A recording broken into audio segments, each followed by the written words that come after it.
Chapter 1. Cast Down the Mountain. As night fell over Sioux City, the lights began to twinkle. On a small hill in the suburbs, within a quaint yet somewhat dilapidated Taoist temple known as Yinshao Guan, a young boy was engaged in evening prayers under the guidance of an elderly priest clad in tattered robes. "Master, tomorrow I shall turn 20. What gift do you have in store for me?" The boy inquired playfully once the prayers concluded. "A gift? Indeed, it is time to prepare something for you," replied the old priest before retreating to his quarters. Upon seeing the door close, the boy could only offer incense to the ancestral spirits before returning to his room, lost in thoughts about the potential gifts awaiting him on the morrow. At the break of dawn, while the world was still shrouded in darkness, the boy began to strike a wooden fish. Many might assume this instrument belongs solely to Buddhism. However, it has been utilized in Taoism since the southern and northern dynasties, with the forms of the wooden fish in both traditions appearing quite similar today. The sudden, bright sounds resonating through the tranquil environment startled the old priest awake. "What madness is this, you little rascal? What hour is it?" "The ancestral spirits have yet to awaken," he chastised, peeking his head out from his room. "Hey, master, I cannot sleep today. It's my birthday." The boy replied with a cheeky grin. Seeing the boy's expression, the old priest muttered a curse under his breath before returning to his chamber. After completing the morning prayers, the old priest handed the boy a letter, stating, "Here, your birthday gift." "Oh my, thank you, master. But what is this?" the boy exclaimed as he opened the envelope, discovering it contained a marriage certificate with the names Qiu Chenfeng and Zhang Yao inscribed. Indeed, the boy was Qiu Chenfeng, and the old priest referred to himself as Zayayozi. His true name remained a mystery to all. 19 years prior, while cultivating in the north, Zayayozi had stumbled upon this child on a blustery autumn morning at the temple's entrance. A note detailing the boy's birth date was found with him, enabling the old priest to ascertain his birthday. Initially, Zayayozi intended to report the foundling to the authorities, but upon witnessing the child's handsome features and heart-wrenching cries, he could not bring himself to part with him and chose to adopt him instead. The boy was named Qiu Chenfeng, inspired by the autumn morning breeze. "Master, what is the meaning of this? When did I acquire a wife?" Qiu Chenfeng exclaimed, bewildered by the revelation, as he had no knowledge of who Zhang Yao was or how a marriage contract had come to be. "Just revel in your fortune, you rascal. The Zhang family's daughter is quite the beauty. She shall not be a disappointment to you. Now, hasten to pack your belongings. You must ascend the mountain to fulfill your marriage obligation," Zayayozi declared, offering no time for contemplation as he ushered the boy into his room. Half an hour later, Qiu Chenfeng emerged, his belongings ready, though belongings merely amounted to 2 sets of clean clothing. "Master, are you truly sending me away? I promised to provide for you in your old age. You haven't left yet. How can I go down the mountain?" At Qiu Chenfeng's words, the old priest's beard bristled with indignation, and he delivered a swift slap to the back of the boy's head. "You mischievous boy, can't you say something pleasant? Here is 1,000 yuan after you descend the mountain. Purchase a decent set of clothes, and do not bring shame upon me." The old Taoist spoke as he produced a stack of money from his garments and handed it to him. Qiu Chenfeng gazed at the assortment of notes in his hands, a wave of melancholy washing over him. For many years, he had relied on the old Taoist for sustenance and clothing, who had imparted all his skills to him. The thought of departing so suddenly stirred a sense of bittersweet sorrow within him. "Master, Before Qiu Chenfeng could complete his thought, the old Taoist interrupted. "Upon descending, go directly to that address. It was I who, years ago, descended and cured Zhang Shenkong of his poison, which led to this marriage agreement. The Zhang family is now among the wealthiest in Sioux City, and they have not visited me in years. Should they oppose this union, simply burn the agreement and leave. After you depart, do not return here. I am returning to the north to pursue my cultivation. From now on, you must rely on yourself." Over the years, Zayayozi had sensed that the Zhang family no longer regarded him with the same esteem. Thus, Qiu Chenfeng's visit to the Zhang family was merely a gamble of fate. Having spent 2 decades in Sioux City, it was time for him to return north. If the Zhang family honored the marriage agreement, Qiu Chenfeng's future would be somewhat comfortable. If they declined, he would have to fend for himself. Having taught him all the medical and martial arts skills, Zayayozi felt that if Qiu Chenfeng could not forge a path for himself, he would reconsider his choice of apprentice. "Master, Do you wish to abandon me? Upon hearing of the old man's departure, Qiu Chenfeng immediately became agitated. He had never spent a day apart from the Taoist. How could he leave now, at the age of 20? Were it not for the purpose of raising you into a capable individual, I would have departed long ago. There are many matters awaiting me in the north. Come back when you can assist me, and then perhaps you may consider returning to the north. Now, be off quickly, lest I be forced to prepare a meal. With that, the old Taoist shut the door, leaving Qiu Chenfeng in a state of bewilderment. What had begun as a joyful celebration of his birthday had now turned into a loss of home. Yet, there was no recourse. The Taoist stubbornness was formidable, and once he made a decision, it was unassailable. If he attempted to turn back now, the old man would surely kick him down the mountain. Thus, he resolved to descend. Even if the family reneged on the marriage, at least he could secure a meal for himself. With this thought, Qiu Chenfeng steadied his emotions and slowly made his way down the mountain. Over the years, it was not that he had not desired to leave the mountain, but rather, he lacked the funds. And the old Taoist's martial prowess had always thwarted his attempts. He had been kicked back each time. He barely managed to scale the courtyard wall. As he reflected on the memories of his time on the mountain, he finally reached the foot of the mountain, where it was nearly 11 o'clock. Following the old Taoist's instructions, he first bought a set of clothes. Unsure of what brand to choose, he recalled a few years ago when Huang Bo had mentioned Banaloo on television, so he purchased a set of Banaloo. After changing into his new attire and enjoying a bowl of noodles nearby, he finally took out the address, preparing to visit the Zhang family. After waiting by the roadside for quite some time, he had yet to spot a taxi. Just as he pondered this predicament, he noticed a young woman nearby, hailing a ride with her phone. Qiu Chenfeng took out his antiquated mobile device, realizing that it was incapable of summoning a taxi, let alone using WeChat. With a sigh, he resigned himself to a leisurely stroll along the road. Eventually, after half an hour, he finally caught sight of a taxi with its available light illuminated. Once he entered the vehicle, a sense of relief washed over him as he began to gaze at the scenery whizzing by. The driver, mistaking him for an outsider, proceeded to regale him with tales of Sioux City's attractions. Qiu Chenfeng chose not to correct this assumption, allowing the driver to believe he was a visitor, for it made little difference he was indeed unfamiliar with the area.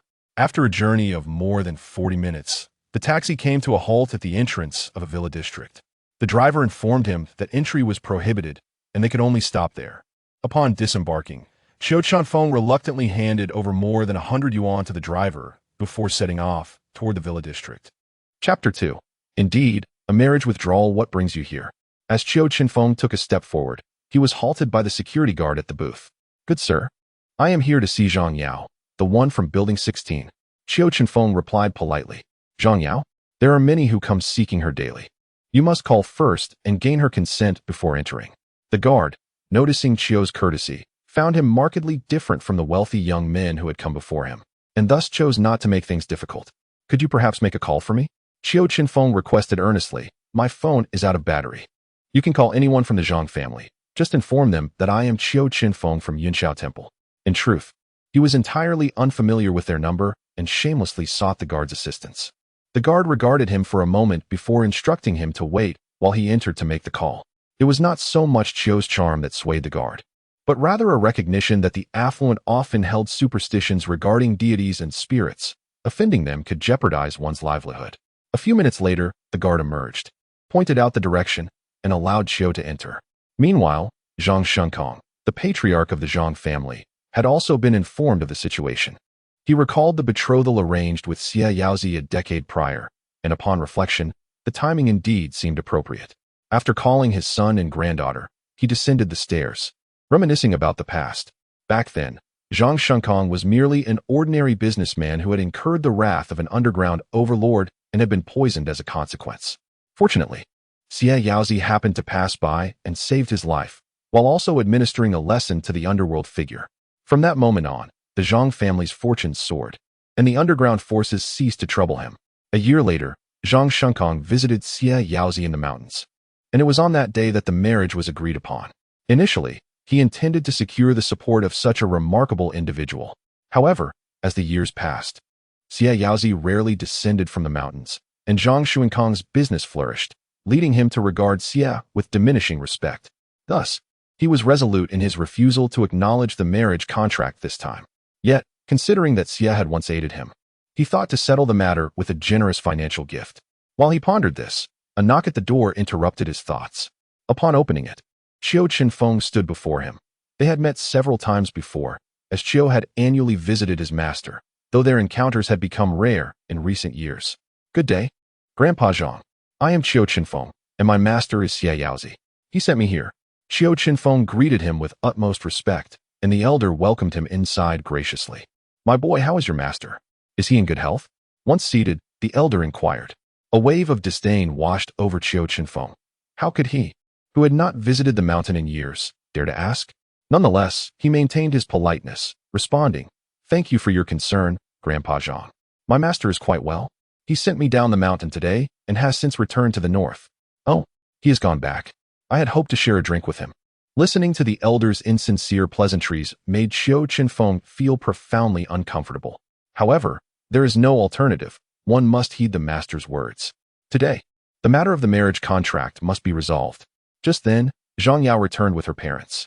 Upon entering, she spotted Qiu Chenfeng and immediately understood the situation. "Grandfather, I refuse to acknowledge the marriage contract you arranged. What era are we in to still adhere to such traditions?" Zhang Yao exclaimed, her frustration evident as she took a seat. Qiu Chenfeng stole a glance at Zhang Yao. Realizing the old sage had not misled him, she was indeed a striking beauty. Tall and well-proportioned, with long, elegant legs, she was undoubtedly the most exquisite woman he had encountered, despite his years of seclusion in the mountains with few women around. Noticing Qiu Chenfeng's gaze upon her, Zhang Yao shot him an irritated glare. "Haha, Xiaofeng, this girl has been spoiled by me. Do not take her to heart," chuckled old Master Zhang. "Not at all, not at all. Since we are all present, let us discuss the matter at hand," Qiu Chenfeng replied, producing the marriage contract from his bag and placing it on the table. Zhang Yao's father, Zhang Haoran, was taken aback by Qiu Chenfeng's straightforwardness. "I say, young man, how dare you present such a document? Have you not considered our family's current prominence? What do you possess that could possibly match my daughter?" Zhang Yao's mother, Zhulan, was less forgiving and began to mock him directly. To her surprise, Qiu Chenfeng appeared to ignore her remarks, patiently awaiting old Master Zhang's response. As this contract was one he had signed with his master. "Look at you, dressed in such a manner. Are you not embarrassed? Do you even realize your standing? My attire alone costs several tens of thousands. I wager you cannot even muster a few hundred." Zhang Yao, incensed by his lack of reaction, continued her scornful tirade. "What are you doing? Have you no sense of decorum?" Old Master Zhang scolded. Yet, Qiu Chenfeng could see through the facade. It was merely a performance for his benefit.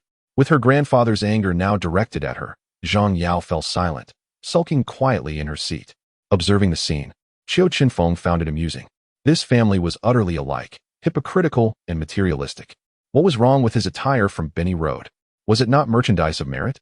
In truth, had it not been for this marriage contract, he would have departed long ago, unwilling to endure such indignities. If he were to wed Zhang Yao, could he truly thrive in such an environment? However, the more they acted in disdain, the less inclined he felt to propose the annulment of the contract. Based on his understanding of the old sage, he was certain there were contingencies in place. Only the Zhang family could initiate the dissolution of this agreement. From that point on, he remained silent, keen to observe how they would navigate this predicament. Recognizing Qiu Chenfeng's indifference, old Master Zhang realized he must intervene. He picked up the marriage contract, scrutinized it, and then placed it back on the table before saying, "Xiaofeng, as you can see, Yao Yao does not accept this marriage contract. In today's society, arranged marriages are no longer feasible. Since she is unwilling, I propose we consider this contract void. What do you think?" Upon hearing his words, Qiu Chenfeng found the situation even more amusing. The marriage contract was signed a decade ago. Was it still during the feudal era at that time? Nevertheless, he maintained his composure and replied, "Grandfather Zhang, I lack the authority to decide this matter. It is a contract between you and my master, so if you wish to annul the engagement, that decision rests solely with you." Observing Qiu Chenfeng's unwavering demeanor, the elder of the Zhang family lost his patience and declared, "Very well, I hereby declare this marriage contract null and void. Here is 1 million. Consider it compensation for you." As he spoke, the elder produced a check from his pocket and tossed it to him. Chapter 3. Crouching down in despair, Qiu Chenfeng chuckled at this scene. It seemed they had been prepared for this all along. In that case, I shall take my leave, and I will not accept the money. To be honest, I never had any interest in your granddaughter, although she possesses a pleasing appearance. Her character leaves much to be desired, far from what I admire. So farewell. With that, Qiu Chenfeng grasped the marriage contract, and in an instant, a flicker of flame erupted from his hand, reducing the contract to ashes. After completing this act, he departed from the Zhang residence, appreciating the cunning of the old Taoist. As the contract ignited, he sensed a peculiar aroma, reminiscent of the poison that had afflicted the elder of the Zhang family at the hands of his enemies. Though not immediately lethal, it would incapacitate the Zhang family, leaving them weak and suffering. The old Taoist had infused it with additional elements, rendering conventional medical remedies ineffective. Oh, the old man is indeed formidable, annulling the contract only to return the poison to you. Huh? Qiu Chenfeng laughed heartily as he exited the gates of the villa, cheerfully greeting the security guard. Not long after Qiu Chenfeng's departure, the Zhang family began to feel unwell, with the elder being the first to recognize the symptoms, ones he had experienced a decade prior. This is bad. It seems that Xia Yozi anticipated this day. The poison I was cured of back then has resurfaced. Upon hearing his words, the others in the household grew fearful and immediately called for an ambulance. Just as Qiu Chenfeng had stepped outside, he witnessed several ambulances rushing past in haste. Wow, they're quite swift. But the old man's poison is not so easily remedied. Though I had no desire to marry Zhang Yao, you are the one who annulled the contract. After murmuring to himself, Qiu Chenfeng began searching for a place to spend the night. With only a little over 500 yuan left to his name, he decided to settle for a modest hotel for the night. After searching through several establishments, he found that the cheapest options were still 70 or 80 yuan. A kind soul informed him that the more affordable accommodations were primarily located in the suburbs. However, returning to the suburbs would require over 100 yuan for a taxi, and he was unfamiliar with the bus routes. After weighing his options, he ultimately chose to stay where he was. Upon returning to his room, Qiu Chenfeng lay down for a while, contemplating how to sustain himself moving forward. Relying solely on the few hundred yuan in his possession, he would be out of resources within a week at most. After a considerable time of reflection, the rumbling of his stomach reminded him that he had yet to eat. With a sudden burst of energy, he sprang up, disregarding everything else, and resolved to fill his stomach first. Upon stepping out of the hotel, Qiu Chenfeng wandered aimlessly, fully aware that he could not afford the extravagant restaurants in the city center. Thus he sought refuge in a less crowded area. Eventually, he stumbled upon a modest establishment serving braised chicken rice on an old street. Although the price was still somewhat steep for him, he had little choice. Just as he savored his first bite, a commotion erupted outside, with cries of "Stop! Thief!" Instinctively, the martial artist within him ignited, prompting him to leap into action and pursue the thief. However, the culprit was remarkably swift, and Qiu, hindered by hunger, found his steps unsteady. After navigating through several alleys, he managed to tackle the thief to the ground. The latter brandished a dagger, attempting to engage in a skirmish. With a swift kick, Qiu sent the weapon flying, embedding it firmly into the wall nearby. "Everyone, stay still. Get down and cover your heads." Just as Qiu was preparing to escort the thief back, a female voice pierced through the air. Turning around, he was met with the ominous sight of a gun barrel aimed directly at him. Further back stood a strikingly composed policewoman, her beauty undeniable. "Officer, I am merely assisting in apprehending a thief. Please do not point that weapon at me," he implored. "Enough chatter. Get down and cover your head, or I shall not hesitate to repeat myself." The policewoman showed no inclination to heed his protests, her weapon unwavering in its aim. "Oh, my braised chicken rice. I've only had a single bite," Qiu lamented, a frown gracing his face as he complied and crouched down. Within minutes, reinforcements arrived, taking both Qiu and the thief to the Criminal Investigation Unit. In the interrogation room, the same policewoman and a middle-aged officer commenced their inquiries. "Officer, I am innocent. Why am I here at the Criminal Division for such a minor offense? Shouldn't this be handled at the precinct?" "Oh, you seem quite knowledgeable. Now, tell us, what exactly is your purpose here?" the female officer demanded, her demeanor formidable. At this point, Qiu felt deflated, a sense of trepidation washing over him at the sight of the authorities. "Officer, I assure you, I am a good person. If you review the surveillance footage, you will see I only pursued the thief after hearing the cries for help. I barely had a chance to savor my meal." Upon witnessing his disheartened state, The two officers decided to let him simmer for a while, opting to check the surveillance footage to ascertain the truth of his claims. The policewoman, Lu Yilin, originally from Liaoning province, had spent over a year at her hometown precinct after graduating from police academy. Recently, she had managed to transfer to the criminal division in Sioux City through her father's connections. Today, she had been tasked with apprehending a fraud suspect. But upon hearing cries of theft, she had instinctively joined the chase. Upon discovering two individuals involved, she had no choice but to bring them both in. Half an hour later, the surveillance footage from the street was retrieved, confirming Qiu's innocence. Furthermore, they discovered his identification in his bag. And upon seeing the address containing the words Yunxiao Temple, the head of the criminal division promptly reported to the department chief. After a lengthy wait, Qiu finally spotted Lu Yilin entering the room, and he immediately began to voice his grievances. Lu Yilin gazed at him and couldn't help but smile. Qiu Chenfeng immediately ceased his shouting, captivated by her enchanting laughter. Upon noticing Qiu Chenfeng's unwavering stare, Lu Yilin's face flushed slightly. After clearing her throat, she said, I apologize, but your suspicions have been cleared. You are free to leave now. Upon hearing Lu Yilin's words, Qiu Chenfeng exhaled in relief and replied with a grin. It's all good. Thank you, officer. By the way, where's my bag? Lu Yilin hadn't paid any mind to his bag, likely taken by a colleague for evidence collection. So she decided to help him search for it. Just as they were making their way outside, the captain of the division, accompanied by several individuals, approached them. Upon spotting Qiu Chenfeng, he beamed and exclaimed, You must be Xiao Feng. I am an old friend of your master, Xia Yaozi. How has he been? It's been ages since I last saw him come down from the mountain. This captain, named Lin Feng, appeared to be in his 40s. Years ago, a serial murder case had been solved with Xia Yaozi's assistance, and during that time, Lin Feng had come to appreciate the master's martial arts prowess. It was clear that a skilled expert was necessary to oversee suspects with martial capabilities. Consequently, he submitted a report to the bureau, which ultimately approved the exceptional recruitment of Xia Yaozi as an auxiliary member of the criminal police team. However, he only served for a little over a year before resigning, stating it interfered too much with his teaching responsibilities. It was during this period that Lin Feng learned he had a disciple named Qiu Chenfeng. Chapter 4. The Young Taoist. Yet, Qiu Chenfeng was completely oblivious to these matters.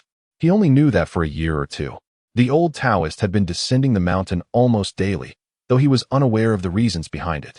Hello, officer. After my master sent me down the mountain, he returned to the north. If there is nothing else, I should be on my way. I'm absolutely famished. As he spoke, he cast a forlorn glance at Lu Yilin. Seeing his expression, Lu Yilin felt an urge to laugh again, but with the captain present, she stifled her amusement. All right, you may leave. Here is your bag. If anything arises, feel free to reach out to me. By the way, where will you be staying tonight? Noticing the situation, Lin Feng didn't insist on keeping him.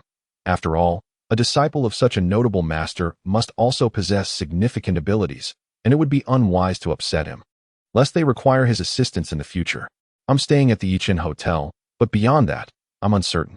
The old man won't let me return to the mountain, so perhaps we shall meet again by fate, officer. With that, Qiu Chenfeng attempted to make his exit, but Lin Feng caught him by the arm. What is going on? Did Xia Yaozi expel you from his teachings? Upon hearing this, Qiu Chenfeng felt bemused, pondering whether there were any rational individuals in the criminal police. He had merely been apprehended for catching a thief and was now being mistaken for one himself. Officer, my master merely sent me to the city for training.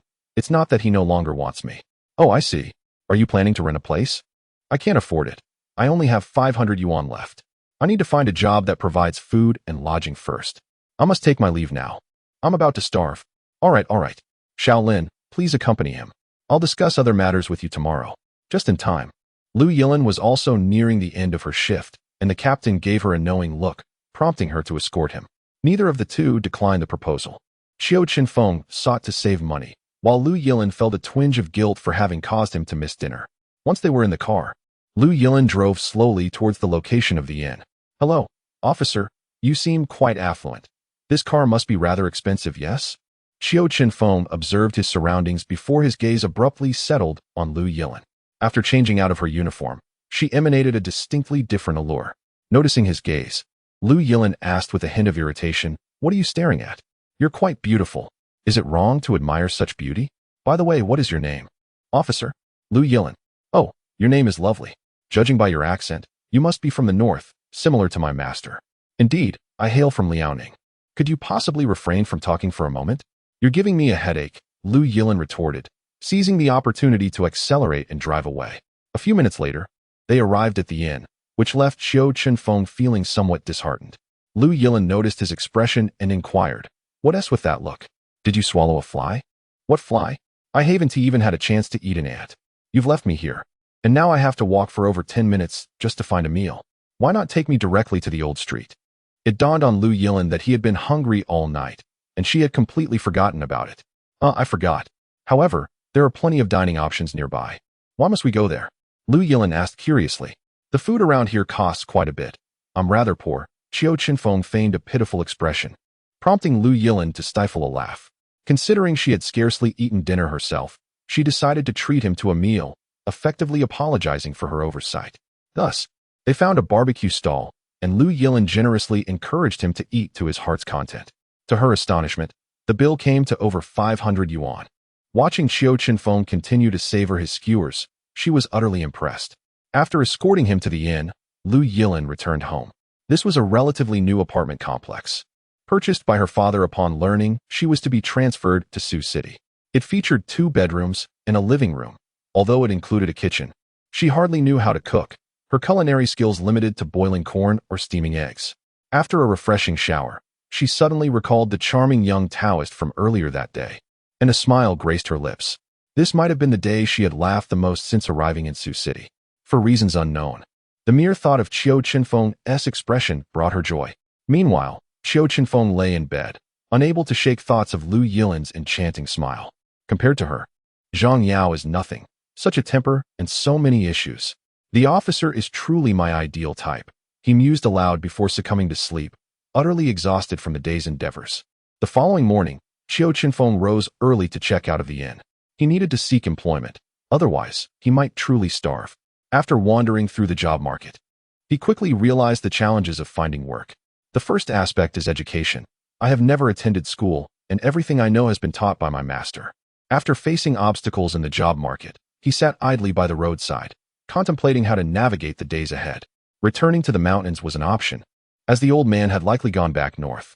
However, the issue of sustenance remained, with only his homegrown vegetables available, while rice and meat still needed to be purchased. Thus, being short on funds posed a significant problem. Just as he began to count ants out of boredom, an enchanting voice reached his ears. "Hey, little Taoist, what are you doing sitting there?"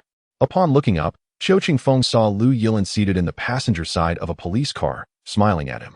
"Hello, officer. I'm just taking a break after failing to find a job. And please, don't call me little Taoist. Just call me master." Qiu Chenfeng waved back at her, exchanging a few playful remarks. Nevertheless, he maintained a nonchalant demeanor, not wishing to appear pitiful. To his surprise, Lu Yilin stepped out of the car and approached him. Today, the captain had mentioned the matter of Zaiyozi to her, and since Qiu Chenfeng was Zaiyozi's disciple, he must certainly be an extraordinary individual. If the criminal investigation team could enlist his assistance, their efficiency in handling cases would undoubtedly improve, making apprehensions much easier. Therefore, it would be ideal to integrate him into their team, just like Zaiyozi, as a temporary aide, especially since he was also seeking employment. After accepting this task, Lu Yilin began her search for him, ultimately finding him in this very spot. "How about I introduce you to a job, little Taoist?" Lu Yilin winked at him, revealing that charming smile once more. "Job? What kind of job? Does it include meals and accommodation?" Qiu Chenfeng, initially enchanted by her smile, snapped back to attention at the mention of work. "Come with me. I'll have someone discuss your job responsibilities and benefits." With that, Lu Yilin led him to the police car, taking him back to the criminal investigation team. Chapter 5. Temporary Staff. Upon arriving at the criminal investigation team, Lu Yilin went to Lin Feng's office, barging in and exclaiming, "Captain, I've managed to bring him back. The specifics are for you to discuss. Oh, and he requires meals and accommodation." Afterward, she returned to her desk, noticing Qiu Chenfeng seated in her chair, examining a photo of her with her parents. She immediately snatched it away. "Little Taoist, you can sit, but please refrain from touching my belongings." "Ah, officer, isn't this picture on your desk meant to be viewed? I just thought it was quite lovely and wanted to take a closer look." Qiu Chenfeng feigned innocence, making Lu Yilin question if she was in the wrong. At that moment, the captain emerged and, upon spotting Qiu Chenfeng, hastily grabbed a chair to sit beside him. Xiaofeng, did you go job hunting this morning? How did it go? Lin Feng inquired, feigning concern as he settled into his seat. Uncle Officer, you already know the outcome. Officer Yilin said she would introduce me to a job, which is why I came along. Qiu Chenfeng replied, gesturing toward Lu Yilin. Good. Let us discuss the matters pertaining to your work. Previously, your master held a position here as an external staff member, assisting us in dealing with particularly dangerous criminals and participating in other urgent operations. As his disciple, you must possess considerable skills, correct? Lin Feng, noticing the young man's lack of formality, directly stated his needs, eager to gauge the other's capabilities. Skills? My dear officer, I assure you, should it come to skills, not even your entire team combined could match my prowess, and I am also well-versed in medical arts. However, could you elucidate what you mean by external staff? Are you referring to temporary workers? What is the salary? Are the 5 insurances and 1 housing fund provided? Is accommodation and meals included?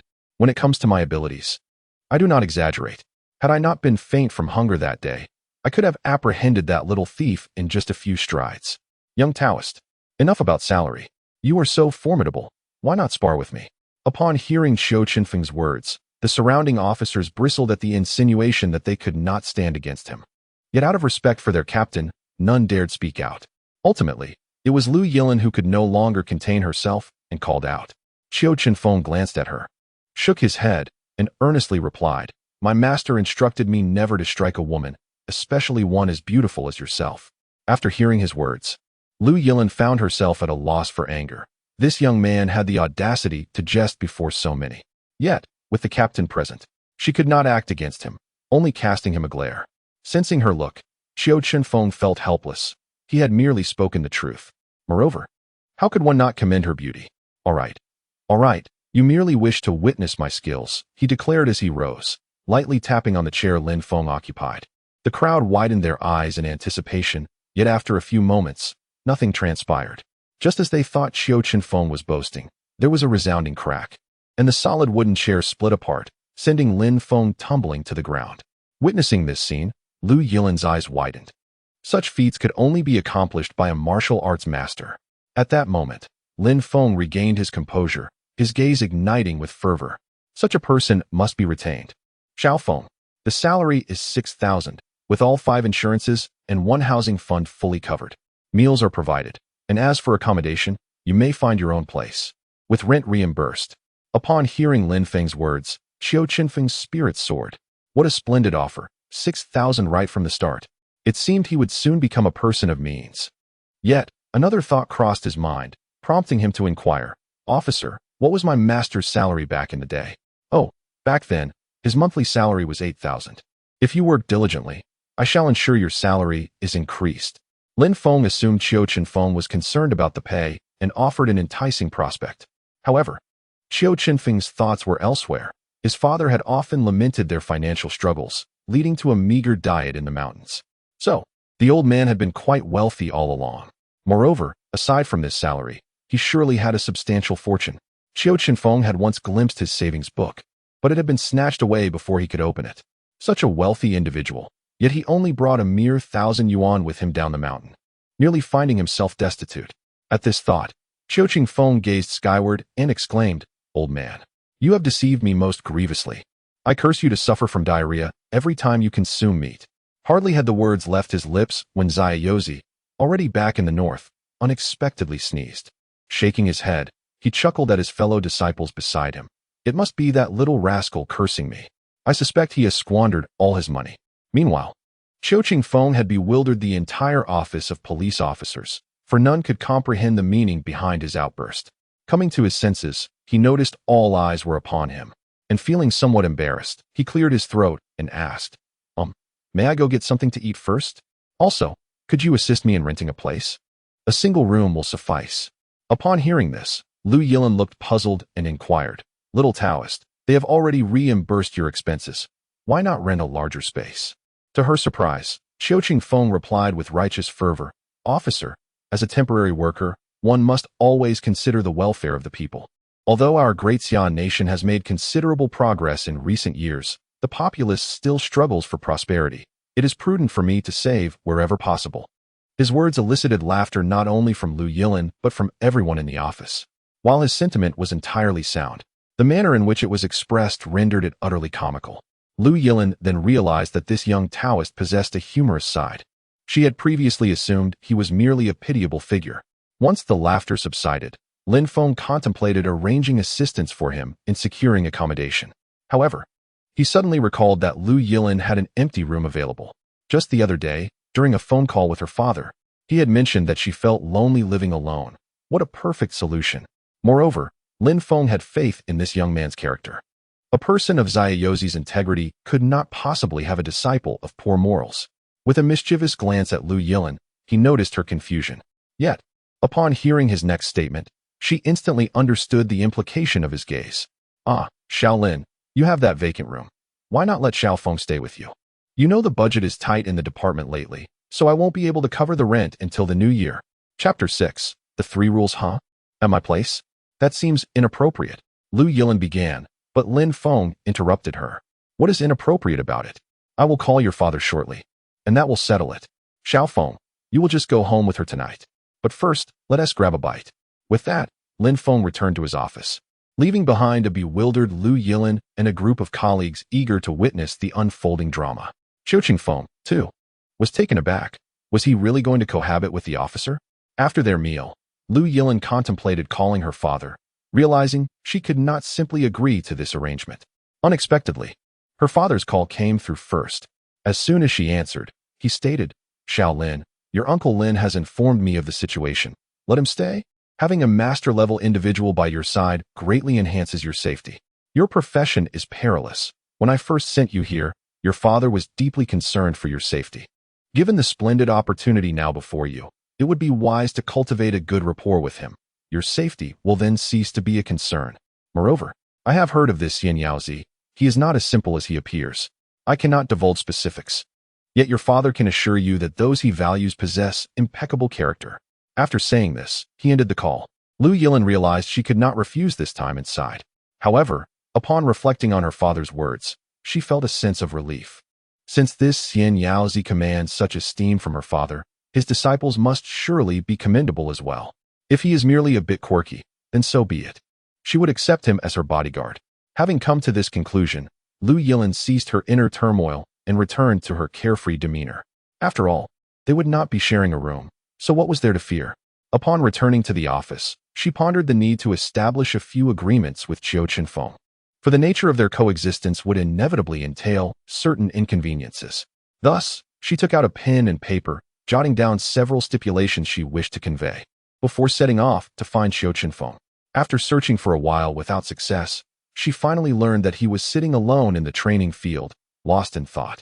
As Lu Yilin stepped out of the office building, she spotted him perched on the parallel bars, his gaze fixed on the distant skyscrapers, seemingly absorbed in contemplation.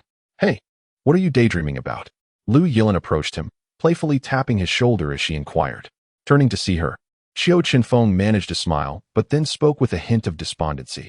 Police sister, I tried calling my master to share the news of my new job, but his phone is off. I can't find anyone to share my joy with, so I'm feeling a bit down. Well, you could always tell your parents and your friends. Lin Feng refrained from disclosing Qiu Chenfeng's background, though he himself was not entirely certain.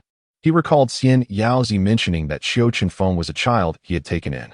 Upon hearing Lu Yilin's words, Qiu Chenfeng's smile faded further into resignation. I was found at my master's temple in the north, and I have no knowledge of my parents. As for friends, I've only descended the mountain a few times over the years, so I have none. Realizing her misstep, Lu Yilin felt a surge of compassion and quickly apologized. I'm so sorry. I had no idea of your situation. It's all right.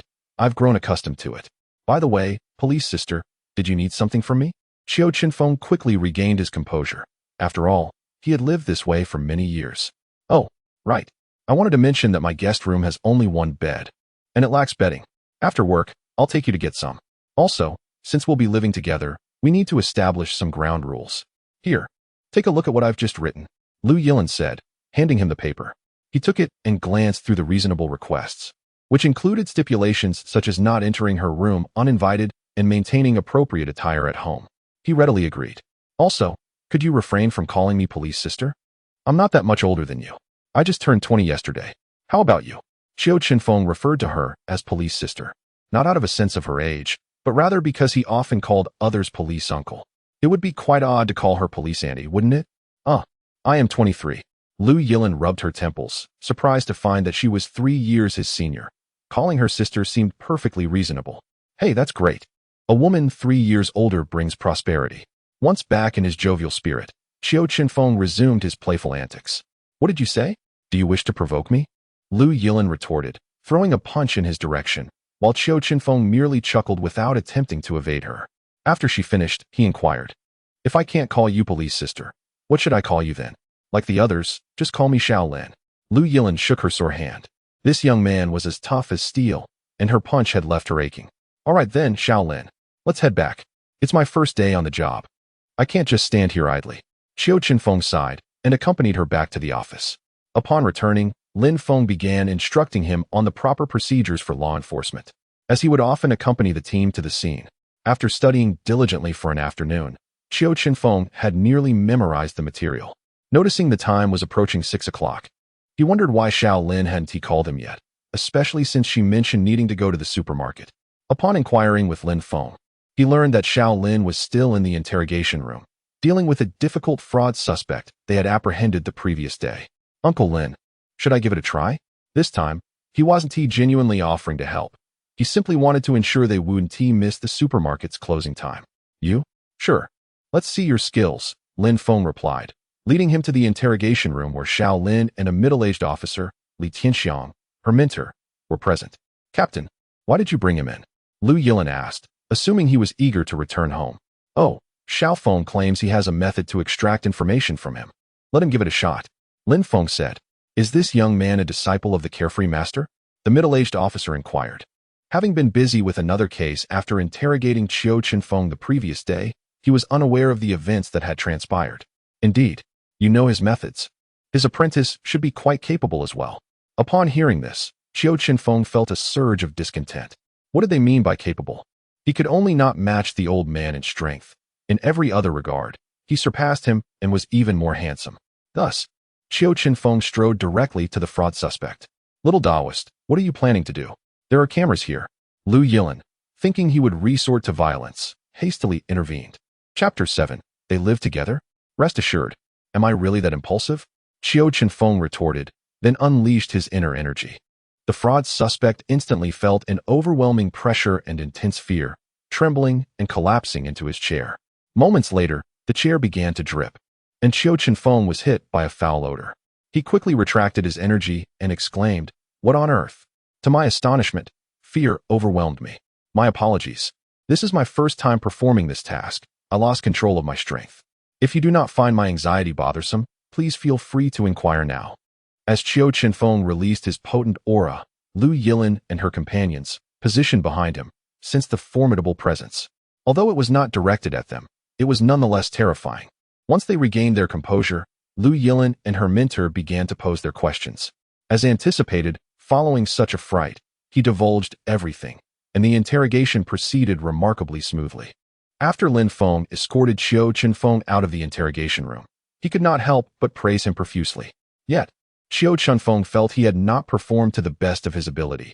He had exerted too much force this time and resolved to study interrogation techniques further.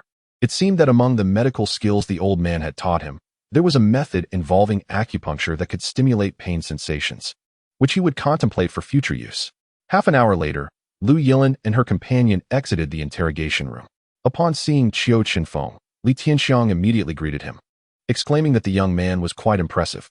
Subsequently, Lin Feng and Qiu Chenfeng engaged in a casual conversation, which Li Tianxiang soon joined. Nevertheless, Qiu Chenfeng was eager to return home. Shaolin, when shall we head home? The supermarket is about to close. Noticing that Lu Yilin was still leisurely writing her report, Qiu Chenfeng felt compelled to remind her. Oh dear, I almost forgot. Let us leave right now. We can finish the report tomorrow. Lu Yilin glanced at the time. It was nearly 8 o'clock, prompting her to hurry Qiu Chenfeng out the door. Captain Lin, what is the situation? Are they living together? Li Tianxiang inquired, astonished. He was well aware of his apprentice's temperament and could hardly believe he had agreed to bring a young man home. Lin Feng recounted the events. And Li Tianxiang finally understood. It was indeed a directive from her father. Just before the supermarket closed, the two managed to complete their shopping. As they passed the fresh produce section, Qiu Chenfeng inquired whether Lu Yilan's kitchen was available for use, and subsequently purchased a variety of vegetables to take home. On their way back, Lu Yilan asked, "You bought so many vegetables. Can you actually cook?" "Of course. My culinary skills are quite commendable," he replied confidently. Upon arriving home, Lu Yilan retired to her room to take a shower. Fortunately, both rooms were equipped with private bathrooms. Otherwise, it would have been quite inconvenient. Qiu Chenfeng busied himself in the kitchen, preparing the vegetables, and by the time she emerged from her shower, dinner was nearly ready. Seeing her come out, Qiu Chenfeng sheepishly admitted, "I forgot to buy rice, so we'll have to settle for just the vegetables." It was only halfway through cooking that he realized this oversight. But at this hour, there was little he could do but prepare more vegetable dishes. As Lu Yilan approached the dining table, she was greeted with a large plate of stir-fried meat and a generous bowl of 3 fresh ingredients, exclaiming in delight, "How did you learn to make Northeastern cuisine? It looks splendid." "Indeed, it tastes even better. The old man taught me," he replied. "I initially intended to prepare local dishes, but then I remembered you are from the Northeast and might not have had it in a while, so I made a last-minute change." Qiu Chenfeng handed her a set of chopsticks and took a seat across from her. Lu Yilan was touched that he had considered her taste while cooking. Despite the noticeable age difference, she exhibited a remarkable ability to care for others. After sampling a bite, she gave Qiu Chenfeng a thumbs up, exclaiming, "A round of applause for you. This flavor is simply authentic. It tastes just like home. I'll take care of the dishes later. I can't let you do it all by yourself." Hearing her words, Qiu Chenfeng felt a surge of happiness. It was his first time cooking for anyone other than the old man, and he felt a tad anxious.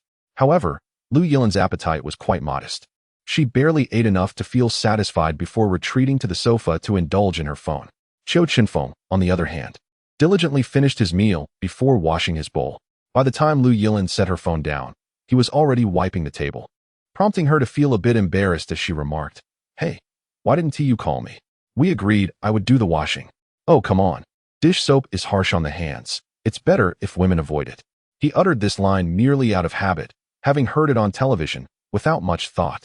After that, he retreated to his room to organize his belongings. The bed linens he had recently purchased still remained unopened, and he needed to hurry, as it was already late. However, Lu Yilan, upon hearing his words, felt a spark of curiosity, wondering if perhaps this young man had developed a fondness for her.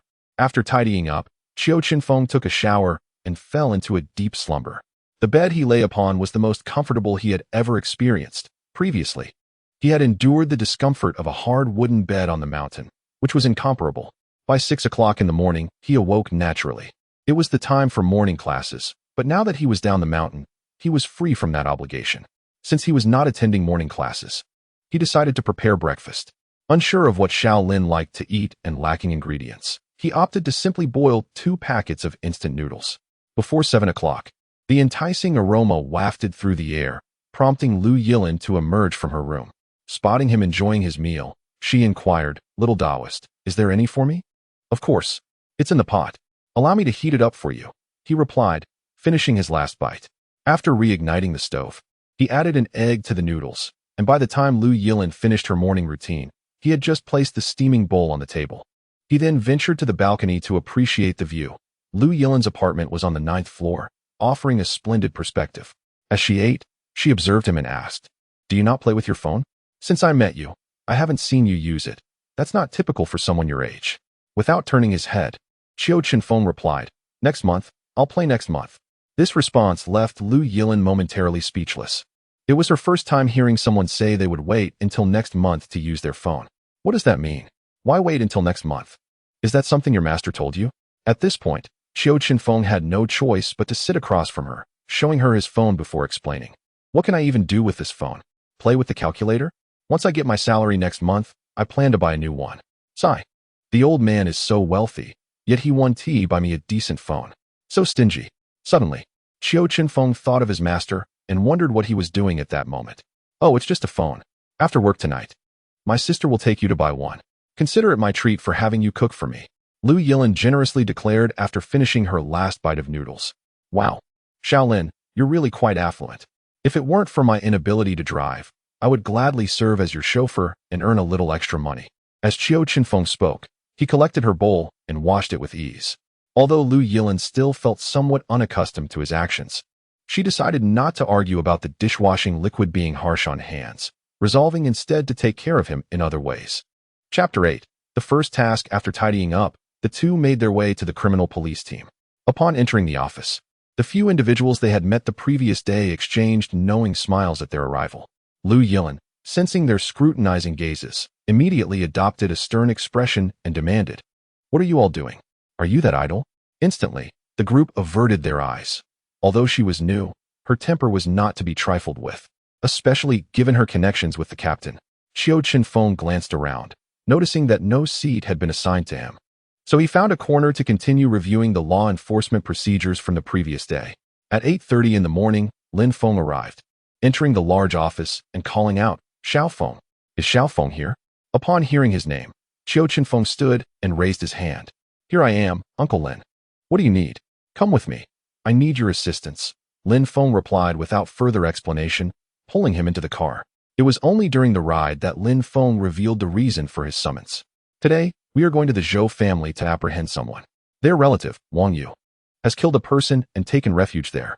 The Zhou family is a newly emerged martial arts clan, and their patriarch is a peak innate master. Thus, we require your expertise as a grandmaster to lend us support." "Oh, is that all? That is simple enough," Qiu Chenfeng responded dismissively. He was not intimidated by a group of peak innate warriors. If it weren't for the elders suppressing his cultivation, he would undoubtedly be at the peak grandmaster stage by now. However, the benefits of being restrained were evident. Although he was only at the mid-grandmaster stage, he could likely hold his own against a peak grandmaster. After some conversation, the car arrived at the Zhou family's doorstep. Before they even exited, Qiu Chenfeng noticed 2 police cars blocking the entrance. Yet, the officers were unable to advance, as they had merely heard rumors that the murderer had sought refuge with the Zhou family, without any substantial evidence to act upon. Additionally, several acquired martial artists were stationed at the entrance, making it difficult for untrained police officers to confront them without resorting to firearms. The Zhou family also had considerable backing, with many officials in Su City and Jiang Province maintaining ties with them. Therefore, as they were merely seeking cooperation for an investigation, it was crucial to avoid any overt displays of force. "What is going on? Why does it feel so tense?" "Everyone step back," Lin Feng shouted as he exited the vehicle. The officers visibly relaxed, relieved that their superior had arrived to alleviate the pressure. "Captain Lin, what a rare visit. What brings so many of you here?" The steward at the entrance inquired nonchalantly, showing no regard for Lin Feng's authority. "Haha, Steward Zhou. I apologize for my subordinate's lack of decorum. I have come to seek your esteemed assistance, so I kindly ask you to convey my request." "Oh, just wait a moment." After the butler entered, the several innate martial artists remained steadfast at the entrance, showing no intention of retreating. A moment ago, Qiu Chenfeng had scrutinized the butler, who appeared to be at the early stage of innate prowess. Having rarely descended the mountain, he was unfamiliar with the martial practitioners of the secular world. Yet he was astonished that an innate martial artist could exhibit such arrogance. "Uncle Lin, he completely looks down on you," Qiu Chenfeng remarked with a chuckle. Indeed, they possess vast enterprises, mingling with high-ranking officials in both public and private matters. "Someone of my standing is hardly regarded." Lin Feng candidly acknowledged the reality. Such a prominent family in Su City had no need to show him courtesy. During the wait, Qiu Chenfeng closed his eyes and meticulously explored the residence. He could distinctly sense the presence of a man with a bloodied aura within, presumably the murderer. Minutes later, the butler emerged. "I apologize, Captain Lin, but our master is currently occupied and will not be receiving guests today.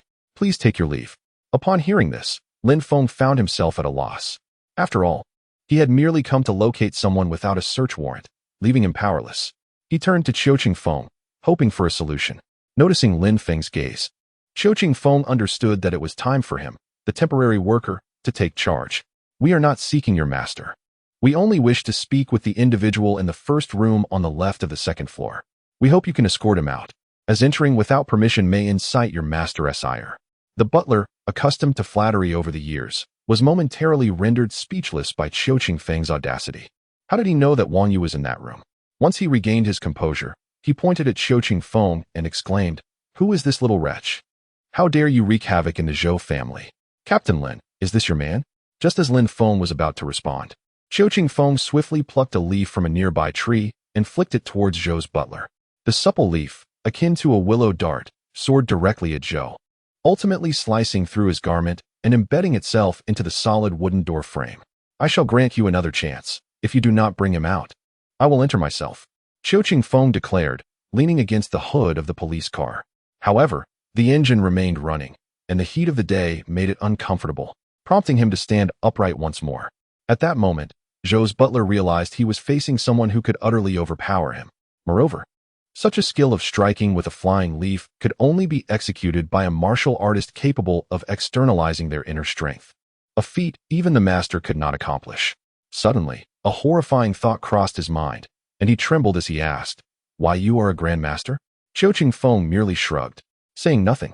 Now certain of his identity, the butler hurried into the inner residence to inform the head of the Zhou family, Zhou Ling. However, when he emerged, it was only with his master and a few early-stage innate subordinates. Qiu Chenfeng did not catch a glimpse of Wang Yu. Haha, Lin squat. I sincerely apologize for my earlier negligence. I was preoccupied. After speaking, Zhou Ling resumed his scrutiny of Qiu Chenfeng, perceiving no discernible martial aura emanating from him, leading him to believe that the steward was merely mistaken. As for Wang Yu, do you truly wish for me to venture in and retrieve him myself? Qiu Chenfeng remained indifferent to Zhou Ling's thoughts, for his sole mission was to escort Wang Yu away. After all, he was being compensated for his efforts. Oh, my young friend, I assure you, there is no Wang Yu here. Should you doubt my words, feel free to search for yourself. Of course, this presupposes you possess the ability to enter. Zhou Ling increasingly regarded him as nothing more than a mere braggart, dismissing him entirely. At that moment, Qiu Chenfeng's patience waned. Standing in the sweltering heat for over 10 minutes was quite vexing, and it appeared he would have to take matters into his own hands. Chapter 9. The Master Cannot Be Insulted. With that, he strode forward, and several innate martial artists, signaled by Zhou Ling, promptly appeared before him. Qiu Chenfeng glanced at them, dismissively waving his hand as if swatting away flies, sending them hurtling through the air. In that instant, Zhou Ling realized he had made a grave mistake. This was indeed a genuine master, likely at the later stages of his prowess. Before he could fully comprehend the situation, Qiu Chenfeng had dispatched a dozen individuals and was making his way toward the room where Wang Yu was hiding. In the blink of an eye, he returned with Wang Yu by his side, smiling as he addressed Lin Feng. "Uncle Lin, it's done." Lin Feng immediately instructed his men to secure Wang Yu in the vehicle. Just as he intended to engage in polite conversation with Zhou Ling, Zhou Ling suddenly seized the steward and rushed over to kneel before Qiu Chenfeng, trembling as he uttered, "I apologize, esteemed elder. I failed to recognize your greatness. I was unaware of your arrival and spoke recklessly before you. Please forgive my transgressions." At this moment, Qiu Chenfeng recalled the elder's words, stating that those of lesser cultivation in the secular world referred to more powerful warriors as elders. Moreover, martial artists below the master level would kneel in reverence upon encountering a master. Clearing his throat, he spoke sternly. "Disrespecting me is inconsequential, but if you possess such abilities, refrain from engaging in sordid dealings. It is only because I sensed no malice in you that you remain alive. Otherwise, you would have met your end by now. Enough. Rise. It is sweltering. Uncle Lin, let us depart." After saying this, Qiu Chenfeng entered the vehicle, and once all the police cars had vacated the area, Zhou Ling dared to stand. "Sir, should we not investigate him?" the steward asked, somewhat perplexed. Zhou Ling nodded, instructing, "An investigation is permissible, but we must ensure he remains unaware. Furthermore, should we encounter him again, we must exercise extreme caution in our speech. He has spared us this time, but if there is a next, we may not be so fortunate. A master cannot be insulted." After this, he slowly retreated inside, and halfway through, he called out, "Notify Zhou Tianming to bring Zhou Yu back early today. I have matters to discuss with them." With that, he returned to his study, contemplating how best to cultivate a favorable relationship with this young master. At such a tender age, he had already achieved the later stages of mastery. Who knows what heights he might reach in the future? Such individuals, when unable to overpower, must strive to cultivate amicable relations. Meanwhile, within the police vehicle, Lin Feng was unusually exhilarated. It had always been the case that he approached matters at the Zhou family with deference, yet unexpectedly, Zhou Ling had prostrated himself before Qiu Chenfeng. Although it was not directed at him, It was evident that Zhou Ling would no longer dare to be overly presumptuous with Lin Feng. Truly, Qiu Chenfeng was a fortunate charm. Observing the fervor of Qiu Chenfeng, Lin Feng halted the car by the roadside and procured a cup of iced milk tea for him. After savoring the beverage, he felt considerably more at ease. Suddenly, Qiu Chenfeng called out, startling Lin Feng, who promptly inquired about the matter. "Oh, it's nothing. I merely forgot to ask you to bring a cup for Xiao Lin as well." Upon hearing this, Lin Feng's curiosity was piqued. Could it be that in just 2 days, this lad had developed a fondness for his old comrade's daughter? Regardless, since Qiu Chenfeng had mentioned it, Lin Feng decided to buy several cups upon spotting another milk tea shop nearby. Feeling generous today, he thought it only fitting to treat all his subordinates to a delightful cup of milk tea. After purchasing the drinks, Qiu Chenfeng requested Lin Feng to accompany him to the bank to open a bank card. As a temporary worker, he needed to establish a salary account himself. Upon returning to the criminal investigation team, Qiu Chenfeng followed into the interrogation room, eager to experiment with the technique he had conceived the previous night. Meanwhile, Lin Feng headed straight to the main office to distribute the milk tea, playfully stating that it was Qiu Chenfeng's modesty that led him to treat only Xiao Lin, prompting him to buy for everyone instead. Upon hearing this, the officers present in the office, who were not out on cases, collectively exclaimed in surprise, causing Lu Yilin to feel quite embarrassed, silently cursing Qiu Chenfeng. As for Qiu Chenfeng, he remained blissfully unaware of the commotion, preoccupied with thoughts of testing his technique. However, Wang Yu, having witnessed the Zhou family patriarch's submission, realized his own prospects were bleak and promptly confessed to the act of murder. Seeing this, Qiu Chenfeng took his leave, contemplating when he might ask Lin Feng for a chance to test his method. Back in the office, everyone was expressing their gratitude for the milk tea, leaving him somewhat bewildered. Yet, upon reflection, he surmised that Lin Feng had perhaps claimed the drinks as his own gesture to facilitate Qiu Chenfeng's integration. If that were the case, what was there to deny? It required no expenditure on his part and would enhance his reputation. "Are you certain it was your treat? Do not deceive me." Upon witnessing his demeanor, Lu Yilin was entirely convinced that this was the handiwork of the captain.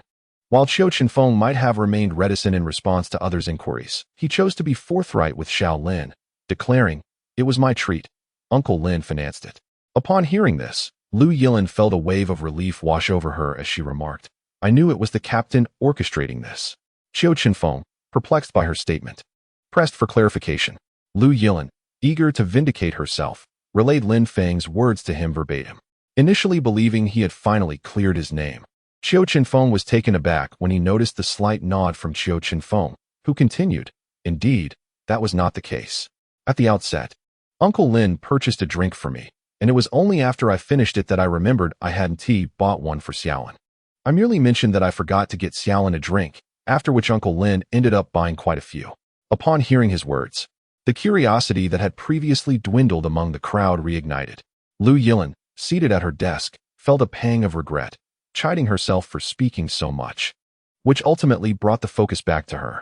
After lunch, Qiu Chenfeng seized the opportunity during the break to visit Lin Feng's office and request an advance on his first month's salary.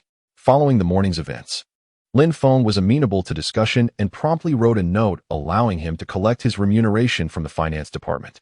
This time, Qiu Chenfeng also registered his bank account number with the finance staff, and within moments, a text notification confirmed the arrival of 6,000 yuan.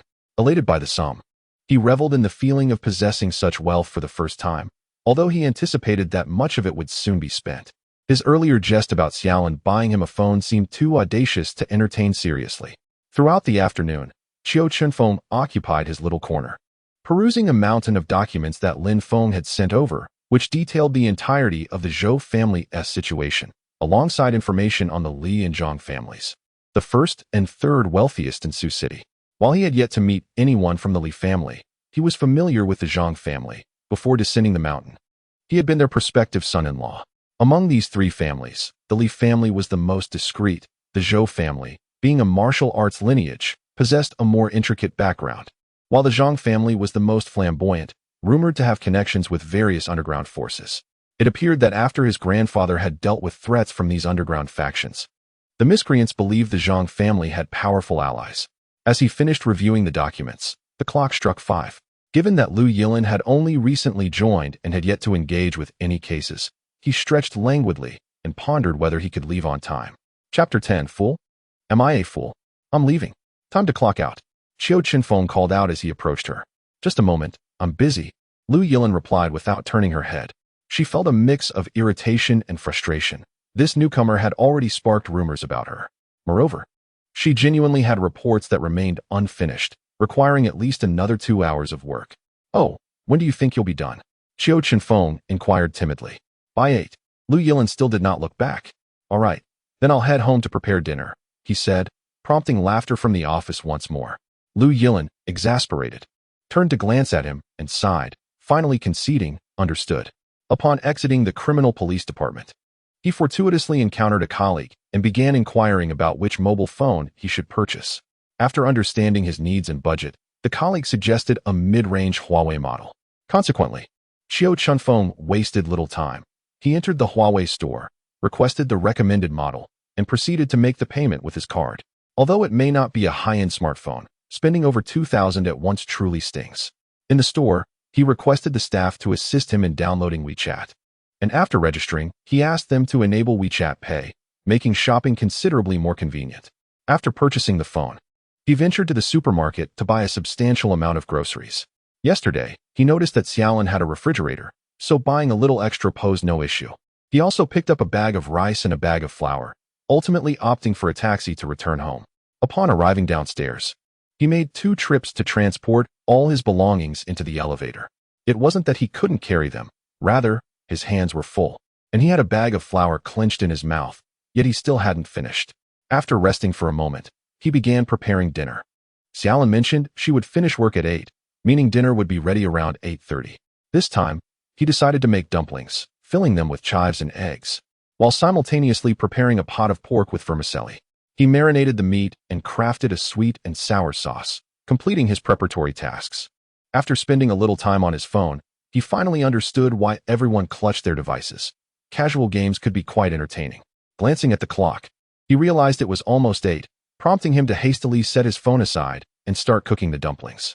When Lu Yilin walked through the door, the sweet and sour pork was just being placed into the pan, and dinner would be ready in a few minutes. Initially, Lu Yilin was quite upset, having called him several times, only to find his phone was off.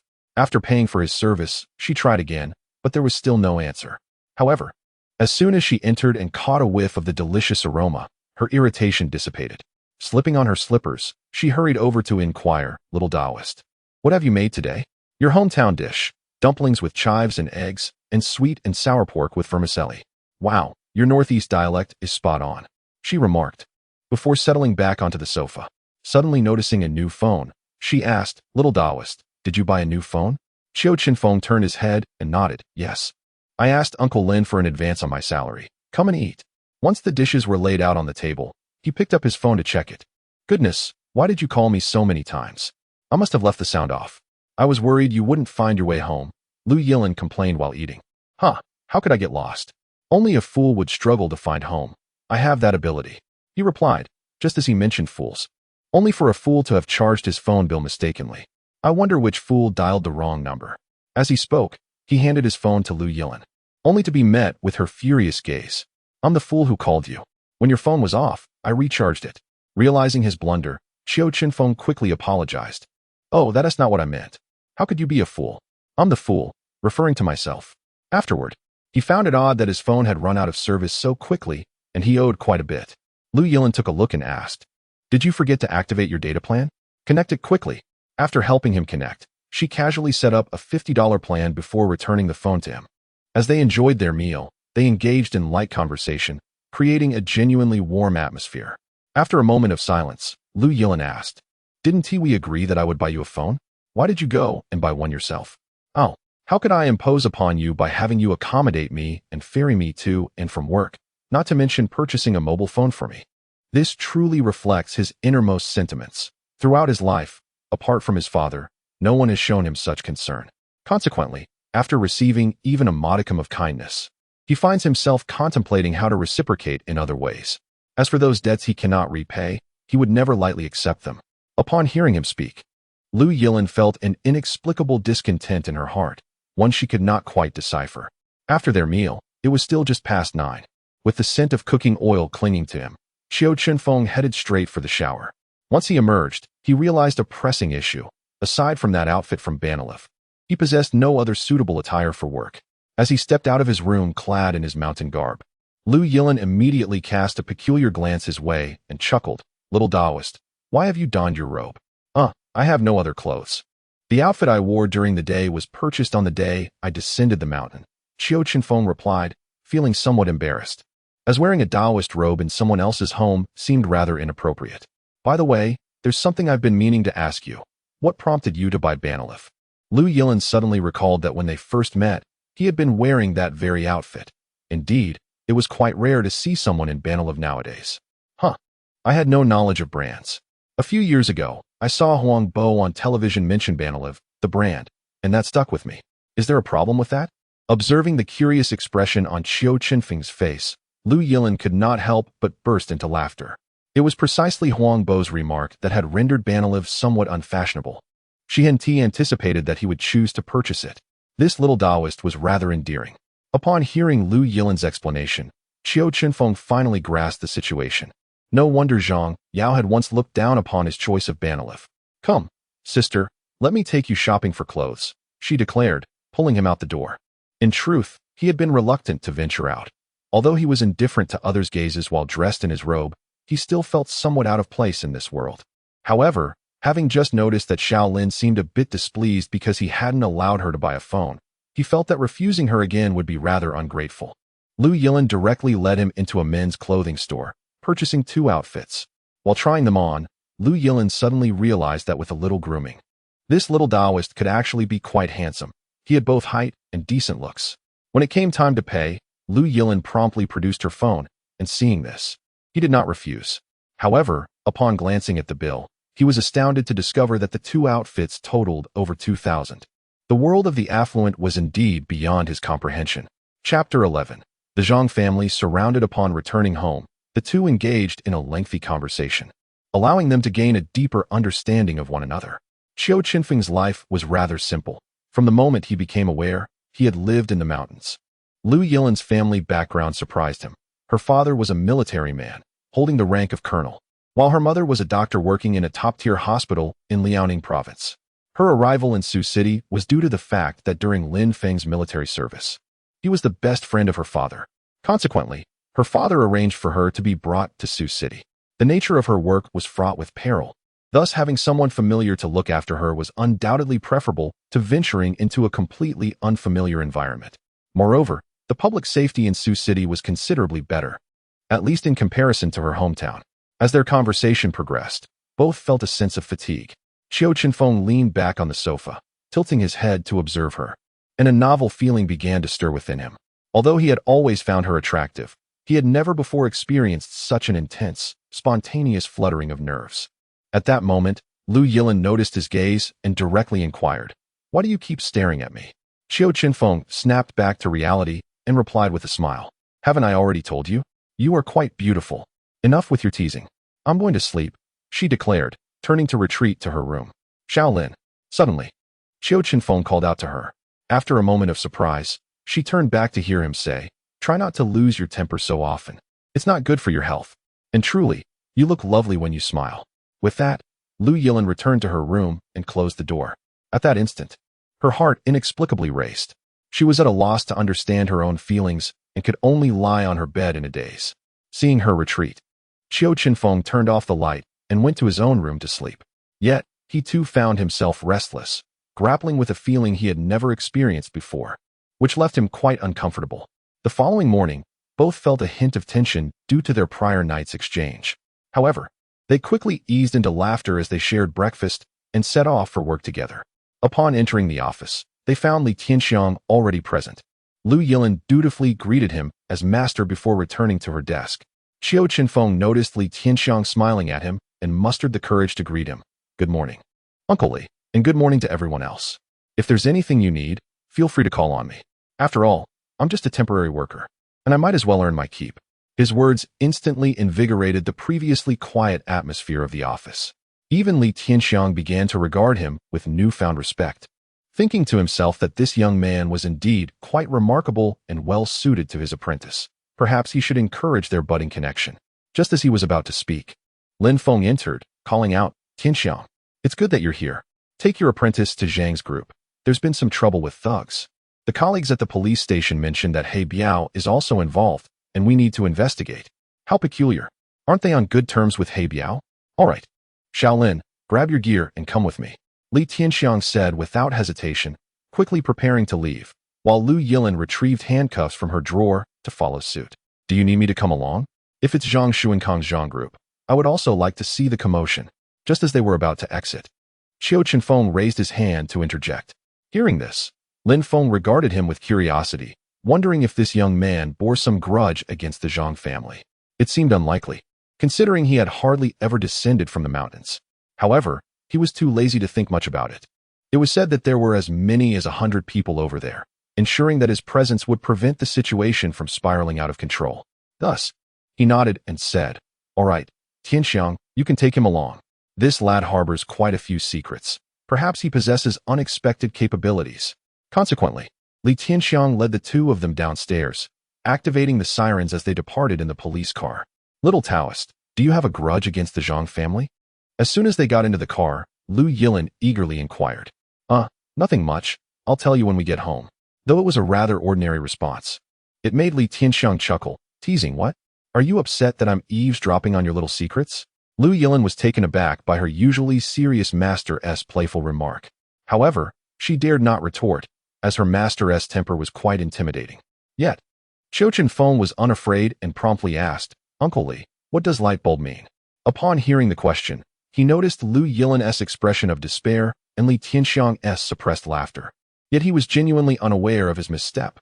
Nevertheless, to maintain the rapport between Lu Yilin and her master, he slowly articulated, Uncle Li, are you aware that 10 years ago, Zhang Shenkang was poisoned? It seems there was such an incident. The hospital was at a loss. Right.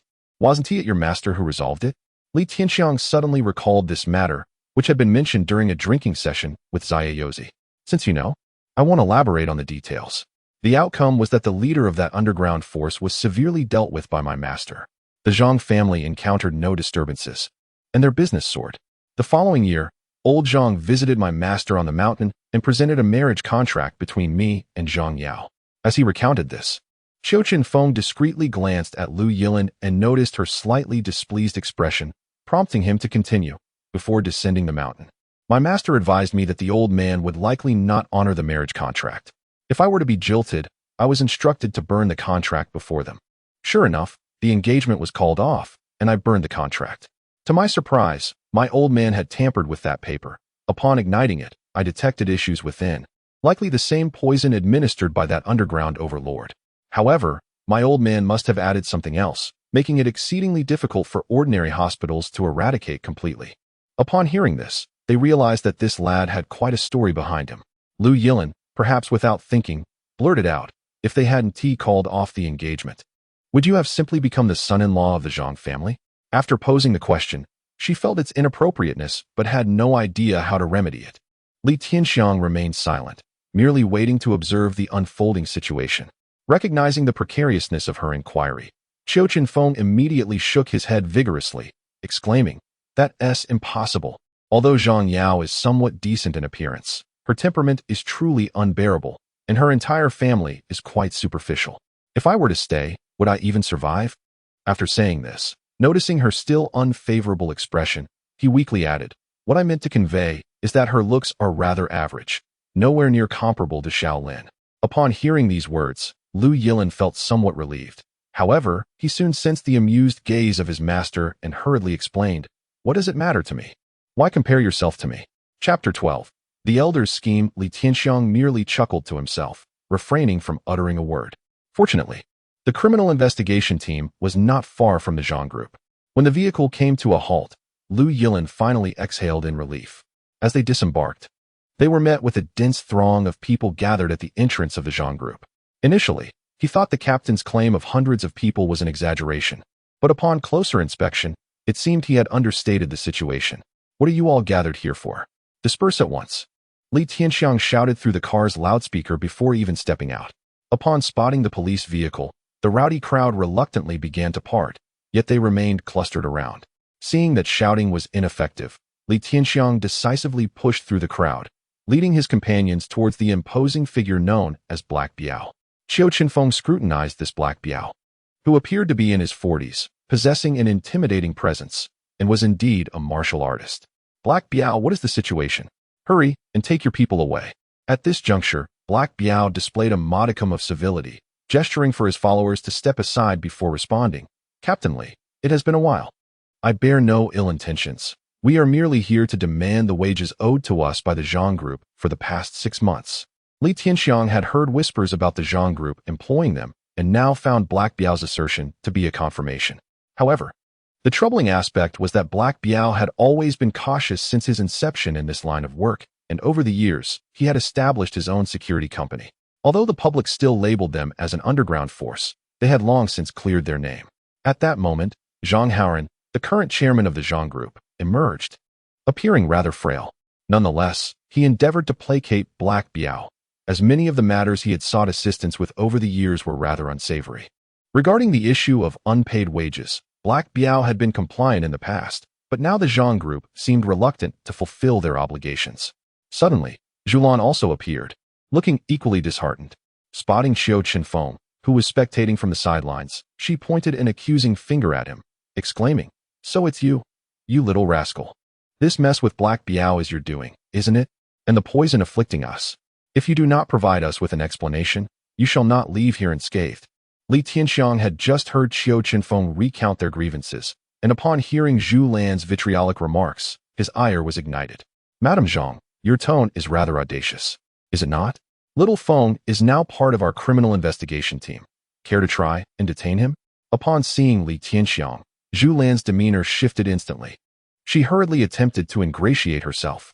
Although the Zhang family was currently the third most prominent family in Sioux City, their poor reputation and alleged ties to underground factions made it difficult for them to find allies among the authorities. Faced with law enforcement, they found themselves at a disadvantage. As Zhulan contemplated how to make Qiu Chenfeng face some challenges, He Biao approached quickly and cautiously inquired, "Young sir, are you perhaps a disciple of the esteemed Zaiyozi?" Taken aback by this question, Qiu Chenfeng found himself bewildered. How could the leader of an underground force be aware of his identity? Nonetheless, he nodded, curious to hear what the other party had to say. "Ah, splendid. A decade ago, I was nearly killed due to a betrayal by Zhang Shankong. After my recovery, I administered a subtle remedy against him. Under the guidance of the venerable Zaiyozi, I have since attained the initial stage of innate cultivation. He once advised me to support the Zhang family diligently, but should I observe any symptoms reminiscent of those from before, I would be absolved of my obligation. This morning, a younger brother of mine informed me that the entire Zhang family was hospitalized. Upon investigation, I discovered they exhibited those very symptoms, thus I felt justified in seeking retribution." Realizing the truth of the matter, Qiu Chenfeng understood that the old man had anticipated the unreliability of the Zhang family all along. Consequently, he harbored less prejudice against He Biao. If he had received guidance from the old master, then surely his character was not fundamentally flawed. "Now I comprehend. You should swiftly return with your people. Later, accompany me to the Criminal Investigation Unit. They must have left some evidence of what they compelled you to do. Simply reveal everything when the time comes." Upon hearing Qiu Chenfeng's words, He Biao immediately gestured for his companions to depart. Over the years, he had indeed orchestrated numerous intimidation tactics.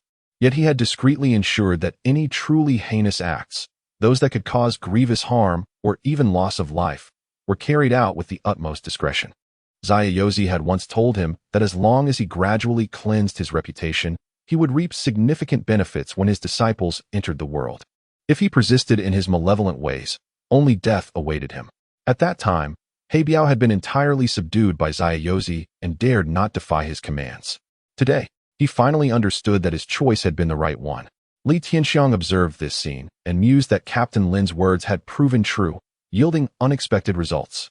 With matters resolved, he prepared to wrap up the operation, hoping for a fruitful discussion with He Biao, which might even lead to accolades.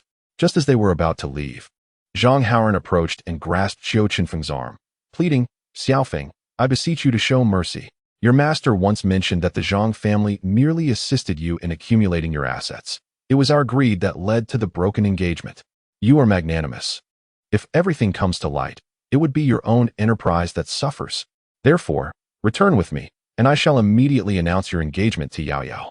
Once engaged, we shall be family, and you can assist us in dispelling this poison. What do you say?" He assumed that even if Qiu Chenfeng did not agree, he would at least consider the proposal. Even Lu Yilin believed that Qiu Chenfeng would acquiesce, as she perceived him to be overly fond of wealth. To her surprise, Qiu Chenfeng shook his head resolutely and declared, "The wealth obtained through your sordid methods is of no use to me. Upon returning, one should reflect upon the actions taken over the years. If one were to confess, there might still be a glimmer of hope for survival." With that, he grasped Lu Yilin's hand and departed, followed closely by He Biao as they boarded the police vehicle. Hearing his words, Lu Yilin suddenly realized that her previous understanding of him may have been flawed.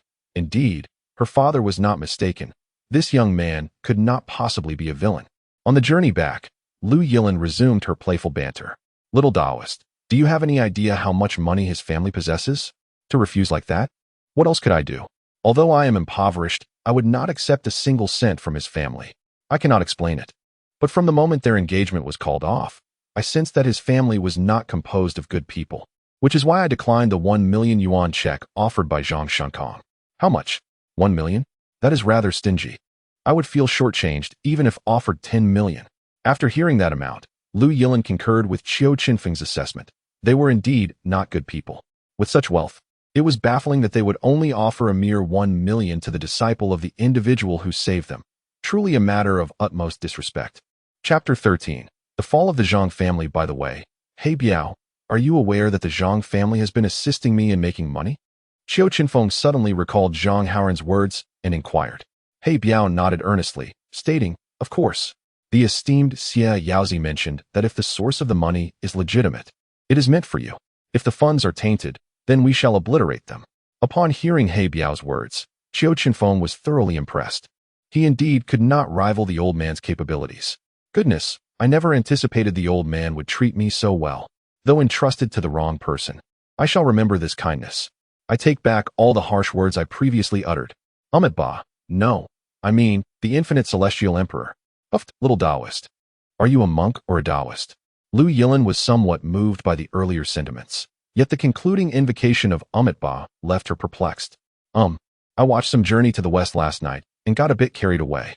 The two continued their playful exchange while Li Tianxiang and He Biao watched, feeling like mere 500-watt light bulbs in comparison. Upon returning to the criminal investigation team, Lin Feng noticed He Biao had accompanied them and immediately inquired about the situation. Once Li Tianxiang reported the events, he felt relieved that retaining Xiao Feng had been the wisest decision. The morning passed swiftly, and as mealtime approached, He Biao had nearly finished detailing the circumstances. He presented the evidence of the Zhang family's tax evasion tactics and the methods used to handle their competitors.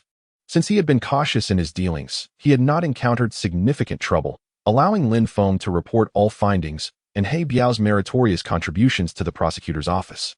Due to the magnitude of the matter, the prosecutor's office convened an emergency meeting and, that very afternoon, approved the arrest of several members of the Zhang family. While deciding not to approve the arrest of He Biao, this outcome was unexpected for He Biao. He had thought he would at least receive a few years' sentence, with the possibility of probation. The words of the esteemed Xie Yaozi had indeed proven correct. Not long after, the individuals from the Zhang family were brought to the criminal police team for interrogation. Qiu Chenfeng found it normal that others were implicated in various cases. However, he was taken aback to discover that Zhang Yao was entangled in multiple incidents of school bullying and hired murder. Although He Biao had not physically harmed anyone, he had provided a sum of money to persuade her to leave the city. Nevertheless, her involvement in hiring a killer could undoubtedly be classified as attempted murder. Upon leaving, He Biao inquired about Qiu Chenfeng's intentions. Upon hearing that he planned to remain with the criminal police, he too decided to continue operating his company here. With the Zhang family's influence now gone, and having successfully cleared his name, he felt no lingering worries. From that day forth, He Biao began referring to Qiu Chenfeng as young master. Qiu Chenfeng found this moniker rather amusing, but chose to accept it. Upon returning to the office, the logistics team approached him to take his measurements for a uniform. This notion invigorated Qiu Chenfeng. He had never imagined he would don a police uniform. As he had his measurements taken, he inquired, "Brother, how does my uniform differ from yours? Will it be obvious that I am merely a temporary worker?" The auxiliary police officer assisting him chuckled and replied, An astute observer would immediately discern the difference. It will be quite similar to mine, as we both belong to the auxiliary police. Ah, got it. Thank you, brother. After finishing with logistics, he returned to his small corner to study law. Today, due to the ample evidence in the Zhang family's case, the interrogation concluded swiftly, allowing Lu Yilin to leave work at an unusually punctual hour. Sitting in the car, Qiu Chenfeng gazed out the window, lost in thought. Lu Yilin noticed his demeanor and asked, "What's wrong? Are you feeling down because your former fiancé has been arrested?" Qiu Chenfeng turned to her and shook his head, murmuring, "Her arrest has nothing to do with me. It's just that the brother who measured me mentioned my uniform would say auxiliary police. This got me thinking about whether I could take the police exam. However, Uncle Lin said I would need at least a bachelor's degree to have a chance, but I dropped out of prenatal education." "What? Prenatal education dropout? What does that mean?" Lu Yilin initially found his ambition commendable, but was utterly bewildered by his subsequent statement. "My master calculated my birth chart and said I was at least a month premature, which is essentially a dropout from prenatal education." After hearing his explanation, Lu Yilin was left speechless. His eloquence was indeed remarkable. He could articulate anything with a semblance of logic. Just a few minutes after they arrived home, a knock sounded at the door. "Who is it?" Lu Yilin inquired as she hurried to open the door. To her surprise, a strikingly beautiful woman stood outside, impeccably dressed, accentuating her figure perfectly, clearly having made a significant effort in her appearance, though Lu Yilin did not recognize her. "May I ask who you are looking for?" The woman immediately responded politely, "Hello? I am looking for Qiu Chenfeng. Does he reside here?" Upon hearing that someone was looking for him, Lu Yilin allowed the visitor to enter. After calling out to Qiu Chenfeng, who was tidying up in the room, she retreated to her own quarters. For reasons unknown, she found herself annoyed by the presence of a girl around him, especially one as strikingly beautiful as this. After nursing her irritation for a while, she suddenly realized how much she seemed to care about that little Taoist. Was she, perhaps, feeling jealous? While she was still grappling with her emotions, Qiu Chenfeng knocked on her door. "Xiaolin, come out. We're out of vegetables at home. Let me know what you'd like to eat, and I'll go buy some."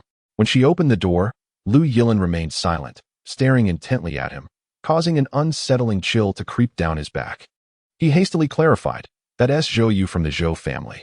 I went to her house with Uncle Lin yesterday. Her grandfather must have sent someone to investigate me and wants to befriend me." The Zhou family? The martial arts clan? Lu Yilin was somewhat familiar with the three prominent families in Sioux City and had some knowledge about the Zhou family. "Indeed. After all, I'm a master. Yesterday, her grandfather actually knelt before me. Knowing that I have just entered the world, he surely wishes to befriend me." "Friendship? What kind of friendship? A romantic one?" Lu Yilin blurted out, feeling a bit awkward. Just a partnership. She is not worthy of me." "Uft. Why are you telling me this? What does it have to do with me?" At this moment, she found herself at a loss for words. Despite having initiated this line of questioning, she could not back down now. All right. Quickly tell me what you want to eat. I need to go buy groceries." After receiving her answer, Qiu Chenfeng dashed out. Once outside, he placed a hand over his chest, thinking, that was way too intense. I wouldn't know what else to say if I had continued. Chapter 14. Silver needles stopped the bleeding after their meal. Qiu Chenfeng, feeling rather bored, suggested a stroll outside. Lu Yilin happened to share the same thought. So they descended the stairs and ventured to a nearby old street. In truth, neither of them was familiar with their surroundings. One was a genuine outsider, while the other had spent 20 years on the mountain.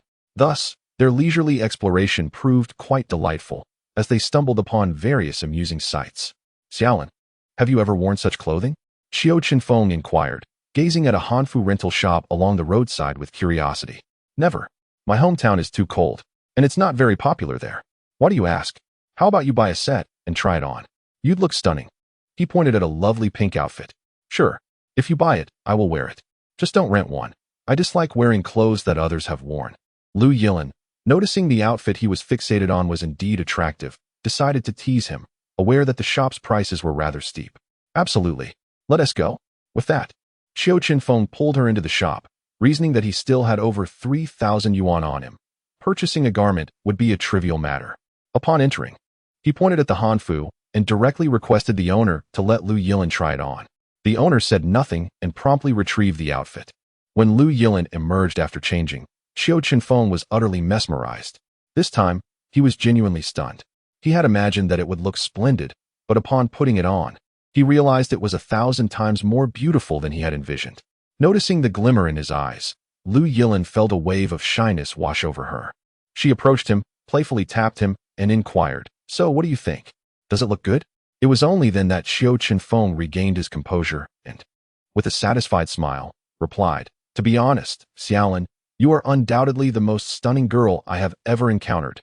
Upon hearing his words, Lu Yilin blushed even more. However, their boss, observing his delighted state, knew that this transaction was surely secured and hurried over to offer another compliment. The more Qiu Chenfeng heard, the happier he became, prompting him to settle the bill immediately. "All right, sir, the total is 2,350. Let us round it down to 2,300. Would you prefer WeChat or Alipay?" Upon hearing the amount, Qiu Chenfeng paused for half a second, indeed, just half a second, before promptly opening his WeChat payment code for the boss to scan. This left Lu Yilin momentarily speechless. She hadn't anticipated such a swift decision from him. Once the transaction was completed, the boss handed her the bag containing her changed outfit. However, before she could reach for it, Qiu Chenfeng had already taken it from the counter. "What are you doing? Are you going to carry that for me?" Lu Yilin beamed with a radiant smile. "Of course. It wouldn't look good for you to carry a bag while wearing this." After saying that, Qiu Chenfeng led her back to the old street, unable to resist the urge to capture a few candid photos. Yet, Lu Yilin caught him in the act. She chose to pretend not to notice, feeling an unusual happiness instead. Just as the two enjoyed their moment under the moonlight, Qiu Chenfeng's phone rang. Reluctant to answer a call that could disrupt the ambience, he was momentarily annoyed, but upon seeing Lin Feng's name, his irritation dissipated, and he answered obediently, "Uncle Lin, why are you calling so late? Is there something wrong?" "Xiaofeng, I recall you mentioned your medical skills.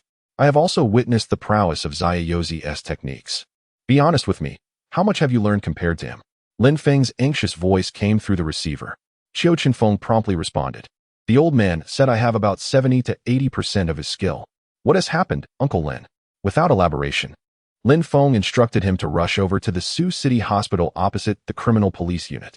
Upon hearing his message, Lu Yilin immediately took his hand and led him to the roadside to hail a cab.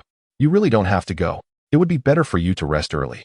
Qiu Chenfeng intended to go alone, thinking it best not to disturb her late at night. However, upon realizing someone was injured, she insisted on accompanying him. After they disembarked, Qiu Chenfeng spotted a familiar police officer waiting downstairs, who quickly ushered them to the operating room entrance. There, several officers stood, momentarily taken aback by Lu Yilin's appearance. They hadn't expected this spirited girl to look so lovely when dressed up. "Uncle Lin, what is the situation?" Qiu Chenfeng inquired as he approached Lin Feng. "We just went out to apprehend a few robbery suspects. Initially, the plan was to subdue them without gunfire. Unexpectedly, someone emerged from the side and stabbed old Zhao." Lin Feng, smoking a cigarette, squatted beside him and recounted the sequence of events. Old Zhao, in his 50s and a colleague from their large office, typically refrained from undertaking assignments. Often, he would see Qiu Chenfeng alone in a corner and would frequently approach him for a chat. But now, what was required of him? The doctor had informed them that the location of the knife wound was perilously close to the heart, no more than 2 millimeters away. However, removing the knife posed a significant risk of injuring the heart, thus they were still deliberating on how to proceed with the extraction. Upon hearing this, Qiu Chenfeng immediately insisted on being taken inside, confident in his abilities. "Are you certain?" Lin Feng gazed at him incredulously. "Of course, Uncle Lin. When it comes to steadiness, how can an ordinary person compare to a martial artist? Moreover, even if there is contact, I possess methods to halt the bleeding." Recognizing the honesty in his eyes, Lin Feng promptly notified the doctors to prepare a sterile gown for him. Initially, the lead surgeon declined, yet lacking complete assurance himself, he ultimately permitted Qiu Chenfeng to enter. Qiu Chenfeng requested a set of silver needles and approached the operating table, where he observed old Zhao, connected to numerous tubes. It was the first time he felt acutely aware of human fragility.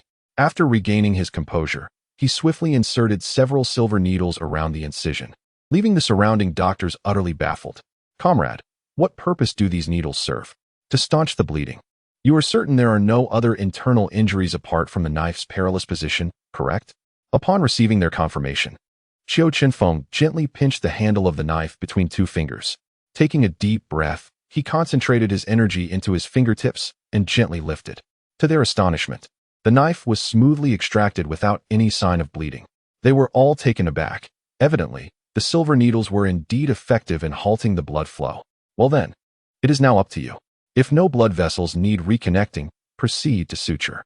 Once finished, I shall remove the needles. With that, he took the knife and settled next to the anesthetist. This marked his first entry into an operating room, and he found everything quite fascinating. Meanwhile, the doctors commenced suturing, and someone was dispatched to inform Lin Feng and the others that old Zhao was no longer in danger. Upon hearing this news, those outside finally exhaled in relief and took their seats. It was then that Lin Feng noticed Lu Yilin, clad in traditional Han attire, and he smiled warmly, saying, "Shaolin, you truly ought to adorn yourself more. You are a young lady after all. What's this? When I called, were you two on a date?" No. We just had a meal, and we're taking a stroll outside," Lu Yilin replied, choosing not to elaborate further. While others may not understand her, Lin Feng certainly did. As her father would say, she rarely wore skirts, so her choice of attire today was quite significant. Lin Feng observed her silence and refrained from teasing her any further, though he felt it necessary to discuss the matter with her father later, considering it was a significant event in life. He was uncertain about his old comrade's thoughts, yet he believed the two of them were quite compatible. An hour later, the operating room door finally swung open, revealing that old Zhao had awakened.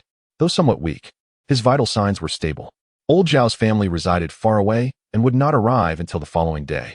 So Lin Feng decided to leave 2 people to provide care while he drove the 2 children home. On the way, Qiu Chenfeng emerged from the days of the recent surgery. This profession was undeniably perilous. Yet it was precisely because of individuals like them that the ordinary people outside could lead joyful lives. During the operation, he had thought of Shaolin, unwilling to envision her encountering similar misfortunes. Thus, upon returning home, he promptly retreated to his room. Lu Yilin noticed his exhausted demeanor but refrained from saying much. Today's events had also been a considerable blow to her.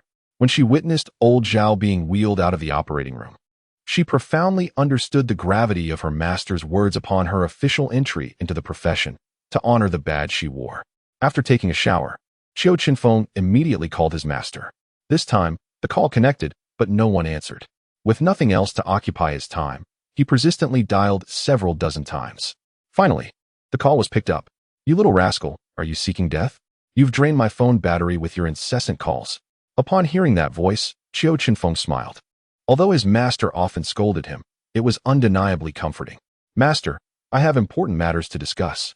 He proceeded to recount the situation regarding the Zhang family and He Biao, as well as his recent induction into the criminal police team. In conclusion, he mentioned the events of that evening, inquiring whether his master could devise a simplified version of the martial arts techniques to impart to the officers. After a prolonged silence, Zaya considered his suggestion. He had once entertained a similar notion, but his own master had been rather conservative, stating before his passing that such techniques should only be taught to direct disciples. However, after hearing Qiu Chenfeng's proposal, he recognized a loophole. While he could not convey the complete martial arts techniques, a condensed version would pose no issue. After all, the police were unlikely to utilize esoteric martial arts. Equipping them with some basic combat skills and movements would certainly be feasible. Thus, he acquiesced to Qiu Chenfeng's suggestion but mentioned his own busy schedule, leaving the execution of this task to him. Elated by his master's consent, Qiu Chenfeng felt a surge of happiness, eager to discuss the matter with Lin Feng the following day. Although the simplified techniques would not reach the strength of a true martial artist, they would undoubtedly dominate against untrained individuals. Glancing at the time, which was just past 10, he promptly retrieved paper and pen, recalling the martial arts techniques in his mind. He selected several fighting styles and movements, merging them thoughtfully. After practicing the techniques he had written down, he felt assured of their effectiveness. Since he had completed the draft, it would be reasonable to allow Shaolin to practice as well, so he knocked on her door. "What do you want? Don't you see what time it is?" Lu Yilin bellowed as she opened the door. At this moment, he suddenly remembered that he had neglected to check the time. Glancing at the wall clock, he realized it was already past 3 o'clock. "I'm so sorry. I didn't keep track of the time. Please practice this set of techniques over the next few days. I have spoken with my master, and he has agreed to let me share certain martial arts and combat skills that can be useful for the police, allowing all officers to practice them. This way, incidents like the one involving old Zhao will occur far less frequently. As long as one does not encounter an ancient martial artist, they will essentially be invincible. You must practice diligently. I certainly do not wish for anything to happen to you. Now, get some rest. I must do the same, or I'll end up with dark circles under my eyes tomorrow." With that, he dashed back to his room. After checking his phone once more and confirming it was indeed past 3, he finally lay down in bed. He had not anticipated that writing this manual would take him a solid 4 hours. After Lu Yilin returned to her bed, she perused the manual and recalled what Qiu Chenfeng had said about not wanting anything to happen to her, which dissipated her earlier frustration and replaced it with a sense of delight. The following day at work, Qiu Chenfeng visited Lin Feng's office to discuss the matter. Lin Feng truly felt he had underestimated him. He hadn't expected this young man to be so magnanimous. If such knowledge were exchanged for money, he could easily ascend the rankings. Naturally, he lacked the authority to make such decisions and promptly reported the situation to the bureau. Upon hearing this, the director responded without hesitation, "Of course we need this." In the ensuing days, the criminal investigation team became the first pilot group, with Qiu Chenfeng stepping in as a temporary coach. After returning home and preparing a meal for Lu Yilin, he also helped her practice, which meant her proficiency among the officers was the highest. Of course, everyone was aware that they lived together. It would indeed be surprising if her training were to fall short compared to others. A week later, Lu Yilin finally began working on cases, which filled her with excitement as she no longer had to remain confined to the office. However, Qiu Chenfeng found himself feeling bored during quieter periods. Lin Feng often allowed him to rest in the office, emphasizing that good steel should be used on the cutting edge. Noticing Lu Yilin's busyness over the past few days, Qiu Chenfeng resolved to find something to occupy himself. Suddenly recalling that he still did not possess a driver's license, he rushed to Lin Feng's office to inquire about where he might learn to drive. Lin Feng provided him with the contact information for a driving school, yet Qiu Chenfeng did not follow up. "What is the matter?" Lin Feng asked, puzzled. "Well, Uncle Lin, I only have a few hundred yuan left," Qiu Chenfeng replied sheepishly. "What on earth have you spent money on?" 6,000 yuan gone in just over 10 days. "I bought a phone, clothes, and so forth," he explained. Upon hearing the mention of clothes, Lin Feng suddenly recalled Lu Yilin's set of hanfu, which he had long known to be quite expensive. Could it be that he had purchased it? He fixed Qiu Chenfeng with a knowing look and asked, "Clothes? The hanfu, perhaps? So, you've been quite generous, huh? With only a little money to spare, you went ahead and bought her such an expensive outfit." Uncle Lin. The clothes I'm wearing were also bought by her, costing over 2,000 yuan. "I'm merely returning a favor," Qiu Chenfeng replied. Lin Feng, upon hearing this, realized that the two young people might indeed have something special developing between them. After Qiu Chenfeng left, he took out his phone and called Lu Yilin's father, Lu Yi, having forgotten to reach out to him previously. Chapter 16. As soon as the call was connected, Lu Yi's hearty voice resonated. "Old Lin, it's been quite a while since you last called. How is Xiao Lin performing?" Upon hearing this inquiry, Lin Feng naturally responded truthfully. "Haha, old Lu. Your daughter is quite like you. How could she not excel? Not long ago, an elderly comrade of ours was injured, which prompted Xiao Feng to take matters into her own hands and develop a new set of skills. Now, our entire team is practicing it. And your Xiao Lin is the one who has mastered it the best." Lu Yi, upon hearing this, immediately burst into laughter, fully aware of his daughter's tenacious character. "Oh, that is wonderful. I was worried she might bring shame to my name. Who is Xiao Feng? Is he that disciple of the carefree one? By the way, how are they getting along living together? I feel hesitant to ask. You know that girl, although she appears carefree and is easily able to bond with her colleagues, she tends to become uneasy when it comes to being too close with the opposite sex. 2 months ago, a young man from her mother's workplace confessed to her. He sat a bit too close, and she ended up giving him a good beating." This revelation made Lin Feng chuckle, leaving Lu Yi on the other end puzzled, prompting him to inquire about what had happened. "Haha, old Lu, the reason I called you today was to discuss their situation. Regardless, Xiao Feng always seems to have Xiao Lin in mind. As for Xiao Lin, it seems she has no aversion to him. That lad, raised under the carefree one, has never really seen money. About 10 days ago, he came to me to advance his first month's salary of 6,000 yuan, claiming he wanted to buy a phone. Later, I checked, and a decent phone only costs around 2,000 yuan. However, when I asked him today, he said he had only a few hundred left. Can you guess where all his money went?" Lin Feng intentionally built suspense, hoping to gauge Lu Yi's reaction. However, this left the typically straightforward Lu Yi bewildered. After pondering for a moment, he asked, Did he spend it on Xiaolin? Ha ha ha, old Lu. Today that lad told me that when he first moved in, Xiaolin bought him 2 sets of clothes for over 2,000 yuan. Then, on the night our comrade was injured after dinner, they went out for a stroll, and he bought her a beautiful hanfu for over 2,000 yuan. Can you imagine how generous this is for a boy who hasn't had much experience with money? These revelations left Lu Yi utterly confused, prompting him to ask, "What is going on? Old Lin, you know I'm straightforward. I don't grasp those convoluted matters. Are you implying that these 2 children have feelings for each other? And that Xiaolin is no longer dining at the cafeteria in the evenings?"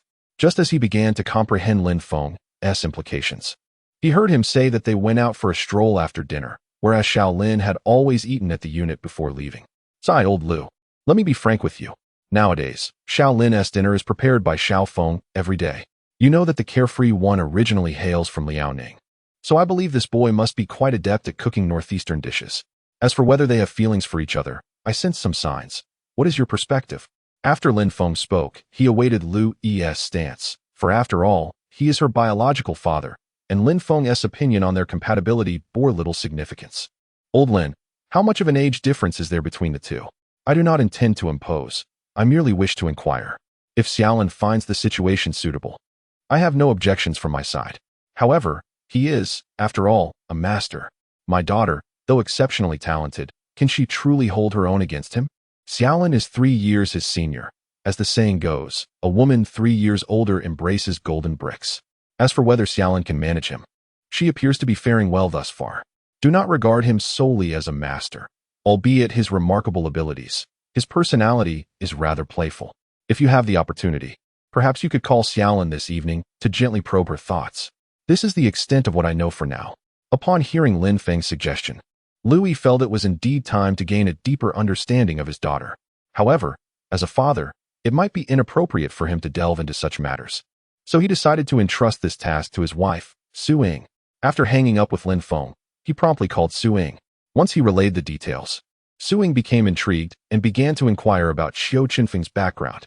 Nevertheless, Lu Yi could not easily disclose his status as a master, merely mentioning that he was taken in by an old Taoist and possesses commendable abilities.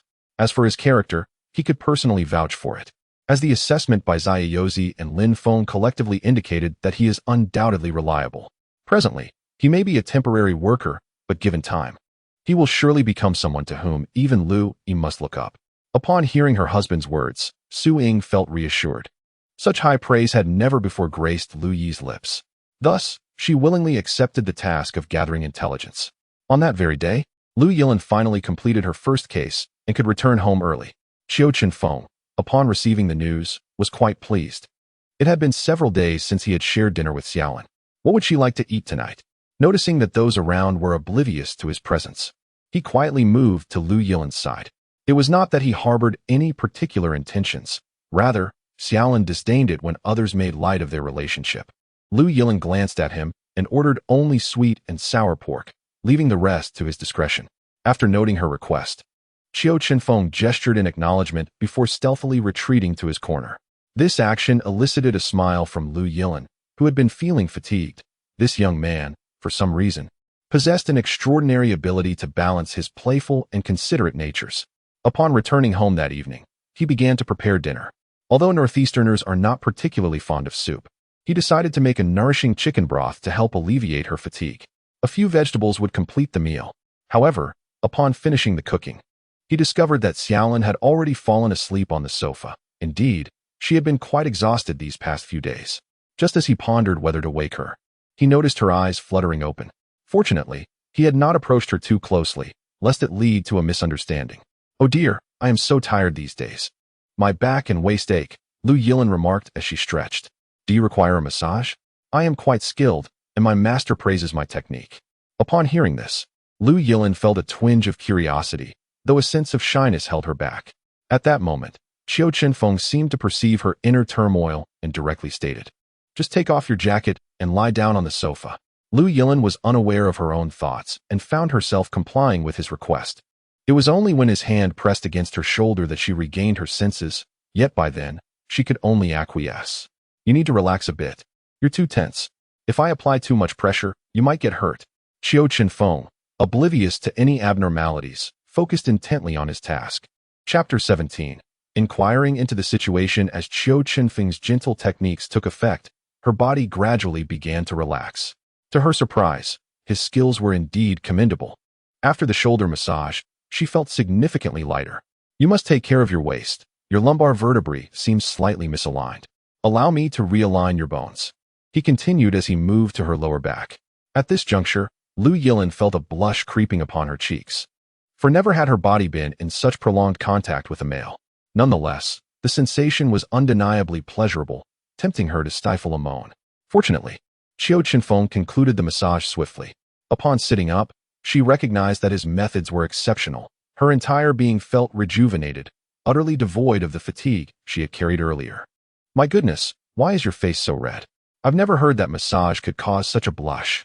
Whether Qiu Chenfeng intended to provoke her was unclear, but ultimately, he returned to the dining table with a cheerful demeanor after receiving a playful punch from Lu Yilin. Let us eat. The dishes are nearly cold. While speaking, he served her a bowl of chicken soup before taking his seat to indulge in the meal. What prompted you to make chicken soup? I've scarcely had it in my life, Lu Yilin remarked as she savored the broth. I noticed you looked quite fatigued, so I thought I'd provide you with some energy. This is far better for recovery than simply consuming meat. After a pleasant dinner, the two settled back onto the sofa to engage in casual conversation. However, their dialogue was short-lived as Lu Yilin's phone rang. Upon seeing it was her mother, she excused herself to return to her room. Qiu Chenfeng understood that she had been worn out from the past few days and needed rest, leaving him to take the trash downstairs and meander about, having overeaten. Once back in her room, Lu Yilin answered the call. Mom, what is the occasion for your call? Did you know I was done with my work? Hearing her voice, Su-Ying sensed a hint of fatigue and felt a pang of concern. After a brief exchange of pleasantries, she got straight to the point. Xiaolin, have you had dinner? What did you eat? Lu Yilin, unaware of any underlying motives, innocently divulged the details. Oh, not bad. You can cook now? When will you be home to make some for Mom? Upon hearing her mother's words, Lu Yilin realized she had fallen into a trap. Her mother must have caught wind of something, likely from the team leader. Thus, she decided to bring Qiu Chenfeng into the conversation. Sweetheart, tell me more about him. I heard from your father that he is an orphan. Su-Ying understood that there was no point in beating around the bush with Lu Yilin, so she opted for a direct approach. Consequently, Lu Yilin recounted everything she knew about Qiu Chenfeng. After listening, Su-Ying finally understood that Lu Yi was absolutely correct. If this child had any faults, their own daughter would never have praised him so. Thus, she returned to the main topic and asked with a smile, So, what is the situation between you two? You've always been close to boys, but I hear from Uncle Lin that this time it's a bit different. Lu Yilin realized she could no longer evade the question. Since that was the case, she might as well be bold. Mom, Xiao Dao and Xiao Feng and I are already together. Upon hearing this, Su-Ying felt a twinge of disbelief. Had they really gotten together in just over 10 days? It seemed that it was not that her daughter was unwilling to find a boyfriend. Rather, she had simply not encountered the right one.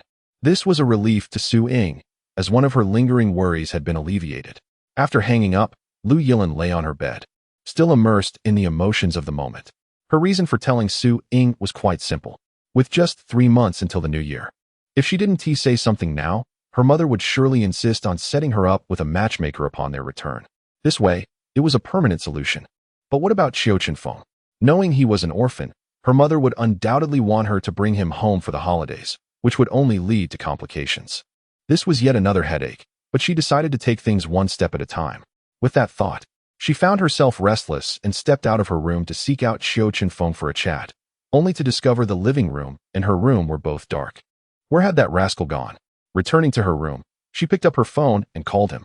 At that moment, Qiu Chenfeng was sitting on the pedestrian street, observing the ebb and flow of people. When he received her call, he asked if she was coming. If not, he would head back. Lu Yilin thought she might as well take a stroll since she couldn't sleep anyway.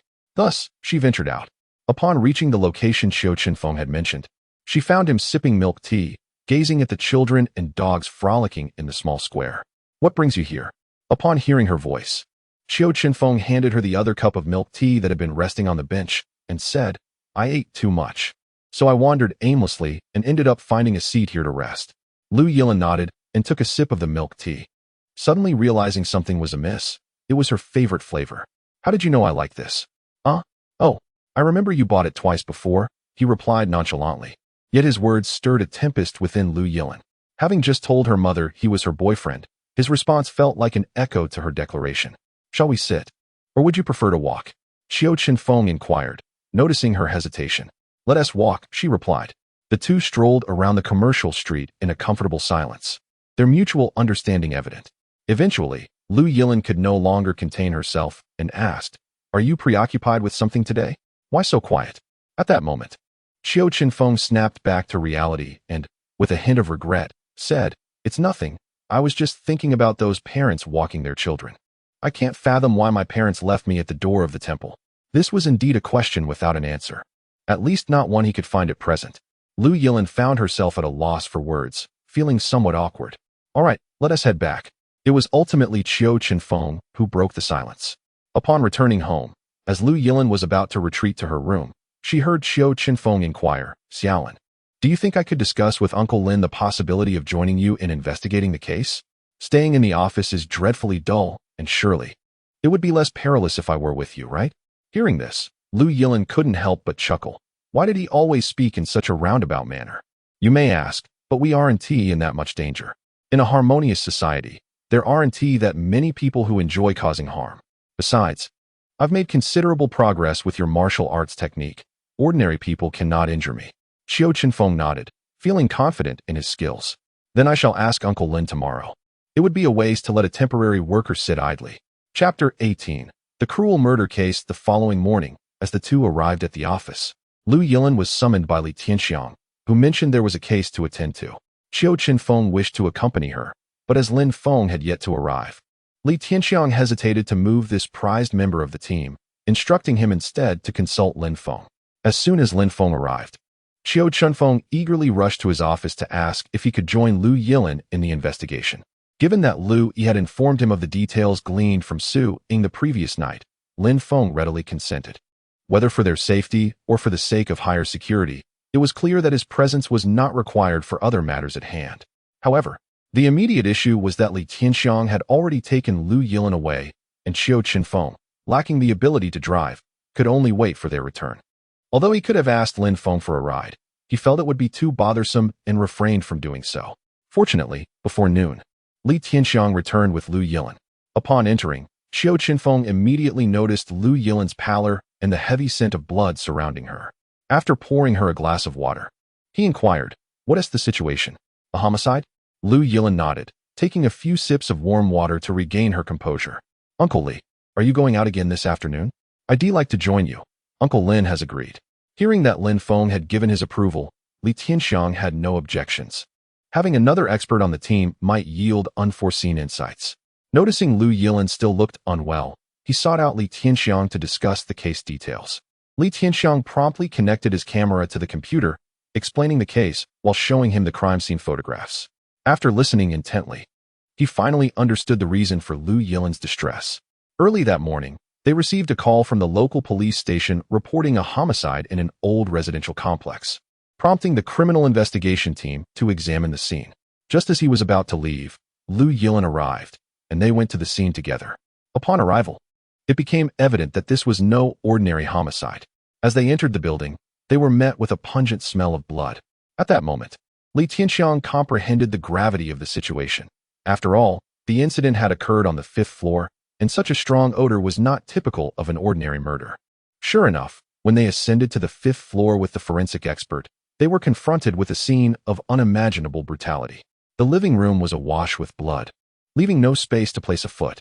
In the very center of the blood pool lay the lifeless bodies of a man and a woman, side by side. Subsequently, forensic examination revealed that both victims had suffered fatal lacerations to their carotid arteries, leading to their demise within a mere 5 minutes.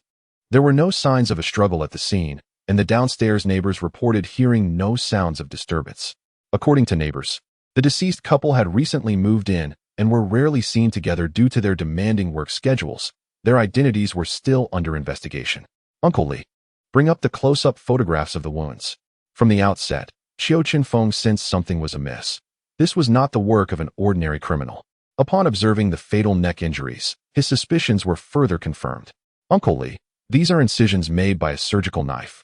and they must have been inflicted by someone highly skilled with a blade, most likely a doctor. He continued, consider the length of the cuts. They measure less than 2 centimeters, and the shape of the wounds is almost identical.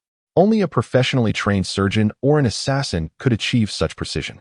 We should start by investigating doctors, particularly those who frequently operate and maintain a fitness regimen.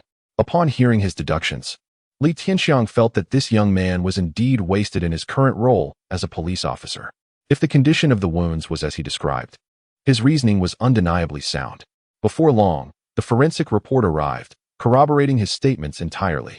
At this moment, Lu Yilin began to regard him with newfound respect, surprised by the young Taoist's capabilities.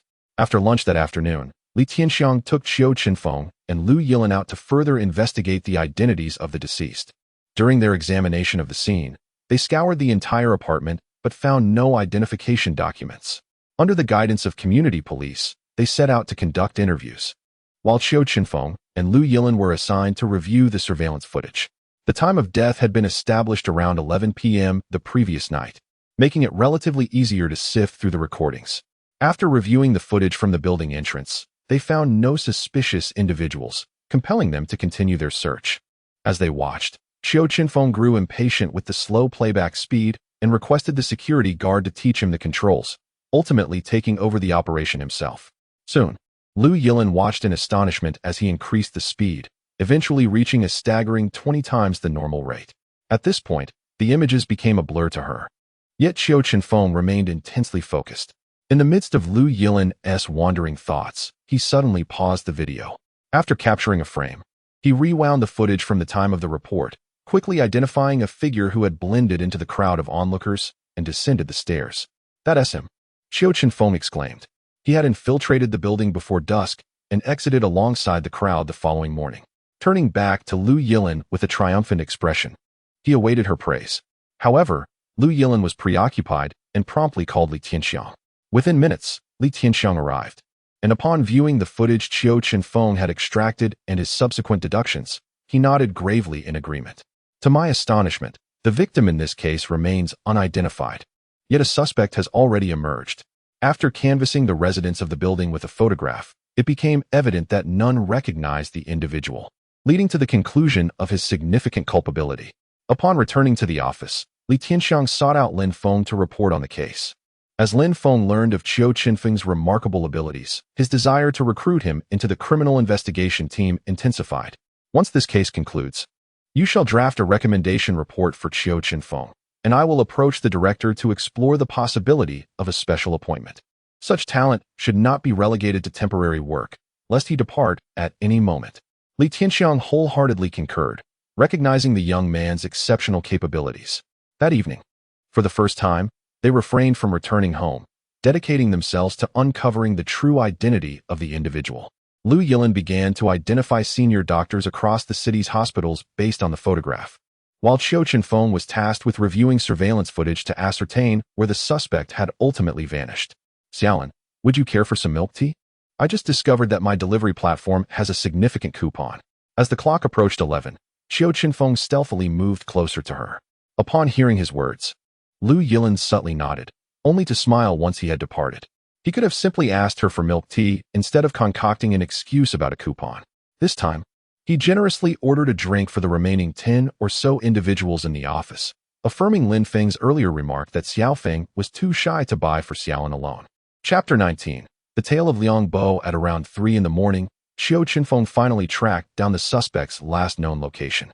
It was a residential area situated over 30 kilometers from the crime scene, where the suspect had likely spent 7 to 8 hours meandering before returning just as dusk fell. He had intended to inform Lu Yilin immediately, but found her fast asleep from exhaustion. Given the slight chill in Su Cheng's October air, he gently draped his coat over her shoulders. Quietly, he approached Li Tianxiang's desk to share the news. Although Li Tianxiang had been feeling drowsy, he immediately perked up upon hearing Qiu Chenfeng's report and joined him at the computer. After confirming the suspect's identity, they hastily set off for the residential area. With the assistance of the on-duty security guard, they accessed the internal surveillance footage, revealing the suspect. Isn't that Dr. Liang? The guard recognized him. Do you know him? Share what you know. Li Tianxiang pressed for details. I am not entirely certain, but his name is Liang Bo. He was once a surgeon at the city hospital, but it seems he was dismissed following a medical malpractice incident. However, he usually drove, so I rarely saw him walking back. Upon hearing that he had a vehicle, Li Tianxiang sensed trouble and promptly requested the guard to retrieve the records of the suspect's vehicle entries and exits. As expected, he had departed by car shortly after 10 that evening, indicating that assistance from the transportation department would be necessary. After making a call to the transportation department, the two returned to their vehicle, now merely awaiting further information. At this moment, Lu Yilin awoke, noticing the coat draped over her, a subtle smile gracing her lips. On the way, Qiu Chenfeng felt a twinge of hunger and decided to order some fried noodles and fried rice with Li Tianxiang. Upon seeing grilled cold noodles, he thoughtfully brought a portion for Xiaolin, pondering that a person from the northeast would likely be accustomed to such fare. When they returned, the tantalizing aroma wafted into the office, prompting a rush from their colleagues to seize the food. Nevertheless, Qiu Chenfeng placed the grilled cold noodles on Lu Yilin's desk. "Hey, what's going on? Why do we all have fried noodles and fried rice, while she gets grilled cold noodles, and with meat no less?" A colleague teased, observing the situation. "Well, my good sir, I too am enjoying fried rice. She traveled quite a distance. It's only fitting she indulge in a taste of her hometown." Qiu Chenfeng replied as he savored his dish. After a collective acknowledgement from the others, they settled down to eat. Lu Yilin, hearing his words, smiled gently, choosing not to retort, as the matter had already been addressed. Li Tianxiang, while eating, shared the findings they had gathered, urging everyone to take a break after their meal. For once the traffic department's results arrived, they would be plunged into work again. Upon hearing that the doctor was from the city hospital, Lu Yilin felt a pang of frustration. She had indeed screened all the doctors from the city hospital, yet failed to consider those who had resigned. Once they finished their meal, everyone reclined in their chairs and dozed off, except for Qiu Chenfeng, who discreetly watched Lu Yilin, indifferent to whether he slept or not. Suddenly, Lu Yilin opened her eyes, their gazes locking. She gently urged him, "You should hurry and sleep," before closing her eyes once more. Qiu Chenfeng had never witnessed such a serene side of Xiaolin, and he was genuinely surprised by this aspect of her personality. The following day, around 8 in the morning, news from the traffic department arrived. The vehicle had exited the highway around 7 o'clock that morning, and high-definition cameras captured the driver, none other than Liang Bo. "Let us go. It's time for a long journey," Li Tianxiang declared, leading Lu Yilin and Qiu Chenfeng into the vehicle to pursue their lead. By noon, the trio arrived at the location where the car had exited the highway, receiving further updates from the traffic department indicating that the last sighting of the vehicle was on a rural road, beyond which no surveillance was available. Upon reaching the area, they encountered a quaint village, realizing that their entry would be problematic. Consequently, they drove to the local police station to gather information about Liang Bo. After inquiring, they discovered that his hometown indeed lay in that small village, though it was now nearly deserted, as preparations for demolition were underway and the residents had relocated. After learning about Liang Bo's situation, the local police station assigned 2 officers to accompany the trio to his ancestral home. At that moment, Liang Bo might have sensed something amiss, peering cautiously from a dilapidated house. It was only when he spotted a police car approaching that he comprehended his lack of escape, and he boldly stepped out to stand directly in front of the vehicle. "Liang Bo, come with us. One must face the consequences of their actions." Li Tianxiang did not approach directly. Instead, he alighted from the vehicle and shouted, "Ha! Killing those greedy scoundrels is quite satisfying. However, I truly do not intend to accompany you. You are no match for me, so depart swiftly." Upon hearing Liang Bo's words, Qiu Chenfeng also exited the car. After a cursory glance, he noticed that Liang Bo was, in fact, a martial artist at the mid-stage of the acquired realm. Consequently, he positioned himself in front of several individuals and, shaking his head at the approaching Li Tianxiang, inquired, "Could you elaborate on the matter of those scoundrels? Even if you choose not to join us, we must still file a report." Liang Bo, upon hearing this, sized him up and acquiesced to his suggestion. He had endured great hardships to become a doctor at Sioux City Hospital, finally experiencing a moment of pride. However, a medical mishap a few years prior had plunged him into despair, resulting in the loss of his job and the burden of legal troubles. Nevertheless, he persevered and eventually utilized his remaining funds to establish a modest clinic, managing to sustain a reasonable livelihood. It was during this time that he encountered a man and a woman. The man had a fractured left arm, but they lacked the means to visit a larger hospital. So they sought his clinic in hopes of receiving a cast. Coincidentally, Liang Bo had been drinking at home and was called into the clinic. Due to the effects of alcohol, he unfortunately failed to properly realign the fracture before applying the cast. Days later, when he discovered the situation, it was too late. The man's arm could no longer be set and required surgical intervention. He generously covered all surgical expenses for them. However, these two individuals, having somehow learned of his prior medical incident, began to extort money from him, using their knowledge as leverage. After approximately 6 months, Liang Bo could no longer bear the burden and proposed that they rent an apartment in Sioux City, as they had been living in a hotel, which was financially unsustainable. The couple was not particular about their accommodations, so they accepted his offer. However, they were unaware that this relocation was part of Liang Bo's cunning plan. Other locations had become too heavily monitored for him to act, but this apartment, rented under a false identity, allowed him to possess a spare key. As anticipated by Qiu Chenfeng, Liang Bo concealed himself in the apartment, awaiting their return. When they arrived, he utilized his skills to swiftly end their lives. Subsequently, he opened the front door to facilitate their discovery and concealed himself within the room. When someone eventually called the authorities, he emerged and proceeded downstairs, feigning curiosity as he mingled with onlookers and gradually ascended alongside them, ultimately departing with them. After hearing his account, everyone felt a degree of sympathy for his plight. Nevertheless, transgressions must be met with consequences. Thus, Qiu Chenfeng approached him alone, retrieving handcuffs from his pocket and tossing them toward him. Haha, you are no match for me. Depart. Liang Bo had no intention of accompanying them, yet he was not one to indiscriminately take lives, nor did he intend to inflict harm upon them. Upon hearing his words, Qiu Chenfeng unleashed his full energy, forcefully pinning him to the ground. You are a master.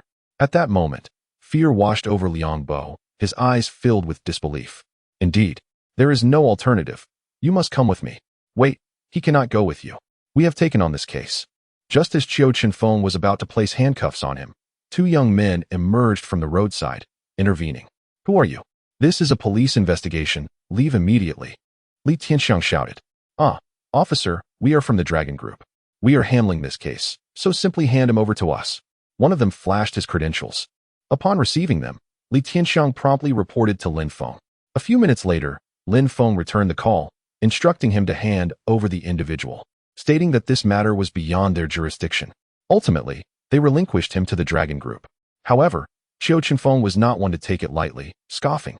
What an impressive department. You don't investigate yourselves, but come to collect the spoils after we do the work. He shook his head in disdain. Kid, what did you just say? The man who had shown his credentials suddenly unleashed an imposing aura. Aura? I'm not afraid of you. A mere early innate dares to act so brazenly before me. He released his energy once more, and both men immediately felt the oppressive pressure. No, senior. It is our fault. Please show mercy. The other man, sensing the gravity of the situation, quickly knelt and pleaded. Qiu Chenfeng had no intention of harming them. He merely disdained their arrogant demeanor. All right, you may take him away. Uncle Li, Shaolin, let us depart. We have squandered a day and a night, merely to tailor garments for others. With that, the group entered their vehicle and departed.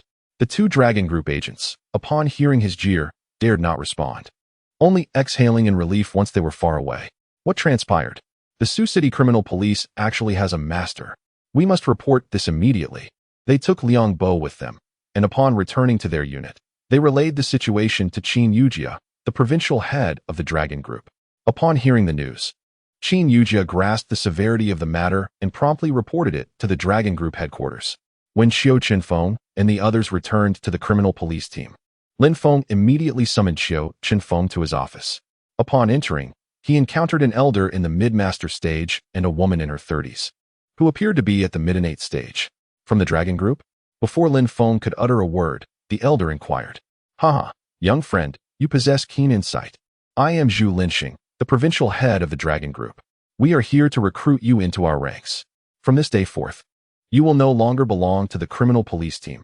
Come with us. With that, he seized Qiu Chenfeng, attempting to take him away. Hold on. When did I agree to join you? If you think to use force, I am not afraid of you. With a gentle flick of his wrist, he cast off Zhu Linxing's grasp. You are a late master? At this moment, Zhu Linxing was no longer calm. He initially thought that his opponent was merely at the early stage of mastery, only to discover that he had already reached the later stage. Not quite, he retorted. I am still at the mid-stage. However, your techniques are lacking, and your foundation is insufficient, hence you are not my match. Upon hearing these words, Zhu Linxing felt a surge of anger. All martial artists are under the jurisdiction of our dragon group. Can you truly contend with me, or with my superiors? Are you threatening me? Just wait a moment. Who does not have a patron? With that, Qiu Chenfeng took out his phone and began a relentless barrage of calls to Zayayozi, regardless of whether he possessed other identities. The mere fact that he was a peak martial arts grandmaster was enough to instill fear in the dragon group. Finally, on the 16th call, Zayayozi answered. You little rascal, have I not given you enough face? Do you believe I will return immediately and beat you to the ground? Qiu Chenfeng disregarded his words and cried out, Master, save me. Today, I finally managed to handle a case, preparing to apprehend someone when the dragon group intercepted us. Upon my return, Zhu Linxing insisted that I accompany them, and if I refuse, they will obliterate me. Upon hearing Qiu Chenfeng's words, Zayayozi paused for a moment, then roared, These little rascals are becoming increasingly outrageous. But what are your thoughts? Do you wish to stay? Yes, Master, I prefer it here. He certainly could not mention the matter concerning Shaolin. He simply enjoyed being there. At this juncture, Lin Feng interjected, Senior Zayayozi, I am Lin Feng. Your disciple has taken a liking to my old comrade's daughter. For the sake of your disciple's future wife, you ought to allow him to remain. What is this? Very well. That shows my style. Fresh from the mountains and already attracting blossoms. Let him wait. Soon someone will come to have them withdraw. With that, he hung up the phone. Uncle Lin, could you refrain from revealing my secrets? Qiu Chenfeng said, feeling aggrieved. At this moment, Zhu Linxing was once again flustered. His tone shifted as he trembled and inquired. Young friend, are you a disciple of Senior Zayayozi? Upon hearing this, Qiu Chenfeng did not offer him a pleasant demeanor and retorted, Yes, what of it? Do you know him? Zhu Linxing waved his hand in haste and replied, No. I do not possess the capability to know Senior Zayayozi. This is all a misunderstanding. I shall leave at once. With that, he promptly exited. No sooner had he left the precincts of the criminal police station than he received a call from the Dragon Group headquarters, which immediately bombarded him with reprimands. However, he felt quite wronged. Were they not the ones who summoned him to apprehend someone? Now they wanted him to take the blame. Chapter 21, Director of the Office Uncle Lin, what exactly is my master's identity? After they departed, Qiu Chenfeng became curious about how a mere name could frighten Zhu Linxing into fleeing. I do not know. In any case, he seems quite formidable. The Dragon Group clearly dares not offend him. This will not do. I must inquire with the old man. With that, he attempted to call Zayayozi again, but the line simply relayed that the number was out of service. The old man must have blocked me. Upon returning to the office, Lu Yilin promptly approached him and inquired, Who were those two earlier? Were they looking for you? Qiu Chenfeng nodded slightly, not pondering the issue of confidentiality, and directly stated, Indeed, they are from the Dragon Group, seeking to take me away. What does take away mean? Who grants them the authority to do so?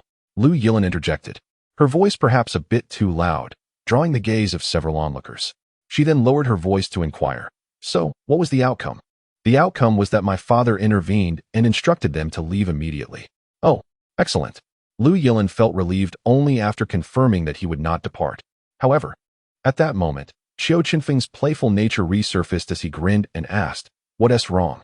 Do you not wish for my departure? Lu Yilin was taken aback by his forthright question. Turning to see his teasing expression, she retorted, Of course not. I wish for you to leave, immediately. With that, she delivered a swift punch. After she departed, Qiu Chenfeng rubbed the spot where she had struck him, still feeling the sting. He shook his head and murmured, Alas. After teaching her the techniques, she has become significantly stronger in using them against me.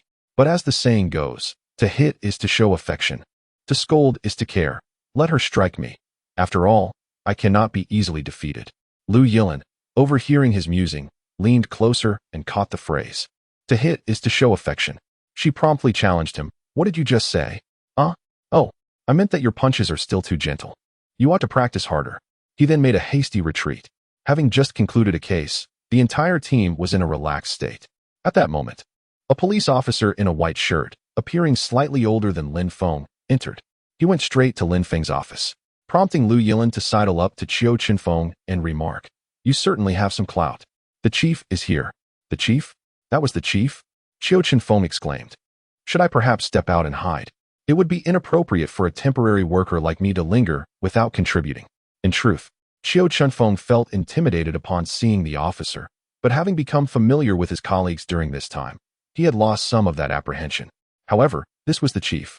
He wore different attire and appeared rather formidable. It would be prudent for him to find a place to conceal himself. Why would you hide? You aren't afraid of the dragon group, yet you fear him? Lu Yilin sighed, exasperated, realizing that this fool truly could not discern the hierarchy. What do you mean? Is the chief not of lesser rank than them? Qiu Chenfeng genuinely did not know, failing to realize that those not in uniform held greater authority than those who were. Lu Yilin, with no choice but to clarify the hierarchy for him, outlined the ranks within their department, including the mayor and other officials, enabling him to grasp the situation somewhat better. However, upon comprehending this, he discovered yet another detail and immediately inquired, Uncle Lin holds such a high position? Good heavens! I thought he was not much different from you all. Should I perhaps tone it down a bit in the future? Lu Yilin, upon hearing his words, was utterly exasperated. So, all this time, he had thought the division chief was merely a figurehead. Yet, as the old adage goes, speak of the devil, and he shall appear. As Lin Feng entered the large office, he began to search for him. Here I am, Uncle Lin. What do you need? Nothing much, just come with me. The chief wishes to meet you. Upon concluding his words, he unceremoniously dragged him into the office. As they stepped inside, Lin Feng introduced him to the two individuals seated on the sofa. This is Director Gao Qingrong from our municipal bureau, and the young man beside him is He Yufei, a special representative from the headquarters of the Dragon Group, here specifically to address your matters. What is going on? Are you taking me away? My father will certainly be upset. At that moment, he began to doubt the reliability of Zaiyozi. Just as one had departed, another had arrived. Hearing his words, He Yufei promptly rose and hurriedly clarified. No, Senior, you've misunderstood. I am assigned by the headquarters to inform you about the arrangements made by Senior Zaiyozi on your behalf. Realizing his misunderstanding, he smiled and gestured for him to continue. Senior Zaiyozi has stated that he needs you to remain here. However, according to relevant laws, warriors must operate under the supervision of the Dragon Group. Based on your abilities and requirements, our leader has directly appointed you as the director of the Dragon Group's office at the Sioux City Public Security Bureau. Your role will involve collaborating with the Sioux City Public Security Bureau on all special cases. Aside from your regular duties, you will accept assignments from the Jiang Province Division, but you will not be managed by them. You will report directly to the headquarters. Here is your appointment letter and credentials. Qiu Chenfeng took the documents he handed over, glanced over them, and then asked with a smile, So I'm considered an official now? A mere figurehead? Yes. Currently, the headquarters has not allocated any personnel, but depending on future needs, arrangements will be made if necessary. He Yufei observed that Qiu Chenfeng's mood had improved slightly and relaxed a bit. He dared not offend someone of such a masterful caliber. It was quite intimidating. All right, that's good. As long as I can stay. Qiu Chenfeng perused his credentials, noting their impressive quality. Seeing him in such high spirits, He Yufei excused himself. Lingering in this place felt rather daunting. After his departure, Gao Qingrong invited him to sit and engaged in casual conversation. Not long into their chat, Qiu Chenfeng suddenly recalled something and exclaimed, Oh no, I forgot something. His outburst startled both Gao Qingrong and Lin Feng, who thought something serious had occurred. What is going on with you? Why the sudden alarm? Lin Feng finally inquired. Uncle Lin, that young man, didn't he discuss my salary with me, did he? Am I to be an official with no money and no personnel? Seeing Qiu Chenfeng's expression as if he had swallowed a fly, both men burst into laughter. Gao Qingrong finally understood why Lin Feng had previously mentioned that once familiarized, this young man was more agreeable than most.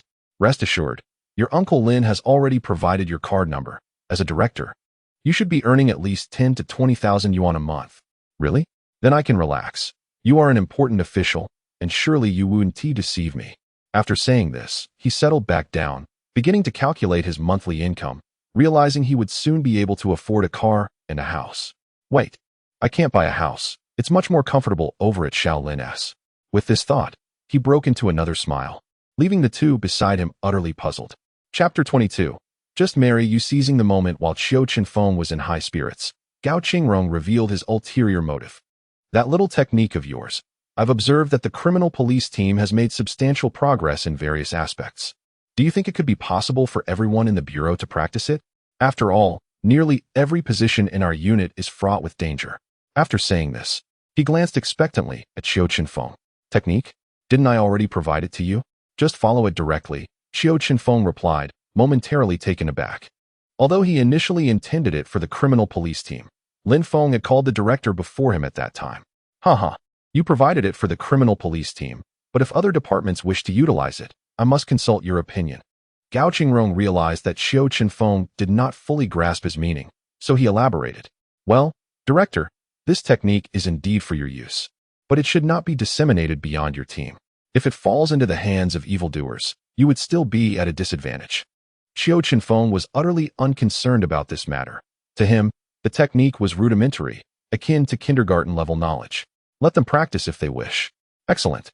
Haha, then I express my gratitude. Gao Qingrong had heard from Lin Feng that although this young man had little exposure to the outside world, his sense of patriotism was exceptionally well cultivated by Xiaozi. Meeting him today confirmed that he was indeed unwavering in matters of righteousness. No need, no need. I shall take my leave now. I must show them I am also an official. He began to stride towards the door when Lin Feng immediately called him back. Wait. Your identity is classified. You cannot let others know unless in special circumstances. On the surface, you remain a temporary worker here. But the director just indicated that you will soon be made permanent.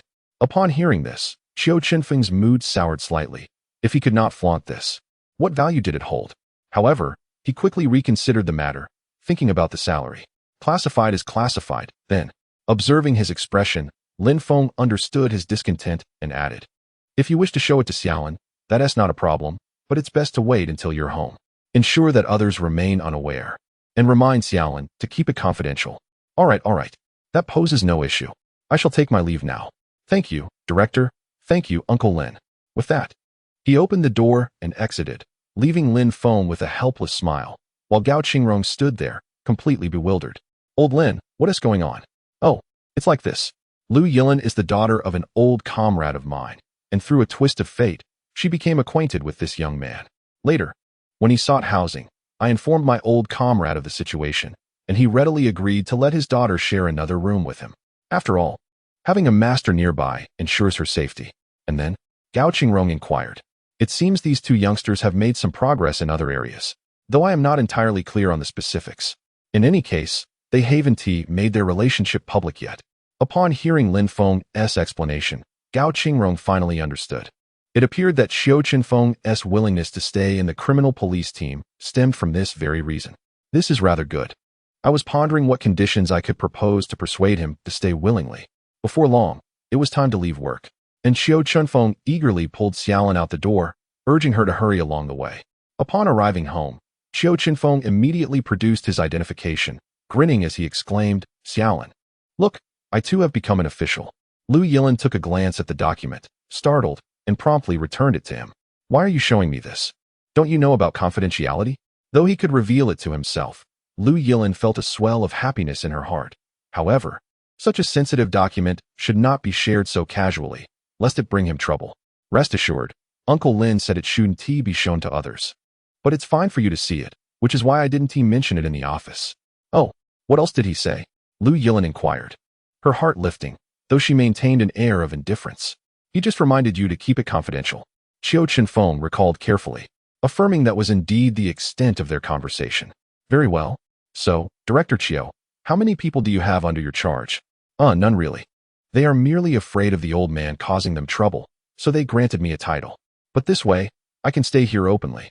Moreover, the bureau chief also mentioned that once I am confirmed, I will be earning double the salary.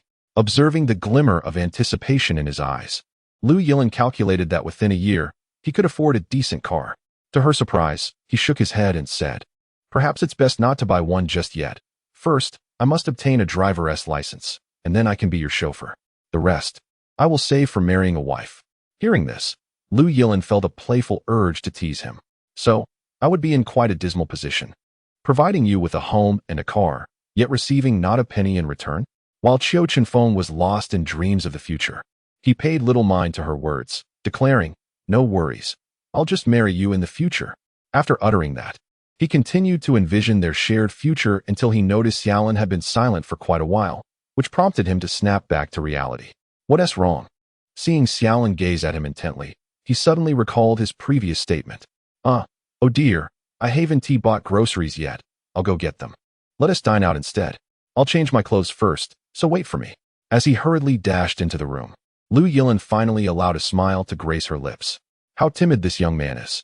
However, reflecting on their relationship, she felt that it was indeed too soon to define their status. It would be prudent to understand one another better first, as long as they were aware of their mutual affection. Thus, that day, they both set out together with an air of ease, with Lu Yilin donning a beautiful hanfu. Upon seeing her in that attire, Qiu Chenfeng grasped her intentions. This budding young man finally resolved to cultivate this affection, understood that since they both harbored feelings for each other, there would inevitably come a day when their relationship would flourish. After dinner, they meandered leisurely, only to unexpectedly find themselves in a familiar place. Spotting the scar on the wall, Qiu Chenfeng sighed. Back then, you nearly got me killed. I was crouched right in this spot. Who would have thought that holding someone else's wallet at that moment would lead to such a series of events? Lu Yilin reminisced about that day. After returning home, it was already past 11, yet neither of them had retreated to their rooms. They remained seated on the sofa, engaged in conversation. I forgot to catch up on my show. It's almost midnight. And only then did Lu Yilin realize she had neglected to watch Qing Yunyan. Should I watch it on the computer? Qiu Chenfeng occasionally watched shows, but never kept up with them. No. On my phone. I can't lie down comfortably while watching on the computer, and the phone screen is small and also not very comfortable. Though it's somewhat convenient. What's wrong? Chapter 23. The mother-in-law is coming. Try not to watch on your phone. It's harsh on the eyes. All right. I'll finish my thought before heading back to my room. Meanwhile, Qiu Chenfeng sat in the living room, stunned. It was the first time he had heard Lu Yilin speak to him in such a tone. The next morning, upon waking, Qiu Chenfeng received a text notification about a bank deposit, over 16,000. He was elated, marveling at his unexpected fortune. Today was his day off, and he had initially planned to accompany Lu Yilin, but now that he had money, he decided to focus on learning to drive first. After informing Lu Yilin, he encouraged her to head to work on her own. As time passed, he called Lin Feng to obtain the address and contact information for the driving school, then set off. Thanks to Lin Feng's prior notice, a representative from the driving school accompanied him throughout the registration and medical examination process, greatly alleviating any potential hassle. After collecting the materials for the first subject, he intended to return home by taxi. Glancing up, he spotted an electronics store nearby and thought about purchasing a television for Lu Yilin, considering her discomfort while watching shows on her phone.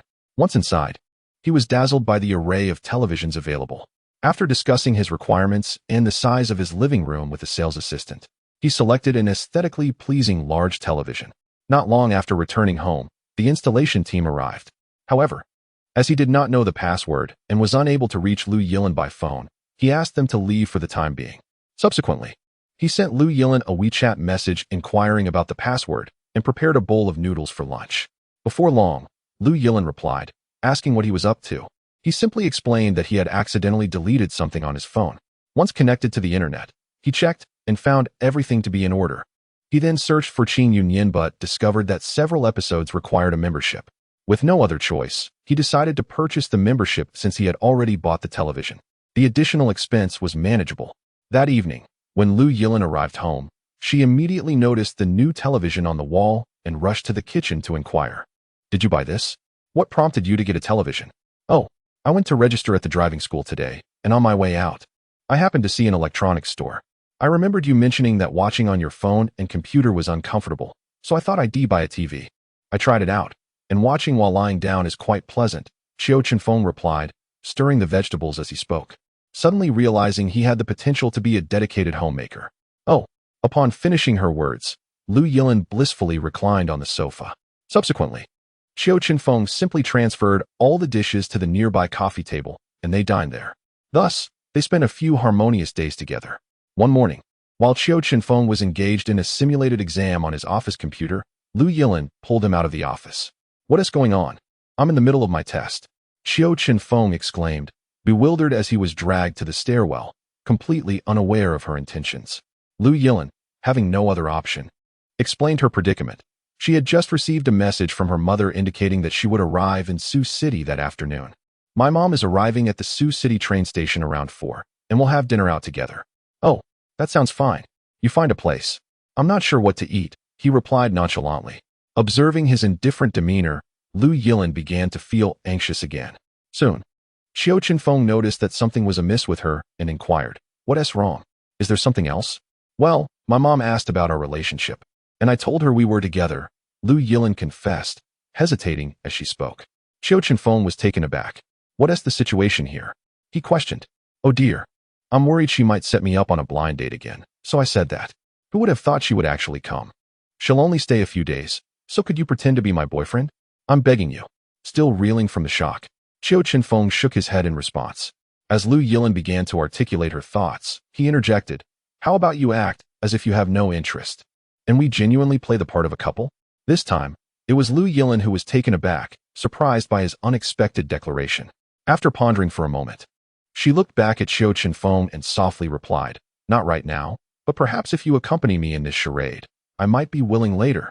After all, we've only known each other for less than a month." "All right, it's settled then. I'll request leave for both of us. We can't keep your mother waiting." With that, Qiu Chenfeng headed off to find Lin Feng, leaving Lu Yilin alone in the stairwell. At that moment, she seemed to exhale in relief and returned to her office with a smile. "Uncle Lin, I'd like to request leave for myself and Xiao Lin. Just 2 hours early, would that be all right?" he exclaimed eagerly upon entering Lin Feng's office. "What's the matter? You two need to take leave for a date? That doesn't seem proper," Lin Feng remarked. "Oh, it's not like that. Xiao Lin's mother is arriving at the train station at 4. We can't have her waiting for us, can we?" "Oh, your mother-in-law is coming? Haha. However, you need to assist at the city bureau this afternoon. A few Korean martial artists are arriving in Sioux City. Since you're in Sioux City, the Dragon Team won't be sending anyone to handle it. You'll need to take care of it yourself. You probably won't be back until around 4. Xiao Lin is scheduled to visit the detention center with Li Tianxiang for an interrogation, so she likely won't be back early either." Initially thinking it would be easy to request leave, Qiu Chenfeng was taken aback by the unfortunate timing of the Korean visitors. Having already received their wages, he felt it would be inappropriate not to fulfill his duties. "What about my mother-in-law?" In his haste, he nearly let slip the truth but quickly corrected himself. "Don't worry, I'll go pick her up." "You? Do you know her?" Lin Feng questioned. Qiu Chenfeng only knew that he was acquainted with Xiao Lin's father, but he was surprised to learn that he also knew her mother. "Naturally, when I met Lao Lu, he wasn't even married yet. Once they wed, I became acquainted with his wife as well." "Oh, I see. Well then, I must trouble Uncle Lin. Alas, being an official brings about numerous concerns. Yet the benefits are quite decent." Having resolved the matter, Qiu Chenfeng murmured as he exited Lin Feng's office. However, he found himself amused by the irony. This position, which he appeared to regard with such indifference, was coveted by countless individuals. Upon returning to his office, Qiu Chenfeng recounted his inability to take leave. Initially, Lu Yilin was quite worried that her mother, unfamiliar with the area, would struggle to find her way. However, upon hearing that Lin Feng would personally fetch her, she felt reassured. After lunch, the two parted ways to attend to their respective tasks. As Qiu Chenfeng arrived at the entrance of the municipal bureau, he was struck by the impressive building, towering over 20 stories high. My goodness, the municipal bureau is indeed a sight to behold. Upon entering the lobby, he found himself at a loss for where to seek assistance, ultimately deciding to inquire with a passing police officer regarding the location of the director's office. However, the officer had no knowledge of his purpose and was unlikely to divulge such information. As for his credentials from the Dragon Team, Lin Feng had previously advised him against showing them indiscriminately. With no other options available, he resorted to calling Lin Feng. When Lin Feng learned that this young man had been overlooked, he laughed heartily for quite some time. Eventually, he provided Qiu Chenfeng with the contact number for Gao Huero. After making the call, Gao instructed him to find a place to sit on the first floor, as he had another call to make and would be down shortly, within a few minutes. Now that he had established contact, there was no need for haste. This provided him a perfect opportunity to explore the municipal bureau's interior. After wandering through several departmental service halls, he was indeed impressed by the grandeur of the place. Just as he was contemplating his return, he noticed two officers approaching him. "Comrade, may I ask what brings you here?" one of the officers inquired.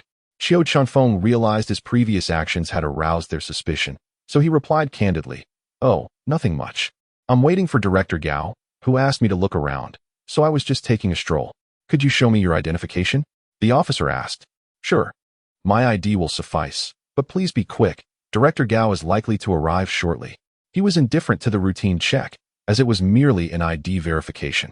However, he did not anticipate that when they scanned his ID on their police system, it would display a message indicating insufficient query permissions, leaving the two officers bewildered, as they had never encountered such a notification before. Xiaofeng, what are you doing there? Let's get going.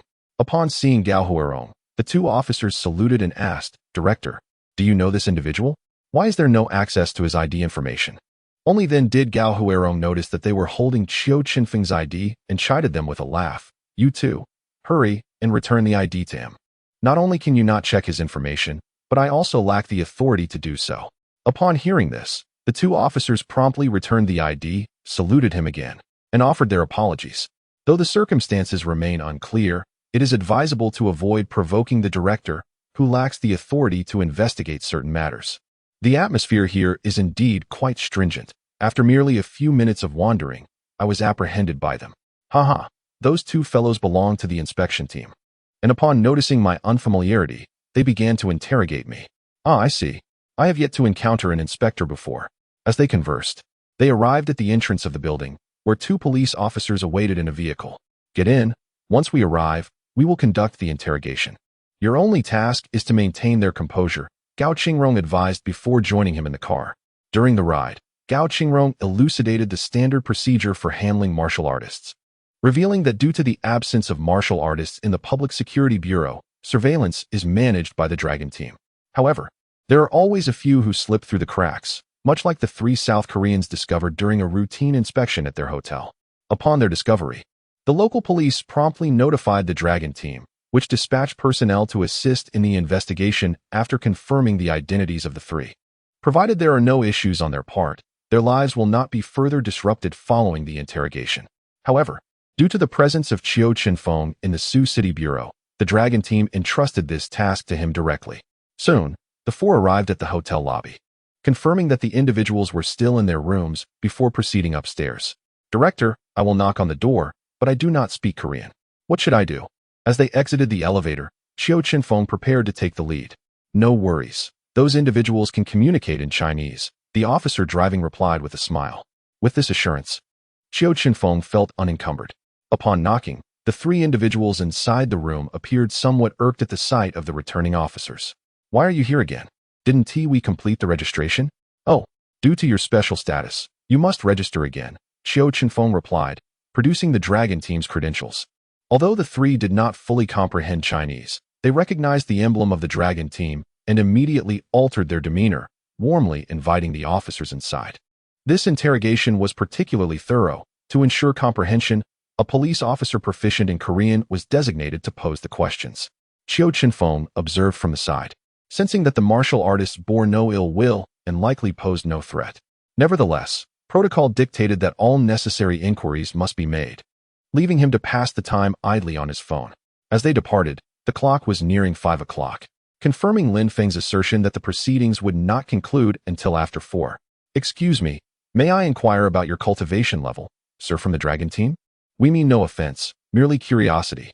As Qiu Chenfeng prepared to leave, he heard the voice of a South Korean behind him. He glanced at the director, who nodded in approval, and then smiled, replying, would you prefer to hear about it or experience it firsthand? Experiencing it would be ideal. We have long heard tales of the prowess of ancient martial artists from Xia and wish to witness it for ourselves. While such words are spoken, there remains an air of disdain among them, for none could perceive any fluctuation of aura emanating from him. Very well. After Qiu Chenfeng uttered these words, he unleashed his entire presence, an invisible yet formidable pressure that surged towards them like a relentless tide. In mere seconds, he withdrew it, lest these nascent martial artists be overwhelmed. With a smile cast in their direction, he took his leave. Once the door was closed, the eldest among the trio began to admonish, Axie, to think a mere routine inquiry would summon a master. During our travels, we ought to exercise some restraint. They are indeed not of ordinary strength. Upon exiting the hotel, Qiu Chenfeng declined their offer to escort him home. As the criminal police team and the municipal bureau were out of the way, even situated in entirely different districts. Upon arriving at the office by taxi, he discovered that Xiaolin had yet to return, prompting him to inquire in Lin Feng's office. Before even crossing the threshold, he called out, "Uncle Lin, when will Xiaolin be back? It's already 5:30. By the way, I must tell you, those 3 foreigners insisted I unleash my aura for them to experience. And it nearly frightened them to the point of losing control. Oh, hello, Auntie." He had assumed Lin Feng would have taken Xiaolin's mother home, so he was taken aback to find her waiting in the office. Su Ying recognized him immediately upon hearing his inquiry about Xiaolin and could not help but chuckle at his bewildered expression upon seeing her. Chapter 25. Exercise caution, haha. Sister-in-law, this is Xiao Feng. You two chat. I'll check on how Tianxiang is faring. With that, Lin Feng exited the office, leaving the two to converse. Come, Xiao Feng, take a seat. There is no need to be so formal. Ah, okay. Once seated, he realized he was unexpectedly nervous, unsure of what to say. Fortunately, Su Ying continued to ask about his personal circumstances, to which he could simply respond truthfully. However, as the conversation progressed, the questions grew increasingly inappropriate. You live with Xiaolin. She hasn't upset you, has she? Not at all. She is quite lovely. Usually, it's I who annoys her, haha. Do you two sleep together? No. Qiu Chenfeng was taken aback that Su Ying would pose such a question, reflecting that he hadn't even held her hand yet. Oh, Auntie means no harm. She merely hopes you both exercise caution. Ah yes, Auntie. We shall certainly exercise caution. In truth, Qiu Chenfeng did not grasp the full implication of her words. Exercising caution seemed rather commonplace. Just then, Lu Yilin entered the office and caught wind of this statement, her face flushing as she exclaimed, "Mom, what are you saying? Why are you bringing all this up?" With that, she dashed over to sit beside Su Ying. "What do you mean? What is wrong with being cautious?" Observing Qiu Chenfeng's innocent expression, Lu Yilin was rendered speechless, and even Lin Feng couldn't suppress a chuckle. This lad truly did not comprehend. Having spent his time on the mountain devoid of internet and any guidance on such matters, Lin Feng had initially intended to extend his hospitality by treating Su Ying to a meal, but she did not allow him to do so. She was acutely aware of the relationship between Lu Yi and Lin Feng, and there was no need for such formalities. Ultimately, Su Ying took the two children out for dinner. Upon returning home, Su Ying noticed that this place was increasingly resembling a home. When she had first brought Xiaolin here, it could barely be considered more than a place to sleep. As it was getting late, Su Ying returned to the bedroom with Xiaolin, while Qiu Chenfeng also went to bed. "Dear, it seems you two are not very intimate," she remarked. "He doesn't understand. You must teach him." Hearing her mother's words, Lu Yilin began to feel a headache. Could such matters truly be expressed so bluntly? Noticing her silence, Su Ying changed the subject. "I noticed during dinner this evening that he seemed quite lost in thought. Is there something troubling him?" "Not that I know of. He seemed fine during the day," Lu Yilin replied, taking a moment to grasp the situation. It dawned on her that perhaps her close relationship with her mother reminded him of his own circumstances. "Mom, perhaps seeing us made him reflect on his own background." At that moment, Su Ying recalled that this child had grown up with his master and had never met his parents. On the other side of the wall, Qiu Chenfeng lay in bed, lost in contemplation. He indeed felt a twinge of envy, but was not particularly hopeful. Throughout the night, he struggled to find sleep. Preoccupied with thoughts of why his parents had abandoned him, was it that they did not want him, or had they encountered some unforeseen misfortune? Thus, as dawn broke around 6 o'clock, he rose from bed. Following his usual routine, he decided to prepare breakfast since he couldn't sleep. By 7 o'clock, Su Ying and her daughter stepped out of their room and were immediately greeted by the enticing aroma wafting through the air. "Xiao Feng, did you make this?" Su Ying inquired, glancing at the porridge and several side dishes laid out on the table. "Yes, Auntie, and there are chive pockets coming out of the pan shortly," he replied. "You can't keep doing everything yourself. You must teach Xiaolin, or she'll become spoiled." This was not mere teasing. She recognized that Xiao Feng was 3 years younger than Xiaolin, yet displayed such remarkable care. "Ah, it's just a small matter. Cooking can be detrimental to the skin, and with her long hair, washing it can be a hassle. It's better that I handle it," he said, bringing the chive pockets to the table and then effortlessly washing the pot. "Then you can have her wash the dishes." Su Ying felt it was important for her daughter to contribute in some way, or else they would merely be left to consume. He mentioned that dish soap can harm one's hands. It's best if women avoid it. Before Qiu Chenfeng could respond, Lu Yilin echoed his earlier sentiment. Su Ying had initially thought it was something she had fabricated until she witnessed him nod in agreement. After all this effort, if only they were willing to commit, her daughter could find herself living a life of ease. Just as they were enjoying breakfast, Qiu Chenfeng's phone rang. He glanced at the screen and saw it was Director Gao, promptly answering the call. Xiaofeng, are you up? Director, I'm having breakfast. What's the matter? Oh well, once you finish, could you come to the city hospital? Lin Feng mentioned your medical skills and would like your assistance. Sure, I'll be there shortly. After hanging up, he shared the news with them and quickly ate a few more bites before getting ready to leave. I'll drive you, it's rush hour. And taking a taxi will take ages, Xiao Lin declared, setting down her bowl and grabbing a jacket before heading out with him. Upon descending the stairs, Qiu Chenfeng discovered that Su Ying had followed him. Mom, why did you come along? You should be resting comfortably at home, Xiao Lin inquired, perplexed. As a doctor myself, I felt compelled to accompany you and assess the situation, Su Ying replied, though her true interest lay in witnessing her son's remarkable medical prowess, which had astounded many. 10 minutes later, the vehicle halted at the hospital's parking lot. Fortunately, it was still early, otherwise, they would have struggled to find a space. After making a phone call to ascertain the specific location, Qiu Chenfeng led the two women upstairs. Upon reaching the entrance of the emergency room, he noticed not only Director Gao, but also several individuals clad in administrative jackets. Director Gao, what is the situation? Upon hearing his voice, Gao Qingrong approached him and briefed him on the critical circumstances. The 3 South Koreans from yesterday are all severely injured. Their bodies are riddled with fractures, and the primary concerns are their internal organs and brain injuries. If they were to succumb, it would likely result in significant diplomatic repercussions. Therefore, we must save them and uncover the truth. Very well, please arrange for a few packs of silver needles, he instructed. While someone was dispatched to fetch the needles, Gao Qingrong introduced 2 officials standing nearby, Wei Dongpeng, the secretary of Su City, and Chen Jian, the mayor. This time, Qiu Chenfeng had encountered the high-ranking officials of Su City, and they were all courteous, well aware of his esteemed position within the Dragon Group. Before long, the silver needles arrived, and he promptly entered the emergency room. May I join? I am a neurosurgery expert from Liaoning province, Su Ying, she interjected. The doctors present were taken aback by Su Ying's credentials. It was indeed fortuitous that such a distinguished expert had arrived. Thus, they permitted her entry, leaving only Lu Yilin and a few leaders waiting outside. Upon entering, she meticulously examined the patient's brains and noted the presence of contusions. The likelihood of saving them was slim.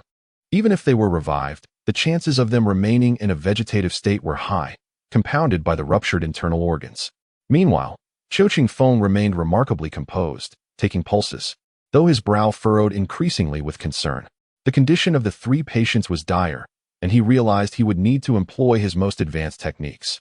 He then extracted the silver needles and methodically inserted them into the patient's chests.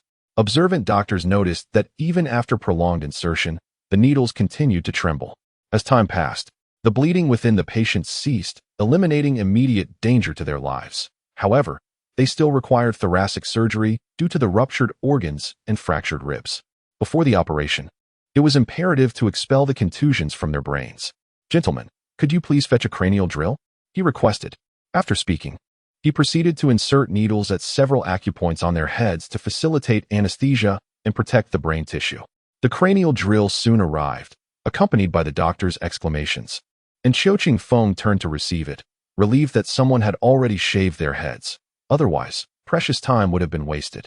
He gently made a small incision with the surgical knife, and as the sound of the cranial drill echoed, all the doctors, including Su Ying, widened their eyes in astonishment. They had never witnessed such a drainage procedure, which astonishingly did not involve any anesthesia. However, since the leaders outside had instructed to relinquish control to him, it was not within their purview to intervene. As each of the 3 individuals had a small hole drilled into their skulls, a few needles at the acupuncture points on their heads began to tremble in midair. Had there been a skilled practitioner of traditional Chinese medicine present, they would have recognized this as the long-lost technique of qi needle manipulation, which alone could expel stagnant blood without harming the brain tissue. Half an hour later, all the stagnant blood within the trio's brains had been successfully drained. Qiu Chenfeng conducted a final examination, confirming there were no fragments of bone remaining, and then allowed the other doctors to proceed with suturing and bandaging. Once the bandaging was complete, he removed the silver needles from the tops of their heads. All right, Transport them to the operating room. We can proceed with the thoracotomy and address the damaged organs. The needles I left in their chests have a hemostatic effect. You may administer anesthesia as usual, but do not remove those needles until the procedure is completed. After addressing the internal organs, remove the needles to restore blood flow, and only close the chest once you have confirmed there is no bleeding. After speaking, he left the emergency room, recognizing that certain tasks were beyond his capacity. It was not that he was incapable. Rather, the exertion was simply overwhelming.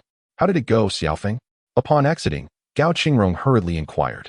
No issues, another surgery will suffice. At that moment, Su Ying also emerged, eagerly questioning Qiu Chenfeng about various details. After he had removed the silver needles from the three individuals, she had thoroughly confirmed through the bedside machine that their brains were unharmed. She was astonished by the existence of such a drainage technique and was eager to understand its principles. Faced with her relentless curiosity, Qiu Chenfeng had no choice but to reveal that this method could only be executed by martial artists of master level or above, which finally quelled her inquiries. Subsequently, Qiu Chenfeng instructed Xiaolin and Su Ying to leave, opting to remain behind until the trio regained consciousness. Being martial artists, it was within his responsibilities to investigate the cause of their injuries. He waited at the hospital with several leaders for an entire morning before receiving news of the successful surgeries. The hospital had truly exerted itself, arranging for all three individuals to undergo simultaneous operations, summoning even those doctors who were originally off duty. Qiu Chenfeng accompanied the leaders to the patient's ward. For safety, the three were housed together. However, after waiting for over an hour, there were still no signs of awakening, which caused the two city leaders to become anxious, repeatedly inquiring if Qiu Chenfeng had any means to expedite their recovery. Ultimately, he found himself at a loss and had to resort to reinserting the needles, channeling a portion of his vital energy through the silver needles. This transaction felt akin to suffering a significant loss, as the transfer of vital energy yielded a mere 10% efficacy. In essence, the vital energy he desperately conveyed would only be minimally absorbed by them. Nevertheless, even that small amount was enough to invigorate them slightly, facilitating their awakening. As expected, within 10 minutes, the three individuals gradually regained consciousness, their speech remarkably coherent. Consequently, Gao Qingrong promptly arranged for two officers proficient in Korean to inquire about the events that had transpired. However, the trio remained tight-lipped, insisting on meeting the master who had initially questioned them at the hotel. Qiu Chenfeng, initially contemplating a brief rest next door, was fatigued from expending too much vital energy and found even walking a strain. Yet, since they insisted on seeing him, he had no choice but to comply. Upon his arrival, the three immediately opened up, recounting their encounter with a master whose accent suggested he was Japanese, urging him to apprehend the individual without delay. The previous evening, they had merely visited a bar where they encountered four Japanese martial artists. A dispute over national honor ensued, culminating in the master intervening and sending them flying. What was this? A Japanese master? What brings him to Sioux City? I should make a call to inquire. With that thought, Qiu Chenfeng promptly rummaged through the contacts provided by the Jiang Province Dragon team, dialing the number of Zhu Linsheng, the group leader. Hello, who is this? Zhu Linsheng, roused from his afternoon nap by the phone's interruption, sounded somewhat irked. Zhu group leader, this is Qiu Chenfeng. Do you remember me? Upon hearing the name, Zhu Linsheng felt a sense of familiarity but quickly recalled that this was the disciple of the esteemed Xiaozi. He immediately responded with enthusiasm. Ah, it's Director Qiu. What can I do for you? Well, regarding the three Korean martial artists from Sioux City yesterday, they were nearly killed today. I have managed to revive them, and they claim to have encountered a Japanese master. Therefore, I wanted to inquire if there exists a Japanese master in Sioux City. Upon hearing Qiu Chenfeng's words, Zhu Linsheng broke into a cold sweat. If these three were to perish on his territory, his career would be jeopardized. Fortunately, Qiu Chenfeng had salvaged the situation, proving himself to be a worthy disciple of the esteemed Xiaozi. Indeed, Director Qiu, there is a Sakura martial arts hall in Sioux City, and its president is a Japanese named Yamada Ichiro, a master in his own right, backed by the largest martial artist family in Japan, the Yamada family.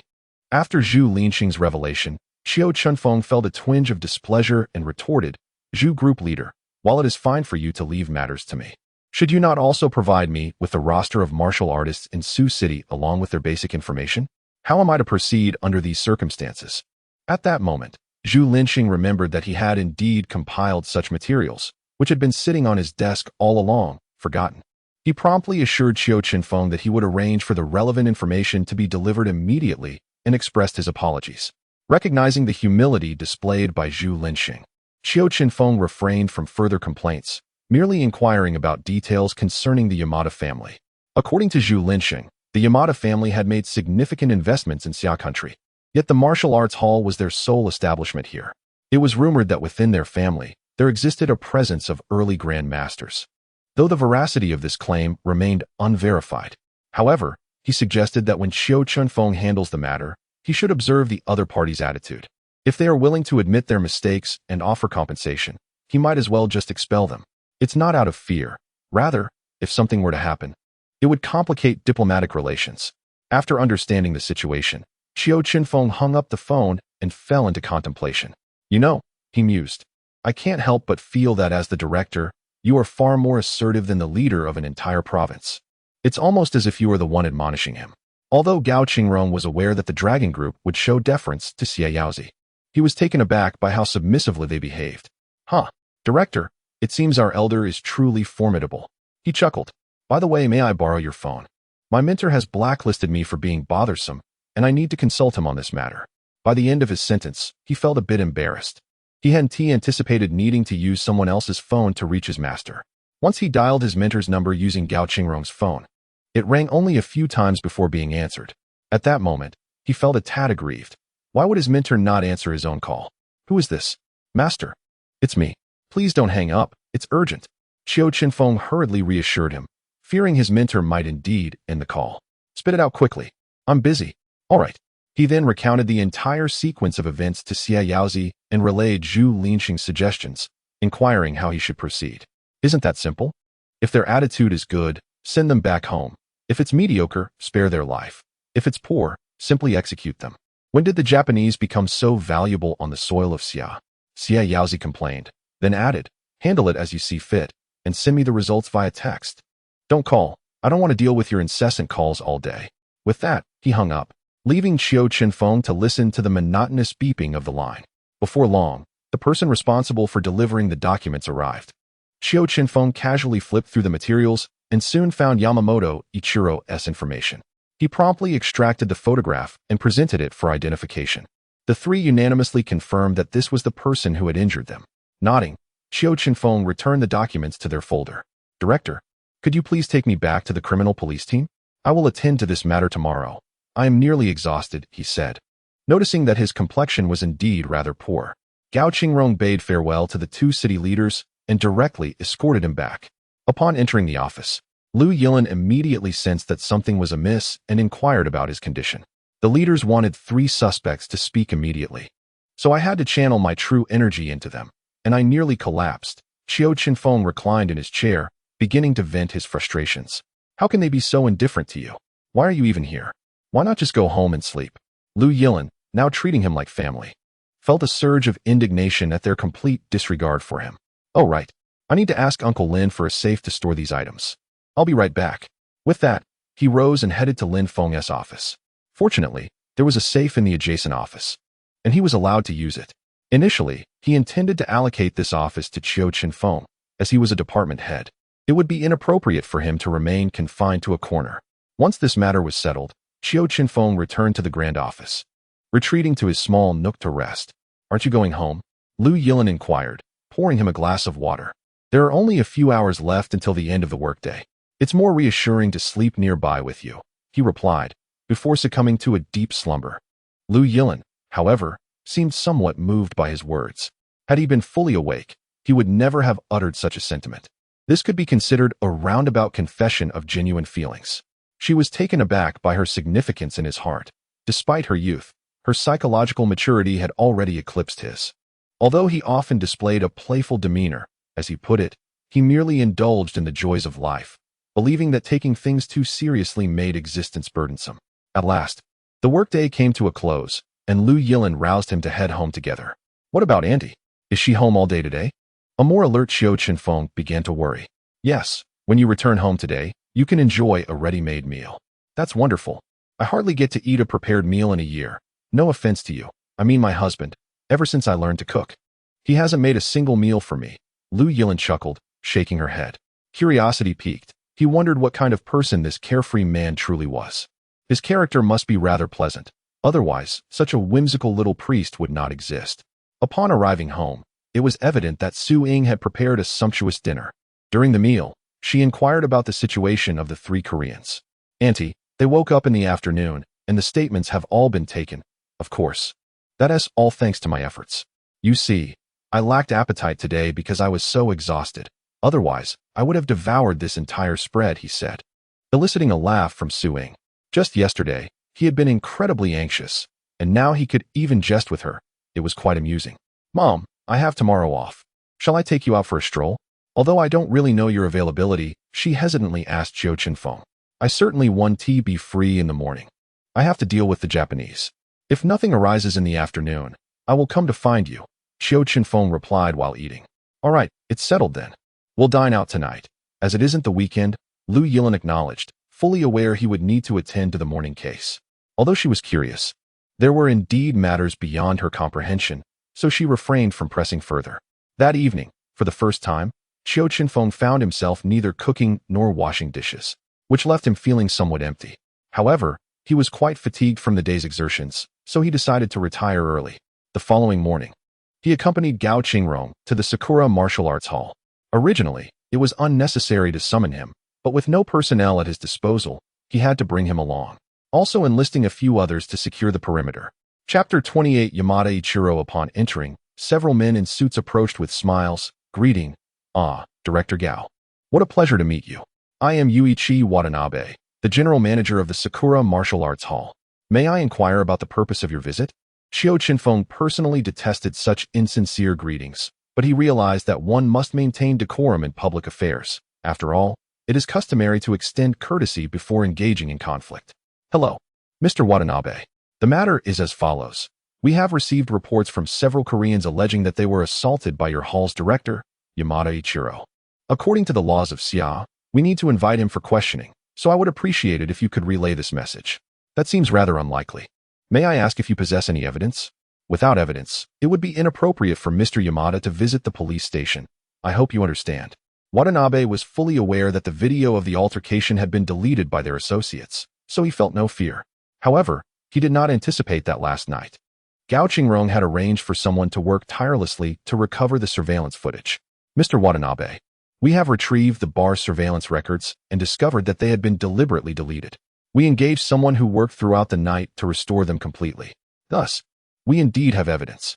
I urge you to notify him immediately, or we will be compelled to take him by force. Seeing that Gao Qingrong's intentions were unmistakable and that the video had been successfully restored, Watanabe found himself at a loss for how to proceed. At that moment, Yamada Ichiro finally emerged. Qiu Chenfeng scrutinized him closely and discerned that he was at the mid-level of a master. Fortunately, he assessed that he could handle the situation. Director Gao, I apologize for making you come all this way. The other night, we merely had a few misunderstandings after a bit too much to drink. We will reach out to the other party regarding compensation. His implication was clear. This matter did not warrant police involvement. He was indeed taking himself too seriously. I'm afraid that is not the case. The police are merely cooperating. The Long Group is the primary authority here. As Qiu Chenfeng spoke, he revealed his credentials. Upon seeing the Long Group's emblem, Yamada Ichiro realized that this issue could not be resolved so easily and promptly smiled at Qiu Chenfeng, saying, "Oh, so you're friends of the Long Group. I am also acquainted with your leader, Zhu Linxing. Would it be possible for us to settle this privately?" He had presumed that invoking Zhu Linxing's name would afford him some leniency, but to his surprise, Qiu Chenfeng shook his head resolutely. I'm sorry, Mr. Yamada. We must act in accordance with the laws of Xia. Furthermore, I am affiliated with the headquarters of the Long Group and do not operate under the direct authority of Leader Zhu. Upon hearing Qiu Chenfeng's words, Yamada fell into contemplation. He pondered how this matter could warrant the headquarters of the Long Group to send personnel. It was indeed extraordinary. I apologize, gentlemen, but I have pressing matters to attend to today and cannot accompany you. Would tomorrow suffice? I can come to visit personally. He was acutely aware that if he were to leave with them, he would not emerge unscathed. Therefore, he needed to vacate Xia immediately. I'm afraid that is not an option. We must proceed according to the laws of Xia. Our purpose here is not to negotiate, but to make an arrest. If you resist, I cannot guarantee what the consequences will be. After Qiu Chenfeng finished speaking, he quietly awaited his choice. Meanwhile, Yamamoto Ichiro discreetly scrutinized the cultivation level of the young man before him. Yet, for reasons unbeknownst to him, he could only vaguely sense that the opponent was a master. The precise rank eluded his comprehension. Ultimately, he resolved to make one last desperate attempt. He could not believe that someone so youthful could possess mastery at such an advanced stage. He was certain that once he returned to Japan, no matter how formidable the dragon group was, they would not dare to invade his home. With this determination, he promptly began to channel the energy within him, concentrating it into his hands. Qiu Chenfeng, noticing his movements, also commenced to mobilize his own vital energy, positioning Gao Qingrong behind him for protection. Before long, a red energy sphere, invisible to the naked eye, gradually coalesced in Yamamoto Ichiro's palm. With a fierce shout, he surged towards Qiu Chenfeng. Unfazed, Qiu Chenfeng deftly evaded the lethal strike with a swift motion. Observing this, Yamamoto Ichiro intensified his assault, launching a series of increasingly vicious attacks. Yet all were skillfully neutralized by Qiu Chenfeng. After several exchanges, both combatants returned to their original stances. A sense of dread began to envelop Yamamoto Ichiro as he recognized that his opponent undoubtedly surpassed him in skill. Seeing that Yamamoto Ichiro had ceased his attacks, Qiu Chenfeng stood patiently, mindful of the recording device nearby. He had no intention of initiating violence. At this juncture, Yamamoto Ichiro found himself with no option for retreat, compelled to muster his energy for another strike against Qiu Chenfeng. This time, however, Qiu Chenfeng denied him any opportunity. Seizing the moment, he delivered a decisive blow to Yamamoto Ichiro's dantian, unleashing a wave of excruciating pain throughout Yamamoto Ichiro's body. Struggling was futile. As time passed, he felt his cultivation dissipating, until he could no longer muster the strength to raise his hand. Sighing, Qiu Chenfeng remarked, "I tried to reason with you, but you left me no choice." He then hoisted Yamamoto Ichiro up, shackled him, and unceremoniously tossed him into the police vehicle. Turning back, he called out, "Mr. Watanabe, the dojo will be closed starting today. Relevant authorities will investigate all operations during your tenure. If there are any issues, it is advisable to confess. Otherwise, should the truth come to light, the consequences will be severe. And do not entertain thoughts of fleeing. The myriad cameras overhead will easily identify your faces." With that, he escorted Yamamoto Ichiro into Gao Qingrong's car and returned to the police station. "Chief, I have rendered him powerless. The interrogation is in your capable hands. I still need to contact someone regarding the dojo."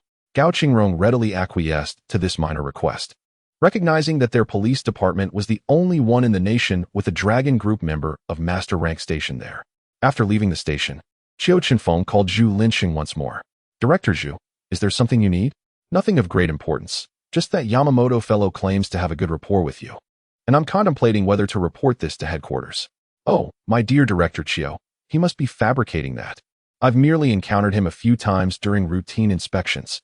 In that instant, Zhu Linxing felt his legs weaken. He truly had no connection with Yamamoto. However, if the headquarters conducts an investigation, there will undoubtedly be a notation left in the files, making future promotions challenging. It seems he is slandering you to exonerate himself. Therefore, dispatch a few individuals of innate mid-level proficiency or higher to assist the joint investigation team. They will thoroughly scrutinize everything in the martial arts school. Your only responsibility is to ensure their safety, especially considering there are several innate early-level Japanese individuals present.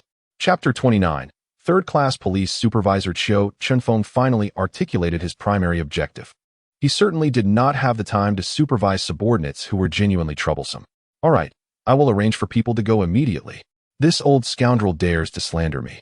I will investigate him thoroughly." After hanging up the phone, Qiu Chenfeng chuckled.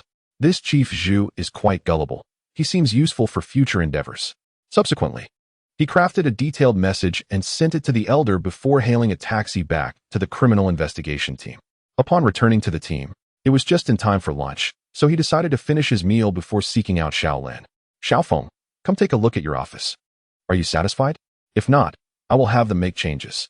Just after finishing his meal, Lin Feng pulled him into the adjacent office. The last time Qiu Chenfeng entered, it was merely to borrow the safe, but now everything was entirely different. The office was fully equipped with a desk, computer, and sofa.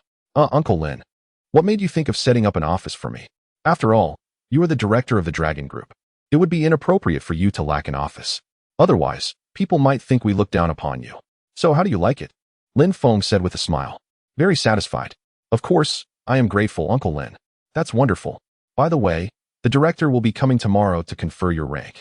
After much consideration, since your identity in the Dragon Group cannot be made public, we have arranged for you to assume the role of director of a special case investigation department. Following discussions with the Ministry of Public Security, it has been decided to confer you the rank of third-class police supervisor with deputy director-level benefits, which is fitting for your position. In truth, Qiu Chenfeng did not fully grasp much of this information. He only understood that he was about to be officially appointed, which undoubtedly brought him joy. As for the rank of third-class police supervisor, he had never heard of it before. All right, finally being officially appointed, this is truly wonderful. Thank you, Uncle Lin. Upon hearing this, Lin Feng realized that Qiu Chenfeng had no comprehension of the ranks and positions, and continued, this is not just any official appointment. I, your Uncle Lin, have only managed to reach the rank of second-class police supervisor at the administrative level, just half a rank above you. So take a moment to relish your achievement. What? Half a rank lower than me? I find it difficult to bear such a significant promotion. I wonder if Xiao Lin will go easy on me, considering I am now much higher in rank than he is. Once Qiu Chenfeng grasped the situation, he became even more exhilarated. This truly felt like a stroke of good fortune, even though he was unaware of the actual location of his ancestral grave. Are you planning to tell her now? I would advise you to keep it secret until tomorrow when you receive your rank. Witnessing it firsthand will be far more astonishing. Lin Feng understood his intentions, but still suggested this alternative. It would be far more impactful for her to see it directly rather than simply being told. All right, Uncle Lin. You truly excel at this. I completely fail to comprehend these matters. I must take my leave now, as Xiao Lin and her mother are awaiting me. Off you go. Observing the figure of Qiu Chenfeng, Lin Feng resolved to first inform his old comrade about the situation, while ensuring he kept it a secret from his wife and daughter. Throughout the afternoon, Qiu Chenfeng accompanied the mother and daughter as they meandered through ancient towns and gardens, leaving him utterly bewildered. Upon returning home, Xiao Lin inquired about his earlier activities. How did it go today? Was it smooth sailing? Indeed, it was exhilarating to deal a blow to the enemy, he replied. No sooner had he spoken than his phone rang again. It was Gao Qingrong. Thinking it might be yet another matter, he answered. Director, what is the matter at this late hour? Xiao Feng, turn on the CCTV news channel. You'll understand everything once you do. With that, Gao Qingrong hung up. Quickly exiting the drama, Qiu Chenfeng switched the television to the CCTV news channel. At that moment, a statement from the Ministry of Foreign Affairs was being broadcast, outlining the Japanese government's protest regarding the treatment of Yamada Ichiro. The ministry then issued a lengthy analysis of the incident, concluding with a video clip from a law enforcement camera that vividly depicted Qiu Chenfeng's confrontation with Yamada, clearly showing Yamada's refusal to comply with arrest. Such overt defiance in the face of capture, one could hardly argue injustice even if he were to be grievously harmed or killed. Minutes after the footage was released, even the Japanese citizens began to feel that their government was acting absurdly, protesting on behalf of such a vile individual. What is going on? Why the pixelation? Qiu Chenfeng noticed that every video featuring his face was blurred, which immediately soured his mood. Well, of course, you're a person of interest. They can't just let you appear on screen. Upon hearing Xiao Lin's explanation, he realized the situation at hand. Seeing the two engaged in conversation, Suing felt reassured. Her visit was twofold: to ascertain whether her daughter was being truthful and to learn more about Xiao Feng. Now that she understood their relationship was solid, and that Xiao Feng was indeed a suitable match for her daughter, it was time for her to return home. Xiao Lin, I shall be leaving tomorrow. If I linger any longer, I may find myself unemployed. What? So soon? It's only been a few days. Xiao Lin's expression dimmed. Yet she understood that her mother had likely arranged this time off after much effort, leaving her with little choice. Xiao Feng, I entrust Xiao Lin to your care. She can be quite temperamental, so you must be patient with her. Alas, you are 3 years her junior. I feel a bit embarrassed saying this. Initially, Suing intended to offer more advice, but as she spoke, her words faltered. Rest assured, Auntie, I have managed to handle my master, who is notoriously difficult. Xiao Lin's temperament pales in comparison. What do you mean? Is your master ill-tempered? Seizing the opportunity to inquire further about the elusive Zaiyozi, Xiao Lin pressed on. Well, It seems he was quite troubled by me since childhood. Haven't you noticed he seldom answers my calls? And how did you manage to vex him so much? What could possibly provoke such a reaction? Qiu Chenfeng carefully recalled, and then said, Actually, I think it's not that bad. For instance, taking the offerings meant for the ancestral master and consuming them, then using plastic ones during morning prayers to fool the master into believing in his divine presence. If that is the case, I can understand him. Upon hearing this, Qiu Chenfeng felt a wave of gloom. Nonetheless, it's quite normal for a child to be a little naughty, I assenti it. The following day, Suing declined Xiaolin's offer to give her a ride, knowing her daughter was busy with work and could simply take a cab. On her way to work, Xiaolin's spirits remained low. Observing her demeanor, Qiu Chenfeng encouraged her to perk up, reminding her that he was still there. However, as soon as the words left his mouth, they felt somewhat different, leaving him at a loss for what to say next. Chapter 30. Confirmation. After a prolonged silence, he mustered the courage to ask, Xiaolin, now that Auntie has left, what about that matter you mentioned before? What matter? This time, she genuinely failed to grasp his meaning, her heart still heavy with the sorrow of parting. About being my girlfriend. He said this while secretly watching her, waiting for a response. What do you think? Do you believe I would agree to that? Lu Yilin felt a flicker of emotion, but was internally conflicted, unsure how to respond. I think I would, he exclaimed. I'm such a great catch. Hearing him say this, Lu Yilin laughed, wondering how someone could be so self-involved. How about this? You mentioned that the director is considering your confirmation. Once you are confirmed and formally awarded your rank, I will agree to be with you. How does that sound? Deal. No backing out. Qiu Chenfeng thought to himself that this was quite fortuitous, almost as if it had fallen right into his lap. Rest assured, I won't regret it. Lu Yilin contemplated, enjoying the ambiguity of their situation, but fearing that once he obtained what he desired, he would no longer value her. It takes a full year for an intern officer to be formally awarded the rank of third-class inspector, which would give her ample time to understand him better. Of course, if his abilities warranted an earlier promotion, she would gladly accept him sooner. To her astonishment, as soon as she arrived at the office, Lin Feng announced that everyone should dress appropriately for a gathering in the auditorium. A group of colleagues speculated about what was happening, while only Lu Yilin sensed something was amiss, as she had not seen Qiu Chenfeng since the start of the day. Could it be that he was being confirmed just after they had spoken?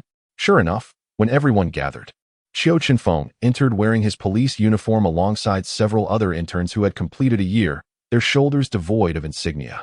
Under Lin Feng's direction, the ranking ceremony commenced.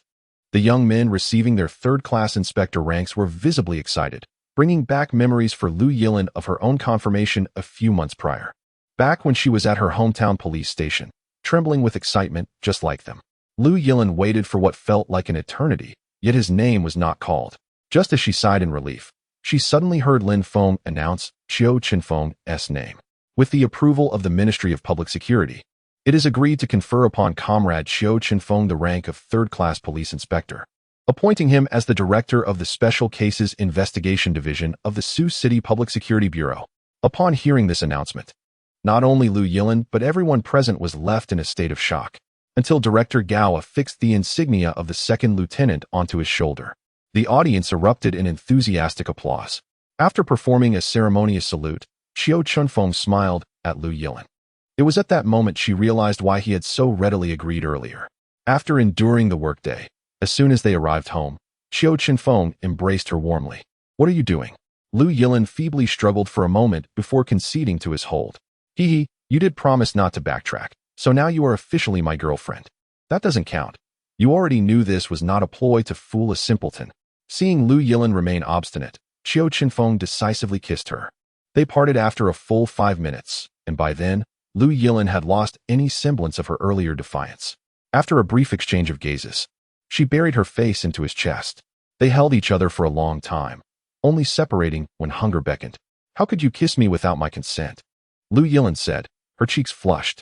Television says that those who need to ask for permission to kiss have something amiss in their heads. I assure you, my mind is clear. Upon hearing his reasoning, Lu Yilin burst into laughter, realizing she had been won over by someone who learned romance from a television drama. 3 days later, when they had their first day off together, Qiu Chenfeng proposed to take her to visit his childhood home. Lu Yilin drove to the foot of the mountain, but found no road leading upward, forcing her to stop. Let us go. It's just a half-hour walk.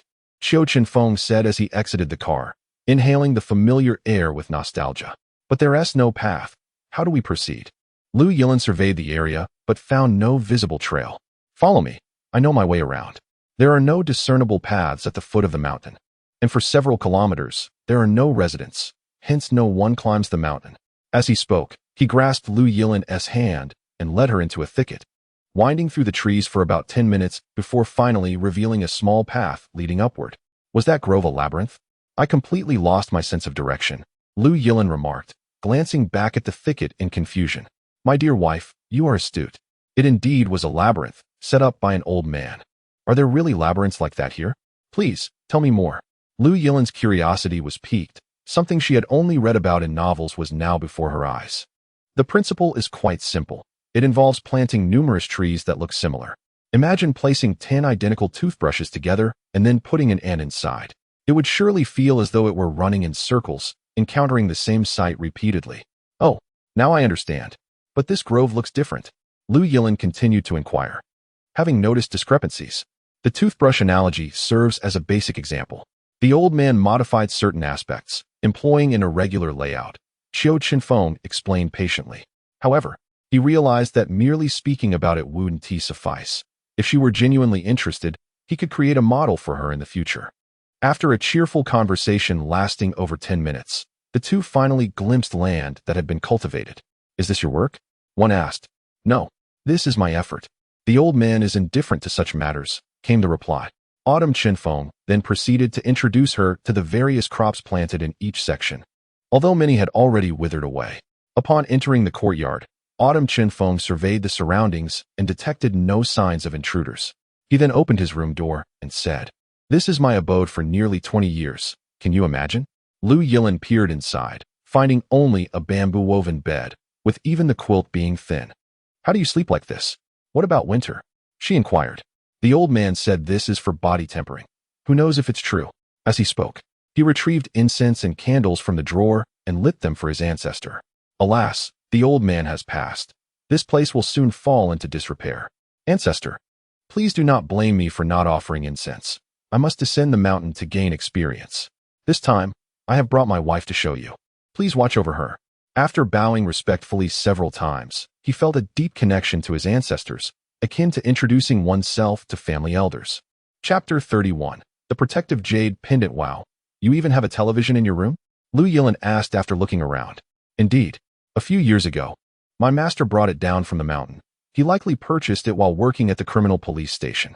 Coincidentally, my household registration was also established then, probably arranged by the leaders of the police department. The two meandered about the mountain for quite some time until hunger compelled them to descend. Are those woods still there? Since you no longer reside in the mountains, can't the maze be dismantled? Lu Yilin pointed at a small grove as they got into the car. There's no need to rush. If left unattended for a few months, those trees will grow differently, and the maze will naturally disappear, he explained. Oh, I see. So where are we headed now? Lu Yilin continued. Did you not mention a few days ago that you wanted to eat hot pot? Let us go for hot pot. Thus, they drove back to the city and indulged in a hearty meal at a recently opened large hot pot restaurant. Excuse me, are you Mr. Autumn Chenfeng? Suddenly, a young man in his 30s approached, politely greeting him as they dined. After exchanging a glance with Lu Yilin, Autumn nodded and replied, yes. May I ask who you are? Hello, Mr. Autumn. I am Li Yuqing from the Li family. This mall is owned by my family. It is a pleasure to meet you. Oh, so you are Mr. Li. What a pleasure. I want to shake hands, as my hands are greasy. May I inquire what brings you here? Autumn Chenfeng realized that this was indeed the prominent Li family of Sioux City, maintaining a remarkably low profile. Oh, it's nothing significant. I was merely visiting the mall and did not expect to encounter you. May I have your contact information? Although Autumn was skeptical of the sincerity behind the words, he found no harm in sharing his contact details. After leaving a phone number and adding him on WeChat, he politely took his leave without further intruding upon them. Xiaofeng, what do you think he intends to do? Lu Yilin inquired after he departed. I suppose he will contact me in a few days. Essentially, he seeks to cultivate a good rapport with me, especially since I am currently the foremost practitioner of martial arts in Sioux City. Observing his ostentatious demeanor, Lu Yilin chuckled and shook her head. This fellow's personality is utterly inscrutable. One moment he appears quite serious, and the next he may revert to being a jester. Yet, I find this kind of character rather endearing. It adds much more joy to life. After their meal, the two returned home, settling on the sofa to watch television. Initially, they lay apart, but now they leaned against one another. After a while, Lu Yilin suddenly recalled her mother's words and said, "Xiaofeng, my mother mentioned that you should come home with me for the new year. Will you?" Without a moment's hesitation, Qiu Chenfeng nodded. "Sure. I'll request a few extra days off to enjoy ourselves." Then, feeling a bit shy, he asked, is your father easy to get along with? Is he fierce?" Hearing this, Lu Yilin turned and smiled. "What? You only think to ask about my father now that you've managed to win me over? Well, of course. When we were merely friends, if I directly inquired about your father's temperament, you might think I had ulterior motives. Although, to be truthful, I do harbor some. But I certainly cannot reveal that," he replied with a serious expression. At that moment, Lu Yilin felt that he was not as clueless as he pretended, merely adept at concealing his true understanding. After watching television for a while, Lu Yilin, exhausted from their morning hike, soon fell asleep on the sofa. Noticing her slumber, Qiu Chenfeng turned off the television, kissed her gently, and joined her in sleep. When Lu Yilin awoke, the sky had darkened. Lifting her head, she saw Qiu Chenfeng also asleep, so she nestled in his embrace and ordered takeout. "Oh, when did you wake up? This is my first time sleeping in your arms, and my shoulder is a bit sore," she remarked. "Then don't embrace me," he retorted playfully. Lu Yilin had been enjoying the moment, but his words dampened her spirits. "What? No, that's not what I meant. I simply meant I need to get used to it. Perhaps the sofa is the issue. Sleeping on the bed tonight should be fine." With that, he pulled her closer, leaving no room for escape. "Get lost. I am definitely not sharing a bed with you tonight," she exclaimed, rolling her eyes, which only solidified Qiu Chenfeng's belief in the adage on television. If he wanted to sleep with her, he should just go for it. It was foolish to ask. After exchanging playful banter for a while, their takeout arrived. After dining, they continued to nestle together, engrossed in their show. After finally getting some rest, "It's already over so soon. I haven't had enough relaxation," Lu Yilin lamented, glancing at the time, which was nearing 10 o'clock. Hearing her, Qiu Chenfeng seized the moment to voice a question he had long pondered. "Isn't the police station a bit more relaxed than the criminal investigation team? What compels you to transfer to the criminal investigation team?" "Well, I suppose it's the influence of television dramas.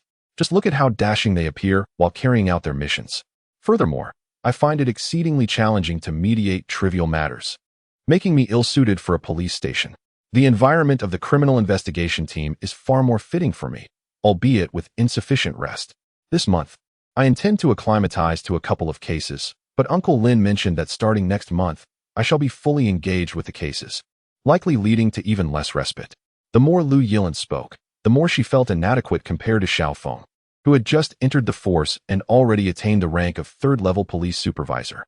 Not to mention, the Dragon Team's director's office is entirely independent, and he seems to handle everything with such ease. It's infuriating. Mid-thought, she impulsively bit into his arm, though she miscalculated her strength, leaving a rather deep imprint. "Why did you bite me?" Autumn Chenfeng, engrossed in watching television, suddenly felt a sharp pain in his arm. Thankfully, he managed to restrain his internal energy. Otherwise, she might have shattered her own teeth. "Oh, it's nothing. I just suddenly thought about how effortlessly you work, and it irked me." Observing her current demeanor, Autumn Chenfeng could only feel helpless. The Lu Yilin he once knew was entirely different from the person before him now. Initially, he perceived her temperament as rather unpleasant. Yet now she appeared quite endearing. "Don't overexert yourself in the future. If you need to apprehend someone, don't rush in too recklessly.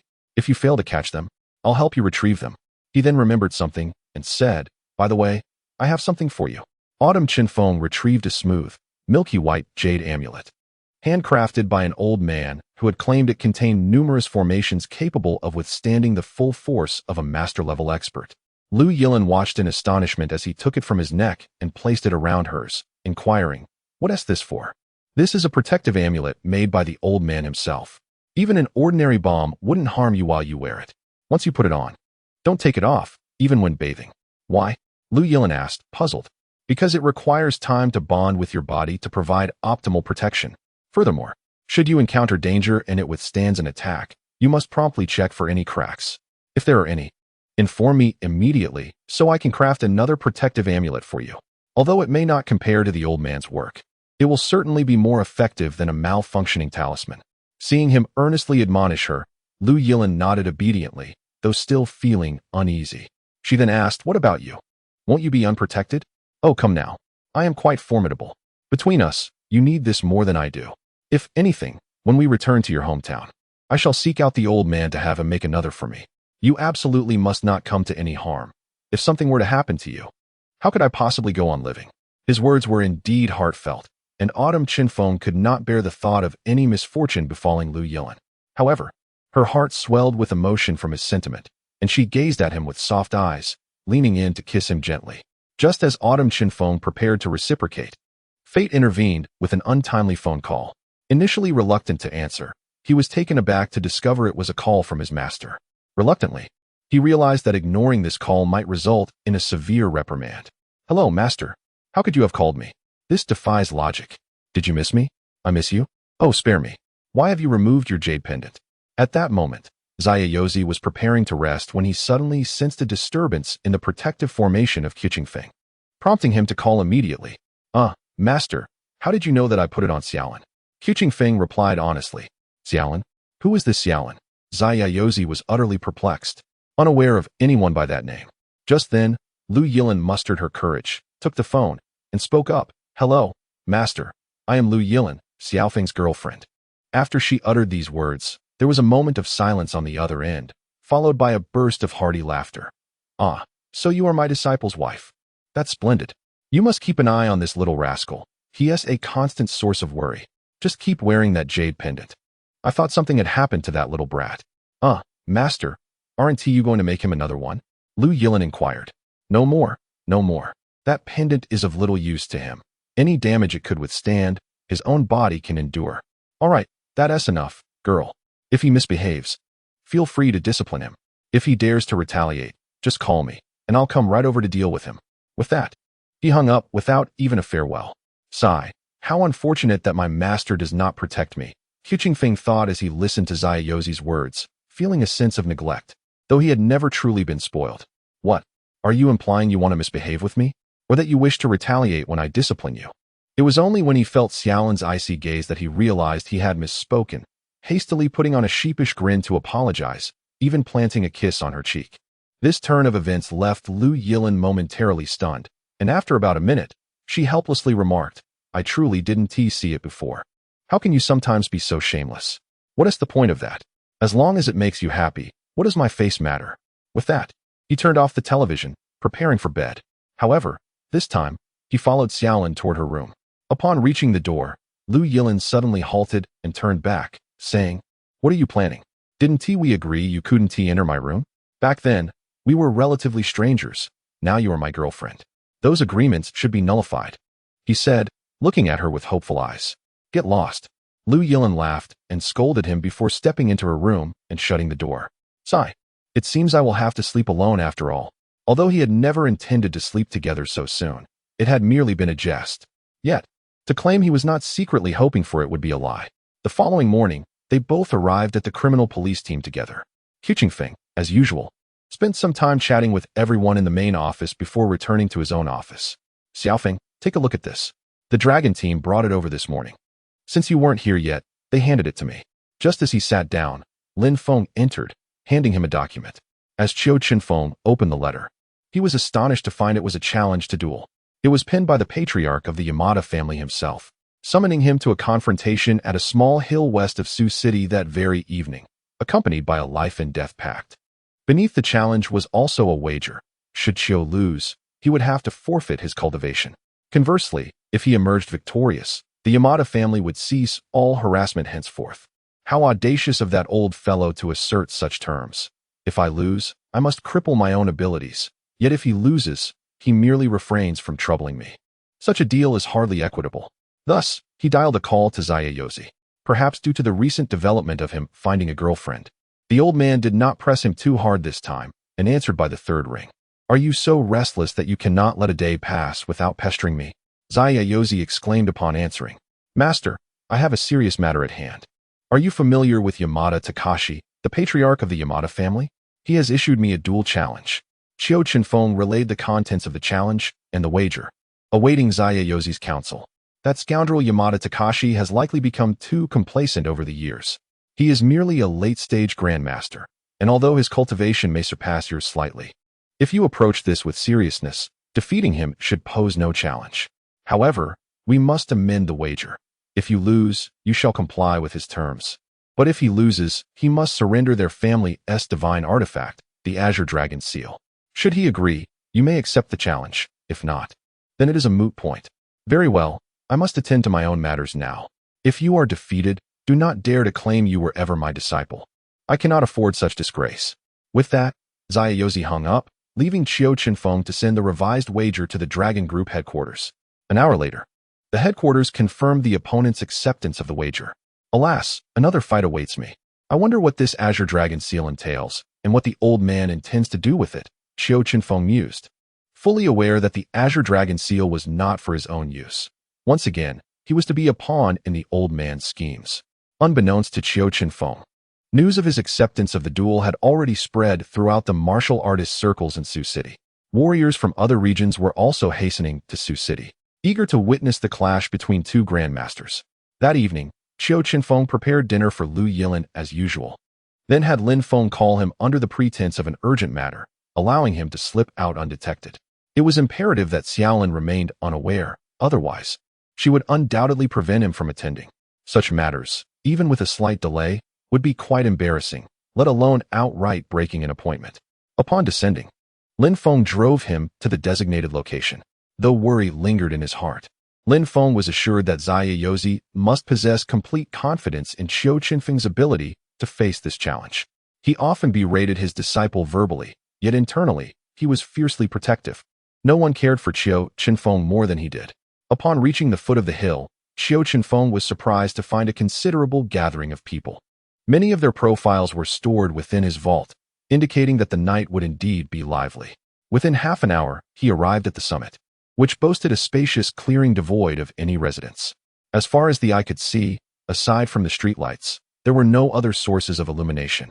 Has that old fool not arrived yet? As Qiu Chenfeng surveyed the crowd, he realized that not a single Japanese individual was present. Time was of the essence. Should he arrive late, he would undoubtedly become the subject of ridicule. Ah, Lin Shu, you are the only one here who is not a martial artist. Please be cautious. I may not have the opportunity to look out for you. It was only then that Qiu Chenfeng remembered to offer this advice. Rest assured, I am the appointed on-site supervisor for this duel by the Dragon Group. To offend me would be to offend the Dragon Group itself. No one would be foolish enough to do so, Lin Shu replied, alleviating Qiu Chenfeng's concerns. It made sense. Indeed, no one would willingly approach danger. With just half an hour remaining before the duel commenced, several individuals descended from the mountain, their presence somewhat familiar. Upon closer inspection, Qiu Chenfeng recognized them as members of the Zhou family, who had come to observe the spectacle. Lin Shu, the Zhou family has also sent representatives.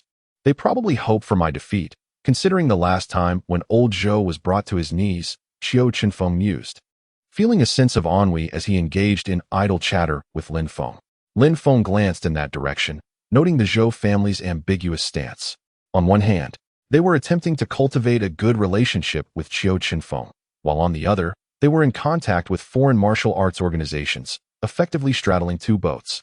As the duel's commencement approached, with only 5 minutes to spare, Yamamoto Ruji finally arrived, flanked by a dozen or so subordinates, all innate martial artists. My apologies, Mr. Qiu, for my tardiness. Yamamoto bowed exaggeratedly before Qiu Chenfeng. Haha, no worries, Mr. Yamamoto. Are we ready to begin? Qiu Chenfeng maintained his politeness, aware of the necessity to exhibit good manners in front of the assembled crowd. Of course, Mr. Lin, my apologies for the trouble. Yamamoto Ruji bowed once more to Lin Feng, who nodded in response before stepping forward to read the challenge and wager aloud, inquiring if either party had any objections. Once both parties confirmed their agreement, Lin Feng retreated from the center, allowing them to commence at their discretion. Now, standing approximately 7 or 8 meters apart, both men scrutinized each other. Qiu Chenfeng observed that Yamamoto Ruji had recently advanced to the later stages of the Grandmaster level.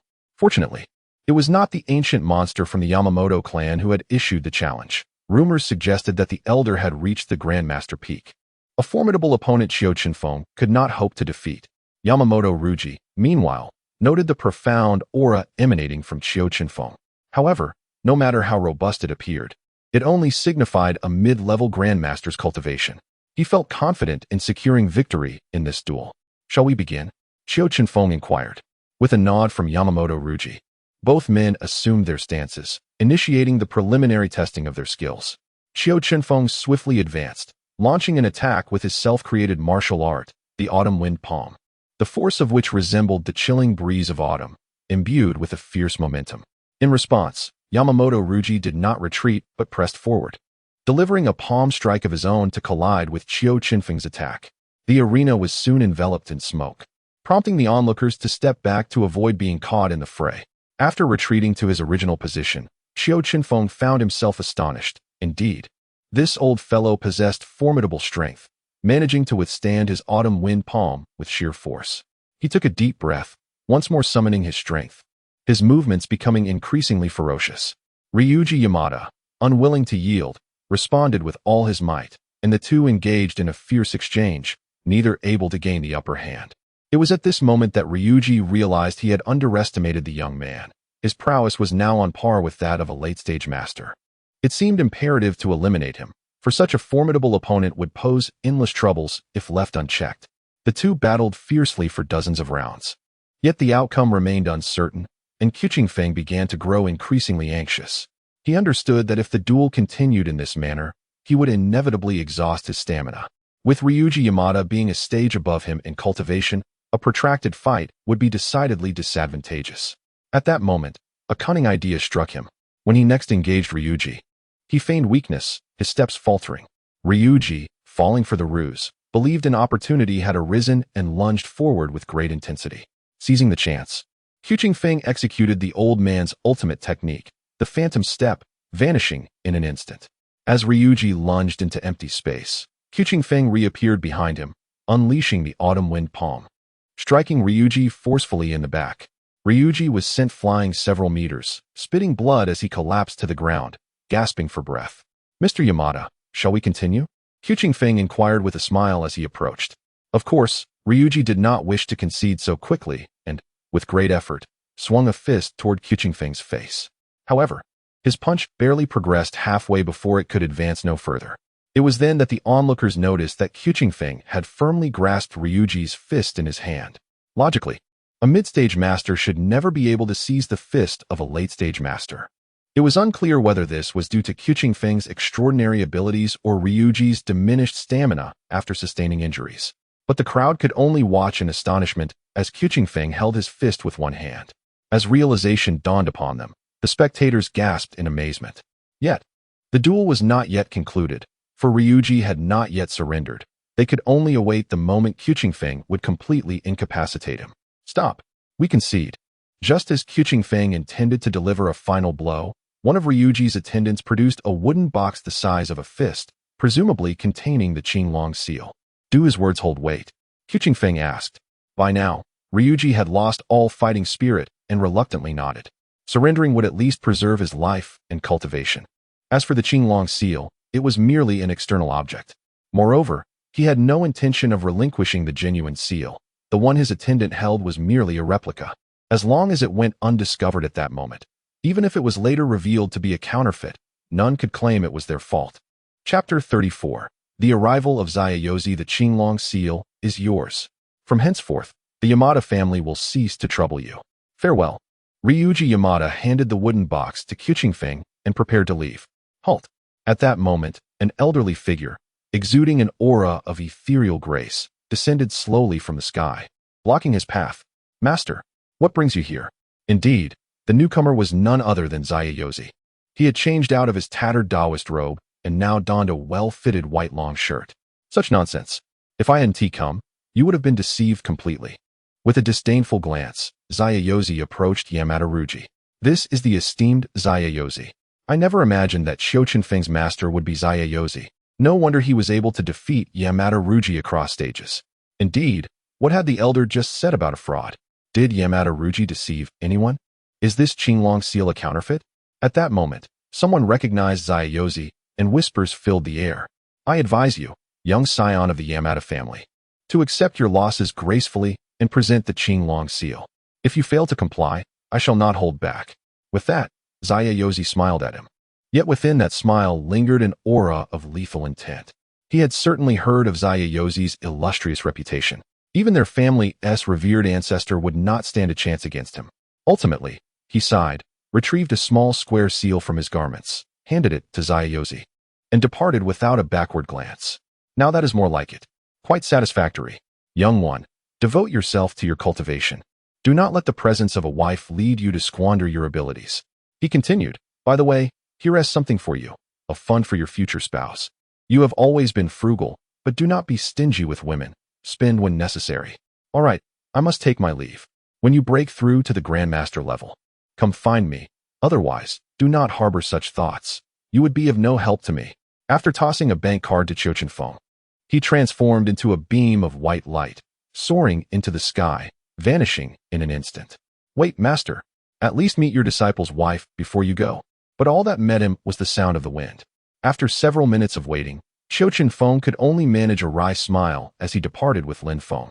Many martial artists had hoped to seize this opportunity to converse with Qiu Chenfeng, to become familiar faces. However, noting his discontent, they followed him down the mountain in silence. Before getting into the car, Qiu Chenfeng turned and clasped his hands in gratitude to the hundreds of martial artists behind him, saying, "Thank you all for coming to spectate. Should anyone wish to join the Dragon team, feel free to visit me at the Sioux City Criminal Police Unit. I only need 2 individuals. After passing the evaluation, you will accompany me at the Sioux City base. You are all aware of the Dragon team's purpose, so weigh your options carefully. Should you arrive only to engage in misconduct, I will not hesitate to take stern measures." With that, he entered the vehicle and departed alongside Lin Feng. You truly seize every opportunity, don't you? Recruiting here, what were you thinking? Lin Feng expressed his astonishment at Qiu Chenfeng's actions. Among these individuals, it was rare to find those who met the Dragon team's criteria. Well, since they are here, what if there is a suitable candidate? It's exhausting to be a lone commander, Qiu Chenfeng replied, unfazed. He would personally vet each individual. Those who did not meet the standards, whether in character or ability, would not be accepted. How much is on the bank card that Senior Zayayozi gave you? Lin Feng inquired, curiosity piqued once again. The card was issued using my identification, and I just checked, it's exactly 2 million. Upon mentioning the name of Zayayozi, Qiu Chenfeng's mood soured once again. What's the matter? 2 million isn't enough to make you happy? Lin Feng jested, observing his discontented expression. Uncle Lin, money is of little concern to me. I only need enough to get by. Since he is my only relative, I naturally wish to introduce him to my girlfriend. His abrupt departure has left me quite unhappy. Upon hearing Qiu Chenfeng's words, Lin Feng felt that Zayayozi seemed to disregard this disciple entirely.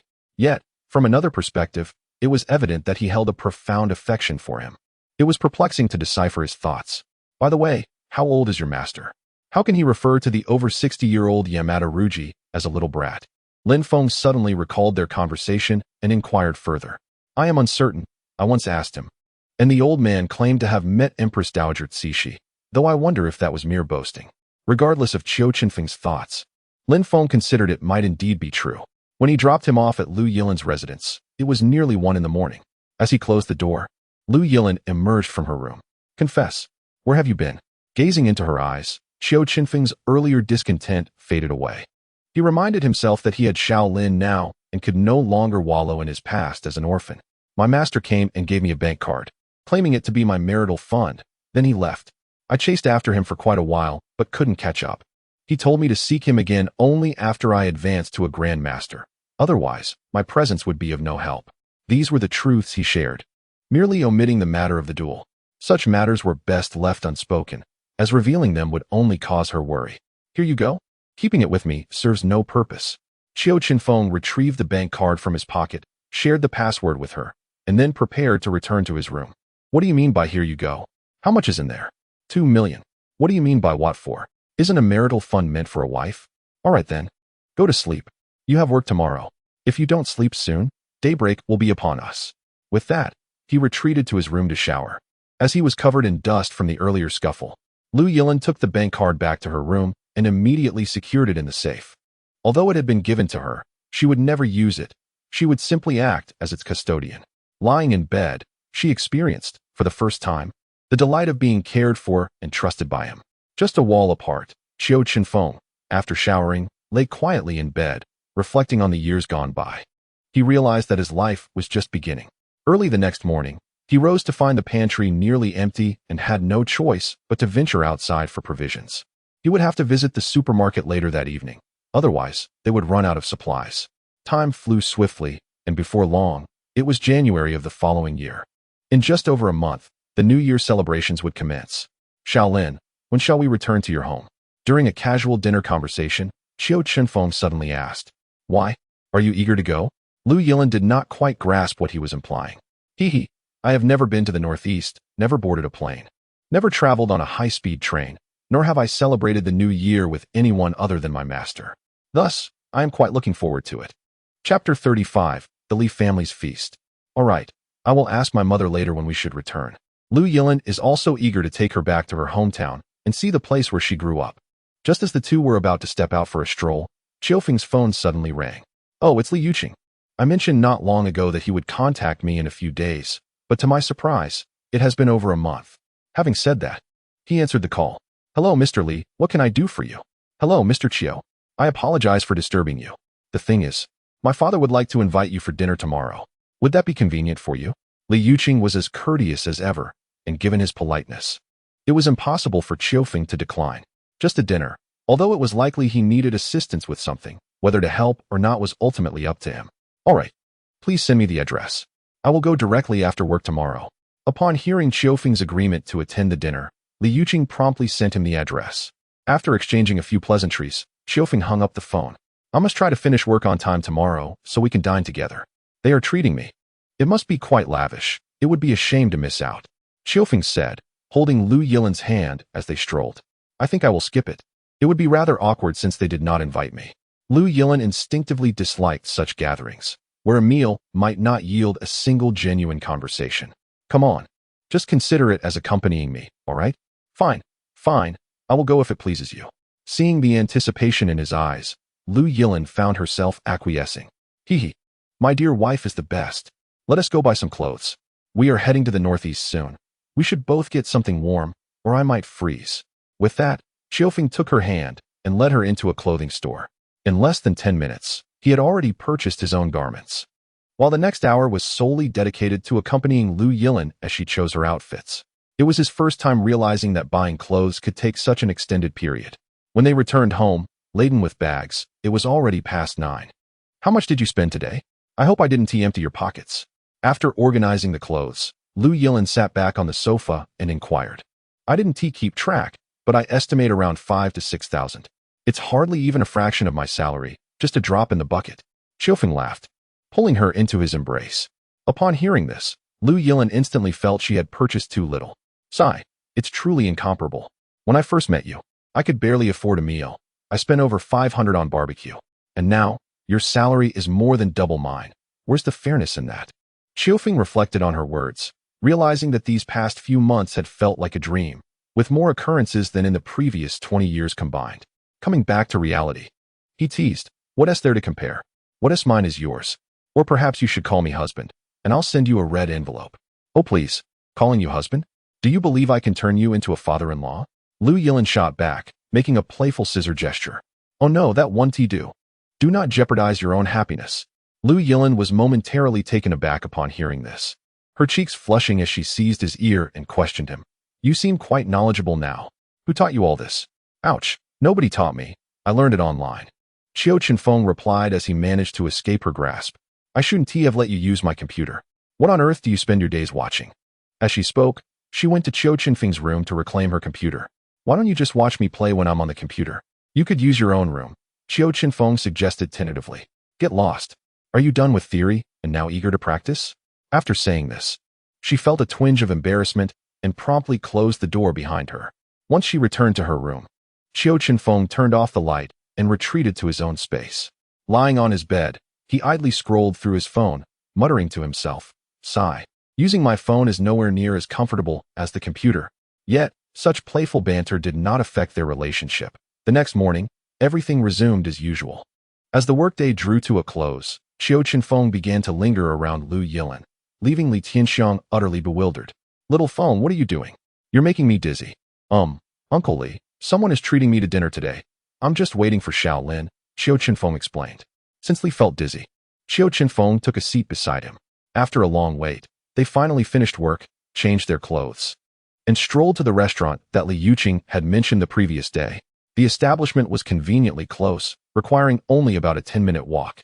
As they approached the entrance, they spotted Li Yuqing waiting outside with a girl who appeared to be around 17 or 18. "Ah, we were waiting for you. You certainly have quite the reputation," Lu Yilin teased upon seeing them. "Of course. Have you forgotten who your husband is?" Just as Lu Yilin was about to retort, Li Yuqing noticed the approaching couple and promptly greeted them. "Mr. Qiu, Mrs. Qiu, welcome. Please, come upstairs." Upon hearing Li Yuqing refer to her as Mrs. Qiu, Lu Yilin's face turned crimson. After exchanging pleasantries, she tightly linked her arm with Qiu Chenfeng's. Once they entered the private room, Qiu Chenfeng realized that quite a number of people had gathered, including the esteemed Director Gao. "Hello, Director Gao. I never expected to see you here," Qiu Chenfeng exclaimed, with Lu Yilin hurriedly echoing the greeting. "Haha, the old man of the Li family is my father-in-law. I think I am justified in being here," Gao Jinrong replied with a smile. "So you are the legendary second-generation wealthy heir? May I have the honor of riding your coattails in the future?" As soon as he finished, laughter erupted around the table. Lu Yilin looked on with a hint of exasperation and said, "There are so many people here. Don't speak too much." All right, haha. My wife is strict. What can I say? Is this the esteemed Mr. Li? A pleasure indeed. I apologize for imposing on your hospitality. I simply came for the meal." Upon hearing this, the elderly, Li Penyuan, immediately stood up. Just because someone is polite does not mean one can take it lightly. After all, he was a genuine master. "Ha. Mr. Qiu, you are too kind. It's merely a meal. Please, have a seat." After this, Li Yuqing signaled for the dishes to be served. During the gathering, Qiu Chenfeng was introduced to everyone present. To his surprise, the person who had just greeted him at the entrance was none other than Gao Sinan, the daughter of Director Gao Qingro. This piqued Qiu Chenfeng's curiosity. After all, wasn't Director Gao already in his 50s? How could his daughter be so young? He turned to Xiaolin, only to find a similar question reflected in her eyes. When she noticed his gaze, she flashed him a smile, clearly indicating that she too was perplexed. In Chapter 36, the story of Director Gao, had it been someone else, they might have felt too embarrassed to inquire. But Qiu Chenfeng was not one to shy away from such questions. He discreetly leaned closer to Gao Qingrong and gently asked, "Director, may I pose a question?" At that moment, Gao Qingrong happened to be free from conversation and, perceiving the nature of the inquiry, he chuckled and replied, "You wish to know why, as I approach retirement, my daughter is still so young, correct?" "Exactly. You truly are insightful, Director. So why is that?" Qiu Chenfeng inquired eagerly. With a light-hearted laugh, Gao Qingrong responded, "You are quite the gossip, aren't you? However, it's not a secret. I married Sinan's mother when I was already in my 30s. She is 10 years my junior." After sharing this, Gao Qingrong looked at Qiu Chenfeng with a sense of pride. "Wow, a mature man courting a much younger woman. Director, I commend you." Qiu Chenfeng exclaimed before stepping aside to share this revelation with Xiaolin, all the while casting curious glances at Gao Qingrong, who seemed slightly uncomfortable under his scrutiny. Lu Yilin, upon hearing this, found it quite astonishing that such a distinguished lady could marry someone so much older, especially considering that Director Gao must have been just a young policeman at the time. The meal lasted about an hour, during which Li Penyuan engaged in light conversation but did not offer any assistance. Qiu Chenfeng initially assumed he merely wished to become acquainted. But as the gathering drew to a close, Li Penyuan called out to him, "Mr. Qiu, I wonder if you are free tomorrow? I would like to invite you to my home to discuss some matters pertaining to martial artists." "Sure, I can come by tomorrow afternoon around 1. Qiu Chenfeng replied without hesitation. Li Penyuan was taken aback by his prompt acceptance, feeling a surge of curiosity about this young man, as he found it difficult to fathom his thoughts. As they prepared to leave, Gao Qingrong intended to offer them a ride home. However, with 3 people already in his car, Qiu Chenfeng opted not to squeeze in. Besides, it would only take him about 10 minutes to walk back with Xiaolin, which would serve as a pleasant digestive stroll. Once they bid farewell and distanced themselves, Lu Yilin questioned, "Why did you agree so readily? Aren't you concerned it might be a dangerous situation?"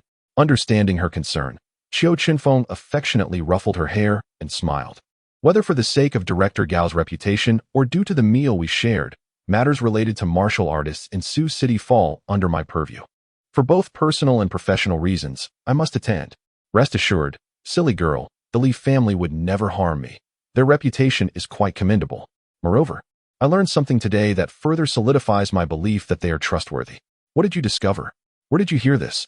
Upon hearing of matters previously unknown to her, Lu Yilin became intrigued. Just moments ago, while conversing with Director Gao's daughter, I had engaged in idle chatter with Director Gao himself and inquired about how he met his wife. He recounted a tale from 2 decades past. At that time, the Li family was already quite affluent.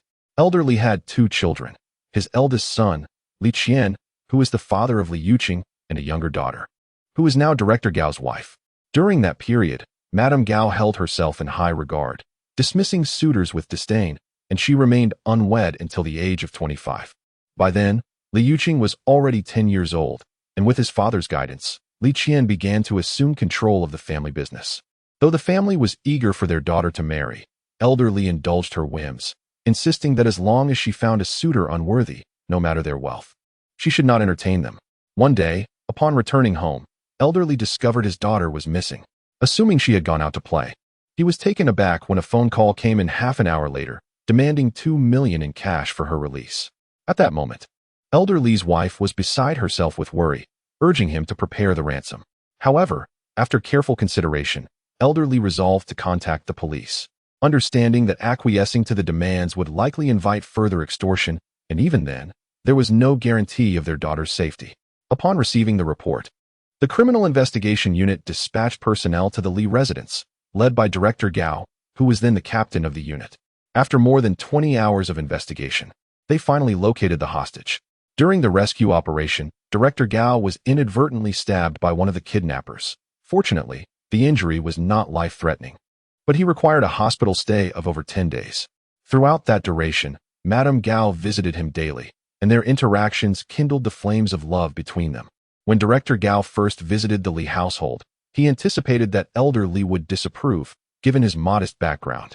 To his surprise, Elder Li welcomed him warmly. During a casual conversation after their marriage, Director Gao inquired about Elder Li's initial thoughts. Elder Li explained that whether it was due to his daughter's affection or the fact that he had saved her, he would treat him as a cherished guest. He held no interest in commercial alliances or social climbing. His only concern was the happiness of his children and the integrity of their choices. Thus, despite the significant age difference and Director Gao's humble origins, Elder Li harbored no disdain for him. When their children were born, they took Director Gao's surname. To this day, Elder Li continues to regard him highly. Have you noticed how today, Director Gao sits at Elder Li's right hand, akin to a son, while Madame Gao sits beside him? This profound sense of gratitude and his inherent unpretentiousness signify that he is capable of deep connections, and the specter of betrayal rarely shadows his character. Upon listening to his story, Lu Yilin felt a profound shock, simultaneously recalling the time when Qiu Chenfeng was jilted. That family was indeed a perfect example of a negative archetype. With this thought in mind, she cast a mischievous glance at Qiu Chenfeng and inquired, "Are you perhaps reminded of your former fiancé's family? Do you harbor resentment towards them? Wasn't it said that the inheritance originally belonged to you?" Qiu Chenfeng was taken aback. He had recounted an extensive tale, yet she could connect it to the Zhang family. With a resigned sigh, he replied, "Oh, how did this turn into a discussion about me? I won't mention them. They are not worthy of my disdain. Perhaps it is precisely because I lost that fortune that I encountered you.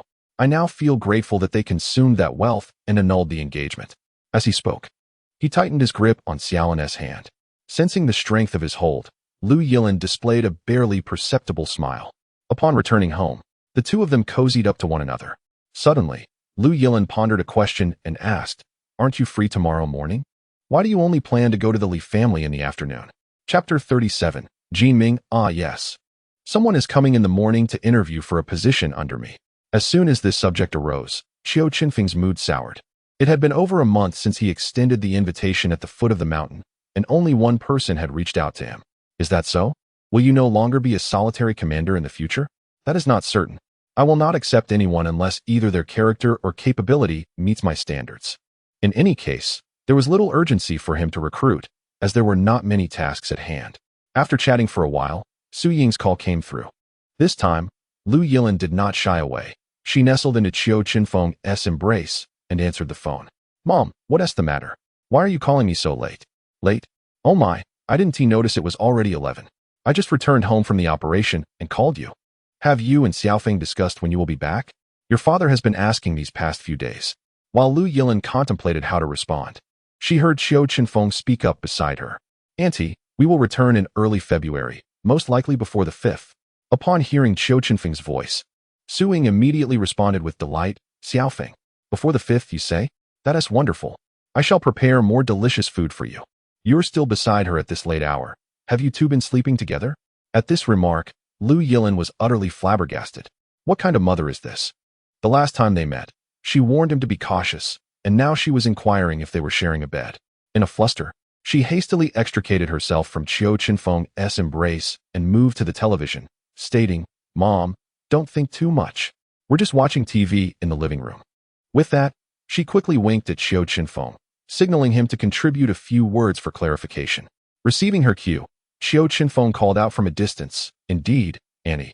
We haven't slept together. She wouldn't allow me into her room. Before he could finish his sentence, Lu Yilin dashed back to cover his mouth. What are you talking about? You silly boy. It's winter, and there's no heating down south. How warm it would be to sleep together. As Lu Yilin listened to Su Ying's increasingly absurd comments, she quickly uttered a few words to end the call and shot a furious glare at Qiu Chenfeng, saying, Who told you to say all that? You only needed to clarify that we did not sleep together. I'm not quite sure what you want me to say, but isn't what I'm saying the truth? Qiu Chenfeng felt a bit wronged. Wasn't it you who urged me to speak? After a moment of silence, Lu Yilin softly inquired, Do you really wish to share a bed with me?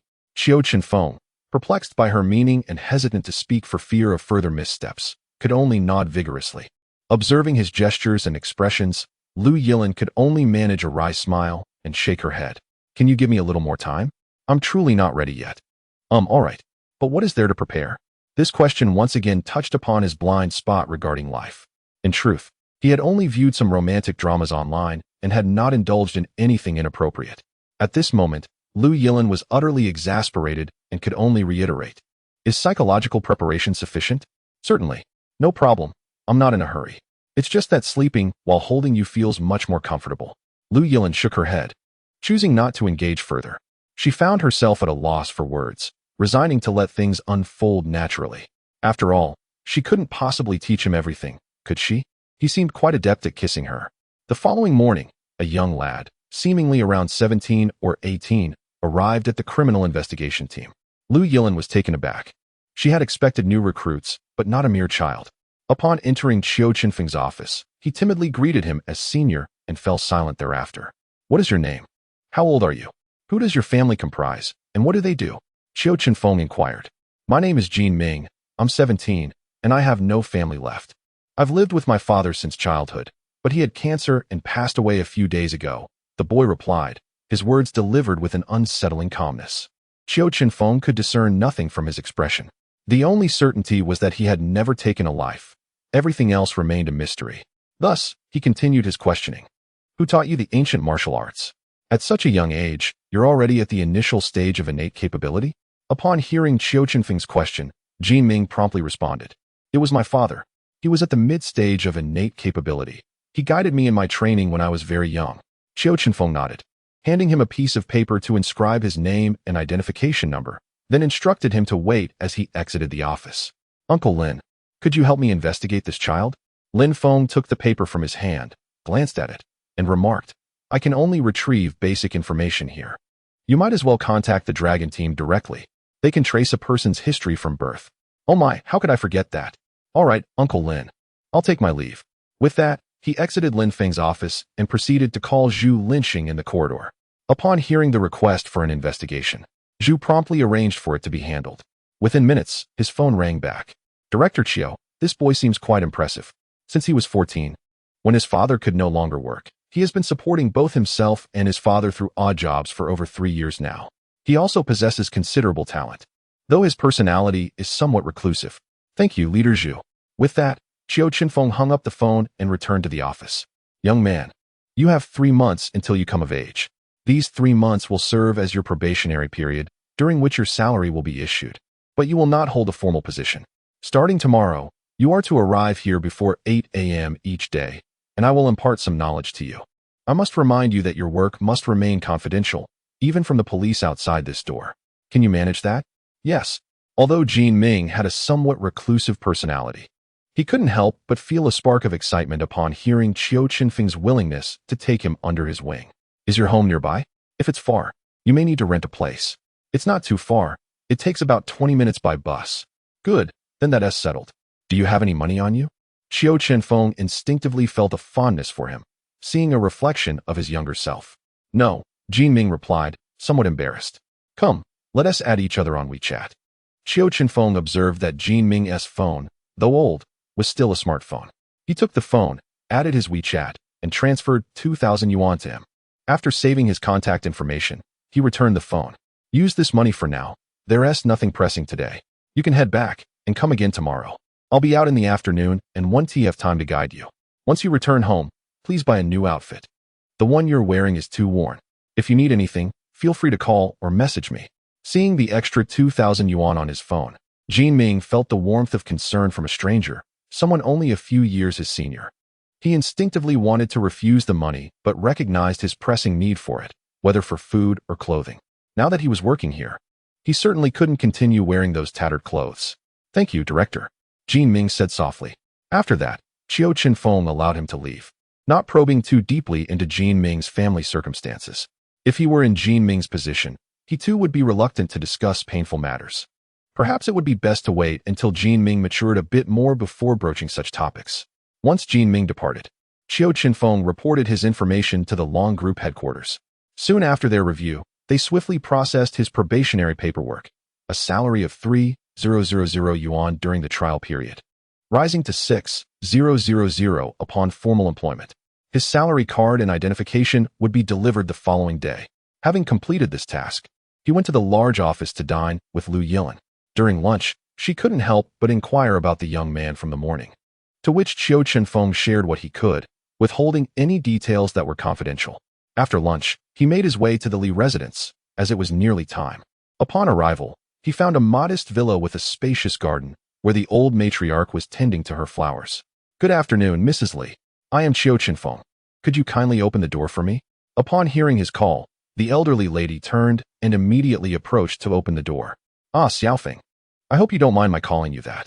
Your grandfather is upstairs in the study. Just turn left at the top of the stairs, and you may proceed. The elderly lady gazed at him with a benevolent expression, resembling any ordinary grandmother, devoid of any traits typical of the affluent. Haha, you may address me however you wish. I shall take my leave now. You carry on. With that, he stepped inside, where tranquility enveloped the home, presumably harboring only the elderly couple. Ascending the stairs, he soon encountered Mr. Li's figure in the study to his left. Mr. Li, I have arrived. Oh, is this a genuine piece by Tang Bohu? Upon entering the study, he was greeted by a sizable painting of peach blossoms adorning the wall, signed by Tang Yin. Haha, Mr. Qiu, welcome. Do you possess an interest in art?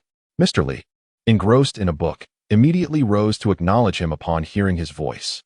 Please, call me Xiaofeng. You are the father-in-law of Director Gao. There is no need for such formality between us. After a moment of admiring the painting, he continued, I am not well versed in art, yet Suzhou is Tang Bohu's homeland, and this place is merely a few kilometers from Taohuawu. I can discern that this painting indeed hails from 5 or 6 centuries ago. Its essence is unmistakable. Mr. Li chuckled upon hearing his words, replying, Haha, if I possessed your keen eye, I would be scouring the antique market daily for treasures. It would be child's play. After sharing a light-hearted exchange and settling down, the elder poured him a cup of tea. Following several rounds of tea, he broached the topic he wished to discuss today. A few months prior, the Zhang family was exposed and apprehended due to certain events. Consequently, the Li and Zhou families began to absorb the Zhang family's assets, a commonplace maneuver in the business realm. However, the Zhou family received the news rather late, allowing the Li family to seize the lion's share, resulting in some discord between the two families. A month ago, the Zhou family summoned a master-level martial artist to assist in these matters. Meanwhile, the Li family has never employed martial artists, which abruptly disrupted their plans. This marks the first instance within Suzhou of martial artists being utilized to seize territory, hence Mr. Li believes it is crucial for him to be informed, both for the welfare of his family's enterprise and the stability of Suzhou. Upon hearing this, Qiu Chenfeng began to recall discussions with the elder from long ago. In the secular world, many families maintain martial artists in their service. Yet these individuals are overseen by the Dragon Group. As long as they refrain from egregious actions, the dragon group generally turns a blind eye. Thus, when the Li family approached him, he realized his influence might be limited. Nevertheless, he straightforwardly inquired, "Mr. Li, what do you wish for me to do?" "There's no need for anything extensive, merely make an appearance. As long as they refrain from encroaching upon my assets, that suffices. I understand you have your own principles. I will not compel you to breach them." Mr. Li's request was relatively reasonable. By presenting himself before the Zhou family, it signified an alliance with the Li family. Furthermore, as he was not a vassal of the Li family, he would not directly intervene in the matter. The elder must have pondered this request thoroughly before making it. Agreed. This is not an issue. Without a moment's hesitation, Qiu Chenfeng acquiesced. This matter does not contravene one's principles. It is merely a trifling favor among friends. Therefore, I must trouble you. Shortly, Zhou Ling will arrive with a venerable master named Qin Tianqi for negotiations. You need only to sit quietly beside us. Meanwhile, the head of the Zhou family, Zhou Ling, was escorting the elderly master Qin Tianqi, aged in his 70s or 80s, out of the Zhou residence and toward the Li household. Qin Tianqi was previously acquainted with Zhou Ling during an altercation between Qiu Chenfeng and Yamashita Ruji. Due to Zhou Yu's two unsuccessful attempts to negotiate collaboration with Qiu Chenfeng, they decided to abandon the idea of befriending him after meeting Qin Tianqi. As long as they did not provoke him, they would be fine. Qin Tianqi himself was eager for veneration, having only recently ascended to the status of a master. His reputation was still modest. However, as long as he adhered to the Dragon Group's regulations, it was not difficult for him to make a name for himself in a prefectural city. Before long, they arrived at the entrance of the Li residence. Once again, it was the matriarch Li who opened the door, but unlike the courtesy shown by Qiu Chenfeng, they barged directly into the study of the elder Li. Just as Zhou Ling was about to speak, he noticed Qiu Chenfeng seated opposite the elder Li, causing him to swallow his words. "Zhou family head, welcome. Please have a seat." At this moment, both Zhou Ling and Qin Tianqi were utterly bewildered, unsure of how to proceed. Thus, it fell upon elder Li to speak. "Brother Zhou, I believe it would be best for us to cease our hostilities. You may keep the items you've taken. I have no desire for them. Let us maintain the status quo and coexist peacefully, shall we?" Seizing the opportunity presented by his counterpart, Zhou Ling quickly responded, "Haha. Brother Li, your words are indeed wise.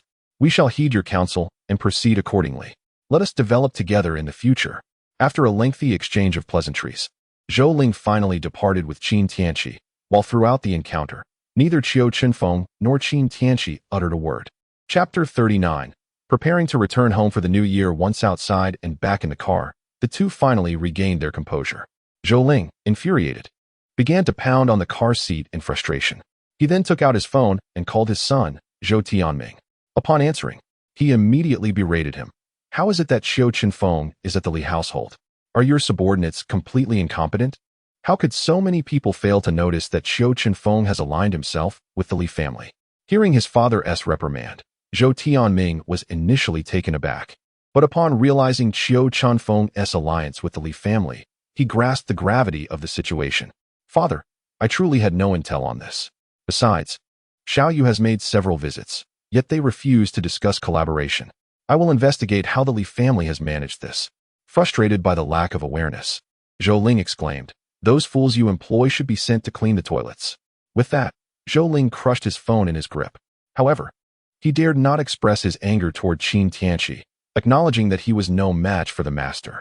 Upon returning home, Zhou Ling pondered for a considerable time before realizing he had committed a foolish error. If his granddaughter could not win over Qiu Chenfeng, why not take matters into his own hands? From the outset, he had intended to utilize his granddaughter's charm to attract Qiu Chenfeng, yet he was taken aback that the man had shown no interest whatsoever. Upon reflecting on his situation, he felt a deep sense of regret. Why had he not changed his tactics after two unsuccessful attempts? Yet, it was too late for lamentations. He could only hope that Qiu Chenfeng did not perceive him as an adversary, though fostering a friendship seemed implausible. Meanwhile, after Zhou Ling departed with Qin Tianqi, Old Master Li finally revealed a relaxed smile. "Thank you, Xiaofeng. Without your assistance, I would have found this matter exceedingly difficult to navigate. In truth, if it were another family, I might not have extended my help. However, the Zhou family is different. I have meticulously reviewed their records over the years, and they have consistently been a source of disruption. It is high time they faced consequences.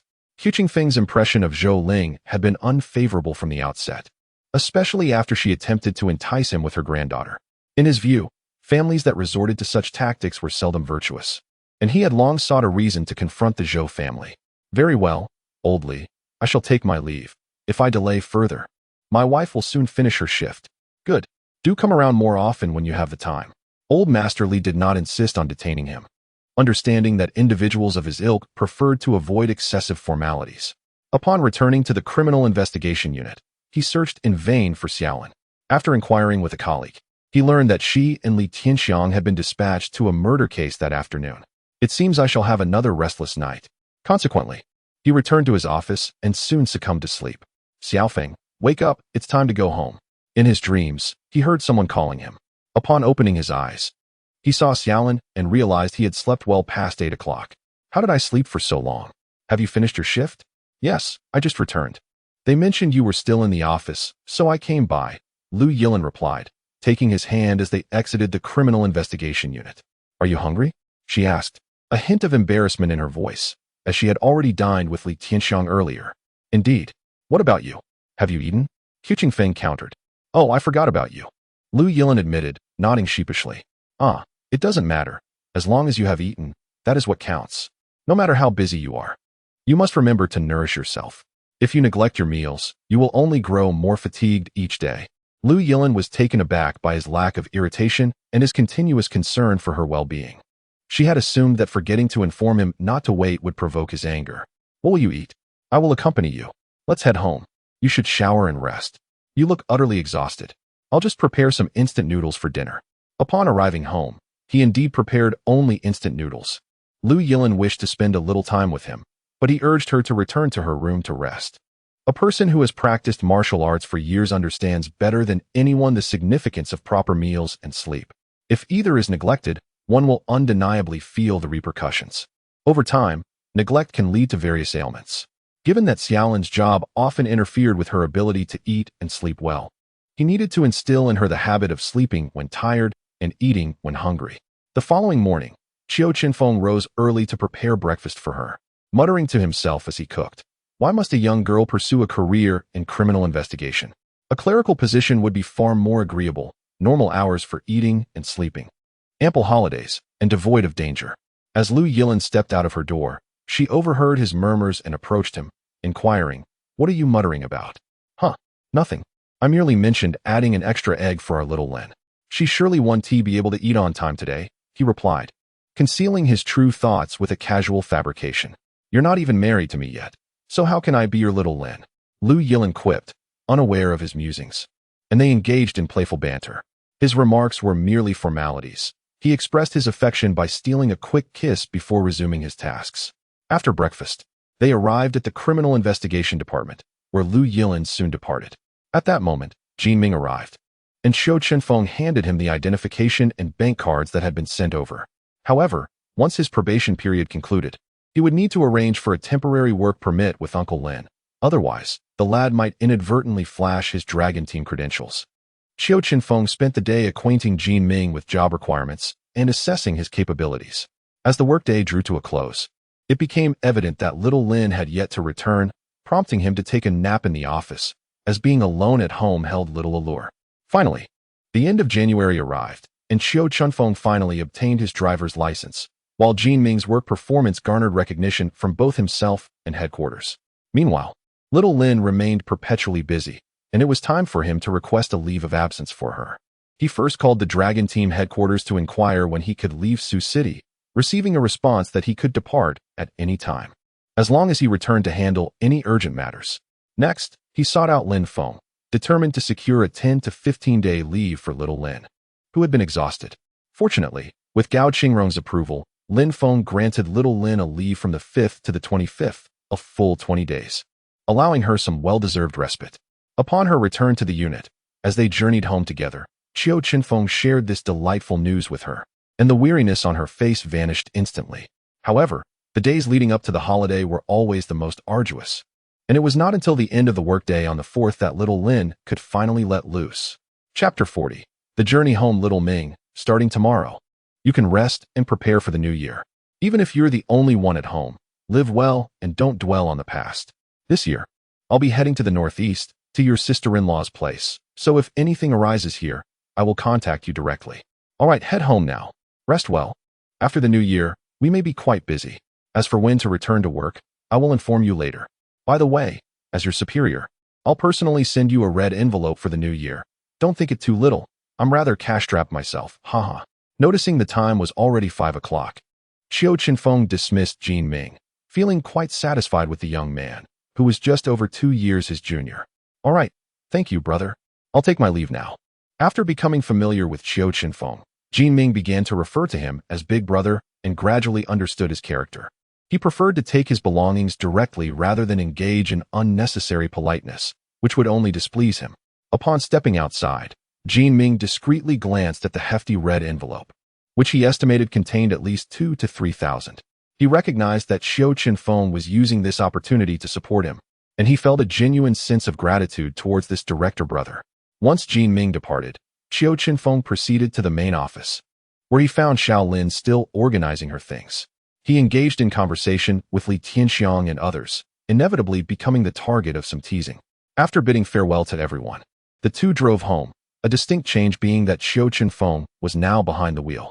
On the journey, both were filled with excitement.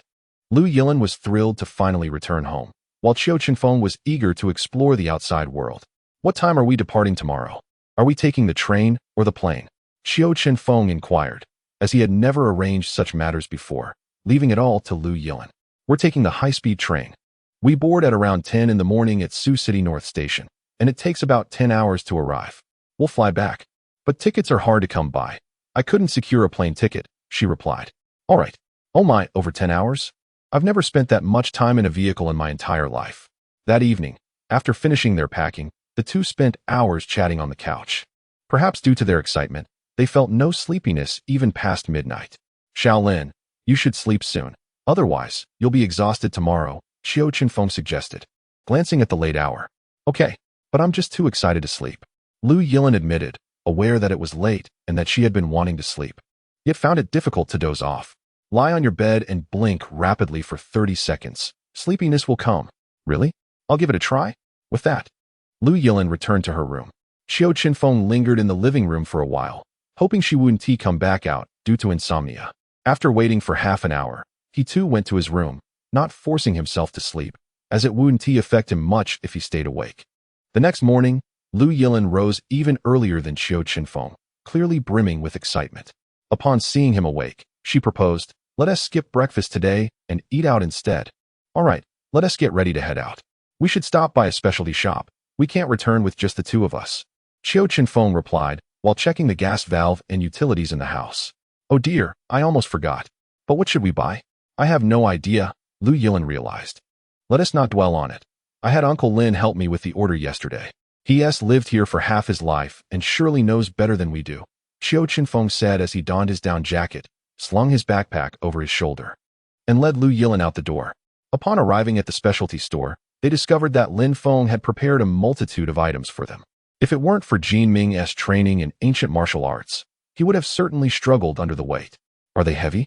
Lu Yilin asked, noticing Jin Ming staring at the two hefty packages on the ground with a wry smile. She stepped forward to give them a try. My goodness, how can they be this heavy? What on earth is in there? As for local specialties, the rice cakes are undoubtedly the top choice. Given the weight of the items, it is more practical to take a taxi. Carrying so many things would be cumbersome on the subway. After saying that, he grabbed one bag in each hand and walked away. By the time they arrived at the high-speed train station, it was nearly 10 o'clock. Fortunately, there was no traffic jam today. Otherwise, they would have truly missed the train. Once they boarded the high-speed train and placed their luggage down, they finally felt a sense of relief. A few minutes later, the train began to move. Lu Yilin gazed at the rapidly receding Sioux City, feeling an inexplicable emotion stir within her. Had she not come here, she couldn't fathom what her life would have been like. Surely, she would not have encountered him. While she was lost in thought, a soft murmur reached her ears. Wow, is it really over 300 kilometers already? I find it terrifying enough driving at 100. Turning her head, Lu Yilin saw him fixated on the speed display at the front of the carriage, unable to suppress a laugh. At that moment, Qiu Chenfeng noticed her gaze and, perplexed, asked, What are you laughing at? Don't you find it scary? Yes, it's quite frightening, she replied, her laughter growing more infectious. Oh, you people from the civilized world can never understand my feelings. I suddenly feel a bit gloomy. Come give me a hug. Upon hearing his words, Lu Yilin nearly burst into laughter. How could he be so shameless? If he wanted a hug, he should just ask without any pretext. Nevertheless, despite her thoughts, she obediently leaned against Qiu Chenfeng. They conversed animatedly throughout the journey, completely devoid of fatigue, until the scenery outside transformed into a pristine white. Only then did Qiu Chenfeng begin to express his astonishment again. Xiaolin, is it cold where you live? Is it as icy and snowy as this? Yes, it can be quite frigid, but in the northeast, we consider it relatively warm. During this time, the temperatures at night drop to around -10 degrees. And during the day, it hovers a few degrees below zero. It's manageable. Goodness. In Sioux City, when it's only -2 or 3 degrees. I feel like I'm freezing. Qiu Chenfeng had seen numerous videos about the northeast, where temperatures plummeted to -30 or 40 degrees. Upon hearing her response, he felt somewhat reassured, yet still harbored a lingering fear of the unknown. By 7 o'clock in the evening, the two finally disembarked from the high-speed train. As soon as they stepped off, Qiu Chenfeng was met with a biting wind that felt like knives slicing through the air. Wow, is there a blade hidden in this wind? It feels as if tiny knives are tugging at me. All right, enough with the banter. Let us hurry out. My dad is waiting. With that, Lu Yilin grabbed her suitcase and walked ahead, leaving Qiu Chenfeng to struggle with his heavy backpack and 2 hefty bags of local specialties. Chapter 41. Indeed. Returning home, why is it so desolate around the station here? Upon exiting, Qiu Chenfeng was taken aback by the darkness surrounding them. It wasn't until they rounded a corner that he spotted the city lights. Our area has a low population density, so there aren't many buildings. Once you enter the city, it becomes livelier. As they conversed, they made their way to the parking lot. Due to the frigid weather, Xiaolin asked her father to wait in the car. When Lu Yi saw the weary pair, he immediately stepped out of the vehicle. Upon seeing her father, Lu Yilin joyfully waved her hand and exclaimed, "Dad, please open the trunk. We have quite a bit of stuff." "Hello, uncle. I am Qiu Chenfeng." After hearing his voice, Lu Yi scrutinized the young man before him. "Dad, can we save the introductions for later? Let's first unload his belongings from the car." Noticing her father had been silent for several seconds, Lu Yilin hastily reminded him. "Oh, all right. He quickly opened the trunk and took the items from Qiu Chenfeng's hands. As he grasped the 2 hefty bags, he realized his earlier impulsiveness. Each weighed around 50 to 60 pounds. Seeing Qiu Chenfeng appear unfazed, Lu Yi had assumed they would be light. Once in the car, Lu Yi engaged in conversation with his daughter, while Qiu Chenfeng sat quietly in the back, attentively listening. "What are you doing back there? Not saying a word?" After chatting with her father for a while, Lu Yilin finally remembered the presence of another person. I was just listening to you. By the way, uncle, your uniform looks fantastic." Lu Yi, having just returned from military service, was still donned in his military attire, which Qiu Chenfeng thought exuded a certain gravitas. Haha, what's this? Would you like to join the army for a few years? I could arrange a special enlistment for you. Lu Yi jested. "Perhaps not. My current salary suffices." "Triple the salary seems excessive," Qiu Chenfeng replied, leaving Lu Yi puzzled until he recalled the dragon group, which illuminated why he was drawing 2 salaries. Minutes later, as the vehicle finally entered the city, the chilly weather resulted in fewer pedestrians, though numerous shops remained open. Qiu Chenfeng leaned against the window, reading the signs of various establishments aloud. Meat-stuffed buns, iron pot braised ribs. "Oh my, I'm getting hungry. Could you be a bit more serious?" On television, when someone meets their father-in-law for the first time, they are often terrified. How do you manage to maintain such a light-hearted demeanor? Lu Yilin could no longer contain herself. This young man had inquired about her father's temperament and preferences prior to their meeting, yet now he seemed utterly at ease. Wasn't there a moment of fear earlier? We've known each other for over 10 minutes now. I feel quite familiar with uncle. Lu Yilin was rendered speechless by his words. Yet Lu Yi found it rather amusing and responded, "You're right. Let us share a couple of drinks later to strengthen our bond." "Sounds good." Witnessing this harmonious interaction between the two, Lu Yilin felt a sense of relief. However, she suddenly realized that her standing in the household might diminish during this period, which was unacceptable. She needed to devise a plan. "Xiaofeng, has your master returned?"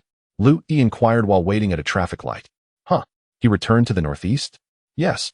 He came back in October, but I'm unsure of his whereabouts." Mentioning his master brought a hint of nostalgia to Qiu Chenfeng, despite their rocky relationship.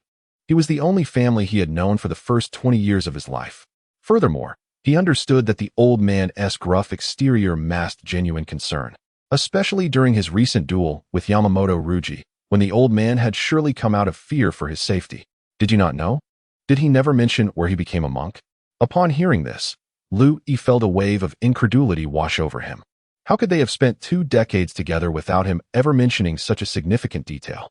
I have no idea. He only told me he was from the north, but I don't know exactly where. Uncle, do you know? Of course I do. Those of us who are older here are well aware of a figure known as Zayayozi. We just don't know his true capabilities. There is a Phoenix Mountain here, and on that mountain, there is a Yunshao temple where he once took vows.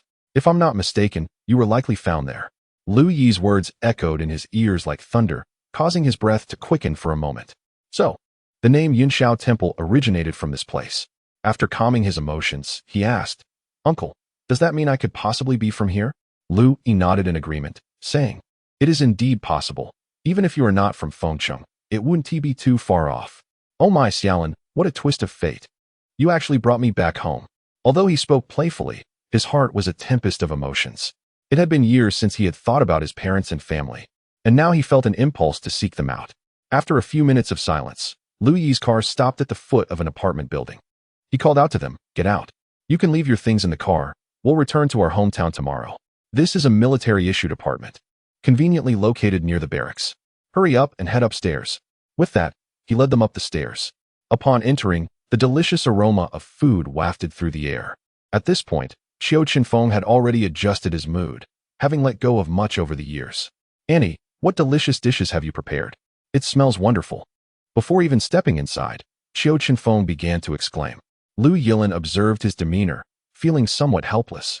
It was their first visit, and he should have been feeling shy and apprehensive. She had even intended to tease him while he was feeling awkward, yet he seemed more at home than she was. Xiaofeng is here. Quickly take off your coat. It's quite warm inside. Come over and eat. You must be starving. Suing had already received a call from her husband and had just finished heating the food. Mom, aren't you going to pay any attention to me? Why are you two so focused on him? Lu Yilin pouted, feeling a twinge of jealousy. Of course, we care about you. Hurry and wash your hands. It's time to eat. As soon as they sat down, Lu Yi opened a bottle of Matai and began to drink with Qiu Chenfeng. Watching them chat comfortably, Suing curiously asked, Aren't you two just meeting for the first time? Why does it feel like you've known each other for years? Before Lu Yi and Qiu Chenfeng could respond, Lu Yilin interjected, Mom, you've known Xiaofeng for more than a day. You know how friendly he is. She even shot Qiu Chenfeng a playful glare. At that moment, Suing recalled her own visit to Sioux City and nodded in agreement. Realizing this was indeed a good thing, they were family, and it should be this way. Chapter 42. Back to Sioux City, shall we? After dinner, the four of them sat on the sofa, engaging in casual conversation. When Suing learned that Xiaofeng was very likely a local, she couldn't help but remark on the serendipitous connection between the two young people. Everyone tacitly avoided discussing topics related to his parents or family. Before long, the hour grew late, and Suing began urging them to retire for the night.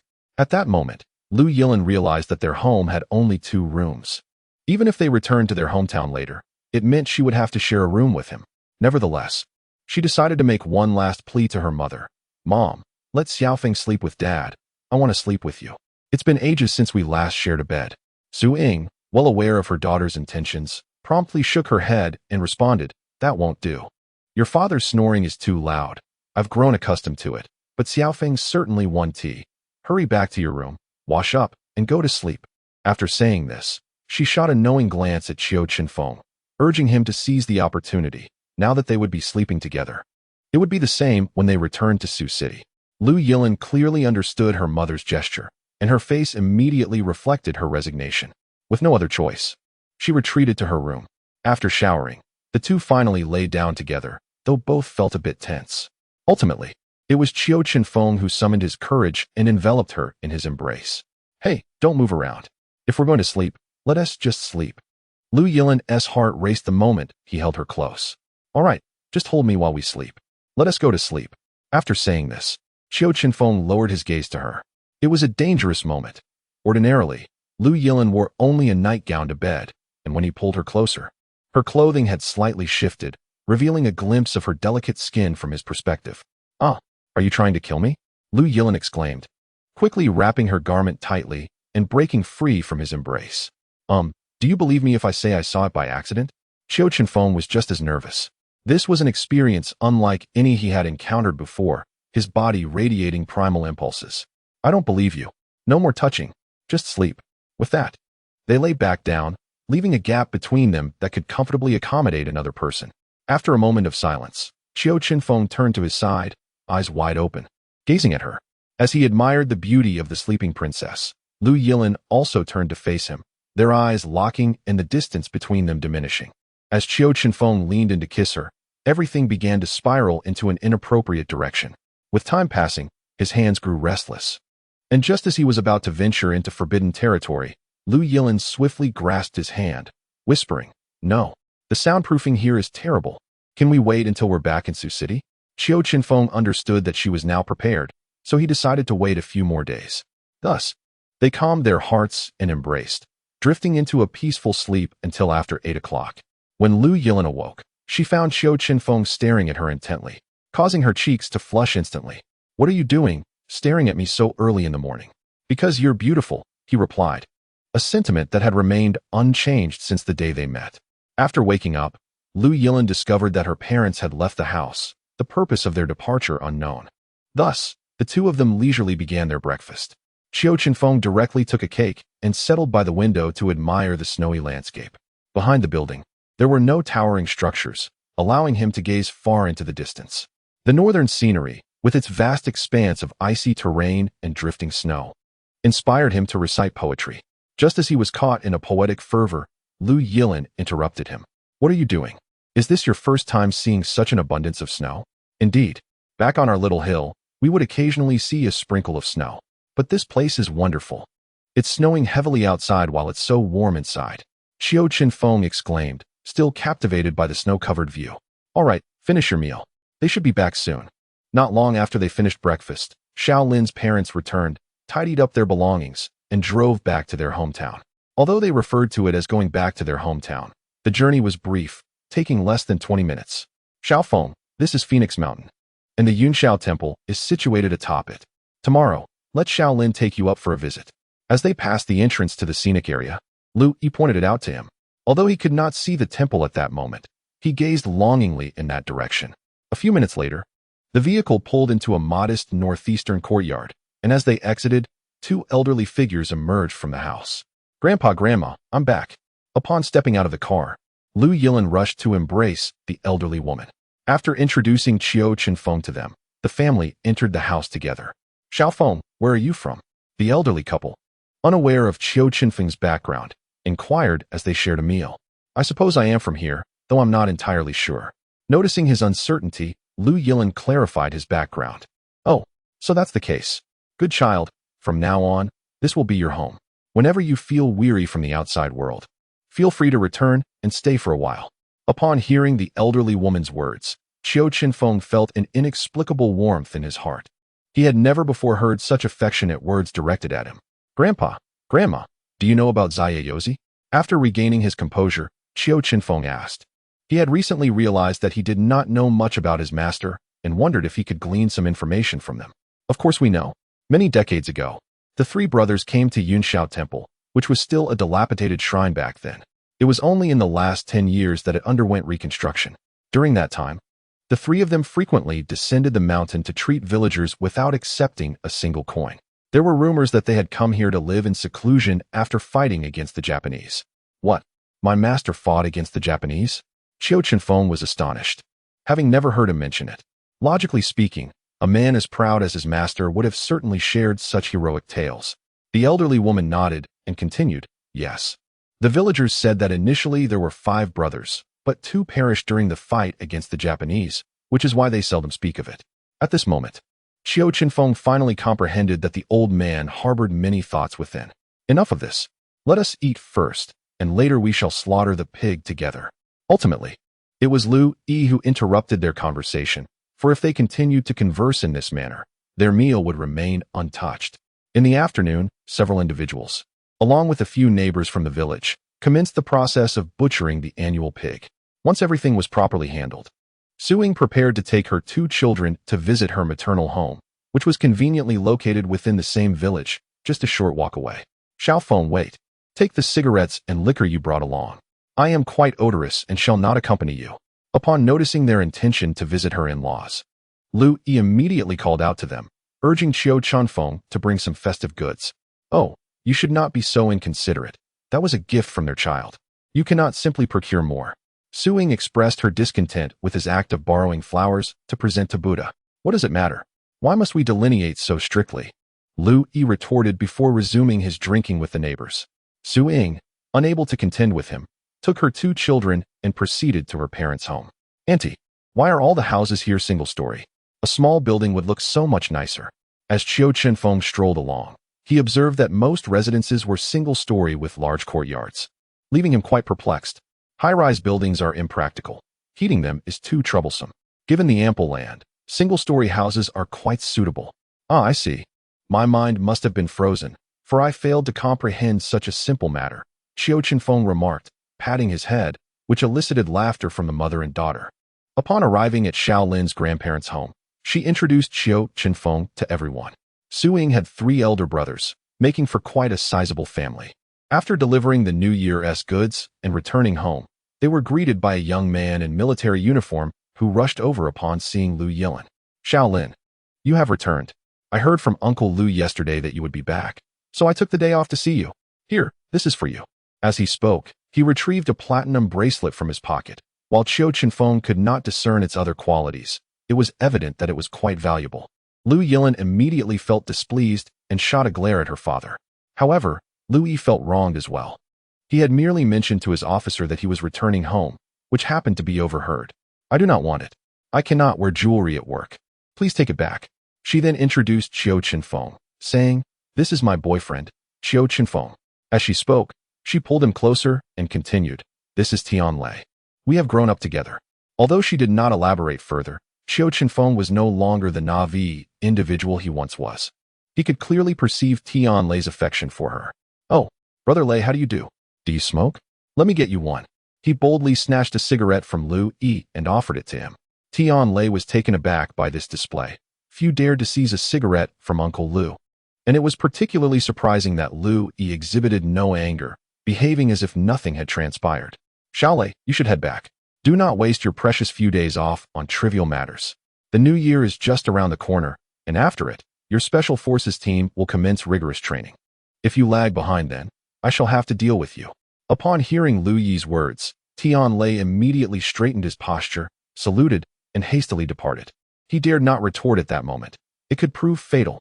However, the revelation that Xiaolin had a boyfriend left him feeling quite wounded. He resolved to find an opportunity to teach that fellow a lesson. After his departure, Qiu Chenfeng began to feel envious. Lu Yilin found his reaction amusing. She was surprised that he could even feel jealousy. Therefore, she settled beside Qiu Chenfeng and gently remarked, Oh, come now. There's nothing between us. He's merely a childhood friend. He likes me, and there's little I can do about it. Of course, Qiu Chenfeng was not the petty type, and this minor incident soon passed. That night, as he prepared for bed, he began watching travel videos of Phoenix Mountain, finding them quite entertaining. Suddenly, a haunting melody echoed from his phone. Ding dong. I have a secret to share with you. Welcome to the entrance of paradise. Lu Yilin, overhearing the eerie tune, promptly kicked him, exclaiming, Could you possibly watch something from the living realm? Am I to blame for this? I merely searched for Phoenix Mountain. You should check out the videos from your Liaoning province's cultural tourism account. Just search for Dandong directly on their page. Qiu Chenfeng protested, feeling aggrieved. Skeptical. Lu Yilin searched and promptly smacked her forehead, exclaiming, How has the official account become so aligned with the underworld? I misjudged you. Let me give you a kiss as compensation. With that, she indeed leaned over and planted a kiss on Qiu Chenfeng. Observing her, he curiously inquired, Xiaolin, I feel you have changed entirely since we first met. Back then, you rarely smiled, and I had to amuse you to see even a hint of a grin. Is that so? Well, what do you expect me to do when nothing is happening? Would you prefer I appear insane? Lu Yilin replied nonchalantly, firmly embracing her nature of wearing her emotions on her sleeve. It seems that ever since I remarked on how beautiful your smile is, you have been smiling more frequently. He mused. Really? Did you think I was merely smiling for your sake back then? Lu Yilin inquired as she leaned closer. Not at all. But I genuinely enjoyed seeing you smile. It was truly beautiful. At that time, I never dared to hope you would become my girlfriend, he confessed. When did you first realize you had feelings for me? Lu Yilin pressed, gazing into his eyes. The first time I saw you smile. Which was when you cuffed me in the interrogation room. Qiu Chenfeng blurted out without a moment's hesitation. Is that so? Then it could be considered love at first sight. I believe I developed feelings for you around that time as well. After arriving in Sioux City, I felt quite out of place. But your silly antics made me laugh numerous times. Initially, Qiu Chenfeng was pleased to hear this, but then it took a turn. What do you mean by silly antics? I was deliberately trying to make you laugh. All right. You were intentionally amusing me. Now, you should rest. It's nearly midnight, she replied. Obediently, Qiu Chenfeng set aside his phone, turned off the light, and embraced her as they drifted off to sleep. The next morning, the snow had ceased. After breakfast, Lu Yilin prepared to take him up the mountain, hoping her master might also be there. Father, I drove your car to Yunxiao Temple. Upon uttering these words, Lu Yilin took hold of Qiu Chenfeng and entered the vehicle. Aren't we going up the mountain? Is driving really necessary? Indeed. The car can take us directly to the entrance of Yunxiao Temple. With that, Lu Yilin started the engine. Initially, she intended for Qiu Chenfeng to drive. But considering he had just obtained his driver's license in the snowy roads, she decided it was best for her to take the wheel. After a brief conversation, lasting no more than 10 minutes, they arrived at the grand gates of Yunxiao Temple. Wow, those 3 characters look exactly like the ones hanging above my grandfather's door. Qiu Chenfeng exclaimed upon seeing the mountain gate.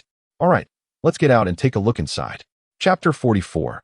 Yunxiao Temple. Upon entering the mountain gate, they were greeted by a bustling crowd within the courtyard. Being a scenic spot, it was particularly crowded as the new year approached. Xiaolin, this place is on an entirely different level compared to the dilapidated temple my master manages. In our place, we might not even see 2 outsiders in an entire year. Qiu Chenfeng observed his surroundings, entering a shrine to pay his respects. Although he wasn't particularly devoted to Taoism, having known his master for 20 years, he felt a sense of attachment. Upon reaching the main hall, he straightened his attire and offered a bow to the ancestral deity.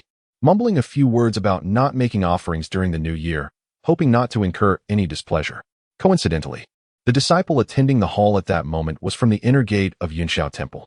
Sensing Qiu Chenfeng's demeanor, he approached with enthusiasm. Wishing you boundless blessings, fellow Taoist. Where do you hail from? Just as Qiu Chenfeng rose, he heard the voice and immediately returned the greeting. Wishing you boundless blessings. Greetings, senior brother. I would like to inquire if Xia Yozi is here. Upon hearing this, the attending Taoist immediately became alert. Noting Qiu Chenfeng's accent, which was not local, he realized that outsiders rarely knew of Xia Yozi's presence at the temple. However, he still courteously asked, Xia Yozi? How do you know of him? What business do you have with him? Xia Yozi has been my master for 20 years in Sioux City. In October, he mentioned he was returning to northeast China, so I came to see if I could find him. Upon hearing this, the attending Taoist dared not delay and invited him to enter the inner courtyard. Please wait here for a moment. I will report to the ancestral master, he said, bowing respectfully before hastily entering the inner courtyard. Xiaofeng, I'm feeling a bit nervous now, Lu Yilin remarked, tugging at his sleeve. Hey, why be nervous? I'm not anxious at all. As they conversed, the Taoist who had just gone in returned, accompanied by an elder Taoist exuding an air of celestial grace. Qiu Chenfeng discreetly assessed him. The elder appeared to possess a level of cultivation similar to that of his grandfather, while Qiu Chenfeng himself felt shrouded in mystery. You must be the disciple of my junior brother, Qiu Chenfeng? The elder Taoist hurriedly approached, scrutinizing him closely. After all, he had only seen Qiu Chenfeng in his youth and had not encountered him since, as Xia Yozi had never sent back a photograph. Here, take a look. Qiu Chenfeng, sensing the elder's lingering doubt, asked Lu Yilin to retrieve the protective jade pendant he had given her. The elder Taoist glanced at it briefly and exclaimed with excitement, Indeed, this is the handiwork of my junior brother. I am the elder brother of your master, Taoist Qin Yun. Disciple Qiu Chenfeng pays his respects to Uncle Master. This is my girlfriend, Lu Yilin. After confirming, Qiu Chenfeng naturally intended to pay his respects properly, as it was their first meeting. Lu Yilin thought she also needed to kneel, but just as she lowered herself halfway, she was gently lifted by an unseen force. He is merely performing the rites of our sect. There is no need for you to kneel. Haha, come in quickly. With that, the old Taoist led the two into the inner courtyard. Xiaofeng, how have you been these past years?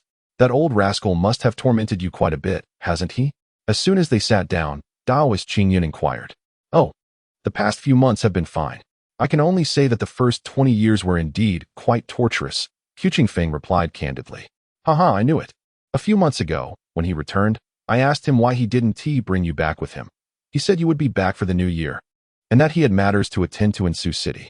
Upon hearing Taoist Qingyun's words, Qiu Chenfeng felt no particular surprise, but Lu Yilin was astonished and quickly asked, how could he have known you would come here at that time? How could he have predicted that you would return with me? That is because my master possesses remarkable foresight. To speak of divination, the old man had always been a figure of almost divine prowess in his eyes. What? Your return was not his intention? Taoist Qingyun asked with curiosity. No, my master said nothing to me. I met Xiao Lin in the Sioux City criminal investigation team, and then I returned with her for the new year. Her family lives in the village at the foot of the mountain. It was only upon arriving here that I learned there is also a Yunxiao temple here. After listening to his words, Taoist Qingyun chuckled and shook his head, exclaiming, alas! My junior brother is truly inscrutable. His divination skills are indeed extraordinary. By the way, Uncle Master, is my master not here? Qiu Chenfeng guessed he had not mentioned Zaya Yozi because he must have gone out again. Yes, your master has gone out with your uncle to attend to matters. They will likely be gone for 2 months. Do not inquire about their affairs. Your current cultivation level is still too low. You must at least reach the mid-stage of Grandmaster before we might allow you to accompany us. Taoist Qingyun seemed to see through him, preemptively denying his unasked question. Well then, stay here for dinner today. I will introduce you to a few of your senior brothers at noon. With that, Taoist Qingyun had someone arrange lunch, and when they arrived at the dining table, Qiu Chenfeng discovered that the meal consisted entirely of vegetarian dishes. Thus, he discreetly inquired, Uncle Master, are you all from the Chuanjian sect? Yes, your master did not mention this to you. What have you been doing in Sioux City all these years aside from cultivating? Now it was Taoist Qingyun's turn to be surprised, thinking to himself that his junior brother was quite remiss in not sharing anything. Even if he did not intend for others to join Chuanjian, he should have at least said something. Clean the offering table, light incense, perform the morning ritual, have breakfast. Practice, have lunch, practice, have dinner, perform the evening ritual, light incense, and sleep. Qiu Chenfeng succinctly recounted his daily life for the past 20 years. Aside from not performing morning and evening rituals on Wu days, he truly had no rest days at all. Oh, that is acceptable. I thought he only taught you the practice. Upon hearing that he also performed morning and evening rituals, Taoist Qingyun felt considerably relieved, for he held a deep sense of faith within him. This junior brother of mine truly lives up to his Taoist title, embodying a carefree existence. After their meal, Taoist Qingyun summoned his 2 disciples along with the 2 disciples of his junior brother, Taoist Qingfeng, to the inner courtyard. Let me introduce you, he began. This is your elder brother, Yuan Xing, your second brother, Yuan Ming, your third brother, Yuan Peng, and your fourth brother, Yuan Lin. And here is the disciple of the carefree path, your junior brother, Qiu Chenfeng. Since he has not entered the Chuanjian sect, you may simply refer to him by his worldly name. Qiu Chenfeng observed that his 4 senior brothers were all over 40 years of age, and he felt as though he had gained quite an advantage.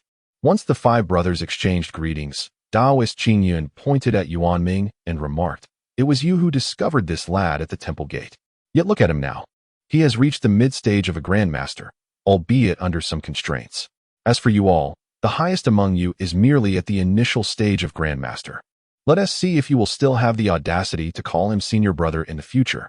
However, Yuan Ming paid little heed to this, pulling Qiu Chenfeng closer and saying, "Hee, don't listen to my master. You are a genius. When I brought my master and uncles to the temple gate to see you, they recognized your potential right away. So, I am not the least bit self-deprecating. Haha, little junior brother, you must come often in the future.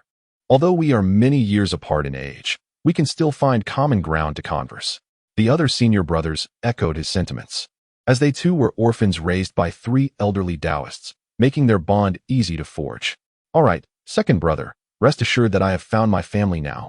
Thus, the 5 brothers engaged in conversation for over 2 hours, and as time drew near, Qiu Chenfeng remembered he needed to return to Xiaolin's home. Rising, he bid farewell to his brothers and subsequently said his goodbyes to his uncle in the inner courtyard before departing with Xiaolin. Upon their exit, The attending Taoist at the hall had already started addressing him as uncle, likely due to his brother's influence. "How do you feel? In high spirits, I presume?" Lu Yilin inquired, noticing the persistent smile on his face. "Indeed. Although I do not know where my parents or family are, at least this place feels like home now." Upon returning home, he recounted the events to Xiaolin's family. When they learned of Qiu Chenfeng's newfound family, they rejoiced wholeheartedly for him. Time flew swiftly, and before long, it was New Year's Eve. The entire family gathered to make dumplings and enjoy the reunion dinner, an experience Qiu Chenfeng had never encountered before. On the eve of the new year, Lu Yi even made a special trip to procure a trunk full of fireworks, allowing Qiu Chenfeng and Lu Yilin to celebrate to their heart's content. After 2 days of relaxation, Lu Yi suddenly sought out Qiu Chenfeng. "Little Feng, you belong to the dragon team, don't you?" "Yes, uncle, what is up?" Qiu Chenfeng thought there might be something requiring his assistance. "It's nothing urgent. I wonder if you could accompany me to the military tomorrow. We have a special operations team that needs to enhance its capabilities. Your senior brother Yuan Ming is the chief instructor of this team. Would you like to join? There's not much to do at home anyway." Upon hearing that his brother would be there, Qiu Chenfeng immediately agreed. He had never been to the military before, and it was the perfect opportunity to broaden his horizons. "Dad, I want to go too. You are unaware that Xiao Feng has bestowed upon us a streamlined version of a martial art technique. Do you believe that you cannot defeat me now? What nonsense is this? Little girl, how could I possibly be bested by you? If you manage to win against me, I shall take you out." With that, the father and daughter ventured outside, claiming the confines of their home were too cramped for their practice. "Oh dear, I must implore you both to don some clothing before stepping out. Are you not concerned about the cold?" While Su Ying and the elderly couple had grown accustomed to the father-daughter duo's frequent training sessions, they still found it somewhat childish. "Fear not, Auntie. I assure you it will take no longer than half a minute. Uncle shall surely be defeated," quipped Qiu Chenfeng with a smile. "What? Little Lin has become so formidable? That sounds promising. If you truly manage to bring your uncle down, I shall prepare a sumptuous chicken stew for you all this evening." Upon hearing this, Qiu Chenfeng began to mourn for the chicken that was destined to sacrifice itself. Though Lu Yi possessed a robust physique, he had never practiced ancient martial arts. Thus little Lin was able to dominate him effortlessly. Indeed, within 20 seconds, Lu Yi found himself toppled in the snow. "Hooray! Dad, do you concede?" I concede. "Xiao Feng, might I request a copy of this martial art technique as well?" Having witnessed his daughter's prowess, he realized that she was indeed a treasure, and he must extract something of value from her. "Uncle, this technique may not be suitable for your special forces. I shall assess it tomorrow, and if necessary, I will tailor a version that suits them." "Very well." "Oh my, this girl shows no mercy, tossing me about with ease." As Lu Yi rose from the ground, he felt the weight of age upon him. After all, his daughter had brought home a boyfriend. Was that not a sign of growing old? That night, as they prepared for bed, Lu Yilin began to insist that Qiu Chenfeng teach her ancient martial arts as well. She had always harbored an interest in such practices, but lacked a mentor, which led her to enroll in a police academy after her college entrance examinations. All right, I will teach you upon our return to Sioux City. But you must promise me one thing." Yes, what is it?" "Anything for the chance to practice martial arts. In the future, if you encounter someone you cannot see through, do not approach them. Even if you have a mission to apprehend someone, should you discover that they are a martial artist, regardless of whether their abilities surpass yours, you must retreat and report back." "Understood. I promise." "But why is that?" Though Lu Yilin agreed, she remained puzzled about the reasoning behind it. "Because martial artists are bound by a different set of laws, which do not fall under your jurisdiction. Moreover, martial artists are not as easily dealt with as the criminals you have encountered. When they strike, it is always with lethal intent. They will not harm ordinary individuals unless absolutely necessary. Violating this principle could lead to their suffering far worse than imprisonment. However, if you are a martial artist, such restrictions do not apply. This is also the reason why the martial arts techniques I provide you do not fully integrate ancient martial arts principles. Therefore, for your own sake and mine, do not be reckless. No matter how strong your protective charm may be, there will always be someone capable of shattering it. I consent to your learning, solely because enhancing one's cultivation can extend life. I wish to share the next century, or even two, with you, rather than allowing you to display your strength and depart from me in a brief span." Ultimately, he embraced Lu Yilin tightly. Lu Yilin, moved by his emotions, inexplicably shed tears and replied, "Rest assured, I will certainly do as you say. Yes, you must comprehend the significance of the Dragon Group's existence. These cases are under its jurisdiction, and the police cannot overstep their bounds.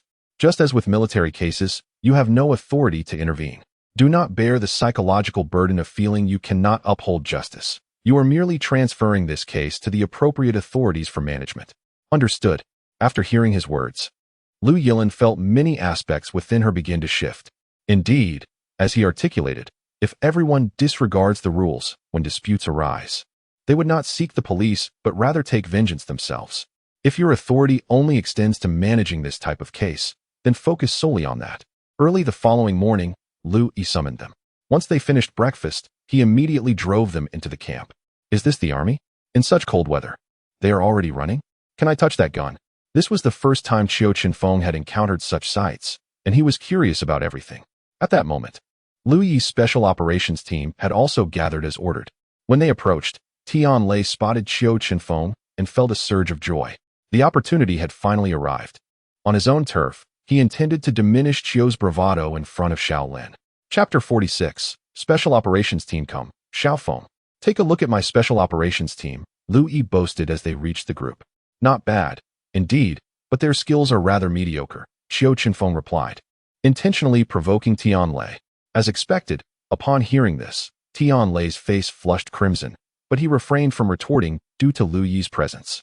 However, the team leader, Zhu Qi, was different. He immediately erupted. Commander, who is he? Since he claims we are lacking, may I challenge him? What does he mean by mediocre skills?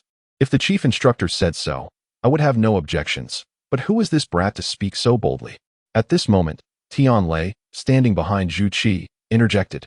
Captain, this brat is the commander's prospective son-in-law. You should be cautious and not injure him. Laughter erupted among the more than a dozen special operations team members. Qiu Chenfeng remained unfazed by such taunts, viewing it as mere childish banter. Yet, Lu Yilin could no longer tolerate it and shouted, Tian Lei, if you wish to fight, step forward yourself. If you lack the courage to do so, do not hide behind others and provoke them. And you, Captain, feel free to challenge me. Engaging with him could lead to trouble.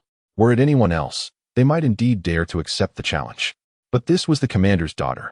Only a fool would confront her. Just as everyone was at a loss for how to proceed, Yuan Ming arrived. What is all this noise about? Apologies for the noise from afar, Captain. Today, there are quite a few guests, and I was delayed for a moment. Junior brother, junior sister, what brings you here? As Yuan Ming greeted Lu Yi, he noticed Qiu Chenfeng and Lu Yilin. He chuckled. Hey, second senior brother, your captain is little Lin's father. Wow, what a coincidence. How do you find my team? I've only just taken over and haven't taught them much yet. Am I not up to your standards? Surprised by the chief instructor's words, the whole team exchanged glances, but upon recalling their titles, they assumed it was merely a polite remark. Chief instructor, your junior brother claims our skills are lacking, so I would like to spar with him. What do you think? Zhu Qi was genuinely angered this time, not even considering Yuan Ming's reputation.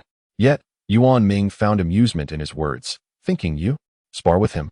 Have you lost your mind? I can't even win against him. Do you dare to challenge him? Go play. Zhu Qi was taken aback by this revelation. Could it be that this young man was indeed a supreme master? It seemed implausible. He had never heard of such a thing before. Behind him, Tian Lei was equally incredulous. Had he truly underestimated him? But then again, if he were an ordinary person, little Lin wouldn't have taken an interest. While they pondered in silence, Qiu Chenfeng spoke up.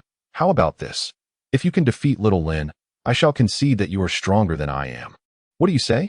Before Zhu Qi could respond, Yuan Ming interjected, Junior brother, what are you doing? Junior sister lacks any cultivation. Just watch, second senior brother, said Lu Yilin. Give it your all, and remember, regardless of how weak your opponent may appear, if they wish to strike, you must retaliate with all your strength. Lu Yilin nodded in agreement, and then pulled Yuan Ming and Lu Yi aside. Captain, should I go all out too? Aren't you concerned? This left Zhu Qi bewildered. He had no issue with sparring, but if he were to strike too hard, would the captain skin him alive? Just fight without concern. The consequences are not your burden, replied Lu Yi, who was enjoying the spectacle from the sidelines, thinking how amusing it was that these youngsters believed they could challenge him. The two soon assumed their stances, and the battle unfolded rapidly. In less than 10 seconds, Zhu Qi was sent flying over 2 meters, landing on the ground. This scene astonished everyone in the Special Forces team, particularly Tianlei, who had previously endured Lu Yilan's strikes. While they had been quite forceful, it was inconceivable that he could have bested the captain. What on earth? Junior sister, what kind of technique is this? It seems oddly familiar, Yuan Ming exclaimed, astonished at how swiftly Zhu Qi had been taken down. However, he was even more surprised to find that many of Lu Yilan's techniques resembled those he had learned, albeit with subtle differences. Senior brother, I've modified a portion of our master's techniques, which the police in Sucheng are currently practicing. This method may not elevate one to the level of a martial artist, but it is quite close. Upon hearing his explanation, Yuan Ming was enlightened. So, this was a novel application of the techniques. Huh. Junior brother, you know I'm not particularly adept at these matters. Why not teach that set of techniques to them? Absolutely. I initially intended to devise a new set for them, but upon reflection, I found myself at a loss. Enhancing it further would require delving into the realm of the advanced. If one were to become a martial artist, could they still remain in the military? Qiu Chenfeng inquired. It is virtually impossible. Lu Yi shook his head and replied. Then we have no choice but to practice this set. Senior brother, please observe it once, and then I shall spar with you to demonstrate to them. Upon hearing this, Yuan Ming nodded and promptly began to peruse the material. Before long, he had fully grasped the set of techniques, as they were merely a truncated version of his previous skills. Ensure you pay close attention. We shall only perform it once. Shaolin, observe carefully, for many of your movements exhibit flaws. Mastering this step will greatly aid your future cultivation. Qiu Chenfeng instructed Lu Yi, urging him to arrange for copies to be made before turning to the Special Operations Team in Lu Yilan. The Special Operations Team, unaware of the remarkable intricacies of this technique, remained subdued, merely noting Lu Yilan's victory over the captain. Lu Yilan, however, was a different story. She quickly pulled her father aside, her eyes sparkling with excitement. Senior brother, shall we begin? With that, Qiu Chenfeng and Yuan Ming unleashed their master-level auras. To accommodate his senior brother, Qiu Chenfeng intentionally suppressed his cultivation to the initial stage of a master. Unlike traditional master duels characterized by swift exchanges, the two executed their movements clearly and comprehensively. As they dissipated their auras, a collective sigh of relief escaped the onlookers. The preceding minutes had felt as though the very air had been siphoned from the surroundings, leaving them breathless. How was that? Did you see clearly? Qiu Chenfeng inquired. Turning to them, I saw it clearly. The Special Operations Team, now fully aware of the gravity of the situation, no longer dared to jest. After all, they were in the presence of a master, and any further mockery could be perilous. And you? Qiu Chenfeng then addressed Lu Yilan. I saw it clearly. The dynamic of two sparring is entirely different from that of a single instructor. Lu Yilan exclaimed in wonder. Chapter 47. The Guardian of the Future makes sure to practice diligently. This set is merely foundational. Once my master consents to impart further techniques to you, your cultivation will progress smoothly, Qiu Chenfeng said with a smile. What, junior brother, do you wish for your sister-in-law to tread this path as well? Yuan Ming asked, astonished, while Lu Yi cast a puzzled glance in his direction. In response, Qiu Chenfeng could only smile wryly and softly admit, alas, senior brother, let me be candid with you. As you know, martial artists tend to enjoy extended lifespans.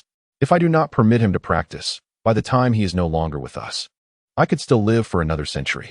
I even contemplate guiding Lu Shu and the others down this path, but there are far too many restrictions, and I am uncertain how to proceed. I wish to discuss this with my master upon his return. Yuan Ming then realized that his junior brother was not akin to him as a disciple of Chuanjin. He had his own family to consider.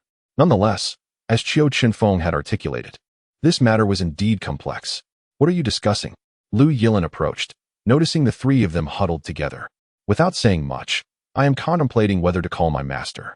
However, he is unlikely to answer. Once I return, I shall give him a call and extend my New Year wishes. Lu Yilan feels quite hesitant about making this call. Yet in her pursuit of becoming a martial artist, she must summon her resolve. Soon, the meticulously copied martial arts manual will be in their hands. Yuan Ming, in his pragmatism, has decided to let him explain it, for he is undoubtedly more familiar with the content he has crafted. Observing his junior apprentice, Yuan Ming's thoughts drift back 2 decades. On that particular morning, he had intended to water the vegetable garden, but unexpectedly, upon stepping outside the mountain gate, he was met with the sound of a child weeping. Upon discovering a child lying on the ground, he promptly returned to summon his master and uncles. The second uncle, Zaya merely glanced at the child and remarked that he possessed extraordinary bones, indicating a remarkable talent for martial arts. After considerable discussion among the three, they decided to keep the child. 3 months later, Zaya unexpectedly resolved to take Qiu Chenfeng away from the temple to seek seclusion elsewhere. Initially, Yuan Ming and the others were unaware of the reason, which they would only learn years later from their master. When they agreed to take in Qiu Chenfeng, they had made a pact that if no one came looking for him within 3 months, they would take him away to practice martial arts in peace. Even if someone did come, they would instruct them to return when he turned 20.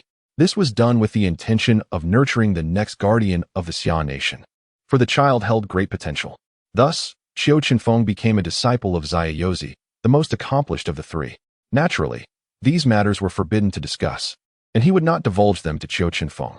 Over the course of 20 years, the once small child has grown into a towering tree.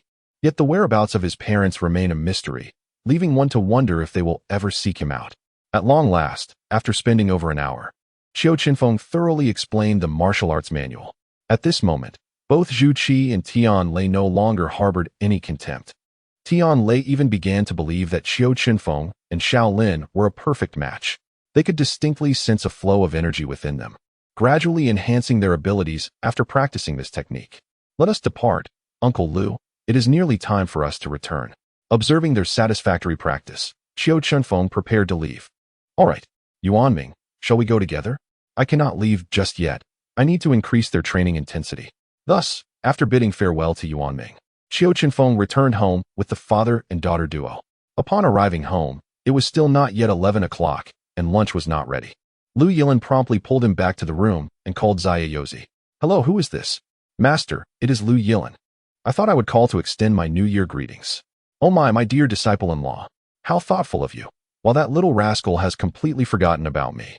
Hearing Zaya words, Qiu Chenfeng snatched the phone away. Master, your words leave me unable to reach you by phone. Are you busy at the moment? If not, I have something to discuss with you. Enough with the delays.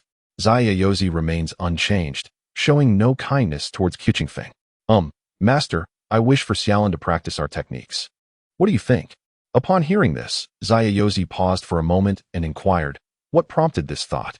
If she becomes a martial artist, she might be recruited by the Dragon Group. Well, that is where you come in, Master. You know, I grew up without parents, and having finally found a wife, I can't bear the thought of losing her halfway through my life. Zaya then understood his meaning, reflecting on his own family, long gone. All right, I comprehend. But it must be just her. Do not entertain thoughts of others. If you wish for your wife's entire family to follow this path without being taken by the Dragon Group, you must cultivate diligently. Once you reach the later stages of a grandmaster, you will possess that capability. With that, Zaya hung up the phone. At that moment, Qiu Chenfeng realized that with improved cultivation, such privileges could be his. Unbeknownst to him, the families of guardians, regardless of their cultivation level, were prohibited from being summoned by any department without the guardian's consent. With this concern alleviated, Qiu Chenfeng felt unburdened. In the following days, he began imparting the heart method to Lu Yilin, emphasizing the necessity of mastering it before proceeding to ancient martial arts techniques. While she diligently practiced, Qiu Chenfeng ascended the mountain alone. Time flew, and by the 20th, he felt compelled to visit Yunshao. Otherwise, upon returning to Sioux City, he would have to wait a long while before he could return. This time, he confidently entered the inner courtyard, searching in vain for his senior brothers, and proceeded directly to seek out Taoist Qingyun. Master, I have arrived. Taoist Qingyun, engrossed in a book, emerged upon hearing his voice. Xiaofeng, welcome. Come in and sit. I heard from Yuan Ming that you helped him resolve a lingering concern. What? Lingering concern? Are you referring to that set of techniques? Qiu Chenfeng took a moment to comprehend. Indeed, I must say, you are truly a genius. I doubt even your master could have revised it so well. Taoist Qingyun unabashedly expressed his admiration for Qiu Chenfeng's revised techniques. Everything had been optimized to perfection, and any further refinement would transform it into an ancient martial art. Master, if my teacher hears you say that, I'm sure he'll give me a beating. Alas, my disciple, your master's temperament is indeed elusive. You've certainly endured quite a bit over the years. Chapter 48. Departure from Feng City Master. My teacher does care for me, He merely presents a facade of indifference. The other day, when I dueled with Yamada Ryuji, he likely went early out of concern for my safety. Qiu Chenfeng firmly believed this. The old man was only strict regarding his own cultivation. In all other respects, aside from his penchant for reprimanding others, he had no other flaws. Haha, it is best that you think so. Is there something happening on the mountain today? After a brief exchange, Master Qingyun began to inquire about his intentions.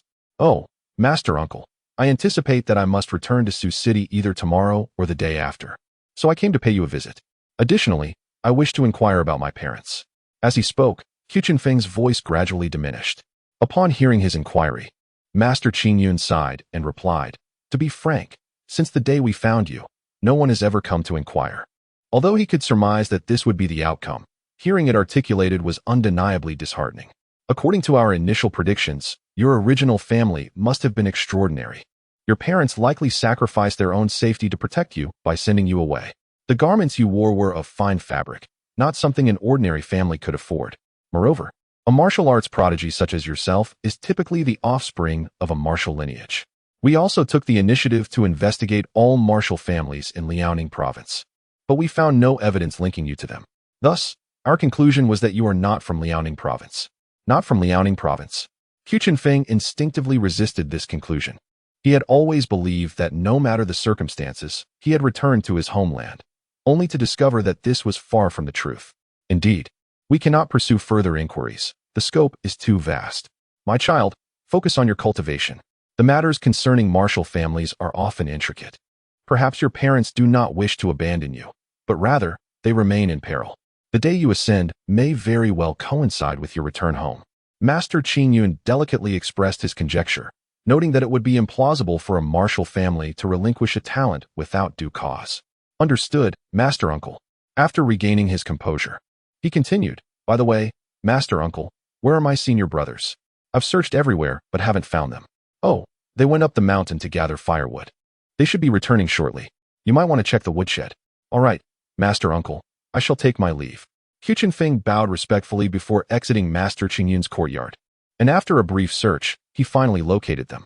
"Greetings, my senior brothers." "Ah, little junior brother, when did you arrive?" Yuan Ming inquired. "I've been here for over an hour. I couldn't find you, so I went to chat with Master Uncle." "Quickly, let us exchange WeChat. Do you have a group?" Qiu Chenfeng said, pulling out his phone to scan. "Of course we do. I nearly forgot to exchange contact details last time." Among the group, only Yuan Ming was particularly talkative, while the other three remained relatively silent. Nevertheless, Qiu Chenfeng could tell they cared about him. After a while of conversation, Qiu Chenfeng noted the late hour and prepared to take his leave. "Dear senior brothers, I shall return now. I may head back to Sioux City tomorrow or the day after. Do come visit me when you have the time." Upon learning that their junior brother was departing, they felt a tinge of reluctance. However, having cultivated for many years, they quickly regained their spirits. "Certainly, junior brother, when I feel bored, I will sneak out to find you to play, haha. All right, fellow seniors, I shall take my leave, goodbye." Having said that, Qiu Chenfeng left without looking back. He was acutely aware that his seniors were surely watching him depart, yet he deemed it better not to turn around, for doing so would only amplify his melancholy. Upon returning home, Lu Yilin informed him about their flight back to Sioux City the following day. Fortunately, he had the foresight to visit Yunshao Temple in the afternoon. Otherwise, he would have had no time to bid farewell. Early the next morning, Lu Yilin woke Qiu Chenfeng. Upon learning that they were taking a flight, their family could hardly prepare any local specialties, so they only brought along a few token gifts. Before their departure, Xiaolin's grandparents held them back, reiterating their concerns, followed by her parents offering their own words of advice. It was only upon returning to Fengsheng that Qiu Chenfeng truly felt the weight of familial parting. To ensure he experienced a flight, Lu Yilin divided the journey into 2 days. The first day was to take a high-speed train to Dalian, where they would spend the day, and on the second day, they would fly from Dalian to Hu City and then take a train back to Sioux City. After all, Sioux City had no airport. By around 2 in the afternoon, they had already checked into their hotel and spent a few hours exploring. They returned only after having dinner. After a refreshing shower, they swiftly drifted into slumber. It wasn't that Qiu Chenfeng had not considered doing something more, but Xiaolin was simply too exhausted, and he couldn't bear to wake her.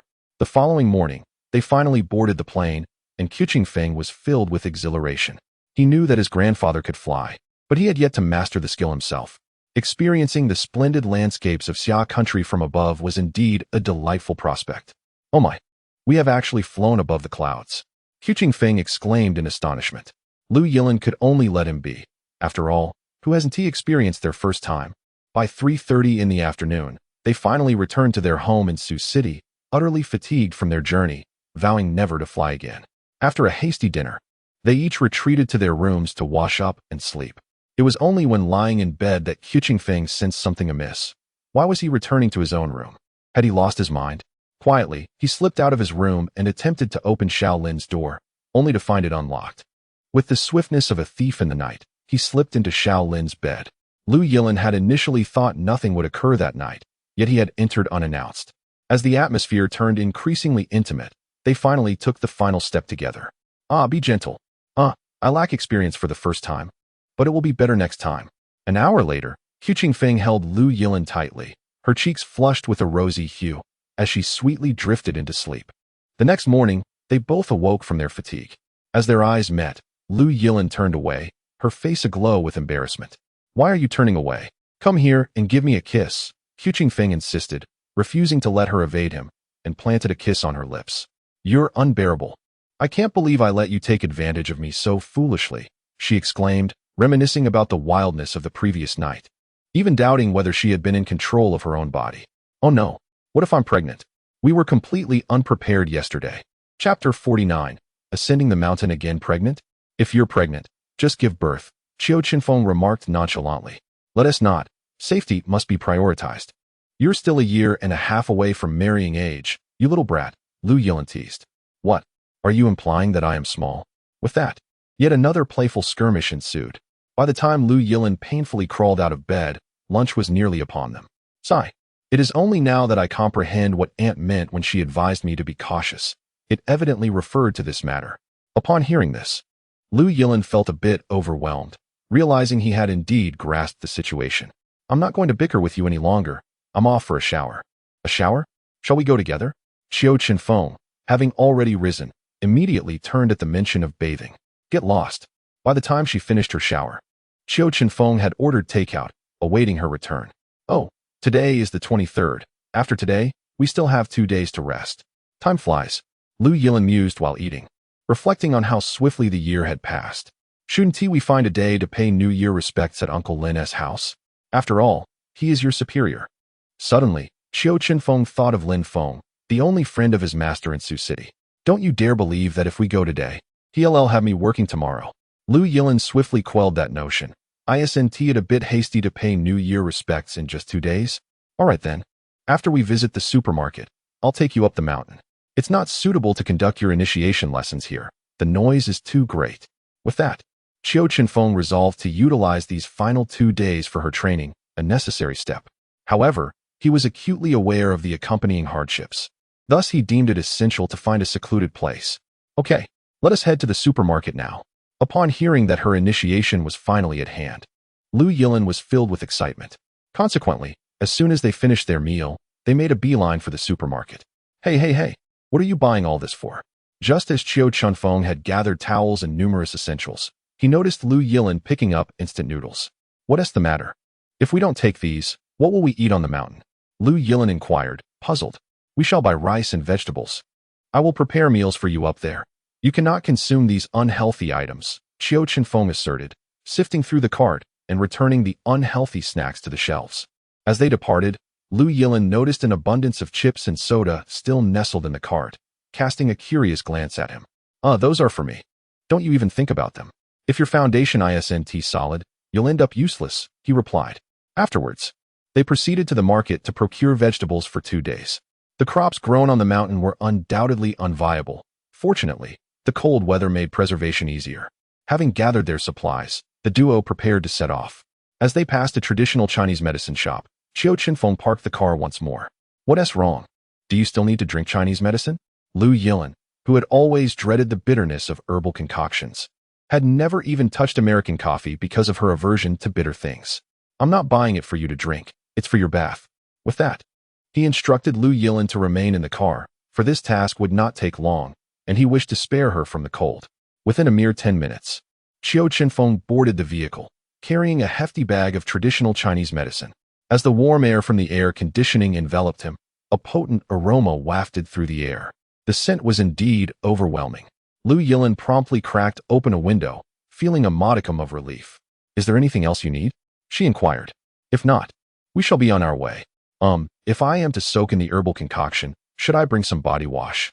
Lu Yilin's foremost concern remained the strong fragrance of the medicine. "No need. You can simply use clean water later. These chemical products are unsuitable for you in the coming days." Then that S settled, "Let us depart." Thus, the two of them leisurely drove to the place where they had parked previously. The scenery remained unchanged. The frigid weather had left no trace of wildlife. "Oh, these trees are no longer as disorienting as last time. The walk here feels swift," Lu Yilin exclaimed as they exited the small grove. "Indeed. I mentioned before that without maintenance, they quickly become unruly," he replied. By the time they strolled to the small cabin at the mountain summit, it was already past 3 o'clock. Given that this little hill boasted an elevation of over 100 meters, a thin layer of snow still blanketed the ground. "Oh, how delightful. It is so tranquil here. Perhaps we should seek a secluded spot like this for ourselves in the future," Lu Yilin mused, gazing at the picturesque mountain scenery. Upon hearing this, Qiu Chenfeng merely smiled faintly. One could only truly appreciate such a lifestyle through first-hand experience, which often proved uncomfortable.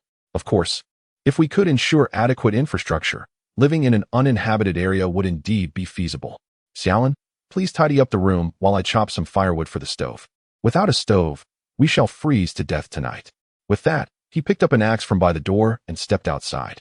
Wait, where will we find water? Without it, we cannot clean anything. It's all dust." As he prepared to leave, Lu Yilin immediately called him back. "Goodness, how could I forget? I shall fetch water for you first," she exclaimed, grabbing a yoke and 2 large buckets before heading out the door. Initially, he intended for Xiaolin to take a moment to rest, but unexpectedly, she accompanied him. "The water in this pond is so clear. Indeed, it's spring water, far purer than the tap water in the city." When it came to water quality, Qiu Chenfeng could not help but praise this place. It was pristine mountain spring water. After filling both buckets, he knelt down and cupped his hands to drink deeply. Having descended the mountain for months, he had not tasted such water. It was truly refreshing. "This water is drinkable?" "Absolutely. It surpasses any bottled mineral water you could purchase." "Give it a try," he said, pulling Lu Yilin closer. Once she cautiously imitated him and took a sip, she realized the water was extraordinary. In such a frigid climate, it was surprisingly warm and possessed a naturally sweet taste. "Wow, this water is exquisite. Next time I come, I must bring several barrels to take home." After chatting for a while, Qiu Chenfeng carried the water back with Lu Yilin. After pouring the water into the large vat, he continued his task of chopping wood. Soon, evening arrived, and Qiu Chenfeng's dinner was ready. When Lu Yilin finally took her seat at the table, she was surprised to discover that the meal consisted solely of vegetarian dishes, even devoid of oil, all prepared by boiling. The sight of these dishes diminished her appetite, and she sat there, looking pitifully at Qiu Chenfeng. Chapter 50. Purging and rejuvenating. Noticing her expression, Qiu Chenfeng felt compelled to offer an explanation. "You are to undergo purging and rejuvenation tomorrow, so tonight you must eat sparingly, and refrain from consuming oil or meat. Bear with it for a few days." Upon hearing his words, Lu Yilin's spirits lifted once more.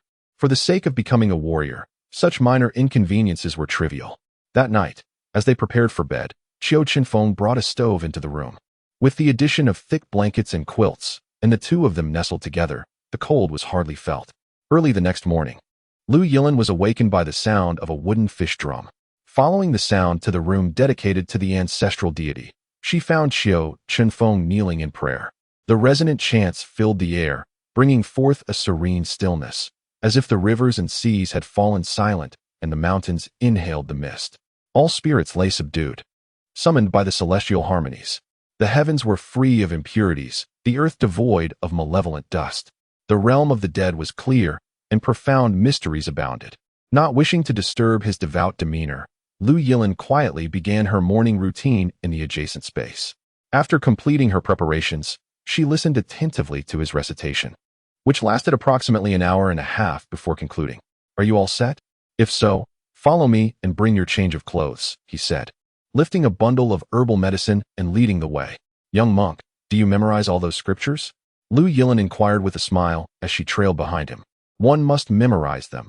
Otherwise, one cannot partake in meals, he replied, recalling the days of his youth when he had been compelled to memorize such texts, often going hungry in the process, struggling to remember how long it took to complete them. Are these scriptures meant for blessings? Lu Yilin asked further. To put it that way, they are indeed blessings, albeit not solely. They also possess the intent of aiding wandering souls. Will you perform this at night? Should I stay away? Do ghosts truly exist? Lu Yilin, although a police officer, was still a girl at heart and held a certain apprehension towards such arcane matters. There is no need to hide. You may simply wait nearby. As for the existence of ghosts, that depends on whether you have any dearly departed friends or relatives in your thoughts. If so, then yes, the ghost resides within your heart. Upon hearing Qiu Chenfeng's words, Lu Yilin felt an enlightening realization. It was indeed a matter of psychological perception. When haunted by thoughts of the departed, everything appears ghostly. After pondering for a moment and glancing at Qiu Chenfeng, she mused that this young monk possessed a touch of philosophical insight. Here we are. Do you need to use the restroom? There is an outdoor toilet nearby. If you don't need to go, I must warn you, once you enter, you cannot leave until I permit it. For the sake of caution, Lu Yilin decided to use the restroom before continuing onward with him. Having walked a short distance, they arrived at a modest cave, from which warm vapors were visibly emanating. Upon entering, she was astonished to find it not dark at all. Upon closer inspection, she discovered numerous fist-sized holes in the cave's ceiling, each allowing a beam of sunlight to penetrate. Wow, is this a hot spring? As Lu Yilin followed him to the end, she suddenly discovered a pool on the ground, emanating steam. Indeed, it was merely a hot spring with a temperature hovering around 50 to 55 degrees Celsius. Qiu Chenfeng remarked, pulling out a large wooden tub from the side, scooping some water from the hot spring and meticulously wiping it down. Once he confirmed that the tub was watertight, he felt relieved. He then spread various Chinese medicinal herbs across the bottom of the tub before swiftly filling it with water. Within 2 to 3 minutes, the cave was permeated with a rich aroma of traditional medicine. Shaolin, remove your clothes. After testing the water temperature, he turned to her and said. Hearing this, Lu Yilin felt quite embarrassed, even though they had already been completely honest with each other. Hurry up, why are you still shy? The temperature here is around 55 degrees. Soon, I will hold you and place you inside. Once you are in, your entire body will undoubtedly feel a scorching pain. You may scream or shout, but you must not exit the tub.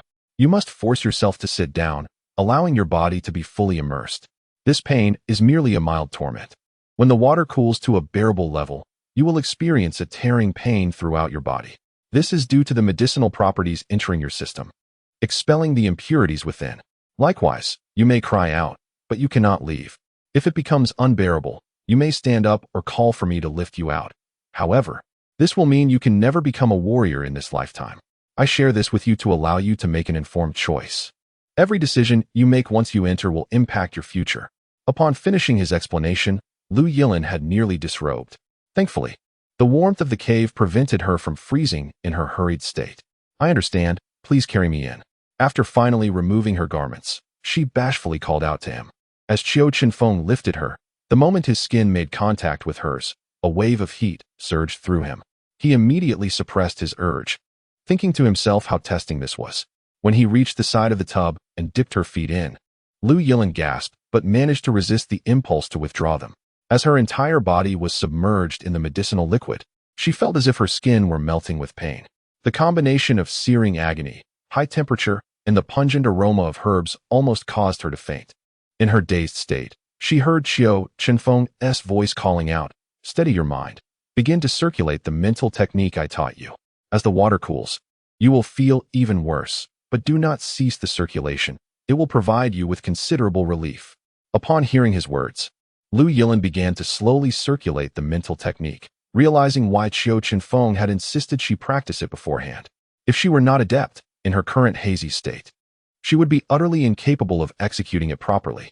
Once she fully immersed herself in the circulation of the technique, she found that it indeed helped to alleviate some of the pain. As Qiu Chenfeng observed her for a while, he finally breathed a sigh of relief upon noticing that she had stabilized. This girl was indeed strong-willed, although she had the support of her mental cultivation technique. The pain she was enduring was beyond the imagination of ordinary individuals. The fact that she could grit her teeth and refrain from crying out was something he had not anticipated. After half an hour, the water temperature gradually descended to around 40 degrees. Just as the pain on her skin began to subside, a fierce ache surged within her body. In that instant, it felt as though countless needles were piercing through her insides. Chapter 51. Mid-stages of the postnatal period, standing vigilantly beside her. Qiu Chenfeng understood the ordeal she was experiencing as he watched her tightly shut her eyes and clench her teeth. At that moment, he truly felt a pang of sorrow, even wishing that Xiaolin would simply stand up and abandon the struggle. More than an hour later, when the water temperature had dropped to just above 20 degrees, Lu Yilin finally opened her eyes and weakly inquired, "Did I succeed?" Qiu Chenfeng vigorously nodded his head, feeling an unexpected urge to cry. "Just stabilize yourself for a moment. And when you can stand, simply emerge." Half an hour later, Lu Yilin regained her strength and, upon standing, discovered a thick layer of substance floating on the water's surface. Why is there so much ash? Is it for me? No, that's not ash. It's the impurities from your body that have been expelled. Qiu Chenfeng explained before assisting her out of the water. "Go wash up. I'll take care of emptying this water." With that, Qiu Chenfeng pushed the large bucket into a nearby cave where an old man had dug a sewage channel that led directly to the outdoor latrine. After emptying the water, he found Xiaolin still hesitating to wash, merely draping a towel over herself. "What's wrong? Aren't you bothered by the odor?" Isn't the water still too hot? I'm a bit afraid of that intense pain," Lu Yilin replied, feeling a bit aggrieved. "Your body has been completely reshaped. How could you still fear this temperature? Hurry and wash up, or shall I wait until I finish cleaning the bucket to accompany you?" Qiu Chenfeng teased, not expecting Lu Yilin to nod in agreement. Thus, he hastened his pace in washing the bucket, and once finished, he shed his clothes and embraced her as they descended together. "How is it? Not too hot, right?" he asked with a smile after they entered the water. "Indeed, it's surprisingly not hot.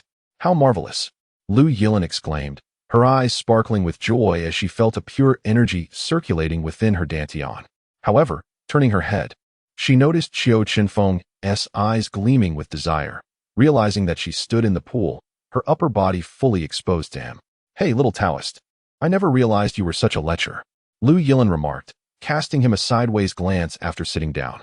"I'm merely admiring my own wife. Is that truly lecherous?"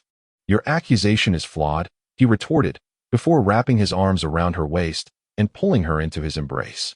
However, given Xiaolin's current state, it was not suitable for her to engage in any embarrassing activities. After assisting her with her bath, Qiu Chenfeng could only dry her body before returning to the small hut with her. Their lunch consisted once again of boiled greens. In Qiu Chenfeng's words, her body had not yet fully stabilized and required reinforcement. Thus, they must refrain from indulging in extravagant meals. As dusk approached, Lu Yilin sat nearby, observing him as he performed his evening rituals.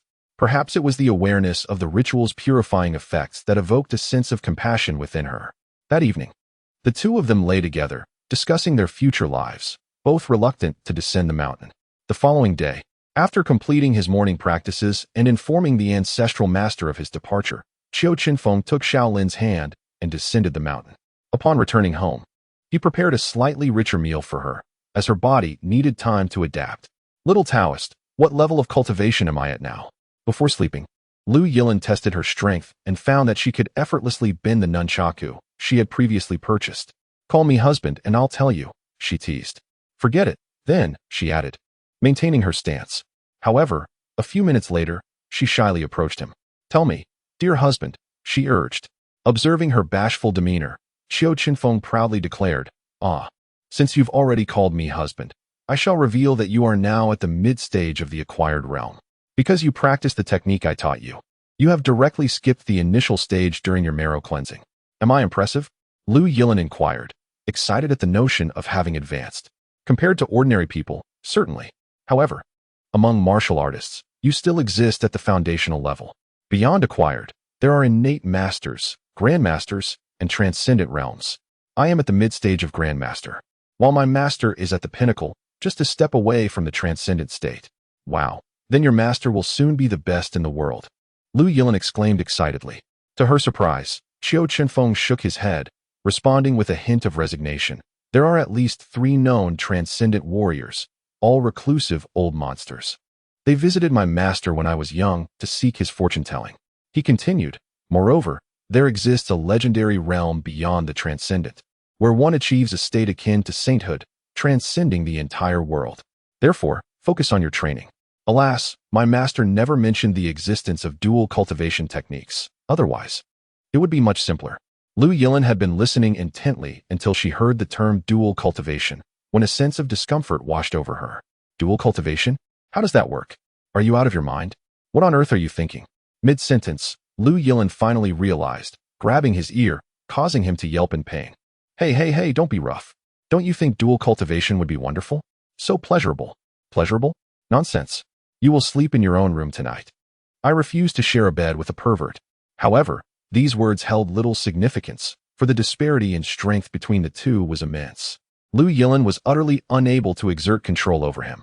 After a night of tumultuous winds and rain, the pair was roused from slumber by the insistent ringing of the alarm clock. Upon waking, they were reminded that it was a workday. Rise and shine, my dear, or we shall be late, Qiu Chenfeng called out while dressing. Lu Yilin, still groggy, gazed at him with a pout. Isn't it all your fault for keeping me awake last night? By the time they affectionately arrived at the criminal police station, it was nearly 8 o'clock. Even later than Lin Feng's arrival. Ah, look who has graced us with their presence. It seems the new year has treated you well. Lin Feng teased upon spotting them in the large office. Upon hearing his remarks, Lu Yilin, bashful, lowered her head and promptly took her seat, while Qiu Chenfeng, in stark contrast, engaged Lin Feng in casual conversation. Oh dear, I forgot to call Xiaoming and remind him to come to work. Upon returning to the office, Qiu Chenfeng recalled this oversight. Xiaofeng, you need to accompany me to the scene shortly. It appears to be your case. Just as he was about to make the call, Gao Qingrong entered the room. Noticing the expression on his face, Qiu Chenfeng deduced that it must be a significant case. Otherwise, it would not have warranted such urgency. After confirming the location, Qiu Chenfeng dialed Jin Ming, instructing him to head directly to the site while he followed Gao Qingrong's vehicle. Chapter 52. A fatal fall. As Qiu Chenfeng exited the doors of the criminal police station, he beheld 7 or 8 police cars parked outside, all flashing their lights. It seemed a serious incident was unfolding. What are you standing around for? Get in. Lu Yilin, just emerging from inside, gave him a gentle push. Are you coming too? He asked, somewhat taken aback. Of course. She replied with an eye roll before climbing into the vehicle. In truth, Qiu Chenfeng was reluctant for her to be present at such a scene. The atmosphere was decidedly foreboding. Nevertheless, he recognized that if she aspired to be a detective, these experiences were inevitable. With a resigned sigh, he climbed into Gao Qingrong's car, where he learned the basic details of the case. This morning, while workers were commencing their shifts at a factory, they were met with a foul odor. With the recent rise in temperature, they initially suspected it to be the remains of mice that had perished during winter, now beginning to decompose. However, despite their efforts to locate the source of the stench, they found nothing until the boss arrived and noted that the odor had intensified. He instructed all the workers to halt their tasks and search for the origin of the smell. Dozens of workers scoured the factory, yet the source remained elusive. It was not until the sun rose higher, nearing 8 o'clock, that one worker noticed red liquid dripping from the factory's colored steel roof. Upon inspection, the smell was confirmed. The boss then ordered someone to climb onto the roof, but the factory lacked a suitable ladder. Ultimately, they borrowed a drone from a neighboring building, which revealed 2 bodies lying atop the roof, already in a state of decay. Subsequently, Gao Qingrong displayed the video captured by the boss. After reading through it once, Qiu Chenfeng nearly vomited his breakfast. It was utterly repulsive. However, upon a closer examination, he discerned irregularities. Director Gao, I cannot definitively ascertain how these 2 met their demise, but they appear to have fallen from a considerable height onto the rooftop. It defies logic. There are no tall buildings in the vicinity. If they had fallen from an aircraft, the roof would have been obliterated, he remarked. You are quite astute. Our technical personnel scrutinized the footage multiple times before identifying any issues, yet you deduced it in a single viewing. How did you arrive at that conclusion? After hearing his hypothesis, Gao Qingrong grasped why Lin Feng deemed this young man suitable for a detective's role. Director, observe that there are no signs of disturbance around these 2 individuals, and the spots where they fell exhibit distinct depressions. Following his, Gao Qingrong indeed noticed several details that, while he himself might have eventually uncovered, were evident to the young man after just one viewing. Such keen observational skills were truly remarkable. Upon arriving at the scene, Qiu Chenfeng noted that the fire department had also arrived, with a ladder truck already in place. He decided to simply bask in the sun, feeling that his presence was unnecessary for such matters. At that moment, Jin Ming arrived and, upon spotting Qiu Chenfeng, approached to greet him. "Director, is there a significant case at hand? Why are there so many people?" Qiu Chenfeng invited him to sit nearby and, after providing a brief overview of the case, responded, "The case isn't particularly large, but the circumstances are rather bizarre. Let us hope that science can elucidate the matter. If not, I shall have to call for external assistance, as I am no match for anything that can fly." After nearly 2 hours, the on-site investigation concluded, and the 2 bodies were finally removed. "Come, let us take a look." Upon seeing the bodies being loaded into the vehicle, Qiu Chenfeng pulled Jin Ming along. "Excuse me, could you allow me a moment to observe?" Hearing his request, the individuals preparing to lift the bodies paused and unzipped the body bags. Qiu Chenfeng suppressed his nausea and carefully examined one of the corpses, noting multiple broken bones. However, the face, which was just beginning to decay, struck him as somewhat familiar. No way, could it be such a coincidence? He then unzipped another body bag and, to his astonishment, recognized yet another familiar face. "Director, let's have the main team withdraw, leaving just 2 personnel with me. I know these 2. Upon seeing the second individual's face, it finally dawned on him that their photographs were securely locked in the safe. "Understood. In that case, the body should be transported back. Lin Feng, assign 2 individuals to assist him. The rest may withdraw." With that, he directed everyone to return.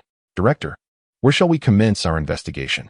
Upon returning to the office, Jin Ming eagerly inquired, as this was his first official case.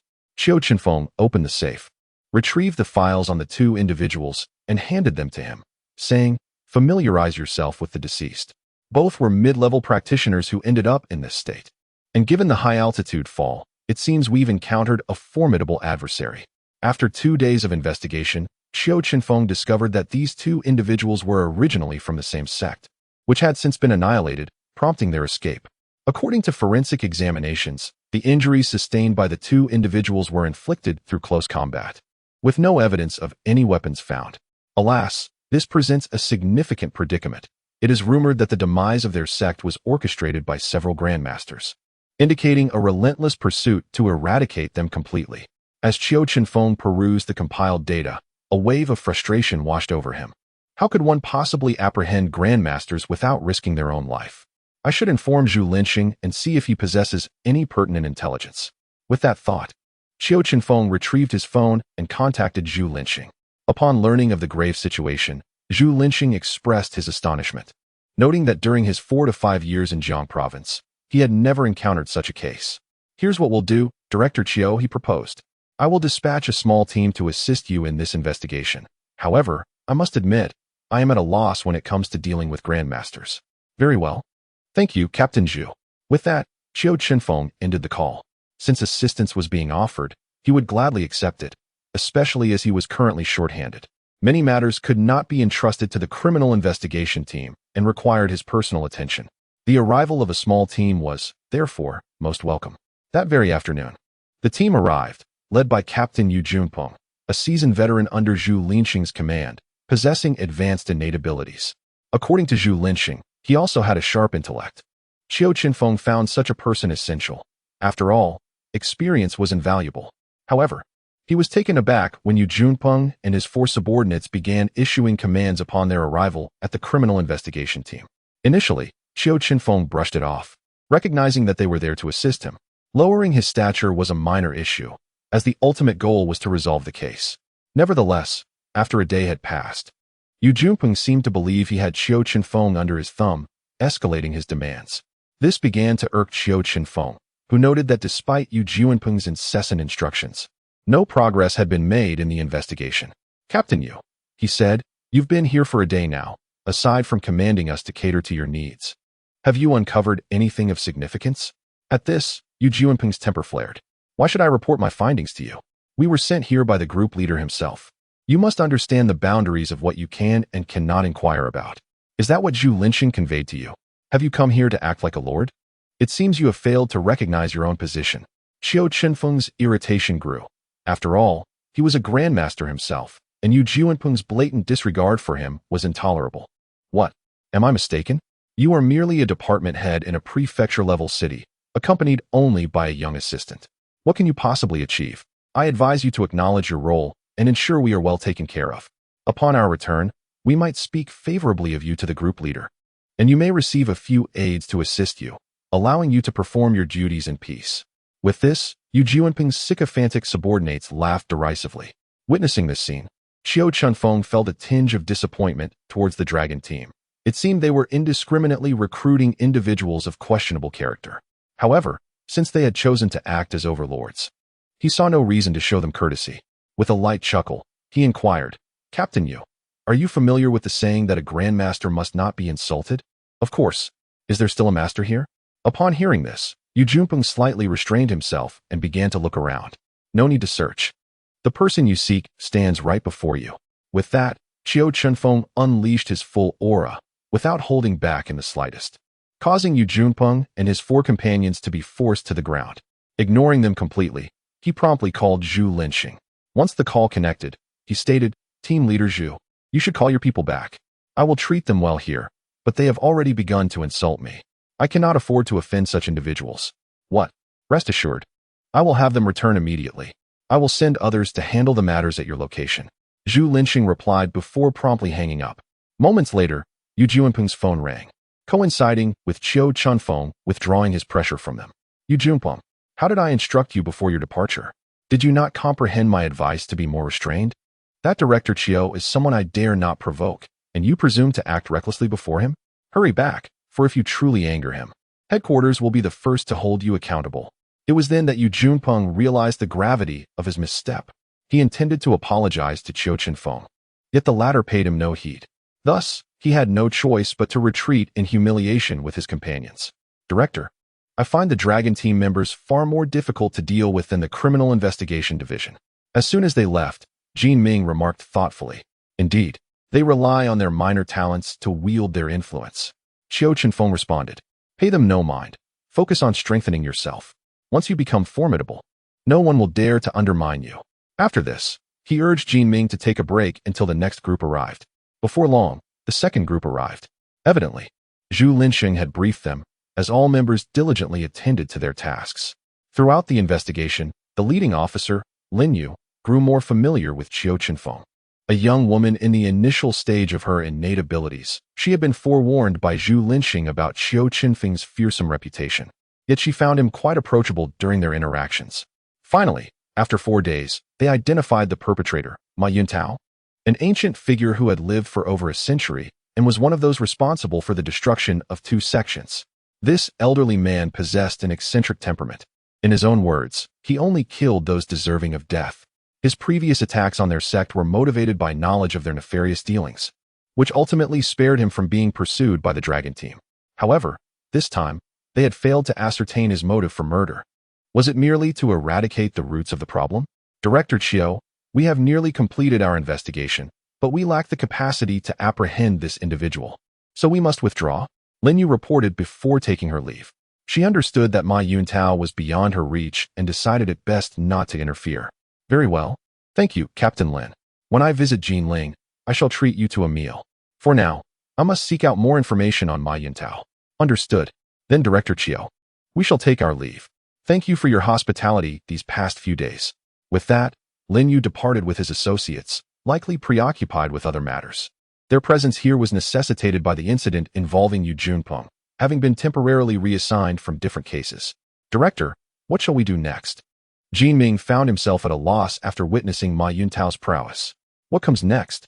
Allow me to impart a most effective method. Seek support from the higher-ups. Hence, possessing a solid backing is indeed advantageous." With that, he dialed the number of Xiaoyozi, fortunate that he had removed Qiu Chenfeng from his blacklist. Before long, the call connected, and Qiu Chenfeng hastily briefed him on the situation. Upon hearing the account, Xiaoyozi fell silent before erupting into a tirade.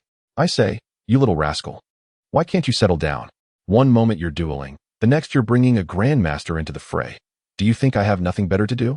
Qiu Chenfeng merely listened, aware that the old man would lend him assistance. "All right, I know that old codger. I shall inquire about the situation and send him your way for a brief meeting. But in the future, refrain from causing me more trouble.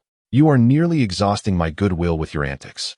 With that, Xiaozi ended the call. Due to the volume of the conversation, Jin Ming overheard and was left bewildered. Director, what is going on? Ah, it's nothing. The old man simply has a penchant for scolding. That matter is resolved. Indeed, as the afternoon drew to a close, an elderly gentleman arrived at the criminal police unit seeking him out. After an in-depth discussion, Qiu Chenfeng grasped the unfolding events. It turned out he had been tracking down the elusive remnants of the past for years. In his own words, there was not a single good soul among them. They were all complicit with their sect leader in collusion with foreign forces, engaging in treasonous acts. On that particular day, he happened to be in Sioux City and encountered those two individuals. Even from a distance, he sensed the familiar aura emanating from them. Chapter 54. Leave a phone number initially. He contemplated that if these two had truly reformed, he might spare them. However, upon approaching, he overheard them plotting to abduct members of the Li family for ransom. Given their complete lack of change, he deemed their existence unnecessary. As they were situated in a bustling area, he refrained from taking action until they neared an industrial zone, at which point he revealed himself. The two recognized Ma Yuntao and attempted to flee, only to be swiftly incapacitated by a kick from him, prompting their pleas for mercy. Yet, Ma Yuntao was not one to show leniency. He knew well that their sect specialized in lightness techniques.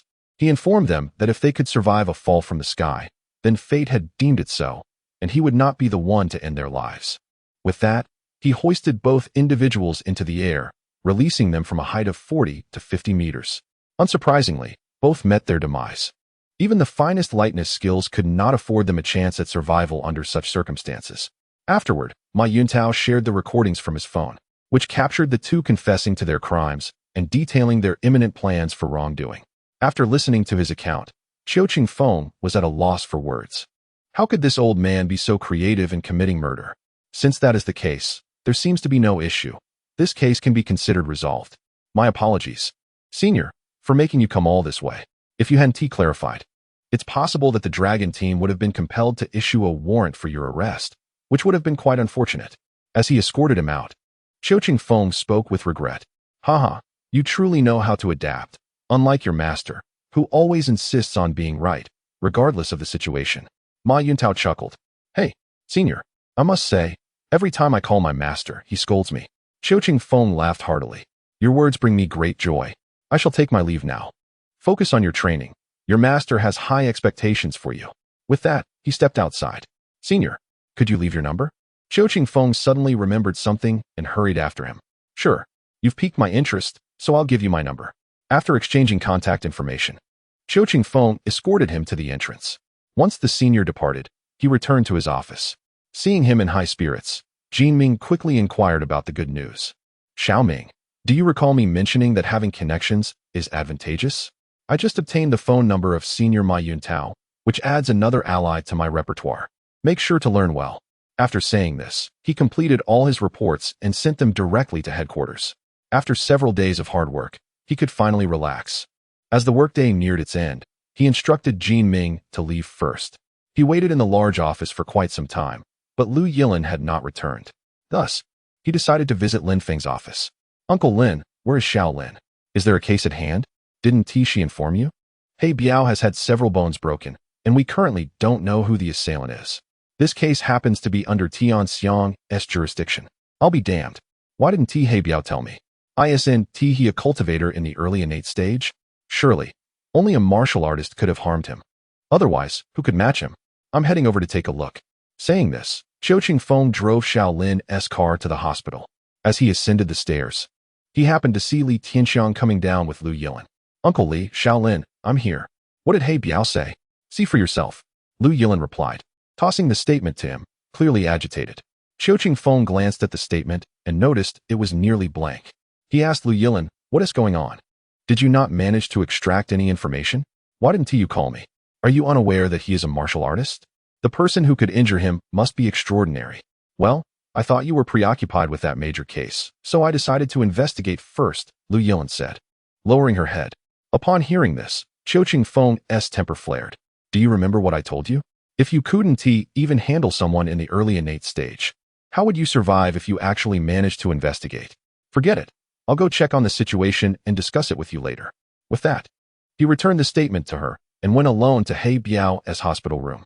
Lu Yilin discerned that he was genuinely upset this time, so she decided to let Li Tianxiang leave first while she awaited him outside the hospital room. Brother He, you've been dealt with so severely. Why did you not inform me? Oh dear, young master, what brings you here? Upon seeing Qiu Chenfeng, He Biao instantly transformed from his earlier taciturn demeanor. Now speak up. Who was responsible for this? I know you must have seen clearly. Without engaging in unnecessary banter, Qiu Chenfeng delved straight into the matter. Young master, are you familiar with the Zhou family? They employ a cadre of thugs for nefarious deeds. My security company has taken on numerous assignments from smaller firms, and one of them inadvertently encroached upon the Zhou family's interests. They came to cause a ruckus. Several of my men were injured, so I thought I would check it out. After all, I am a congenital martial artist. I never anticipated that they had a master among them who could so easily incapacitate me. Upon hearing this, Qiu Chenfeng immediately inquired, is the master you mentioned an elderly man with long hair? Indeed, that's him. With this revelation, Qiu Chenfeng understood it was Qin Tianqi, whom he had encountered at the Li family previously. Very well, I shall take care of this. Focus on your recovery. After saying this, he rose to leave and, upon reaching the door, noticed Lu Yilin waiting for him. After casting her a glance, he could not help but say, let us go. Throughout their journey home, silence enveloped them until, after closing the door, Lu Yilin began to playfully plead. Darling, it's my fault. I promise I won't do this again. Please don't be angry. Qiu Chenfeng regarded her, realizing he had to convey a clear signal this time. The one who injured He Biao is a master. Hence he refrained from speaking for your safety. If he had, and you sought him out, what do you think would be the outcome? Remember, wherever you go, never disclose that you are a martial artist. Starting today, you must practice your mental techniques daily. They will assist you in concealing your aura. If you remain unaware and encounter a martial artist, he will not sense your presence and will not target you. Should you ever recklessly engage with matters involving known martial artists, I will strip you of your abilities. I would rather ensure you accompany me safely for decades than risk your sudden departure. Chapter 55. The True Martial Arts World. Listening to his words, Lu Yilin understood their veracity, whether regarding that master or the possibility of losing her abilities in the future. Thus, she dared not retort and could only repeatedly acknowledge her mistakes. Xiaolin, remember, there are formidable individuals in this world. For instance, in that case I handled. Although I know who is involved, I cannot confront them directly, as I am aware they could easily eliminate me with a mere gesture. Therefore, I must rely on my master's influence to clarify the truth with them. If you lack a sense of reverence, survival among martial artists will be arduous. Today, I shared a piece of advice with Jin Ming, and I extend it to you as well. When faced with insurmountable challenges, do not think of engaging in a futile struggle. Rather, seek the support of your benefactor. I can serve as your support. If I am unable to, I shall seek assistance from my own backing. Should no one be able to resolve this matter, I shall promptly submit a report, as I refuse to put myself in jeopardy. Having spoken, he proceeded to prepare dinner, leaving Lu Yilin alone to quietly contemplate his words. After dinner, the two lay in silence on the bed, neither uttering a word. Eventually, it was Lu Yilin who nestled into Qiu Chenfeng's embrace, allowing them to continue their slumber entwined. The following day, Qiu Chenfeng planned to accompany Jin Ming to the Zhou family. However, considering that Lu Yilin was involved in the case, he decided to invite both of them. This time, he intended to reveal to Jin Ming the true nature of the martial artist's world. Upon arriving at the Zhou family's doorstep, Qiu Chenfeng instructed Jin Ming to knock on the door. Their collaboration was essential, should there be any resistance. All pleasantries would be disregarded. When the door opened, Jin Ming introduced himself, directly seeking Zhou Ling and Qin Tianqi. After reviewing his credentials, the other party asked him to wait, likely deliberating their strategy. At that moment, Qiu Chenfeng spoke to Lu Yilin from the car. You see, they disregard your police bureau. Even the Dragon Group holds no significance for them. As long as your cultivation is not superior to theirs, you will be deemed insignificant, at most. They will consider the influence of your backing to avoid conflict. Had I approached the door, Zhou Ling would appear before me within 10 seconds. The reality of the martial artist's world is stark.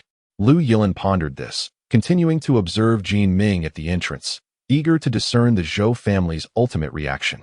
After waiting for about 10 minutes, the previous steward emerged. Although his demeanor towards Jin Ming remained somewhat cordial, It was merely a gesture of respect towards the dragon group. A few minutes later, Jean Ming returned to the car, his expression despondent, stating, "Director, they are adamant that Zhou Ling is not home, and there is no one by the name of Qin Tianqi in their household." Seeing Jean Ming's disheartened expression, Qiu Chenfeng consoled him, "Young Ming, consider yourself fortunate to be a member of the dragon group. Inquire with Uncle Li about their attitude when they visited the Zhou family." Li Tianxiang chimed in, "Indeed. When we go, even a servant would treat us with disdain." Upon hearing Li Tianxiang's words, Jean Ming felt somewhat reassured. "All right, follow me. Today, I shall not hold back. I will show you the harsh realities of the martial artist's world." Qiu Chenfeng primarily directed this statement towards Lu Yilin. He had resolved the night before to show no leniency, allowing her to witness firsthand the interactions within the realm of martial artists. Thus, he led the three of them out of the car. As they approached the Zhou family's entrance, he uttered not a word and, with a single strike, sent the heavy wooden doors flying. Hearing the commotion, the steward emerged, ready to scold, but upon recognizing Qiu Chenfeng, his expression shifted to one of obsequiousness, and he smiled, saying, "Ah, Senior Qiu, what brings you here with such fervor?"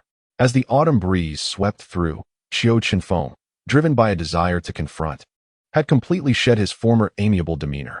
With a fierce glare directed at him, he inquired, "I dispatched someone to your Zhou family to retrieve individuals. Yet you seem to take it lightly, do you? Now that I have come myself, may I ask if Zhou Ling and Qin Tianqi are still not at home? Should I venture inside to seek them out myself, or shall I resort to requesting the Dragon Group headquarters to issue a martial arts warrant?" Upon hearing Qiu Chenfeng's words, the steward's countenance immediately shifted, for he was acutely aware that if Qiu Chenfeng were to enter unimpeded, the situation would escalate significantly. Should the Dragon Group indeed issue a martial arts warrant, it would spell utter ruin for the Zhou family. Once a martial arts warrant was issued, it signified that any martial artist could launch an assault on the Zhou family, and as long as they could locate Zhou Ling and Qin Tianqi, not only would they face no consequences, but they could also receive a reward from the Dragon Group. "Please, esteemed elder, quell your anger. I shall report this immediately." Before he could enter the house, Zhou Ling emerged with Qin Tianqi, immediately showering Qiu Chenfeng with apologies. Lu Yilin, witnessing a mere glimpse of the martial arts world, was astounded. Just as she was grappling with her shock, Qiu Chenfeng performed an act that left her even more astonished. He delivered a swift slap that sent Zhou Ling sprawling, crashing heavily to the ground, and as soon as Zhou Ling regained his composure, he knelt in submission. "Zhou Ling, have I been too lenient with you? I speak to you with civility, yet you do not regard me as a master, do you? Very well, from this moment forth, I shall discourse with you, the insignificant, on whether the phrase, 'a master must not be insulted' still holds any weight." With that declaration, he unleashed his full aura, compelling even the nascent master, Qin Tianqi, to kneel before him. "Listen carefully to my subsequent words. First, the martial artists of Su City are under my jurisdiction. Jean Ming is my subordinate. He executes my commands. To disregard him is to disregard me, and thus punishment is warranted." With a wave of his hand, the two kneeling figures were hurled several meters away. Lu Yilin could distinctly see blood beginning to seep from the corner of Zhou Ling's mouth. While Qin Tianqi fared little better, his complexion severely pale. Yet, to her astonishment, as soon as they regained their footing, they immediately knelt once more. Noting their return, Qiu Chenfeng continued, "Secondly, He Biao is under my command. As the saying goes, even when striking a dog, one must regard its master. Moreover, He Biao could be considered my junior brother. Therefore, to lay hands upon him is akin to slapping my face, and punishment is thus warranted." He waved his hand again, delivering a blow to Zhou Ling with the same force, yet significantly amplifying the strength directed at Qin Tianqi, causing even the late-stage innate Zhou Ling to kneel once more. While Qin Tianqi remained incapacitated, Qiu Chenfeng was in no hurry to speak, allowing them to languish in their submission. Upon their return to his presence, he remarked, "Zhou Ling, harboring a fugitive will be noted. Upon your return, ensure you manage your subordinates diligently. Likewise, you must also restrain your own conduct. Should I discover you engaging in any further mischief next time, we shall settle both new and old accounts together." Chapter 56. Establishing authority in Su City. Upon hearing Qiu Chenfeng's words, Zhou Ling realized that he was willing to let him off the hook, which prompted a sigh of relief. Trembling, he replied, Yes, I shall exercise strict supervision. Please rest assured, Senior." After Zhou Ling spoke, Qiu Chenfeng turned his attention to Qin Tianqi. After a brief pause, he remarked, Qin Tianqi, what can I possibly say about you? The first time, you clashed with the Li family, and I happened upon you. The second time, you went even further, directly breaking several of my subordinates' bones. What do you expect me to do about it? How do you intend to proceed? Upon hearing these words, Qin Tianqi understood that he was in a dire situation. Whether it was provoking a master more formidable than himself or incurring the wrath of the dragon group, he was utterly outmatched. Thus, he simply lowered his head in silence, resigning himself to fate. Silence, you say? Then I shall act according to my own designs. With that, Qiu Chenfeng swiftly appeared before him and delivered a kick to his dantian. Ah, you have rendered me incapacitated? Qin Tianqi had anticipated that he would at least adhere to the regulations of the dragon group, but he was taken aback by the directness of the assault. Since you intend to annihilate me, do not blame me for retaliating. If I suffer, I shall ensure you do as well. With trembling hands, he retrieved his phone, found a number, and dialed. Qiu Chenfeng listened quietly, astonished to discover that Qin Tianqi knew individuals from the Jiang province dragon group. However, these individuals posed no threat to him, and after listening for a while, he allowed him to proceed. After the call, Qin Tianqi glared at Qiu Chenfeng, declaring, You have the audacity to wait here and see who meets their demise first. Qiu Chenfeng had intended to leave, believing that the day's uproar had reached its conclusion. In a few days, the events that transpired would ripple through the martial arts community of Sioux City, perhaps even across the entire Jiang province. However, since he wished to intensify the matter, he decided to wait. He then addressed the several attendants at the Zhou family entrance, saying, You there, go fetch some chairs. The attendants promptly turned and went inside to retrieve chairs. Qiu Chenfeng chuckled at their promptness, recognizing their sense of propriety. Once everyone was seated, he continued, Assist your master to a more comfortable position. I keep my word. I shall remember this, provided there is no recurrence. Should any martial artist target your Zhou family, you may seek my assistance, as it is my duty to intervene. Upon hearing Qiu Chenfeng's softened tone, Zhou Ling performed a gesture of respect and took a seat. After waiting for over half an hour, during which the tea provided by the Zhou family had grown cold multiple times, reinforcements for Qin Tianqi finally arrived. Master Qin, why are you kneeling? Who possesses the audacity to compel you to do so? Qiu Chenfeng recognized the voice as familiar and turned to see the newcomer, breaking into a smile. I was wondering who it might be. Captain Yu. Is it permissible for you to visit Sioux City under the watch of Group Leader Zhu? Is it truly you? Did you do this to him? Upon seeing Qiu Chenfeng, Yu Junpeng immediately sensed that the situation had taken a turn for the worse. According to Zhu Linxing's account, should Qiu Chenfeng choose to dismantle Yu Junpeng's small team in Sioux City, even if he were to be detained for dereliction of duty, Zhu Linxing would not dare voice a single complaint. Furthermore, the headquarters would only commend his actions, never questioning his responsibility. If I were to confront him directly again this time, it would indeed be foolish. Indeed, he engaged in a private conflict for personal gain within my jurisdiction, resulting in a fracture and hospitalization of the opposing party. Furthermore, when I sought to claim my due, he dared to evade me. According to the rules, let alone incapacitating him, eliminating him outright would pose no issue, would it? Qiu Chenfeng remarked with a smile, eager to see if Captain Yu had learned his lesson this time. Should he remain unchanged, he would not hesitate to eliminate these pests. Director Qiu, since you say it this way, it certainly aligns with the regulations. I came to clarify the situation, so we shall take our leave. You have your duties. With that, Yu Junpeng did not spare a glance at Qin Tianqi and turned to exit. Qin Tianqi, do you still have backing?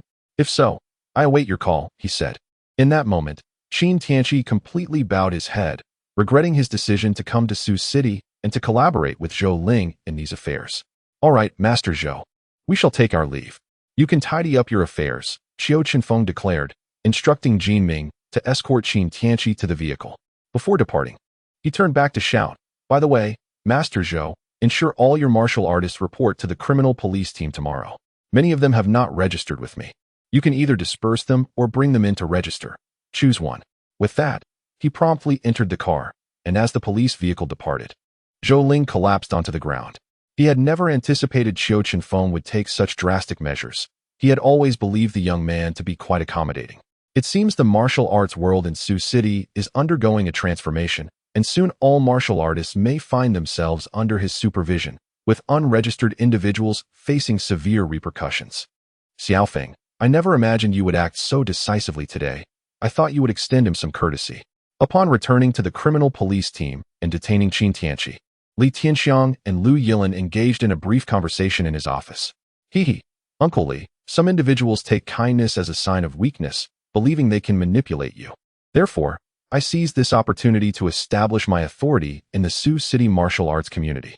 Qiu Chenfeng replied with a grin. "Must you strike with such severity? I feel it may be somewhat excessive." Lu Yilin contemplated for a moment before voicing her concern. At the moment of Qiu Chenfeng's decisive action, she even felt she scarcely recognized him. Excessive? Not in the slightest. In fact, at that scene, even if I had directly eliminated Zhou Ling and Qin Tianqi, it would have been well within the rightful authority of the Dragon Group. Thus, I consider myself rather merciful. What you will witness in the future will be exponentially more brutal, perhaps even hundreds of times so. Those self-important martial artists will never engage in negotiation.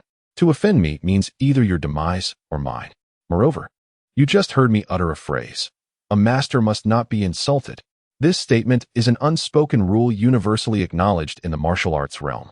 If the opponent is a master, one must kneel or grovel, unless you too are a master of superior cultivation.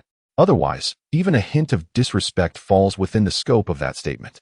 At such a time, should he take your life, the Dragon Group may not even file a case unless someone can prove he instigated the conflict. Upon hearing the words of Qiu Chenfeng, Lu Yilin was suddenly engulfed by a sense of dread towards the world of martial arts. She finally comprehended why she had aspired to cultivate ancient martial arts and why Qiu Chenfeng had initially hesitated. The harsh reality of this world became evident.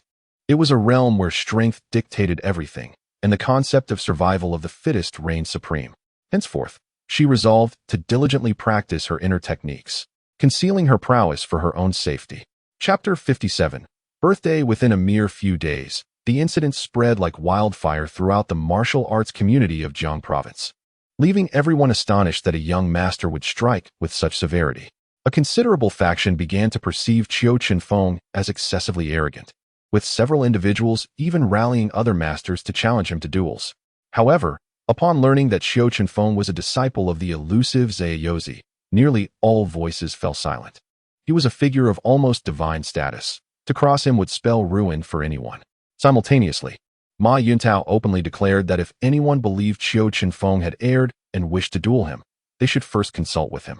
At that moment, the martial artists of Jiang Province understood that Qiu Chenfeng possessed not only formidable strength, but also the backing of both Zaiyozi and Ma Yuntao, two grandmasters far beyond their level.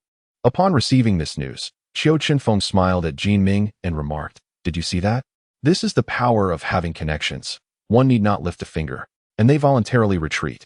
It was only at this juncture that Jin Ming grasped the gravity of the situation. Qiu Chenfeng was not jesting that day. Indeed, connections held immense influence. Time passed leisurely, and as Qiu Chenfeng noted that June was approaching, he realized that in just a few days it would be Xiao Lin's birthday, necessitating careful planning. She despised ostentatious romantic gestures, thus he resolved to celebrate her birthday at home. As for a gift, it was relatively simple. A few days prior, while shopping, he had noticed Xiao Lin's lingering gaze on a diamond necklace. At that moment, Qiu Chenfeng contemplated purchasing it outright, but its price tag exceeded 80,000. Xiao Lin adamantly refused. Despite his reluctance to indulge in the extravagance of diamonds, which he deemed a frivolous expense, and acknowledging that platinum lacked the enduring value of gold, he could clearly see how much Xiao Lin cherished the necklace. Therefore, he secretly acquired the diamond necklace, embodying the sentiment that some things are priceless when it comes to her happiness. Life continued in this unremarkable manner. Due to his assertive presence, the martial artists within his domain remained compliant. Qiu Chenfeng dedicated his days to personal training, guiding Jin Ming and Xiao Lin in their cultivation, and spent his surplus work hours engaging in idle banter with Lin Feng. On the day of Lu Yilin's birthday, Qiu Chenfeng discreetly inquired and was relieved to find that Xiao Lin had no pressing cases, allowing her to leave work on time. Since he had little to occupy himself with at work, he returned home promptly after dinner. Following the online tutorial, I decorated the house, as this was the first birthday I would celebrate with her, and it needed to hold some sentimental value. After completing the decorations, I went out to fetch the cake and then returned to the police station, ensuring she wouldn't catch on too soon. Otherwise, all my efforts would be in vain. Finally, enduring the workday, Lu Yilin seemed to have completely forgotten about her birthday, engrossed in her documents and showing no intention of leaving early. Thus, I had to step in and call her. Xiaolin, let's head home. It's not every day we have no cases. What are you waiting for? Ah, all right. I'm not quite used to getting off early, she replied, organizing her belongings before linking her arm with mine as we exited the office. Once in the car, she began to sniff the air, eventually asking, "What is that delightful scent?" "It's like a floral fragrance." Her words made me break into a cold sweat. Earlier, I had picked up a bouquet of roses along with the cake. Although I had left them at home, a faint aroma lingered in the car, possibly from air fresheners or cleaning products. Maybe it's just the air freshener. I washed the car this afternoon. I casually fabricated an explanation, successfully diverting her attention. As we ascended the building, I deliberately allowed her to exit the elevator first, ensuring she would be the one to open the door. The moment she stepped inside, she would be greeted by all the decorations I had arranged. To prepare for this moment, I had turned on the living room lights before heading out earlier. Upon entering, Lu Yilin was taken aback by the sight before her. The happy birthday balloons on the wall prompted her to remember that it was indeed her special day. Although she had received a few birthday messages from the bank during the day, she had been too busy to recall them. Turning back, she caught sight of me grinning. For me, witnessing Lu Yilin's expression made all the decorations worthwhile. She was so overwhelmed that she hardly remembered how she found herself seated at the dining table until I brought the cake out. "When did you set all this up?" she inquired. "I returned home after lunch," I replied, lighting the candles. After she blew them out, Lu Yilin embraced me, planting a deep kiss on my lips. Since her enrollment in the police academy, she had seldom celebrated her birthday at home, and it had been quite some time since she experienced such a celebration. "How did you know it was my birthday?" "I don't recall telling you," she pondered aloud after chatting for a while. I remembered when I saw your ID last time," I admitted. "Oh, I didn't expect that. I thought you were completely clueless about romance," she teased. Yet her face radiated happiness.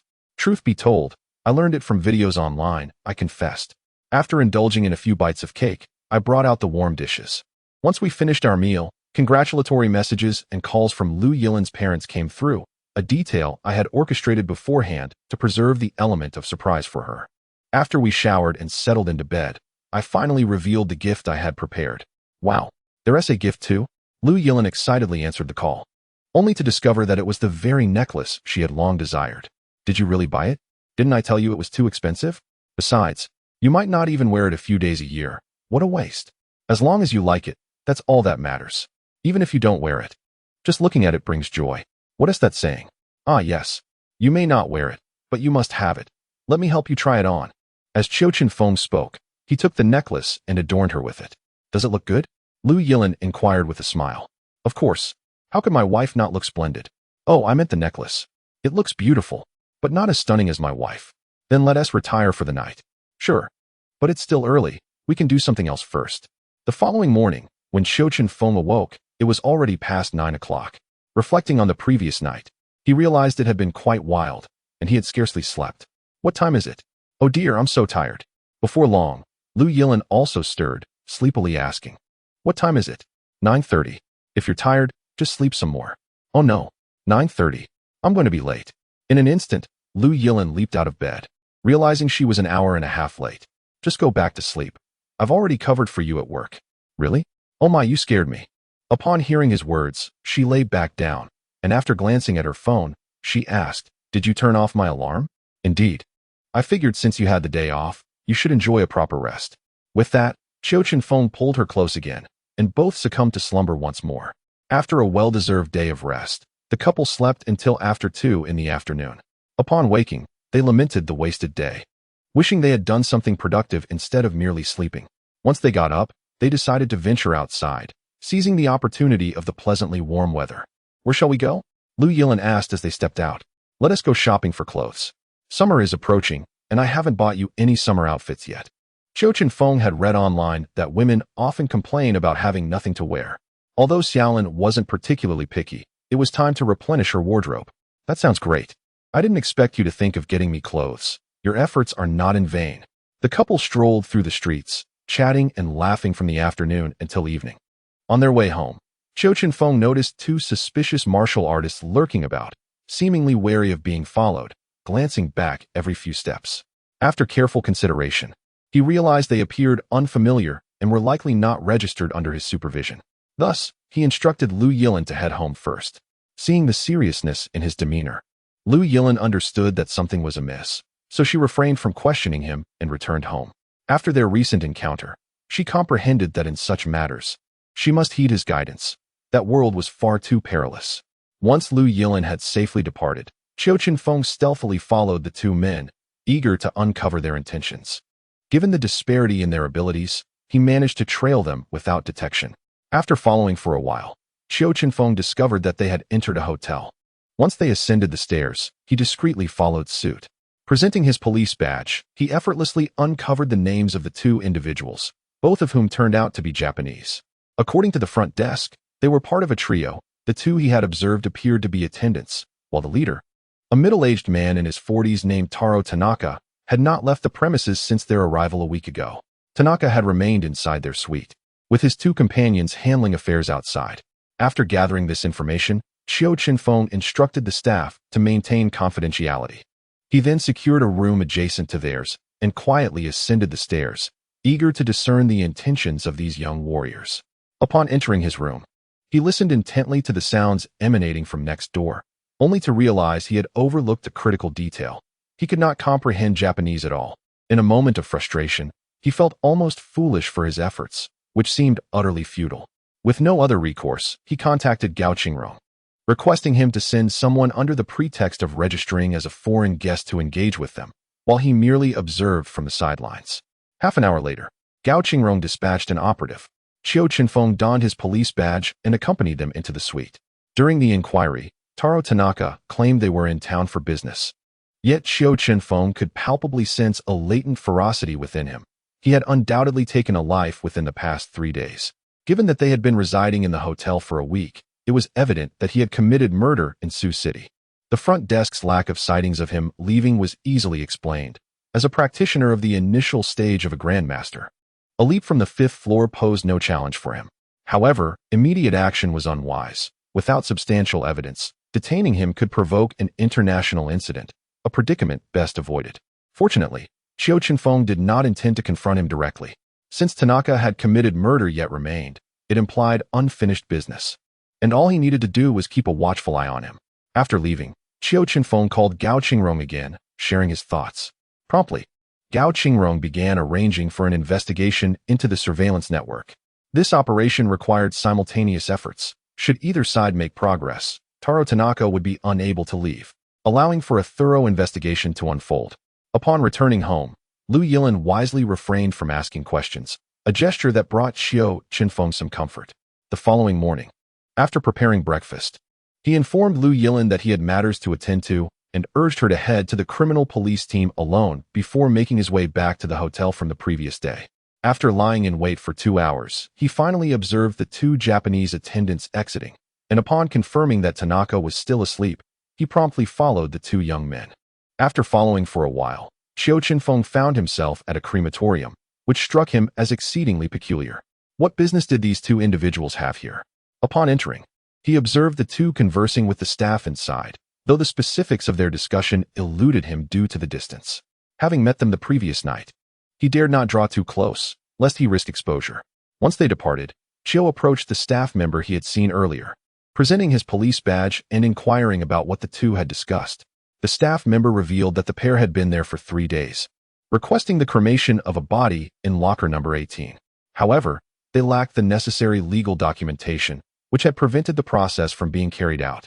They insisted that the deceased was Japanese, implying that the summer country could not provide the required proof, and therefore, they wished for the body to be cremated for repatriation.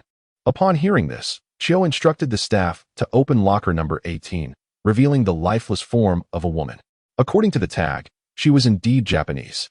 After recording the pertinent information, he left the funeral home and made his way directly to the criminal investigation team.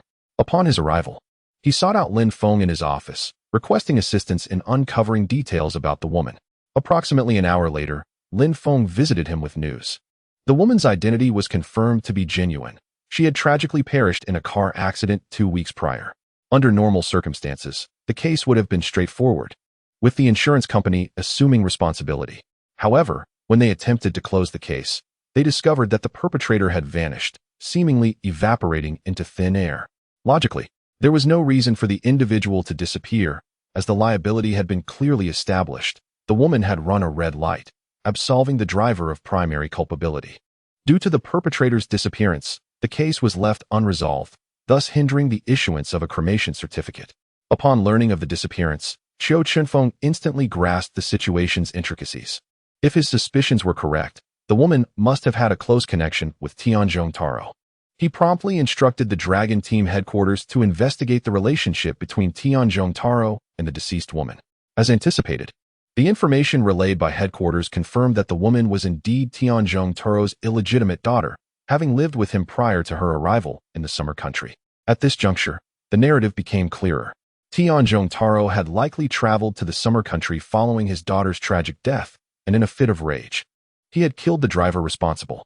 However, he acted prematurely. The police had not yet closed the case, which prevented him from arranging for his daughter's cremation. Without cremation, he could not take her remains with him. The reason for his failure to contact diplomatic channels was likely rooted in guilt. He feared that the summer country government, in its pursuit of truth, would reopen the investigation and uncover his misdeeds. While these deductions seemed plausible and aligned with reality, Qiu Chenfeng found himself unable to apprehend anyone based solely on such reasoning. His primary concern now rested on the progress of the surveillance data from Gao Qingrong's side. However, colleagues searching for the surveillance footage found themselves in a quandary, as the movements of Taro Tanaka could not be fully captured by the cameras. He had anticipated this very predicament and had deliberately avoided the cameras ever since he entered Sioux City, resulting in a fragmented trail of his whereabouts. Yet, recognizing the challenge in tracing his video, they decided to pivot their focus directly onto the reckless driver, who undoubtedly would not evade the cameras. Consequently, Qiu Chenfeng relayed this suggestion to Gao Qingrong, who promptly redirected the investigative approach, concentrating all efforts on the culpable driver. Before long, the video investigation team identified the last known location of the driver, a small road adjacent to a national highway, where footage captured him driving with Taro Tanaka. As a taxi driver, he resumed his operations after repairing his vehicle, viewing Tanaka merely as an ordinary passenger, unaware that this would ultimately lead to a tragic demise. Upon discerning the precise location, Gao Qingrong swiftly dispatched numerous personnel to conduct a thorough examination of the vicinity, ultimately uncovering disturbed earth in a forsaken field and, at that site, the lifeless body of the driver. Upon receiving this information, Qiu Chenfeng immediately took Jin Ming to the hotel, where they apprehended Taro Tanaka and 2 others, bringing them back to the criminal investigation team. After viewing the footage of himself in the vehicle, Tanaka quickly confessed, corroborating Qiu Chenfeng's deductions. Nevertheless, he harbored no illusions about being tried in Xia country, as he had formidable backing. Both of Japan's prominent martial arts families were connected to him, one being the Yamada family, his maternal lineage, and the other, the Yamaguchi family, associated with his master. He believed that the pressure from these 2 clans would deter the Japanese government from neglecting the matter. However, he may have overestimated his influence in terms of martial prowess. The Yamaguchi family fell short compared to the Yamada family, which had already been intimidated by Qiu Chenfeng. Thus, upon learning that the case had fallen into Qiu Chenfeng's hands, there was an unspoken agreement among them to refrain from intervening. Consequently, Taro Tanaka was transported directly to the Longzhou headquarters, awaiting trial. In the days following this affair, Qiu Chenfeng found himself with little to occupy his time, engaging in brief periods of training before meandering to Lu Yilin's office. "Could you not keep wandering over here? Your idleness is making us want to hit you," Lu Yilin complained as she observed him idly perusing the office. "Hey, I've got nothing to do, so I can only come find you. Shall I help you with something? After all, I'm just sitting around," Qiu Chenfeng retorted, indifferent to her desire to strike him, as he found this place far more entertaining than his own office. "What about that young fellow under your command? Did you give him leave? I haven't seen him for days," Li Tianxiang interjected, having overheard their banter. "I have dispatched Taro Tanaka to Yanjing. It is essential for young people to broaden their horizons." Upon hearing his words, Lu Yilin could not help but chuckle, exclaiming, "My goodness, little Taoist. You speak as if you have been to Yanjing yourself." "Ah, Shaolin, you shouldn't say that. You must give your husband face in public," he retorted. At his remark, everyone in the office burst into laughter, leaving Lu Yilin feeling somewhat embarrassed. "Oh dear, you two seem to share quite the romantic chemistry, but please, spare us." What are we single folks to do with all this dog food? A young single officer jested. This only made Qiu Chenfeng more pleased, as he grinned and said, "Before Shaolin knew me, she had been here for over a month. You all missed your chance, and it's not my fault. Are you going to kneel on a washboard when you get home?" Lu Yilin feigned annoyance at his increasingly absurd remarks. "Ah, my wife is angry. I must take my leave," he declared, promptly retreating to the office. This spectacle had Li Tianxiang laughing heartily, surprised that this boisterous fellow was, in fact, quite the henpecked husband. Upon returning to the office, Lin Feng approached him. Observing him lounging with his phone, he swiftly pulled him away. "Hey, Uncle Lin, what are you doing?" Qiu Chenfeng asked, utterly bewildered. "Keep your voice down and follow me quickly. Your father-in-law and mother-in-law have arrived. Let us go greet them first without telling Shaolin. Let us surprise her." Lin Feng whispered. "What? Why didn't they inform me? I could have gone to meet them." "Uncle Lin, you're such a bother." Lin Feng chuckled heartily at this young man, who, despite his lack of reliability, surprisingly said something quite sensible. After all, Lu Yi was his old comrade. He could not simply neglect to greet them. Thus, Lin Feng pulled Qiu Chenfeng into his car and drove towards the train station. On the way, Qiu Chenfeng observed the bustling crowd and remarked, "Uncle Lin, a tourist city truly is a tourist city. No matter the day, there are always so many people." Lin Feng glanced out the window, smiling as he replied, "Indeed, it's fortunate that the public order is relatively good. Otherwise, we would be overwhelmed with so many people." Qiu Chenfeng concurred, "Yes, indeed. The more people there are, the greater the chance of incidents. But, Uncle Lin, why doesn't Tisu City have an airport? It's quite inconvenient that we need to travel to Shanghai or Wuxi." "Ah, you're worried about this? Building an airport in Sioux City is quite challenging. The nearby airports are too close together. Although it takes an hour or two by car, the flight is merely a few minutes. But why bother? Sioux City has high-speed rail directly to Feng City. It won't hinder your return home." "That is true." They continued their light-hearted banter, and finally, after half an hour, they arrived at Sioux City high-speed rail station. After sitting for a while, they spotted Lu Yi and Su Ying emerging with numerous bags in tow. "My goodness, Uncle and Aunt, are you moving house?" Qiu Chenfeng exclaimed as he rushed forward to take the packages from Su Ying with a grin. "Ah, dear child, these are just some local specialties for you." Su Ying felt a sense of joy upon seeing Qiu Chenfeng, realizing that the child was becoming increasingly adept at handling situations. "Lao Lu, it's been a year since we last met." Lin Feng exclaimed excitedly upon spotting Lu Yi. "Haha, Lao Lin, this time I've taken a 10-day leave. Let us make the most of our time here, and you must treat me well." Lu Yi was completely unreserved, immediately demanding a meal from him. "Of course, it's a trivial matter. Even if I'm busy, your son-in-law can keep you company." He's practically twiddling his thumbs. "But wait, how did you manage to take 10 days off? That's quite unusual." Lin Feng inquired curiously. "Let us talk in the car. It's too crowded here," Lu Yi said, pulling him along, leaving Su Ying and Qiu Chenfeng behind. Observing their interaction, Su Ying complained, "Sigh, it's as if I'm the third wheel here." "Xiao Feng, are you really that free? Why don't you return to Fengxing for a visit?" Aunt Su, I'm not as free as you think. I do have things to attend to. Besides, if I go back to Fengxing for a few days, Shaolin would be utterly bored, surviving on takeout." Qiu Chenfeng replied helplessly. "Haha, that's your fault for not letting her do anything. In my opinion, you should allow her to take on more responsibilities." Su Ying believed that despite Qiu Chenfeng being 3 years younger than her daughter, he shouldn't always be the one caring for her. He should also contribute in some way. However, Qiu Chenfeng held a different view. He believed that since he loved Shaolin so much, he ought to pamper her. Moreover, he genuinely had a lot of free time while Shaolin was busy, so he preferred to ensure her comfort after work. Once in the car, Lu Yi finally disclosed the reason for his extended leave. "Xiao Feng, the technique you provided was indeed extraordinary. My special forces team secured first place in the military district competition, and the commander was so pleased that he granted me 10 days off." "Oh, that is fantastic. I suppose I am a hero then," Qiu Chenfeng replied without reservation. "Absolutely. Lao Lin, where are we headed now?"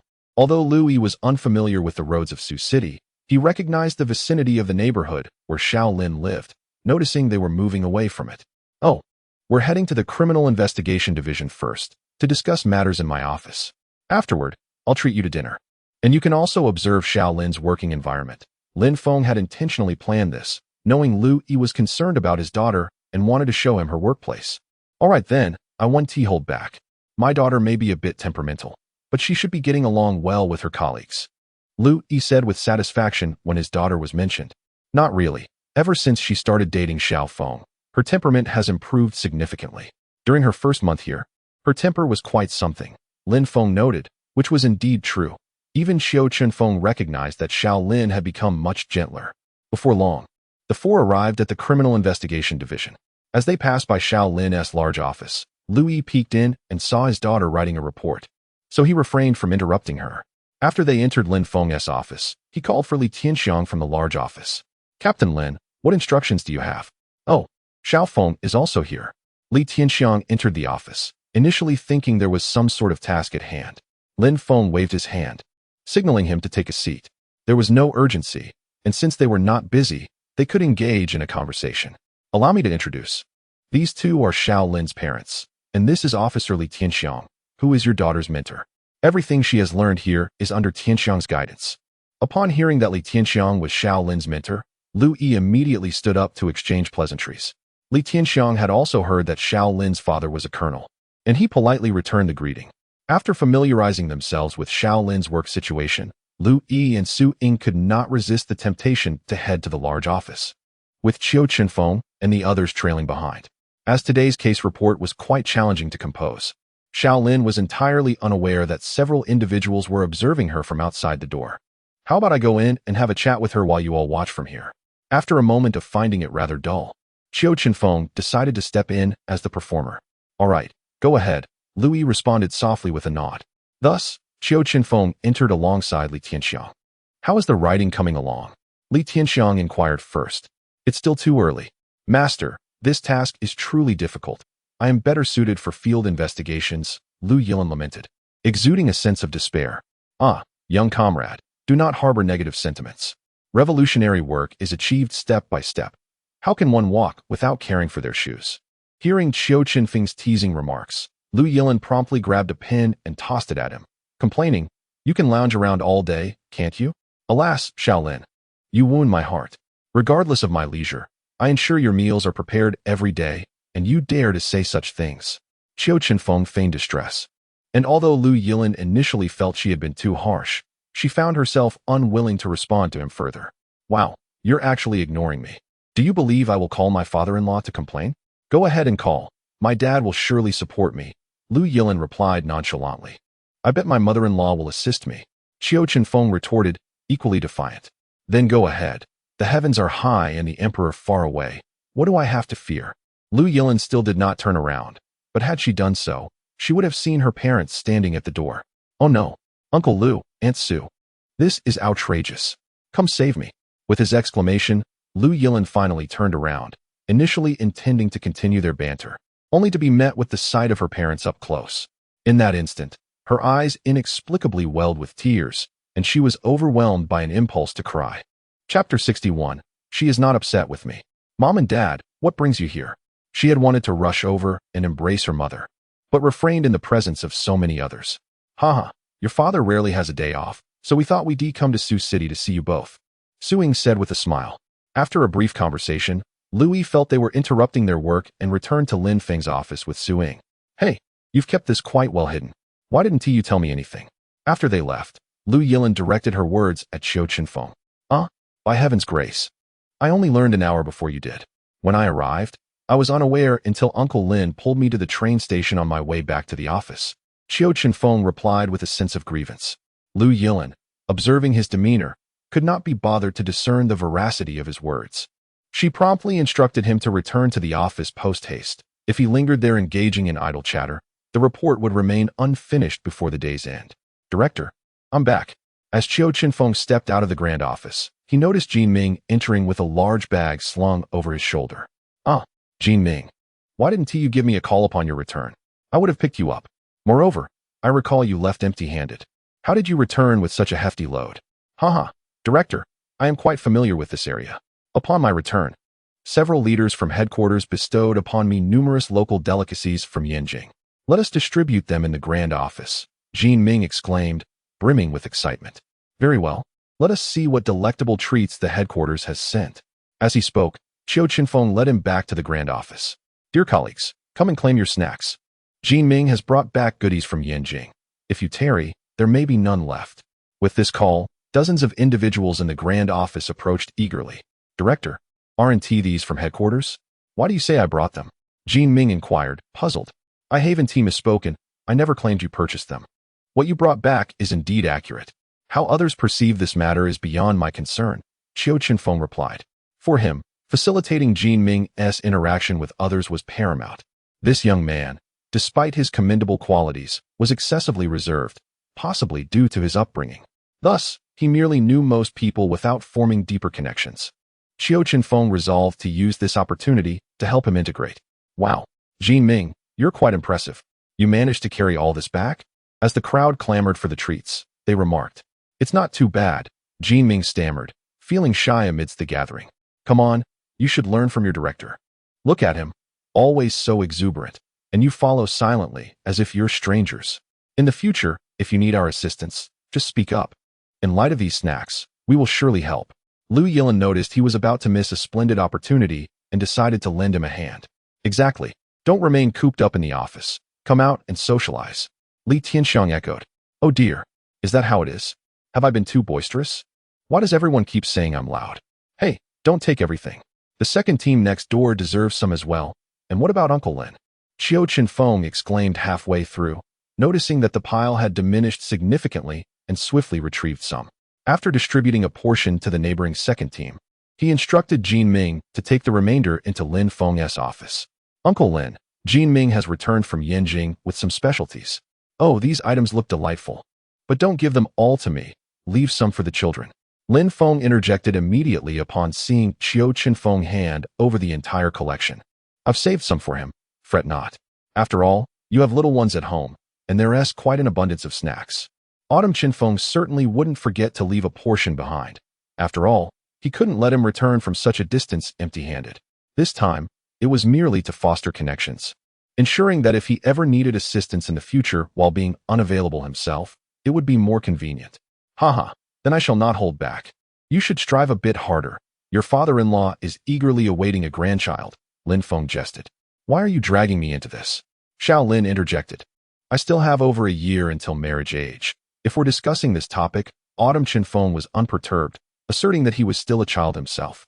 So why should he have children? Oh dear, I almost forgot about that. Old Lu, your son-in-law is still quite young, he chuckled. Lin Feng recalled that when this lad descended from the mountain, he was precisely 20 years old, so indeed, he was still over a year shy of the appropriate age. Although Autumn Chenfeng spoke lightly, he and Xiao Lin had previously discussed their reluctance to have children at such a young age. The excuse of not yet being of marriageable age served as a convenient cover. After some time spent in conversation, as the end of the workday approached, Autumn Chenfeng recalled the matter of dining. Uncle Lin, where are we dining later? A grand feast? Rest assured, it's all been arranged. And your little brother here will accompany us. Lin Feng pointed towards Jin Ming. Actually, I think I'll pass. What do you mean, pass? The captain is treating. You should seize the opportunity. Autumn Chenfeng interrupted Jin Ming before he could finish his sentence. Jin Ming understood that they were trying to include him, but due to his personality, he struggled to engage in conversation. Even with Autumn Chenfeng, he only began to speak more freely after a month or two of familiarity. After chatting for a while longer, Lu Yilin finally entered. Noticing that the group was nearly complete, Lin Feng signaled for them to depart, pulling Li Tianxiang along as they passed by the main office. As the saying goes, once a teacher, always a father, and being a mentor, he too ought to attend such gatherings. Upon arriving at the restaurant, Autumn Chenfeng realized he had underestimated Lin Feng. The decor suggested it was far from an inexpensive establishment. Uncle Lin, this place must be quite pricey, right? It appears that a single meal would exceed my monthly salary. Uff, who says just anyone can dine here? It's truly losing its prestige. A brightly dressed young man scoffed disdainfully from nearby. Autumn Chenfeng was about to engage in a retort when Lin Feng intervened, guiding him directly into the private room. Uncle Lin, why won't you let me say a few words? That little brat deserves a reprimand. Autumn Chenfeng inquired, perplexed. Why concern yourself with him? If he believes himself superior, let him bask in that delusion. There's no point in contention. The priority is to treat your father-in-law and mother-in-law to a meal, Lin Feng explained. He was acutely aware that the patrons frequenting such establishments were affluent individuals, and his profession necessitated that he avoid conflict with them. Not only with them, but he would also refrain from seeking trouble with ordinary folks. Why is that, Uncle Lin? Do these wealthy individuals not fear you? Qiu Chenfeng asked, bewildered. My dear boy, you must learn more about the intricacies of human relationships. If your Uncle Lin were to confront them, they wouldn't even need to engage directly. All they would have to do is post the video of the quarrel online alongside your Uncle Lin's position, and public opinion would undoubtedly condemn him. It seems he still doesn't grasp this concept, Lu Yi interjected to clarify. Oh, I see. Thankfully, I fear nothing. Upon hearing this, Lin Feng felt a wave of frustration. Indeed, should he find himself in conflict with others, regardless of public sentiment, it would have no bearing on him. In fact, relevant authorities might even clarify the situation. The disparity between individuals is simply insurmountable. Allow me to introduce my family. My son Lin Yu, my daughter-in-law Yang Qian, and my little grandson Lin Zixuan. As for my wife, no need for introductions. We've known each other for many years. As Lin Feng entered the private room, he introduced his family, then looked at Lu Yi with a mischievous grin while holding his grandson. Oh dear Lin, are you trying to provoke me? At this rate, I might just go bankrupt from your antics. Upon hearing her father's words, Lu Yilin was perplexed and discreetly inquired with Qiu Chenfeng. Oh, this afternoon, Uncle Lin mentioned that my father-in-law also wished to hold a grandson, to which I replied that I wasn't of marriageable age yet. Then Uncle Lin teased your father, saying he would have to wait a few more years. After absorbing this information, Lu Yilin found herself somewhat impressed by the banter of these two old gentlemen. They could stir up trouble over anything. Just as they were finalizing their orders and engaged in conversation, a knock echoed at the door of the private room. A middle-aged man entered, appearing to be of similar age to Lin Feng, accompanied by the young man who had just mocked him, along with Zhou Yu, who had visited their home previously. I apologize, everyone. I am Zhou Tianming from the Zhou family. My nephew was disrespectful at the door, and I have already reprimanded him. I have brought him here to apologize. Upon entering, he introduced himself promptly. However, Qiu Chenfeng refrained from speaking, as Lin Feng was present, and today he was the host. Mr. Zhou, it's merely a trivial matter. Children can be quite impetuous. Lin Feng, well aware of Qiu Chenfeng's earlier display of authority, decided to play the role of peacemaker, deeming it best to let the matter rest, for it was indeed of little consequence. Then I shall not impose further. Captain Lin, I will take my leave with them now. With that, Zhou Tianming exhaled in relief and led the two behind him away. He had anticipated that Qiu Chenfeng would respond with the same lack of courtesy as before, and he had prepared himself for that eventuality. Yet he was surprised when nothing was said. It seems my father was right. The mind of a master is indeed unfathomable. Father, what is going on? Why did Zhou Tianming come to apologize to us? Lin Yu, already familiar with the Zhou family's arrogance, was astonished that the reality was so different from what he had heard. Oh, it's not that they came to apologize out of respect for me. You should inquire with Xiaofeng. Had I not encouraged him just now to avoid a direct confrontation, we would have been faced with Zhou Ling instead. Why am I being dragged into this? I'm still just a child. Upon hearing this, Lu Yilin felt a sense of disgust. Why was this boy always making illogical remarks? Nevertheless, Lin Yu paid no heed and directly sat beside him, eager to understand the reasons behind the incident.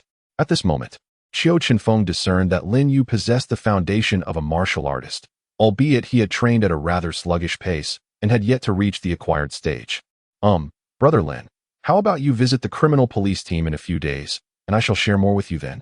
Qiu Chenfeng glanced around. Surrounded by ordinary people, he realized that such matters were not to be disclosed lightly. Very well, it is settled. At this juncture, Lin Yu had already inferred some details and was immediately intrigued. As the meal progressed, Lin Yu and Qiu Chenfeng began to bond like brothers, much to the surprise of Lu Yilin, who observed how swiftly they became as familiar as if they had known each other for years. Therefore, she remarked to Jin Ming beside her, "Look at your brother, forming such a close rapport over just one meal. You ought to learn from him. Or else finding a girlfriend will be quite the challenge." "Understood, sister-in-law," Jin Ming replied, secretly envious of Qiu Chenfeng's amiable demeanor, realizing he needed to make some changes himself. This seemed to be his first time calling Lu Yilin sister-in-law. Previously, Qiu Chenfeng had advised him to refer to him as brother, yet in professional settings, he had never done so, and in private, their interactions were minimal, leading to this title being wholly supplanted by that of the department head. After finishing their meal and engaging in casual conversation, a knock sounded at the door. Qiu Chenfeng initially thought it was someone from the Zhou family. But upon opening the door, he was surprised to see the elder of the Li family, Li Pengyuan, entering, followed by the Gao couple. "Ah, Director Gao, what brings you here?" Lin Feng greeted Li Lao and Mrs. Gao before inquiring. "I heard you were here, so I thought I might join you for a meal." Li Pengyuan replied with a smile. "Xiao Feng, you promised to visit our home more often. Why haven't I seen you?" Li Pengyuan inquired cheerfully. "Ah, Li Lao, I've been quite busy. Besides, if I came every day, wouldn't that be excessive? It seems I couldn't possibly eat you out of house and home." Qiu Chenfeng intended to jest about his hearty appetite, but suddenly remembered that this elder was the wealthiest man in Sioux City, so he deftly altered his words. "Ha ha, you think you could eat me out of house and home? When you find some free time, do visit. I actually have matters to discuss with you." With that, Li Lao excused himself, taking the Gao couple along. "What is going on here? Old Lin, why do I feel like my son-in-law is more popular than you?" Lu Yi finally began to sense the trend. It appeared that these individuals were all drawn by their connection to her son-in-law. "Indeed, it seems I might save a substantial amount on this meal," Lin Feng chuckled. "What do you mean?" Lin Yu was equally perplexed. "This restaurant belongs to the Li family. Would the elder of the Li family charge us?" Lin Feng elaborated. As expected, upon departure, the group was informed that their bill was waived, prompting Qiu Chenfeng to tease Lin Feng. "I must say, Uncle Lin, you have indeed hit the jackpot this time, managing to avoid any expense." Lin Feng was unconcerned, as it was not his fault for not treating. It was merely that they chose not to accept payment. After returning home, Lu Yi observed the household items, which bore no resemblance to the state in which she had first arrived. The kitchen finally emanated a sense of warmth and life. Chapter 63, Martial Arts Tournament. "Xiao Feng, are all these your equipment?" Lu Yi gazed at the newly acquired collection of pots and pans and inquired, "What do you think, Uncle Lu? Don't they look rather professional?" Qiu Chenfeng nodded in agreement. "Indeed, they do appear quite professional. But with so many pots, will they all be put to use?" Su Ying, having overheard, approached to take a look, noting that there were indeed more than during her last visit. "They won't all be utilized. I simply couldn't resist purchasing these aesthetically pleasing pieces." Qiu Chenfeng felt a sense of helplessness, as if he possessed a culinary gene. That night, Lu Yilin perused tourist spots, requesting Qiu Chenfeng to take her parents out for a stroll the following day, as she feared she would be pressed for time. "Are you not aware that Uncle Lin granted you a 3-day break?" "What? He gave me time off. I had no idea." Lu Yilin genuinely had not received any news, likely due to Lin Feng forgetting to mention it. However, he had indeed stated it during their afternoon meeting in his office. "You can ask your mother," he had said while they were all present. Convinced by his certainty, Lu Yilin promptly inquired, and much to her delight, it was confirmed that she could indeed enjoy 3 days of respite. The next morning, she awoke early, without the aid of an alarm clock, marking one of the earliest awakenings she had experienced.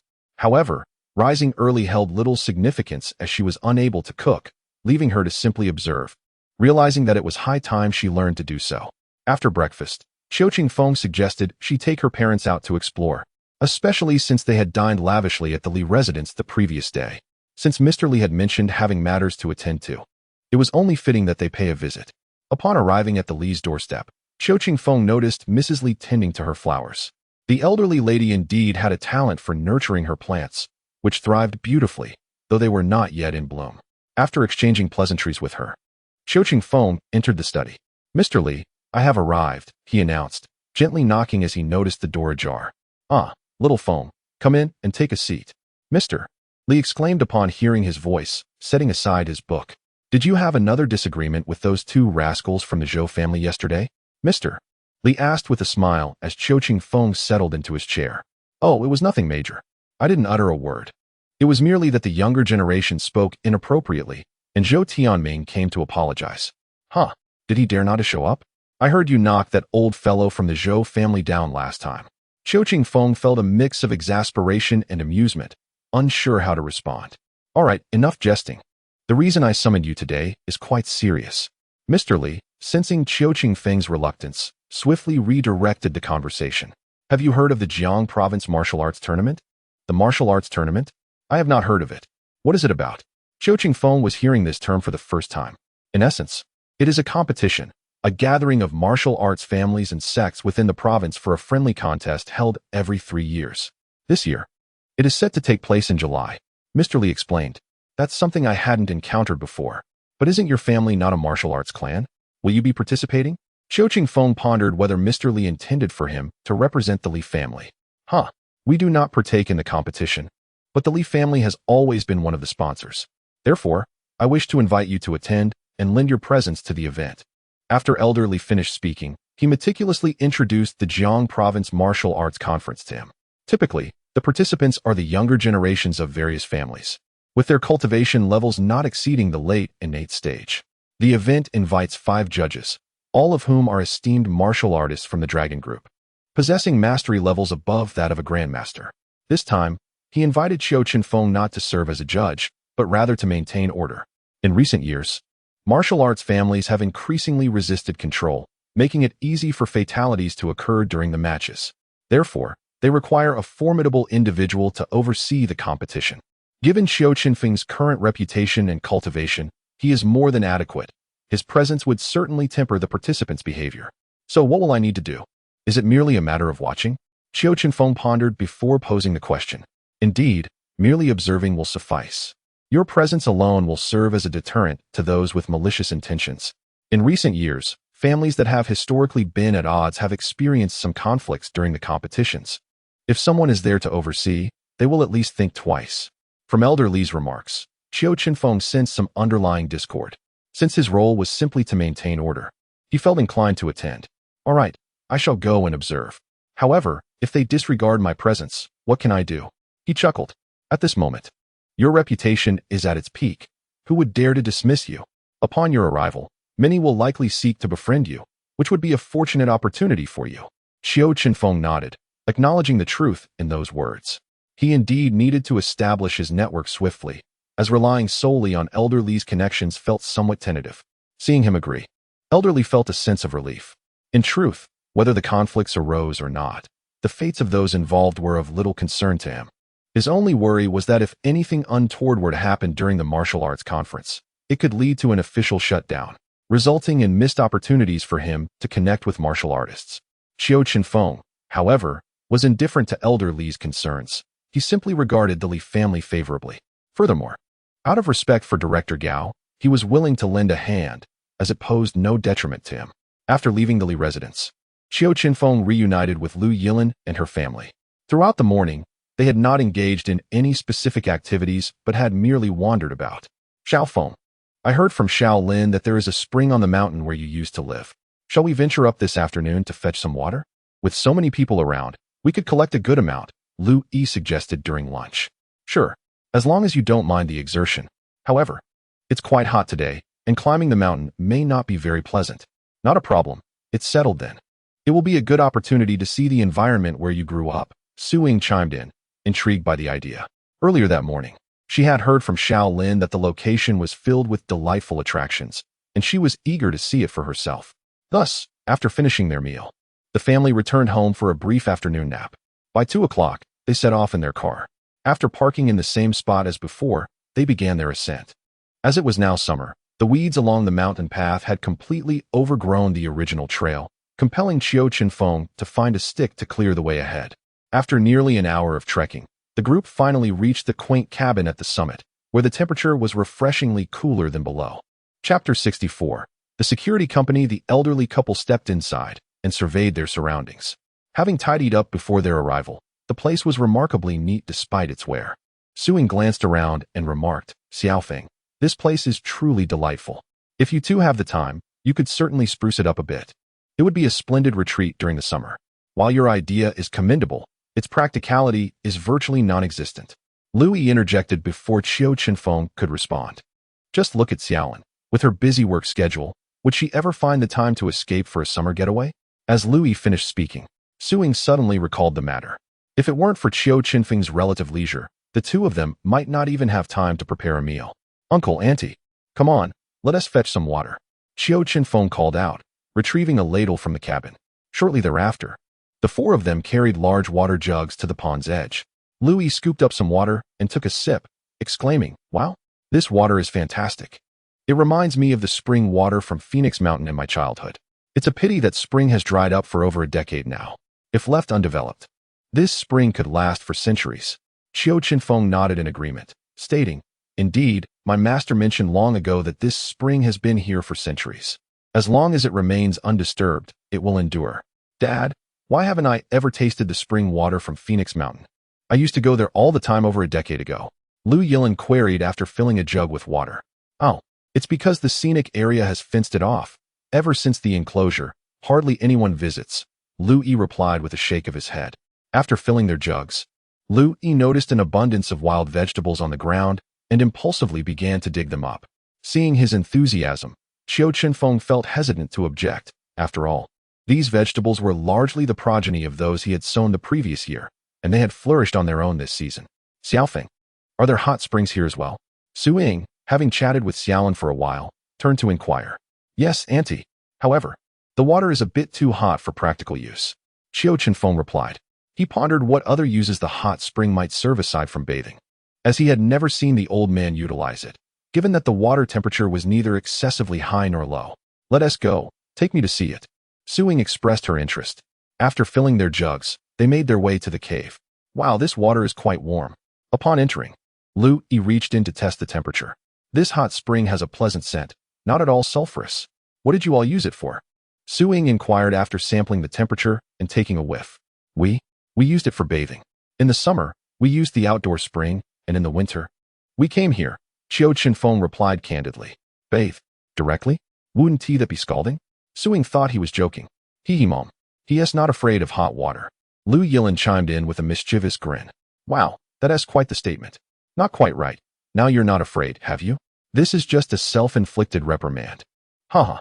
Lu Yilin finally realized that she, too, had lost her fear. Feeling somewhat vexed, she heard Lu Yi inquire. Xiaolin, are you not afraid of the water temperature? He surely had his suspicions, yet this matter was significant enough for him to seek clarity. Indeed, Dad, I am now a mid-stage martial artist. Lu Yilin proclaimed with pride. That cannot be right. I observe that those martial artists possess a distinct aura. Yet, I sense nothing of the sort from you, Lu Yi remarked, carefully attuning himself to his daughter. Unlike Qiufeng and Yuanming, she seemed devoid of such presence. This is because I am practicing a mental technique. Xiaofeng advised me to constantly suppress my aura. The world of martial arts is exceedingly perilous. One misstep could lead to dire consequences, Lu Yilin confessed after some contemplation. Lu Yi resonated with her sentiments. The martial realm was indeed more daunting than the mundane world. However, becoming a martial artist also bore numerous advantages, such as delaying aging and extending one's lifespan. He expressed his support for Xiaolin's decision while emphasizing the importance of safety. By the time the four descended the mountain, it was already past 5 o'clock, and upon returning home, it was nearly 6. It seemed they would once again dine out that evening. During dinner, Lu Yi asked, Xiaofeng, what are your plans for the future? I have heard Yuanming speak of your background. He mentioned that you were born into wealth. Now that your martial arts skills surpass those of your peers, do you have any financial aspirations? Qiu Chenfeng, mistakenly thinking his father-in-law was criticizing his salary, hastily replied that he earned a modest income of around 20,000 a month from 2 jobs. Lu Yi recognized his misunderstanding and clarified, I am not disparaging your earnings. They are certainly commendable. However, have you considered why your parents left you at the entrance of Yinshao Temple? It must have been a decision made out of necessity. The family that could bear such a sacrifice must have formidable adversaries, both in terms of cultivation and wealth. Thus, Lu Yi suggested, I believe you should build a financial foundation alongside your martial training. Should the need arise in the future, you will possess the capability to confront it. Upon reflecting on Lu Yi's words, Qiu Chenfeng fell into contemplation. His master had once hinted that his family could potentially be part of an immensely powerful clan. Whether it was due to internal strife or external pressures, the individual who compelled his parents to make such a decision undoubtedly possessed greater strength. Thus, Lu Yi's proposition warranted serious consideration. Moreover, pursuing ancient martial arts was indeed a costly endeavor. Acquiring rare treasures would entail astronomical expenses. Without such artifacts, his progress would be agonizingly slow. Resolute in his decision, Qiu Chenfeng finally spoke. Uncle Lu, this matter is indeed necessary, but I need to ponder it thoroughly. Aware that he was momentarily at a loss, Lu Yi promptly offered direction. You might consider starting a security company. The Li family you are acquainted with is involved in real estate. You could specialize in high-end security and focus on training your personnel effectively. Then, they could collaborate with the Li family, allowing your associates to occupy their properties. To possess such resources and not utilize them would be a tremendous waste. A security company? Ah, what a splendid idea. If I could have them practice that particular skill set, as long as their character remains unblemished, which security firm would dare to compete with me for business? Upon hearing this, Qiu Chenfeng became intrigued, especially since He Biao already owned a security company. This was indeed a ready-made opportunity. My father-in-law is truly formidable. Chapter 65. The unimaginable schemes of the master. Seeing that he had quickly grasped the situation, Louis smiled and continued his meal. In truth, this matter had been entrusted to him by Yuan Ming prior to his arrival. Yuan Ming, in turn, was acting upon his master's directive. After discussions with Zaya Daoist Qingyun determined that Qiu Chenfeng could no longer continue in his current state. Since future financial issues might impede his reconciliation with his family, it would be wiser for him to start earning money immediately. Originally, Zaya had enlisted the Zhang family to manage Qiu Chenfeng's finances, intending to help him retain some initial capital. However, the betrayal of the Zhang family had thwarted this plan. Upon returning home, Qiu Chenfeng lay in bed contemplating the situation. If he were to truly collaborate with Old Li, he certainly wouldn't undermine his own dignity. However, the first step would be to have He Biao train these individuals and eliminate those of questionable character. Having reached a conclusion, Qiu Chenfeng sought out He Biao the following day. His injuries had nearly healed, though his body still felt somewhat weak. "Brother He, I have something I wish to discuss with you," Qiu Chenfeng stated as he settled into his seat. "Little young master, please feel free to speak your mind." He Biao had always regarded Qiu Chenfeng as his senior brother, and now that he had incapacitated those who had wronged him, he would not hesitate to exchange his life for Qiu Chenfeng's if needed. Thus, Qiu Chenfeng recounted the entire matter. He could sense that He Biao was not a villain at heart, making collaboration a reassuring prospect. "Is that all? Let us go. I shall transfer the company to you right away," He Biao exclaimed, standing up after listening. The company had originally been established at Zaiyozi's behest. In essence, He Biao was merely an employee, with the legal ownership resting on his shoulders. Let us not rush the transfer. You have worked tirelessly for over a decade. How can you simply give it to me? Let us just cooperate." Qiu Chenfeng was taken aback by He Biao's willingness. Although the company was not particularly large, the idea of it being given away so readily was somewhat daunting. Little young master, this company was left to you by your master. He simply did not wish to be the legal representative, which is why I have been using my ID. I have been busy weeding out those who were dishonest, which is why I didn't transfer it to you sooner. The timing is now perfect. I have just removed some subordinates of dubious character. Moreover, the company's standards align closely with your vision. We only engage in mid to high-end services. We do not handle ordinary security. This was also a stipulation from your master. Upon hearing this, Qiu Chenfeng found himself bewildered. He mused to himself about what his master was thinking, wondering why, apart from the Zhang family, there were other companies set aside for him. His master's strategies were truly beyond comprehension. In a daze, He Biao led him to complete the transfer. "Dear friend, this company requires your leadership. I suspect I will have little time to monitor everything closely.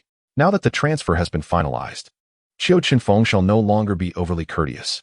No problem at all. Rest assured, I will handle matters. However, we currently lack sufficient staff, and you must devise a solution. Those I know are not particularly suitable. I fear they may jeopardize your affairs." "All right, I will inquire about potential candidates." Qiu Chenfeng, aware of He Biao's previous associations, naturally refrained from letting him seek out individuals. Upon returning home, Qiu Chenfeng retrieved the transfer agreement and business license, stating, "What do you think? Is this speed acceptable?" Louis glanced at the documents and inquired, "Where did you acquire such a company?" He Biao responded, "It was left to me by my master. There was originally a larger one, but the owners defected," Qiu Chenfeng explained tactfully. Hearing the commotion outside, Lu Yilin emerged. After examining the documents, she smiled and remarked, "So He Biao's name is He Biao. This is the first time I've learned that. Xiaofeng, please continue. What is the story behind the defection?" Louis, intrigued by the half-spoken tale, pressed for more details. It's nothing. They aren't good people." He Biao hesitated to divulge, eliciting laughter from Lu Yilin, who then elaborated. Initially, when he descended the mountain, he had an engagement, and the other party was the granddaughter of the family that defected. After Lu Yilin recounted the entire matter, Lu Yi and Suing began to understand. No wonder he was reluctant to speak. There was indeed more to the story. After sharing a laugh, Qiu Chenfeng swiftly shifted the topic. Uncle Lu, do you have any retired soldiers under your command with modest family backgrounds? If they are willing to come to Sioux City, they could certainly work at my company. Veterans will certainly be reliable. It's far better than my direct recruitment. We offer meals and accommodation, with a starting salary of 8,000. Qiu Chenfeng had contemplated this before returning, having served for many years. His father-in-law undoubtedly had several subordinates from humble backgrounds. If they lacked decent employment post-service, they would likely earn meager wages. His salary was aligned with the standards of He Biao's original staff, as he had long collaborated with numerous companies and upscale communities, thus offering significantly higher wages than typical security personnel. Furthermore, the physical and behavioral standards would be stringent. How much? 8,000. Don't go overboard. Lu Yi expressed concern upon hearing the high salary. Rest assured, Uncle Lu, He Biao was formerly engaged in high-end security. This 8,000 is still the wage for ordinary security work. If they meet all the assessments, entering upscale communities or even private security could multiply their earnings. Upon hearing this from Qiu Chenfeng, Lu Yi felt reassured. He promptly contacted some of his former subordinates, and upon learning about the meals, accommodation, and generous salary in Sioux City, they immediately agreed to join. However, Lu Yi made his intentions clear from the outset. Should they fail to meet the company's expectations, he would not hesitate to dismiss them without regard for their feelings. After a thorough afternoon of correspondence, a tally revealed over 20 candidates. And this was merely the initial batch. Once both parties acclimated to one another, should the arrangement prove satisfactory, many more would follow. Ah, Lu Shu, it is indeed your expertise that shines through. If it were left to my own devices to recruit, the task would be exceedingly daunting. Upon hearing this, Qiu Chenfeng finally exhaled in relief. Haha, do not become overly complacent. These individuals were once exceptional scouts. Should you fail to command their respect, they may very well return to their previous positions. If that occurs, I shall be unable to assist you. Lu Yi continued. Of course, if you manage the situation adeptly, I shall provide you with even more personnel. Once your number of veterans exceeds the standard, you may even apply for additional subsidies. For them, it signifies a sense of belonging, and for you, it means acquiring a cadre of utterly loyal subordinates. Chapter 66. Where are my pajamas? Qiu Chenfeng wholeheartedly concurred with Lu Yi's words. As he lay in bed that night, he pondered the true nature of his master, marveling at how he managed to orchestrate everything so perfectly. Did he possess knowledge of his parents' circumstances? What are you thinking about? Lu Yilin inquired, noticing his gaze fixed vacantly upon the ceiling. Oh, I was contemplating my master. How does he seem to foresee everything? I can't help but wonder if he already knows who my parents are. Upon hearing this, Lu Yilin felt a strong resonance with his thoughts. It seems improbable that an astute figure like Zaiyozi could unravel so many complexities yet remain oblivious to your parents' identities. At the very least, he must know their whereabouts. Could it be that your master believes it's too perilous for you to reunite with your parents at this juncture? Lu Yilin speculated, arriving at this singular conclusion after much deliberation. Perhaps, it is possible that my parents have been under constant scrutiny, and my current strength is insufficient to confront such threats. Moreover, for reasons unknown, the old man may be unable to intervene, Qiu Chenfeng agreed. Well, enough of that. Let us rest, Lu Yilin suggested as she nestled into his embrace. Indeed, let us set our thoughts aside and engage in something more enjoyable. With that, Qiu Chenfeng held her tightly. Oh, my parents are just next door. Could you hold off for a few days? Not to worry, the soundproofing here is excellent. The following morning, Lu Yilin's eyes darted with unease as she glanced at her parents, yet the elderly couple displayed no sign of awareness, maintaining a facade of ignorance. Xiaolin, where have my pajamas gone? Qiu Chenfeng, unusually late to rise, called out from the room. I just washed them. Lu Yilin blurted out before realizing the implication of her words. How could one sleep without pajamas? Was this not an explicit admission? Nonetheless, upon observing her parents' lack of response, she felt a slight relief and ventured into the bedroom. Once she entered, Suing began to chuckle. Ah, Lao Lu, do you think our daughter might be a tad naive? She washes his pajamas before he is even out of bed. How did she manage that? Did she sneak them off while he was asleep? Upon hearing his wife's words, Louis could not help but chuckle, remarking, I find both of these children rather foolish. Xiao Feng as well. If he can't find something, why not simply change his attire instead of making such a fuss? Just then, The scene caught the attention of Qiu Chenfeng, who had just finished dressing, and he mistakenly assumed something delightful was afoot. Oh, it's nothing, nothing at all. Let us hasten our breakfast. We have plans for a delightful outing today, as tomorrow Xiao Lin must return to work. Su Ying said, feigning calmness. Ah, that is indeed true. Xiao Lin, hurry and eat your breakfast. Once we finish, we shall venture out for shopping. Upon hearing the prospect of an excursion, Qiu Chenfeng ceased to dwell on their laughter and instead contemplated where they might enjoy their day. Ultimately, the four of them unanimously decided to explore a few gardens, as they had not yet done so during their stay. Fortunately, it was not the weekend. Otherwise, the experience would have been diminished by the throngs of people. This day was filled with ceaseless activity, and by the time afternoon approached, Lu Yi clearly appeared fatigued. In contrast, the mother and daughter displayed no signs of weariness, still keenly engaged in their exploration. While they were trying on clothes, Qiu Chenfeng turned to Lu Yi, who was resting nearby, and remarked, Uncle Lu, do you believe that women are inherently more perseverant than men? Even I, a grandmaster, feel a tinge of reluctance to continue, while they remain so enthusiastic. Indeed, when I first met your aunt, we could spend an entire day shopping, which was more exhausting than carrying heavy loads through rugged terrain, Lu Yi replied, casting a glance at the still absent duo before whispering softly, cautious of his wife's ears. After a hard-earned dinner, the family returned home. Unlike Lu Yi, who refrained from speaking, Qiu Chenfeng, upon lying down, began to lament, oh my, today has been more exhausting than a full day of training. I am a grandmaster, after all. Really? Exhausted? I think you are only tired when lying in bed, Lu Yilin retorted disdainfully. Her intention was to imply that Qiu Chenfeng often preferred to lounge about, but her words carried a different tone. Realizing this, she caught sight of Qiu Chenfeng's mischievous gaze and quickly retreated, exclaiming, enough. A relative has arrived. I have no time to entertain you. What relative? I didn't see anyone. Qiu Chenfeng responded, momentarily bewildered. Your Aunt Flo. Lu Yilin shot him a disapproving look. Oh. Well then, I shall attend to your relative and prepare a warm cup of brown sugar water for her, he said, exiting the room. After a brief period of fussing in the kitchen, he returned with a cup in hand. The following morning, the two set off for work together. On this very day, Lin Yu also sought out Qiu Chenfeng. Upon learning that Lin Yu's grandfather was also a martial artist, Qiu Chenfeng understood the origin of Lin Yu's ancient martial arts techniques. Regrettably, Lin's grandfather had passed away many years ago due to an accident, leaving him without a mentor, which explained his slow progress. While at home, Lin Feng had also mentioned that Qiu Chenfeng was a grandmaster, which ignited within Lin Yu a desire to become his disciple.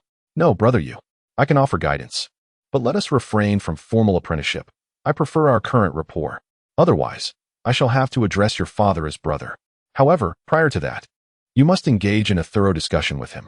This matter bears both advantages and disadvantages. Should he consent, I shall impart my knowledge. Upon witnessing Lin Yu's fervor, Qiu Chenfeng felt a twinge of trepidation. No problem. I shall converse with him this evening. He replied, I must take my leave now, as there are affairs awaiting me at the company. Let us exchange WeChat contacts. With that, the two exchanged their information, and Lin Yu departed. Not long after his exit, Qiu Chenfeng received a call from He Biao, who informed him that 7 or 8 individuals with northeastern accents were seeking him, claiming to be veterans. Very well. Allow them to rest for a moment. I shall be there shortly. Qiu Chenfeng responded before promptly driving home to pick up his father-in-law to accompany him to the company. Why does your master not use your name directly in the security firm and instead opt for a different character? Lu Yi inquired as they reached the building. I have no knowledge of that, as I only recently learned that this company was arranged by my father-in-law, Qiu Chenfeng replied with a resigned smile, acknowledging that he was not much more informed than Lu Yi. Upon entering the reception room, they observed 8 individuals engaged in animated discussion. Suddenly, one of them, with keen eyes, spotted Lu Yi and immediately called for everyone to rise. Commander, they exclaimed. Oh, come now, we are all veterans here. There is no need for such formality. Please, be seated. Today, I am merely here to observe you. The spotlight is on him, Lu Yi declared with a smile. Commander, who might this be? The leader among the veterans inquired. My son-in-law and the proprietor of this establishment, Lu Yi replied with a grin. It then became clear to the group why Lu Yi had confidently assured them of no issues. He was indeed the son-in-law. Nonetheless, their decision would hinge on the specific details of the work. Any discrepancies could result in their departure. Is that so? I wonder if what the commander said about us becoming stronger is genuine? The leader continued to question. It is indeed true. You are all aware of the Falcon Special Forces. Their performance has been commendable, yet they have consistently remained in the upper middle tier of the military district. During the new year, my son-in-law assisted me with training at the regiment for a few days, and just recently, they clinched first place in the military district competition. Lu Yi proclaimed with pride. Is that so? No wonder that fellow Zhu Qi was sending out red envelopes in the group chat a few days ago. When I asked him what good news he had, he remained tight-lipped. Another veteran chimed in. Enough chatter, let us proceed to the training ground, so I may assess how much your abilities have diminished after your years of service. Lu Yi stated as he, along with Qiu Chenfeng and He Biao, made their way to the training area.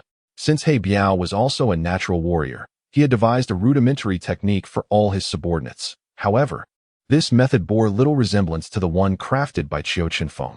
Commander, what are our instructions? Upon arriving at the training field, the veterans, having been suppressed for years, finally unleashed their pent-up excitement. Do not inquire of me. Direct your questions to him. Lu Yi pointed at Qiu Chenfeng. Very well. Boss, I am Wang Lei, formerly their squad leader. You may now conduct our onboarding assessment.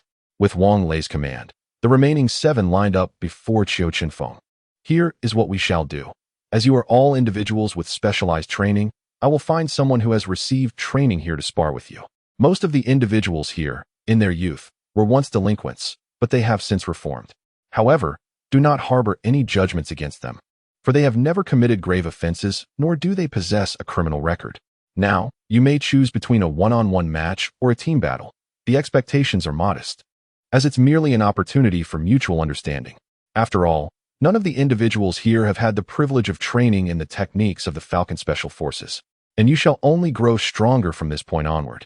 Henceforth, we are all comrades, so let us keep things straightforward.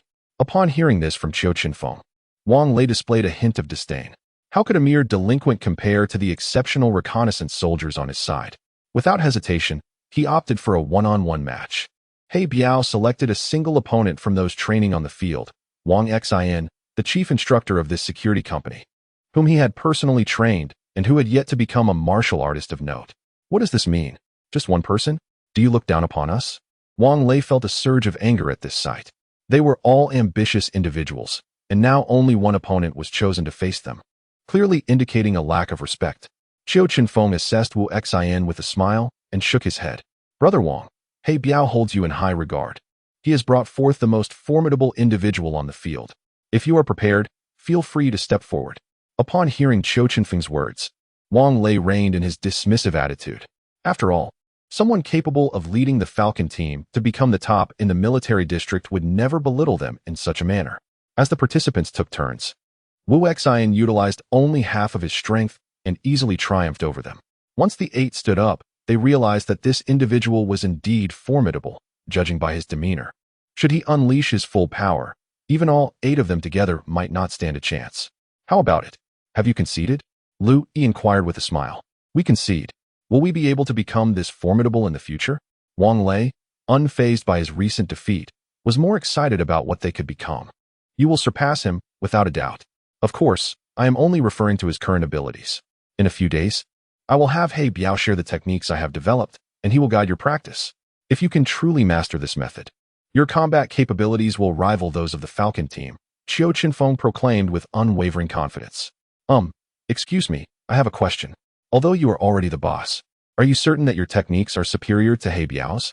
The retired soldiers fell silent, and it was now Wu Xion's turn to express doubt. Absolutely. What I promise is assuredly true, Qiu Chenfeng replied with a smile. Indeed, my cultivation is in no way comparable to his. 100 of me would be no match for him, so do not harbor any doubts. He Biao chimed in from the side. Could I perhaps feel your aura?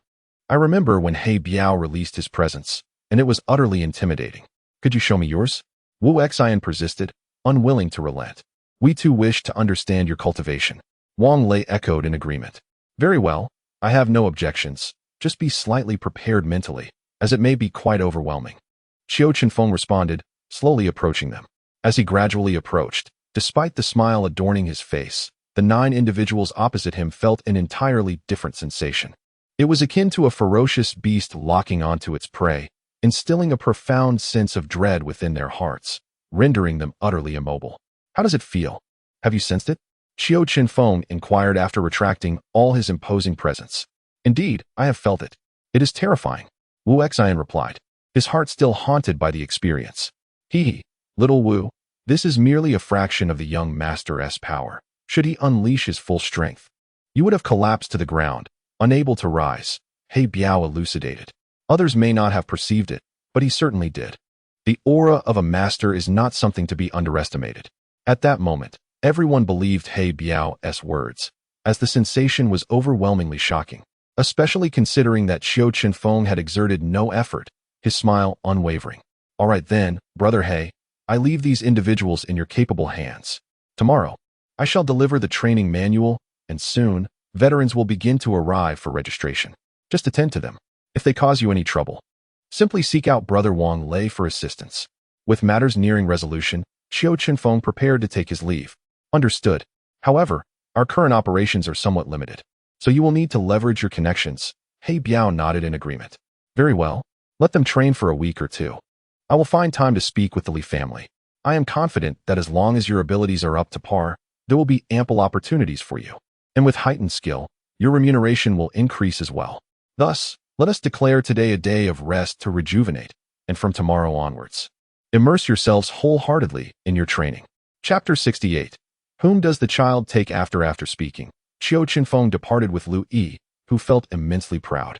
Xiaofeng, that fellow named He Biao is quite formidable, isn't he? Lu Yi asked once they were in the car. Indeed, he is in the early stage of innate development. It's also due to the old man's assistance, Qiu Chenfeng replied. No wonder he refers to you as young master, Lu Yi remarked, pondering thoughtfully. Hey, Lu uncle, are we taking you home now? No need. Xiao Lin's mother mentioned she would be at the nearby hospital for an exchange today. I have no pressing matters at home, so I'll accompany you to the Criminal Investigation Division and have tea with old Lin. Thus, the two made their way to the police station. Upon arrival, they discovered that Xiao Lin was not in her office.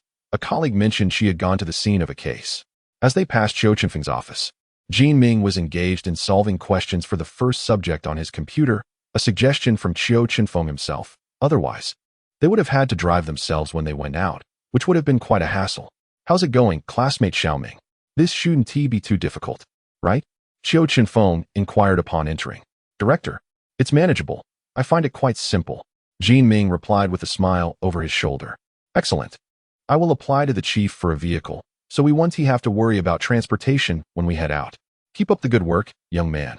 Afterward, he proceeded to Lin Feng's office, where he had just prepared tea for Louis. Uncle Lin, is there a cup for me? Qiu Chenfeng called out upon entering. Oh, you rascal. Your salary exceeds mine, yet you still come to mooch off my tea without bringing something to show your gratitude to your Uncle Lin, Lin Feng grumbled, though he nonetheless prepared a cup for him. I do not possess any tea leaves, but I can assure you that the water I provide for brewing tea is far superior to your bottled water. If you doubt my words, you may inquire with Uncle Lu. After tasting it, he remarked, Oh, is there such exquisite water? Spring water, perhaps? Lin Feng accurately guessed, as he was well aware that Qiu Chenfeng had been raised in the mountains, making the discovery of spring water quite plausible. Hey, your intellect is commendable. Hitting the nail on the head. I tell you, old Lin, that water is genuinely remarkable, though it may not have a long shelf life, Lu Yi concurred. That sounds splendid. I don't need much. Whenever you ascend the mountain, could you bring down a barrel for me to sample? Lin Feng said with a smile to Qiu Chenfeng. Certainly. However, you must provide me with a suitable barrel, ideally one with a lid that can seal, otherwise, it may spill too easily, Qiu Chenfeng replied after a moment of contemplation. All right, I will search for one after work and purchase it. Lin Feng nodded, suddenly recalling something and promptly asked, Xiaofeng, I have heard that you are now the owner of Chengfeng Security? Upon hearing this question, Qiu Chenfeng pondered how there could be no secrets in this world. It had barely been 24 hours since the transfer of ownership, and even he was aware of it. Thus, he could only respond helplessly. Indeed, Uncle Lin, has such trivial news reached you? Ha. To you it may be trivial, but to us, it is not. All security companies within the jurisdiction are registered with the Public Security Bureau, so any changes in legal persons are promptly communicated to the Bureau. It was not until Director Gao received the information that he informed me. He also mentioned that you have become the owner and suggested that you treat us. Lin Feng explained. Only then did Qiu Chenfeng comprehend the intricacies at play, yet upon hearing the latter part, he felt a pang of anxiety about the impending expenses. Uncle Lin, considering Director Gao is a wealthy second-generation son-in-law, why would he still wish to mooch off my meal? This remark was overheard by the newly arrived Gao Qingrong, who immediately countered with a smile. Ah, I say, Comrade Qiu Chenfeng, I am only delighted for your success and wish for you to treat us. When you invite us, the news will spread and your business will encounter fewer obstacles. Very well, very well. It's merely a meal. I can afford it. However, you must also invite Elderly. As I wish to discuss certain matters with him, Qiu Chenfeng thought it prudent to make the most of the occasion, intending to broach the subject of collaboration with Elderly while ensuring any special requests could be arranged in advance. All right, others may find it difficult to invite my father-in-law, but if you extend the invitation, he will surely attend. Gao Qingrong assured him, fully aware of the elder's disposition towards Qiu Chenfeng. Thus, Qiu Chenfeng requested him to reserve a hotel, ensuring it was outside the Li family's usual venues. Otherwise, Elderly would undoubtedly insist on covering the bill, which would be rather awkward. After a brief period of jovial conversation in Lin Feng's office, Qiu Chenfeng inquired about Xiao Lin. Uncle Lin, where has Xiao Lin gone? Why hasn't she returned yet? It is nearly the end of the workday. Oh, today there was a case of armed robbery. Tianxiang took her along to conduct the investigation. What is it? Your father-in-law is still here, and you're not even trying to be discreet about wanting your wife? Lin Feng teased. Why should it matter whether my father-in-law is present or not when I want my wife? Qiu Chenfeng was utterly perplexed by his logic. Isn't it said that fathers-in-law often feel their sons-in-law are there to steal their daughters away? Once married, who knows how long it will be before you can visit your family again? Gao Zhirong chimed in from the side. Oh please, I've already decided to marry into her family. Look at me.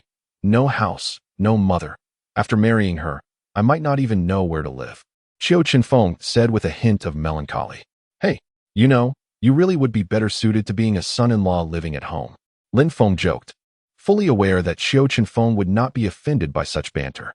Indeed, Qiu Chenfeng nodded in agreement, saying, I think so too. It would certainly make life more convenient. But what about the children? Whose surname will they carry? Will they take Xiaolin's surname?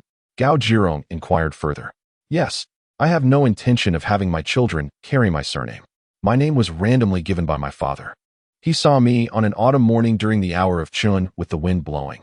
Hence, I am named Qiu Chenfeng. What need is there to pass it down? Qiu Chenfeng stated earnestly. He felt no attachment to such matters. Moreover, even if it were indeed his father's surname, he would be indifferent. Years of cultivation had led him to disregard these concerns entirely. Whose surname matters? Regardless of the surname, they are all my children. However, discussing children at this stage feels premature, as I estimate that Xiao Lin will likely not wish to have children for the next 4 or 5 years. Besides, she is a warrior now and has the means to prevent pregnancy after her tasks are completed. Chapter 69. Inviting guests to dinner after chatting for a while. Qiu Chenfeng urged Director Gao to promptly contact Old Li. If we don't hurry, the old gentleman will probably start eating without us. Following Qiu Chenfeng's request, Director Gao chose a mid to high-end restaurant that was not affiliated with the Li family before calling his father-in-law. Uncle Lu, when will Annie be finished? Can we swing by to pick her up? Qiu Chenfeng inquired as he counted the number of guests. Sure, I just messaged her. She said around 5:30. We can head over right after work. Upon hearing Lu Yi's response, Qiu Chenfeng began to worry whether Xiao Lin would make it in time. After all, this was his first large-scale invitation, and it would be quite inappropriate if his wife were absent. Fortunately, just before quitting time, Xiao Lin returned. As soon as she heard that Qiu Chenfeng was hosting a gathering, her spirits lifted. What is going on, little Taoist? What made you decide to treat everyone to dinner? I didn't come up with the idea. Director Gao said I'm the boss now, so I should treat everyone. Qiu Chenfeng explained, feeling helpless. Otherwise, there's no way he would be so generous, for he was quite frugal. Moreover, this time he had reserved 3 tables, with nearly everyone from the large office who was off duty or without tasks attending. I see. But why did they have to wait for me? They said you've been lingering around for an hour. Lu Yilin continued to question. I am the boss, and you must be the boss lady, so of course. We should go together, Qiu Chenfeng teased. Humph, I have no desire to be a boss lady. I would much rather be a police officer. Lu Yilin retorted, her face beaming with joy, yet her words contradicted her happiness. Indeed, I think as long as you are my wife, that is all that matters. Qiu Chenfeng replied with a smile. Upon hearing this, Lu Yilin found herself at a loss for words, falling into silence. However, those around them were not so easily deterred and began to incessantly tease them. All right, that's enough. If this continues, little Lin will turn red. Lin Feng mischievously interjected from the side. You bunch of single dogs. You're so picky that you refuse to eat the dog food we offer. Qiu Chenfeng added. Oh, how dare you insult us? Brothers, let us order the most expensive dishes tonight and drive him to bankruptcy. They all clamored, creating a raucous atmosphere as they headed to the restaurant together. Jin Ming initially attempted to slip away, but was promptly seized by Qiu Chenfeng. This lad struggled to fit into such gatherings, and this time, he could not be allowed to miss the opportunity for bonding. Upon arriving at the restaurant, they did not indulge in the extravagance of expensive dishes as they had jokingly suggested. Rather, they ordered a selection of perfectly ordinary meals. Such jesting was merely banter. After all, no one's money grows on trees. Although Qiu Chenfeng would not be angered by such antics, it was not appropriate for him to act in such a manner. Once they had placed their orders, Qiu Chenfeng glanced at the menu and requested the waiter to add a few sumptuous dishes before taking his seat. After a brief wait, He Biao also made his entrance. Everyone was now aware of the connection between He Biao and Qiu Chenfeng, thus treating him with utmost courtesy, devoid of any previous prejudices.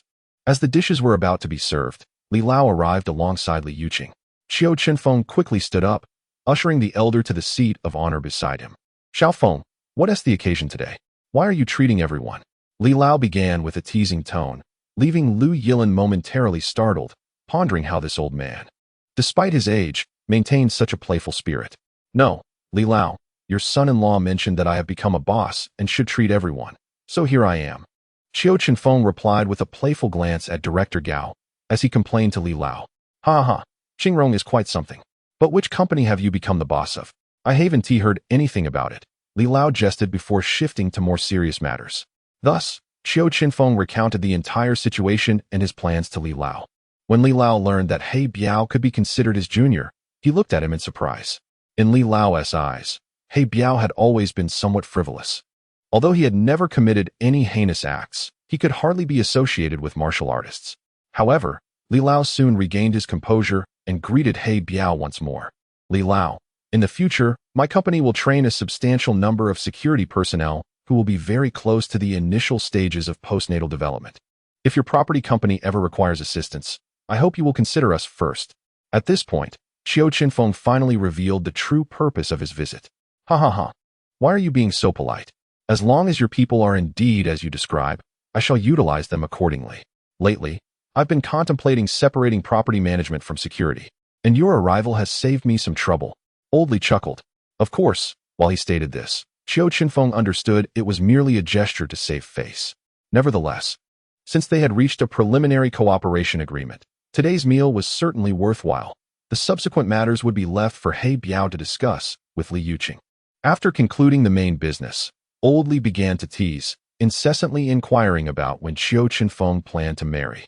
Upon learning that the individuals beside him were his father-in-law and mother-in-law, he extolled many of Qiu Chenfeng's virtues to them, leaving him somewhat bewildered, pondering how this old man had come to know him so well. Upon returning home and lying on his bed, Lu Yilin's gaze towards him seemed somewhat different. She, too, was puzzled as to how Qiu Chenfeng had become so familiar with Old Li. What is your relationship with that Old Li? If someone unfamiliar with you were to see, they might think he's your grandfather, she remarked, concerned. I honestly don't know. I'm still in a state of confusion, he replied. However, having such a grandfather wouldn't be so bad. Money isn't the priority. It's mainly that this old man treats me so well. Even if it's just to establish a good rapport, I can accept that. Qiu Chenfeng felt a sense of happiness. Throughout his life, no one had ever cared for him so deeply. Though his master had done many things for him, he had never spoken kindly, which meant that Qiu Chenfeng's life had lacked evident care. Hearing him speak this way, Lu Yilin began to feel a pang of sympathy for him. Despite being younger than her by several years, he had endured so much. From the moment they met, it was he who had taken care of her. Occasionally, when she acted a bit petulant, he remained entirely unperturbed. Aside from being somewhat clingy, he seemed genuinely well-suited for her. Noticing the way Lu Yilin looked at him, Qiu Chenfeng was uncertain of her thoughts, but instinctively wrapped her in his embrace and drifted into a deep slumber.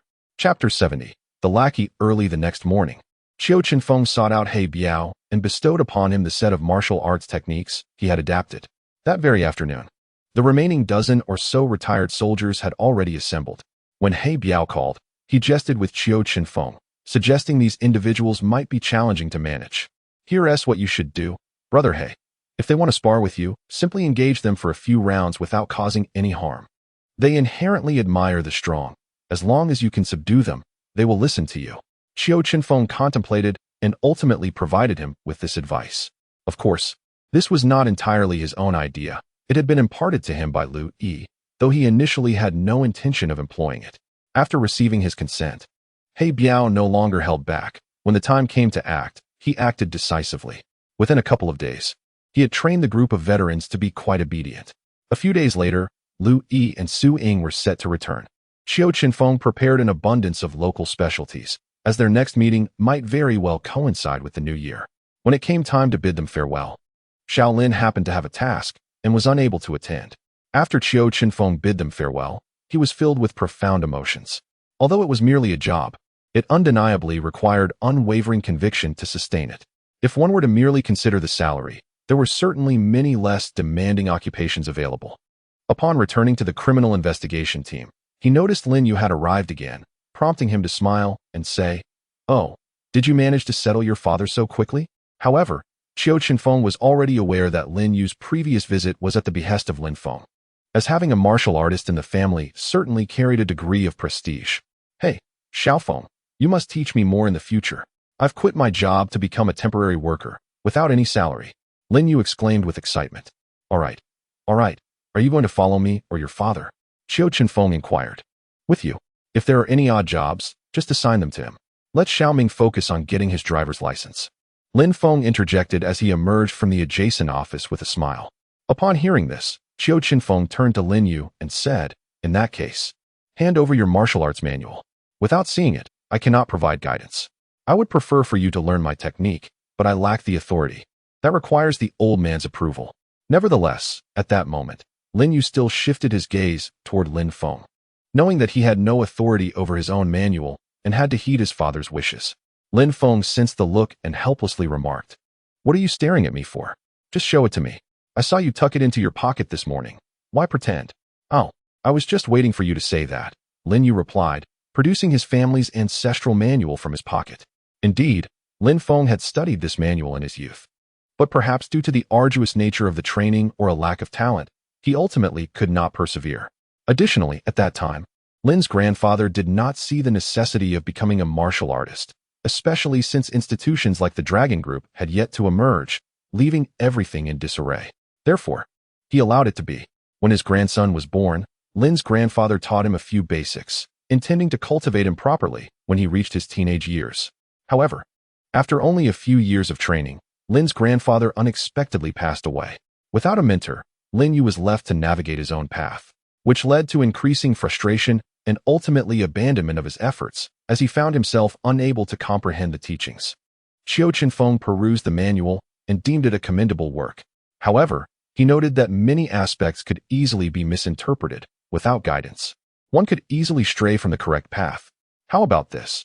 Today, familiarize yourself with the surroundings here.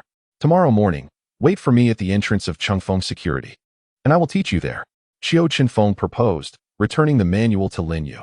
Practicing here is unwise. Too many people around could lead to information leaking. If anyone harbors ill intentions, Lin Yu's safety would be compromised. All right, so it's settled then. What should I do next? Lin Yu asked. Go clean up the main office of the first criminal investigation team. I will come to inspect. If it's not clean, you won't have any food today. Qiu Chenfeng had yet to finalize his thoughts when he heard Lin Feng's voice. Upon hearing the content, Qiu Chenfeng could not help but chuckle. Since he, as a father, showed no concern, what was there for him to worry about? He could just let him clean. After lingering in the office for a while, Xiaolin and her companions returned. Upon seeing Lin Yu tidying up, they immediately teased. Oh dear. Young Master Lin, what on earth is this? Have you come to the criminal police team to clean? What have you done to make Uncle Lin so furious? Go on, step aside. This is voluntary on my part.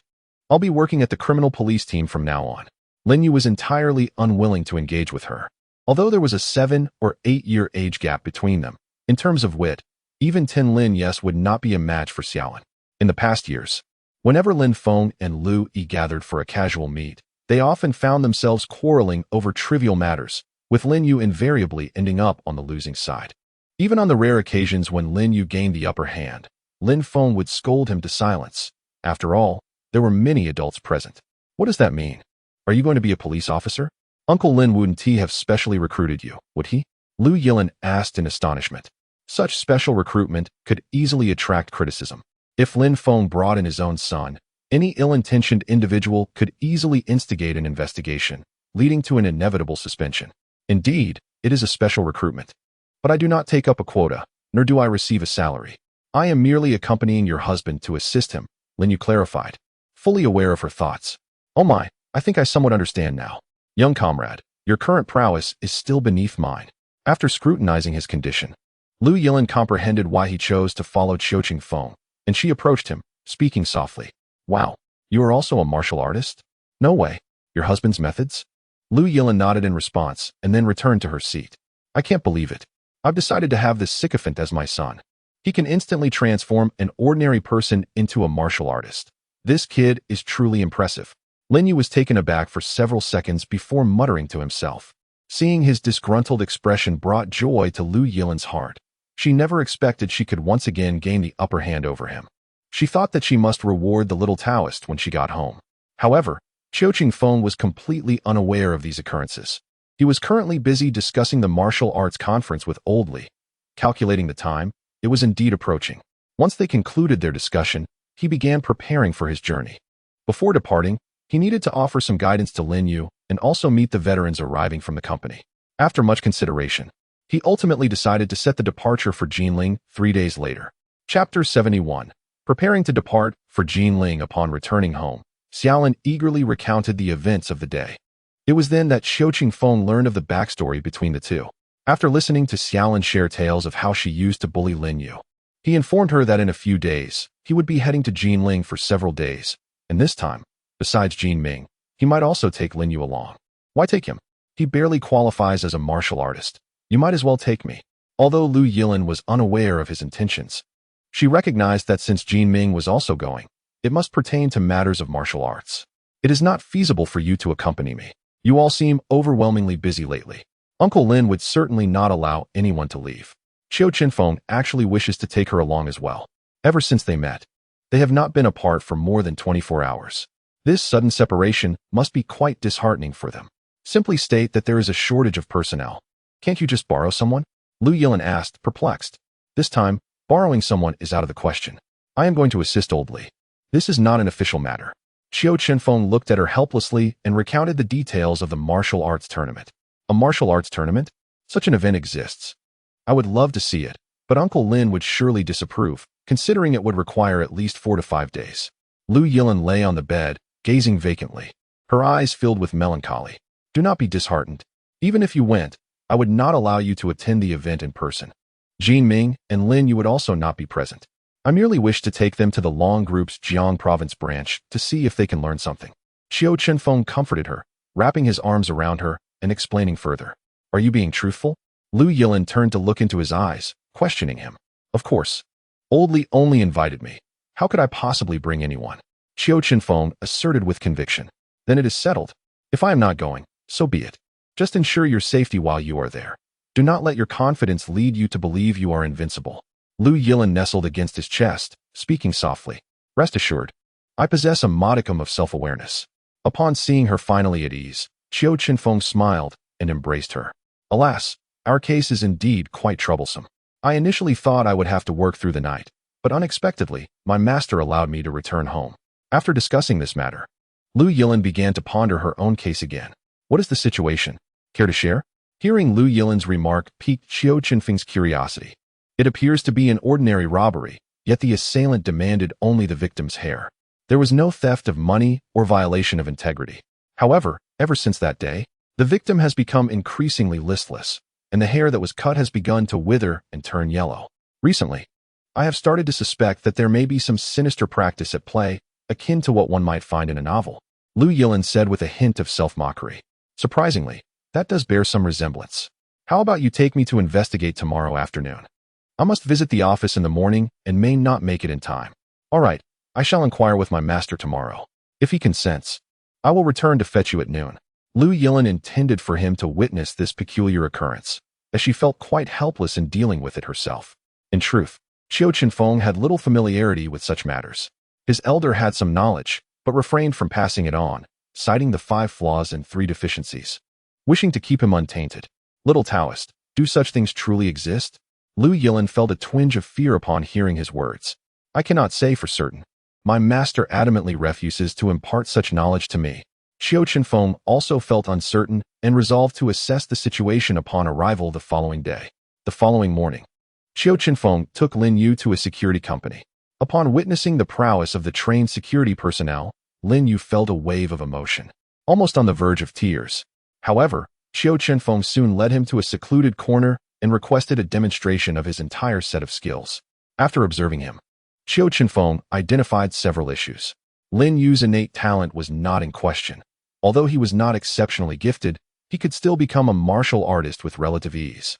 The primary obstacle to his advancement lay in his understanding of the techniques.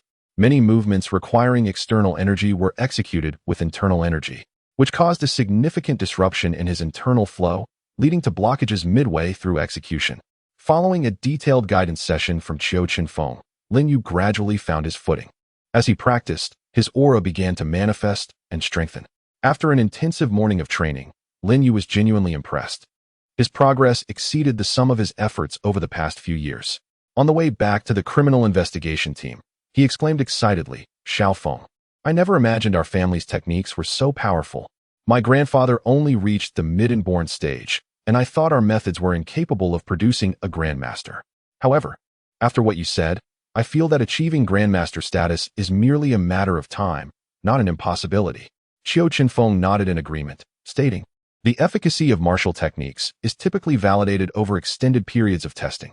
Therefore, generally speaking, the techniques passed down are reliable, except for those that were self-created without a true understanding of the foundational principles. Focus on your practice. Your techniques are quite commendable. If you apply yourself diligently, you could reach the threshold of becoming an acquired martial artist in less than half a month." Really? Wow. I will definitely put in the effort. My grandfather's greatest wish before he passed was for me to become a martial artist. Now, I am determined to achieve this goal, Lin Yu declared, his eyes reflecting a resolute determination that reassured Qiu Chenfeng that his journey to becoming a grandmaster was merely a matter of time. Upon returning to the criminal investigation team, they coincidentally arrived just as the cafeteria opened for lunch. After summoning Jin Ming, the 3 of them went to eat together. As they finished their meal, Qiu Chenfeng mentioned, "In the next couple of days, I want you to wrap up your current tasks. The day after tomorrow, we will head to Jinling. I plan to take you to the Jiang province branch of the Dragon Group. I have my own matters to attend to there, but you can spend your time in the archives." Zhu Linxing once mentioned that they possess a wealth of valuable books, and I am certain it will be beneficial for you both. Once they had nearly finished eating, Qiu Chenfeng continued. Jin Ming nodded, always attentive to Qiu Chenfeng's advice, especially since it was aimed at his personal development. "Wait, Xiao Feng, I'm not a member of the Dragon Group. Won't they deny me entry?" Lin Yu inquired. "Rest assured, I have already made the necessary arrangements. As long as I personally consent to your entry using my identity and provide a signed guarantee, you will be able to access the premises," Qiu Chenfeng replied with a smile. "That's a relief. But what about you? Aren't you going to join us?" Lin Yu asked. Though he was eager to participate, a hint of hesitation lingered. "Having consulted my master, I find that the books contained therein offer me little assistance. Once you arrive, immerse yourselves in reading. Each individual is allotted merely 48 hours of reading time per year. Should you encounter passages that elude your understanding, commit them to memory, as recording or photographing is strictly forbidden. After memorization, I shall elucidate the contents for you upon your return." After imparting this counsel, Qiu Chenfeng proceeded to prepare a meal, subsequently guiding them away from the cafeteria, as he had plans to accompany Xiao Lin to investigate that peculiar robbery case. Upon returning to the office, Lu Yilin reappeared shortly thereafter. Observing him engaged in boastful chatter, she promptly took hold of his arm and led him outside. She had also returned briefly, as new developments concerning the victim had arisen, leaving them in a state of disarray. Arriving at the car, Qiu Chenfeng handed her the meal, stating, "I shall drive. You focus on eating and directing me." Surprised, Lu Yilin accepted the lunchbox, not expecting him to remember to bring her a meal. What are you staring at? Eat quickly. Delaying until we arrive may provoke envy, Qiu Chenfeng remarked, having driven some distance while noticing her lingering gaze. Nothing much, you actually look rather handsome today. Lu Yilin complimented casually before savoring her food with delight. Following Xiao Lin's directions, Qiu Chenfeng navigated the car to the hospital. Upon stopping, he curiously inquired, "What is the situation? Why are we at the hospital?" The victim had slipped into a coma and was transported by ambulance. Yet the doctors remained baffled regarding the cause of her unconsciousness, even unable to ascertain why her hair had turned brittle. As Lu Yilin exited the vehicle, she hurriedly ushered him toward the elevator. Upon entering the ward, Qiu Chenfeng observed several doctors gathered around the bedside, with a few police officers standing at a distance. Obscuring his view, he could only overhear snippets of their conversation. "Director Zhang, is there truly nothing your neurosurgery department can do?" Wei tried stimulating numerous sensitive areas, but there was no response. The ECG shows no abnormal fluctuations. This is troubling. How could she have suddenly lapsed into a coma? All her bodily indicators are normal. It is merely the state of unconsciousness we are dealing with. Intrigued by their discourse, Qiu Chenfeng felt compelled to step forward, having never encountered such an unusual patient before. "Xiaofeng, come quickly. We are at our wits' end with this case." Li Tianxiang, furrowing his brow, noticed Qiu Chenfeng standing at the door and immediately beckoned him inside. "Oh, is this not the young miracle worker? Come, we urgently need your insight. We are truly at a loss." The nearby Director Zhang, who had witnessed Qiu Chenfeng perform a drainage procedure on 3 Koreans, felt a flicker of hope upon his arrival. "Why is everyone calling me a miracle worker? I have merely dabbled in a bit of medical knowledge," Qiu Chenfeng modestly replied, aware that his expertise lay more in emergency measures than in comprehensive medical practice. As the others heard their exchange, they willingly parted to create a path for him. Finally standing at the bedside, Qiu Chenfeng beheld the patient for the first time. She is a woman in her 20s, with remarkably well-maintained skin and no apparent surface abnormalities on her body, save for a minor issue with her hair. At the back of her head, a tuft of very short hair has manifested a withered dark red hue, while the rest of her hair appears entirely normal.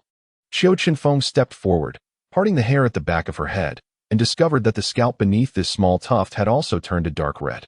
However, this tuft of hair, unlike genuinely dead hair, did not fall away easily. Qiu Chenfeng even tugged at it with some force and distinctly felt that these strands were as robust as the rest. He couldn't help but mutter to himself, "This is indeed peculiar. Everyone knows the issue lies here, yet no one can ascertain the nature of the problem. Could there truly be something akin to borrowing life?" It seemed unlikely. The old man had explicitly stated that his knowledge stemmed from ancient predictions based on the I Ching and celestial phenomena. There was no such thing as a spell to defy fate. It appeared that he would need to consult the old man once more. Thus, Qiu Chenfeng took out his phone, capturing a photograph of the hair and scalp, and sent it to the old man's WeChat. After waiting a few minutes without a reply, he resorted to calling him.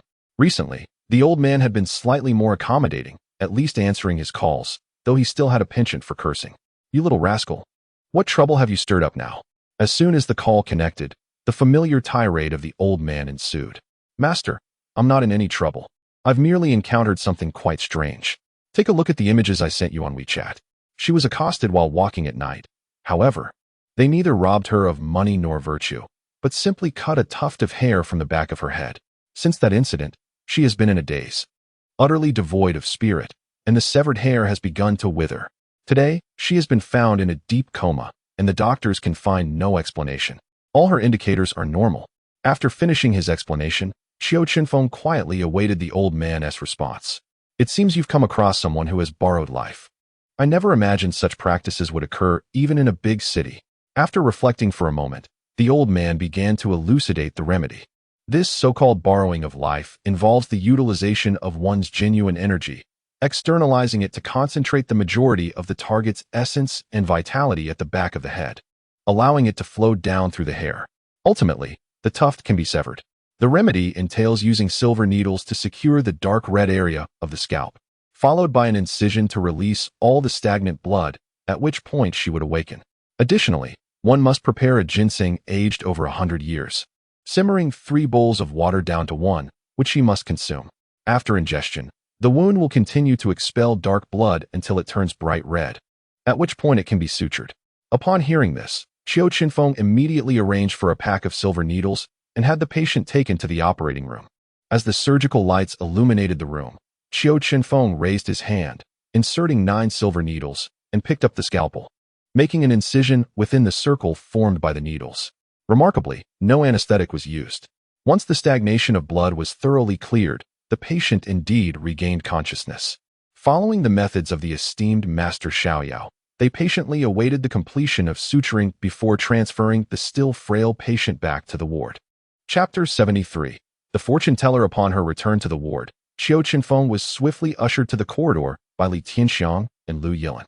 Little Feng, do enlighten us about what transpired. I just heard you mention borrowing life. Is such a fantastical occurrence truly possible? Li Tianxiang inquired impatiently, while Lu Yilin regarded him with wide-eyed curiosity. Recognizing the urgency of their interest, Qiu Chenfeng knew there was no escaping their inquiries today, so he proceeded to elucidate the concept of borrowing life. The notion of borrowing life essentially involves drawing upon another's vital essence and energy. However, it is not a process applicable to just anyone. This phenomenon resembles blood transfusions or organ transplants, which necessitate compatibility. Similarly, vital essence possesses unique attributes that must align. Fortunately, this compatibility is far simpler than that required for organ transplants, merely demanding the harmonious alignment of one's birth data, with a preference for opposite genders. As for the specifics of how birth data is deemed compatible, I admit my ignorance, as the elder refused to impart such knowledge to me. The most challenging aspect of this matter lies in discerning another's birth data, so you might inquire whether she has consulted a fortune teller recently. It doesn't seem particularly difficult. Don't acquaintances usually know each other's birthdays? Lu Yilin queried, puzzled. Birth data transcends mere birth dates. It encompasses the traditional method of recording time based on celestial stems and earthly branches. In contemporary society, only fortune tellers typically utilize this, Qiu Chenfeng clarified. Oh, I was entirely unaware. How then did he manage to borrow life? Lu Yilin pressed further. While I am not privy to the intricate principles behind it, the method involves individuals of master-level cultivation utilizing their true energy to stimulate the vital essence of another, guiding it into the head, and subsequently allowing it to flow through the hair. Ultimately, they need only sever a portion of that hair to obtain the essence, which can then be attached to the hair of the individual borrowing life. In truth, Qiu Chenfeng himself was not originally acquainted with these details. They were imparted to him by the elder during a recent phone call. Can malevolent forces truly be transmitted through hair extensions? It seems quite trendy nowadays. Lu Yilin suddenly recalled, noting that several of her friends from her hometown were fond of hair extensions, and posed the question. Certainly, if an individual is already in decline, their hair may harbor a sense of death, akin to a virus. Once attached, it won't be long before it infiltrates the recipient's body. However, I believe the extensions available on the streets are typically synthetic. While they should pose little risk, it is advisable to refrain from using them altogether. One can never be too cautious. Upon hearing this, Lu Yilin immediately contacted her friends, urging them to avoid hair extensions, although she could sense their skepticism regarding such claims. Yet, matters of this nature ultimately hinge on human effort and fate. Offering a warning suffices, as the rest lies beyond one's control. After their discussion, the group returned to the ward, inquiring whether she had consulted a fortune teller. As expected, on the very morning when her hair was cut, she had indeed sought guidance on her romantic prospects from a fortune teller within her community. The residents of the community often remark on her remarkable intuition. Due to her prolonged singlehood, her mother insisted she consult a fortune teller. That very night, an unexpected incident occurred. With a newfound purpose, they resolved to locate the soothsayer. Initially, Lu Yilin intended for Qiu Chenfeng to return home, yet the situation was entangled with a master, making it imperative for him to stay. Upon their arrival at the fortune teller's abode, they discovered it was deserted. Inquiring with a neighbor revealed that she had left 2 days prior for her hometown. Fortunately, the fortune teller had resided in the area for many years, allowing the local police station to possess her identity information. Armed with these details, they hastened towards a small village in the outskirts, which had yet to undergo demolition. By the time they arrived, it was already past 7 in the evening. The impending demolition had resulted in a sparse population, with only 4 or 5 households still illuminated. Local police awaited them at the village entrance and accompanied them to one of the lit homes. In a twist of fate, The fortune teller herself opened the door, and upon seeing the police, she realized escape was futile. "What's going on?" exclaimed a bewildered middle-aged man who emerged from within, taken aback by the presence of so many officers. "Fear not. They merely wish to inquire about certain matters. You should go have dinner with the children." The fortune teller reassured her son before turning to Li Tianxiang. "Let us discuss this outside." Thus, they congregated in a vacant area by her doorstep, where several stone stools provided a place to sit. "Let us get straight to the point. Who sought your insight regarding their birth chart?" Qiu Chenfeng inquired candidly once the fortune teller was seated. Sighing, she confessed, "Throughout my life, I have never engaged in malevolent acts. However, the sum offered was simply too enticing." She then recounted the events that transpired. One morning, a week prior, she had intended to purchase vegetables while the streets were still quiet. To her astonishment, upon opening her door, she found an elderly man of similar age standing before her, staring intently. Having encountered numerous individuals throughout her life, she felt no fear, merely assuming he was somewhat unhinged, and attempted to bypass him without acknowledgement. However, as she sidestepped him, the old man spoke, inquiring if she had encountered a specific birth chart during a designated time frame. He expressed a willingness to pay handsomely for such information. Initially, the fortune teller had no intention of taking on this job, as sharing birth charts was a matter of integrity within her profession. Moreover, should someone possess true supernatural abilities, it could potentially harm others. Yet, upon witnessing the old man produce a substantial sum of 100,000 yuan in cash, her resolve began to waver. After ascertaining his intentions, she ultimately accepted the proposition. For merely a person's information, a reward of 100,000 was indeed a lucrative deal. Nevertheless, the parameters he provided for the birth chart were rather peculiar, leaving her unable to find a suitable match. She could only inform the old man that she would continue her search. To her astonishment, merely a day had passed when a young girl approached her seeking guidance regarding her romantic destiny, and her astrological profile was precisely what the elderly man required. After conducting the reading, the fortune teller delved deeper into the girl's background and, upon concluding her morning duties, promptly relayed the information to the old man. Upon receiving the message, he exhibited no hesitation and swiftly sent her the payment. The old man had previously mentioned his desire to find a girl whose astrological compatibility aligned seamlessly with that of his son. Hence, the fortune teller harbored no suspicions and even indicated the building where the girl resided. However, the following day, she learned that the girl appeared to be unwell. Initially dismissing it, her concern grew after observing the girl's deteriorating condition over several days, which instilled within her a sense of foreboding. Could this situation be connected to the old man who had purchased her astrological information? It was only when the girl collapsed and was taken away by an ambulance that her suspicions solidified. Such coincidences could not be mere happenstance. She attempted to contact the old man for clarification, but the number had become disconnected, further confirming her suspicions. That afternoon, she decided to pack her belongings and return to her rural home, seeking refuge from the troubling events. Although she suspected her selling the girl's astrological profile was the cause, the police showed little interest in her plight. She intended to wait until the situation calmed before returning to start anew. However, to her surprise, the police arrived promptly, inquiring about the disconnected number and requesting her assistance in identifying the individual through surveillance footage. Upon reaching the Criminal Investigation Department, they swiftly located the old man in the footage and, utilizing his tracking information, were able to acquire his detailed background. His name was Jin Shichuan, a native of Jinling, whose son operated a small company in Sioux City. Not long ago, his son had become a vegetable due to a car accident, coinciding with the day he traveled from Jinling to Sioux City. Everything connected. Eager to make progress, Qiu Chenfeng decided against waiting any longer, fearing that delays might complicate matters further. He planned to depart for Jinling in 2 days. If he did not apprehend the man within that time, he would have little opportunity thereafter. Upon arriving at the hospital where the old man's son was being treated, they were informed that he had been discharged 2 days prior. The old man had arranged for an ambulance to transport both himself and his son back to their residence in Jinling. Hearing this news left Qiu Chenfeng speechless, muttering to himself, "Is he trying to rush me? No, I have no interest in that." After his musings, he took out his phone and called Zhu Linxing, recounting the entire sequence of events. Upon hearing the name Jin Shichuan, Zhu Linxing felt a sense of gloom. This old man was also a mid-tier master. Yet Zhu was not his equal. Hence, If the man chose to disregard the matter and sought to engage in a destructive confrontation, Zhu would gain little from it. Consequently, he could only consult Qiu Chenfeng, hoping he might lend a hand. Together, they could certainly apprehend him. Qiu Chenfeng, however, did not anticipate the situation would escalate to such a point that he would have to handle it himself.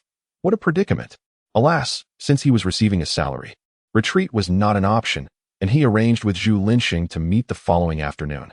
Upon returning home, Qiu Chenfeng shared the news with Lu Yilin. This time, Lu Yilin could accompany him, as it was a legitimate business trip. Didn't he, the Dragon Group, already handle this matter? Do you really need to go? Qiu Chenfeng had not considered that the criminal investigation team would still need to follow up. Of course, while we may not be able to apprehend the individuals, reports must still be written. How can we close the case without results? Lu Yilin feigned anger. How could you say that? I would much prefer to go with you. Why don't you spend a few days in Jinling, and we can return home together? After all, we live together. So there's no need for additional expenses, Qiu Chenfeng replied with a smile. Don't even think about it. If you manage to capture the suspect and conduct the interrogation, I must return tomorrow. I have my own matters to attend to, Lu Yilin remarked. Wishing she could linger longer, but work required a semblance of diligence.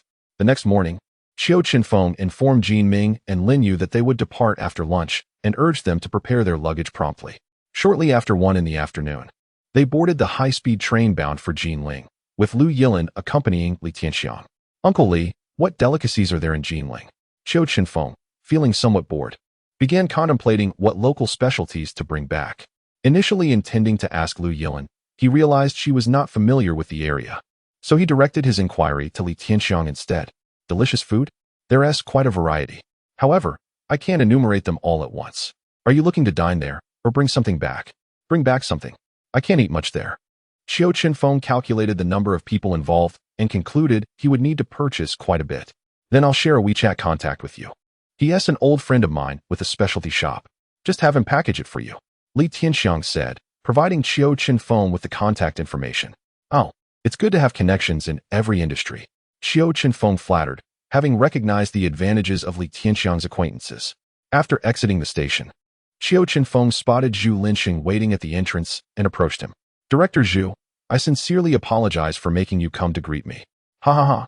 Come now, Deputy Director Qiu. No need for pleasantries. Let us head out. As they spoke, they boarded a business vehicle. Fortunately, he had not driven a sedan. Otherwise, it would have been rather cramped. Deputy Director Qiu, I had someone conduct surveillance this morning. Both Jin Shichuan and his son are at home, Zhu Linxing informed him.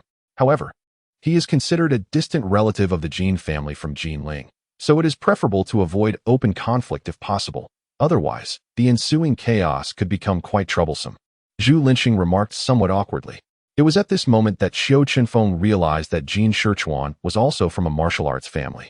If all proceeds as expected, he would encounter them again at the martial arts convention in a few days.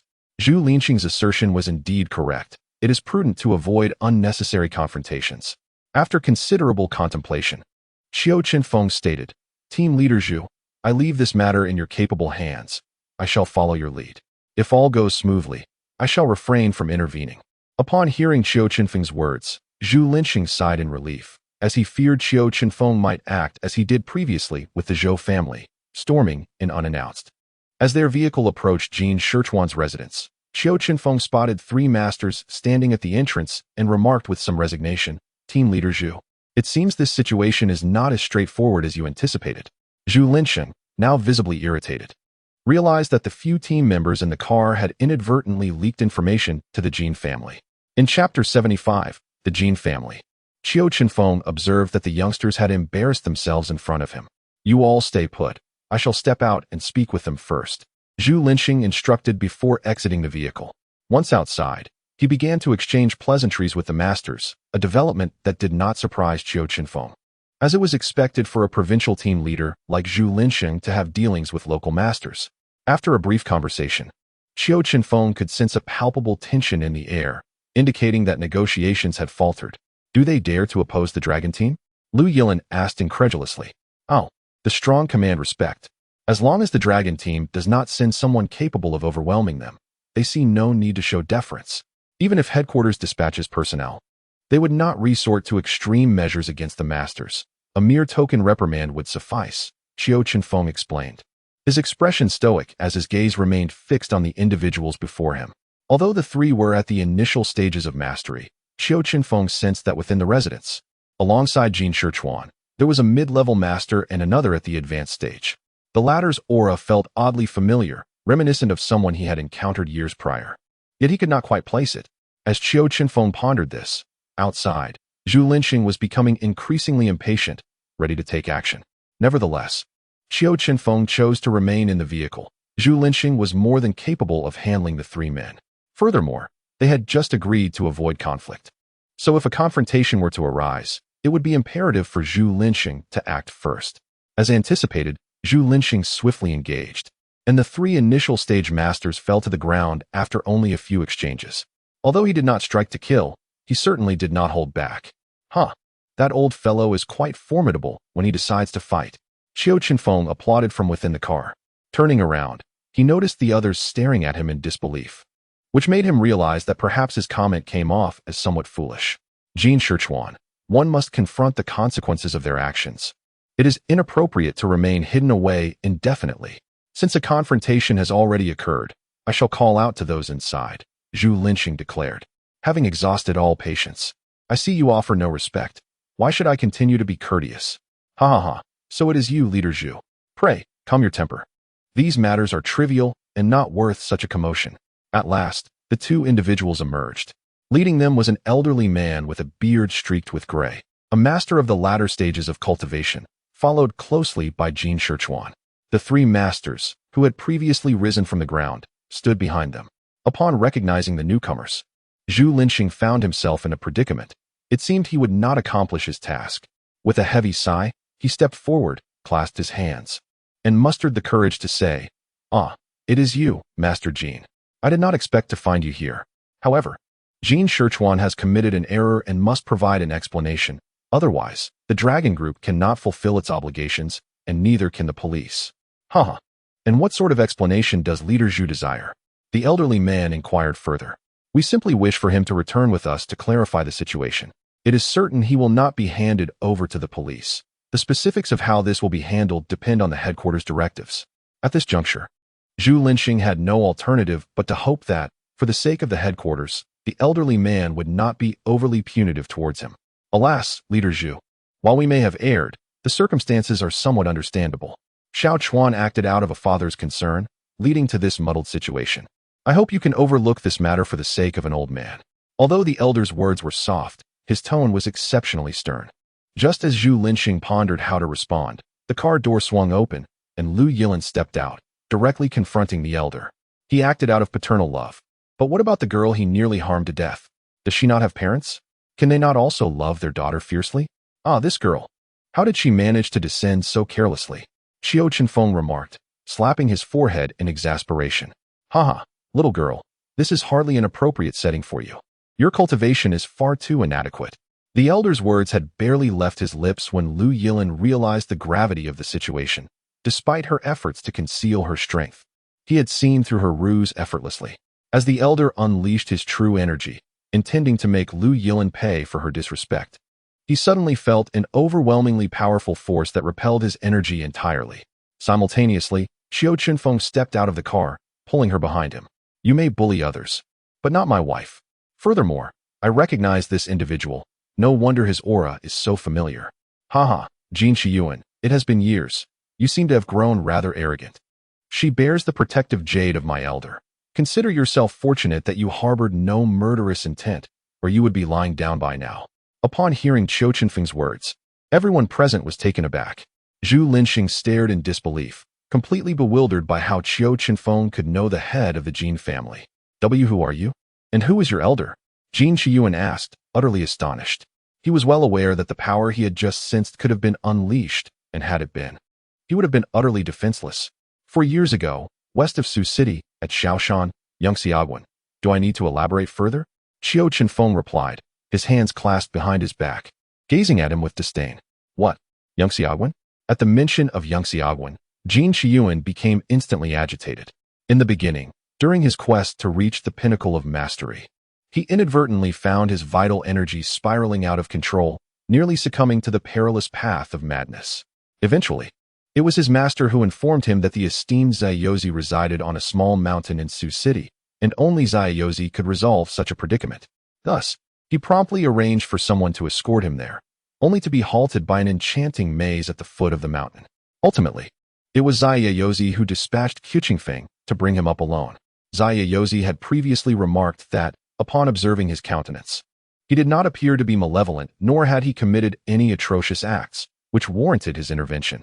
After regaining his composure, Zaiyozi offered him guidance, and upon his breakthrough, he engaged in a friendly spar with Qiu Chenfeng. Despite Qiu Chenfeng being at the initial stages of mastery, he effortlessly overpowered him, who had just recently ascended to the later stages of mastery. Are you Qiu Chenfeng? Indeed, you are Qiu Chenfeng. I was wondering who could handle matters concerning the Zhou family so adeptly. It turns out to be you, Jin Shiyuan, at over 100 years old. Why are you meddling in the affairs of these youngsters?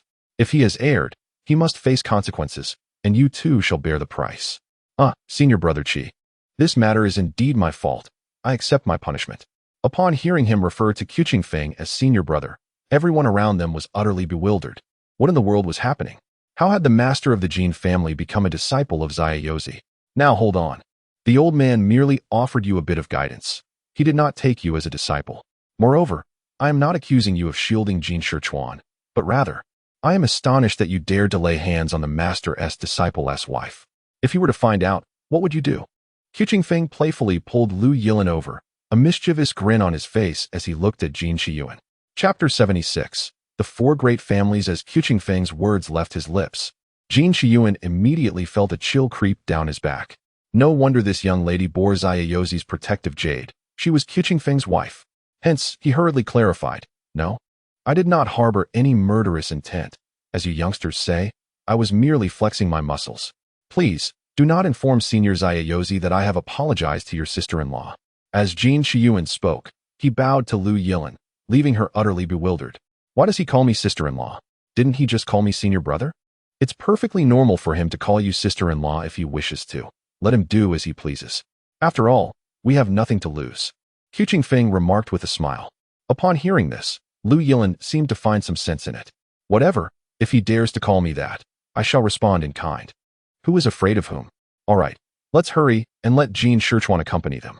Can you ensure he won't resist? If not, I might have to take action. Qiu Chenfeng turned to Jin Shiyuan and inquired. I can. Absolutely. Senior brother, rest assured, he will not resist. Jin Shiyuan was acutely aware of the implications of Qiu Chenfeng's words. If Jin Shichuan were truly incapacitated, all that the Jin family had invested in him would be in vain. Moreover, he had recently learned that the girl was still alive. Given this, according to the Dragon Group's regulations, even if he were sentenced, it would not be for many years. When he emerged, he could still contribute to the family, especially since he was in his 60s, an age ripe for adventure. Very well. Captain Zhu, take your team and escort my wife and my subordinates as well. I need to discuss a few matters with Jin Laotu, and I will seek you out shortly. As Qiu Chenfeng spoke, he took the elderly Jin into the room. What is the matter, Shi Xiao? Is there something else? Jin Shiyuan inquired cautiously. Needless to say, since he is your descendant, I must assess the extent of his injuries. After that, we can discuss other matters. Upon hearing this, Jin Shiyuan eagerly led him to the room of his son, Jin Yong, who had been involved in an accident. At that moment, he had awakened due to the borrowed vitality. However, as this method of borrowing vitality does not allow for the complete absorption of one's essence, he could only assimilate about 1/10 of it. Thus, he remained quite frail. After examining him, Qiu Chenfeng shook his head and remarked, alas, had I intervened earlier, he might have recovered more swiftly. However, now that he has absorbed the negative energy from that girl, even if he regains the ability to move freely, he will be unable to practice martial arts. Such heinous acts bring about retribution. Upon hearing this, Jin Shiyuan grew anxious and pressed for clarification. He is currently a congenital warrior, correct? The Jin family's martial arts are passed down to males only, as they are excessively young in nature. If females practice them, they may suffer from premature aging or, in severe cases, early demise. This is due to the heavy yin energy within women, which intensifies the conflict between the two forces as one's cultivation deepens. He continued, now, he has an additional portion of yin energy mixed within his essence, making it impossible to separate. If he continues to cultivate, he likely won't survive past 40. Qiu Chenfeng sighed helplessly. Shi Xiao, is there truly no way for him to recover? Jin Shiyuan asked, filled with hope. I am afraid not. My medical skills are merely a fraction of what the old man possesses, Qiu Chenfeng replied honestly. Is there no way to contact the esteemed Zaya? This child has always had a solid foundation. I cannot bear to see him wasted. Jin Shiyuan grasped at this last lifeline. Contact the old man. Certainly, I can provide you with the number, but you must inquire yourself. However, if he learns that your family has dared to borrow vitality, who knows if he might come to punish you, Qiu Chenfeng remarked, handing him the phone. Yet, halfway through reaching out for it, Jin Shiyuan hesitated. In his anxious state, he had completely forgotten what kind of person Zaya was. Qiu Chenfeng's words were not without merit. If he were to discover that the person he once saved had permitted his descendants to borrow vitality, it was indeed possible that he would come to incapacitate him. Ultimately, Jin Shiyuan sighed, realizing he could only implore Qiu Chenfeng to assist in resolving Jin Yang's brain issues. After that, with proper recuperation, it would not be long before he could lead a life akin to that of a normal person. Once this matter was settled, Qiu Chenfeng accompanied Jin Shiyuan to the Jin family's ancestral home. Although it appeared somewhat antiquated, its value far surpassed that of the newer buildings outside. Shi Xiao, did you come here solely for this matter? Jin Shiyuan asked after pouring him a cup of tea. No. I was invited by Old Li to oversee the upcoming Jiang Province Martial Arts Conference. It seems there have been some disturbances in recent years, Qiu Chenfeng explained. Oh, so that is the case. With you overseeing it, there will surely be no issues. In recent years, a rift has emerged between the Liang and Sun families, leading to a rather unrefined atmosphere even within the arena. What caused this discord? Initially, Qiu Chenfeng had no intention of indulging in gossip, but upon hearing this, he could hardly suppress his curiosity. In truth, it is not a grave matter. Our Jiang province boasts 4 ancient martial arts families, the Jin family at the forefront, followed by the Liang, Sun, and Qin families. The Zhou family from Su City is subordinate to us, the Jin family.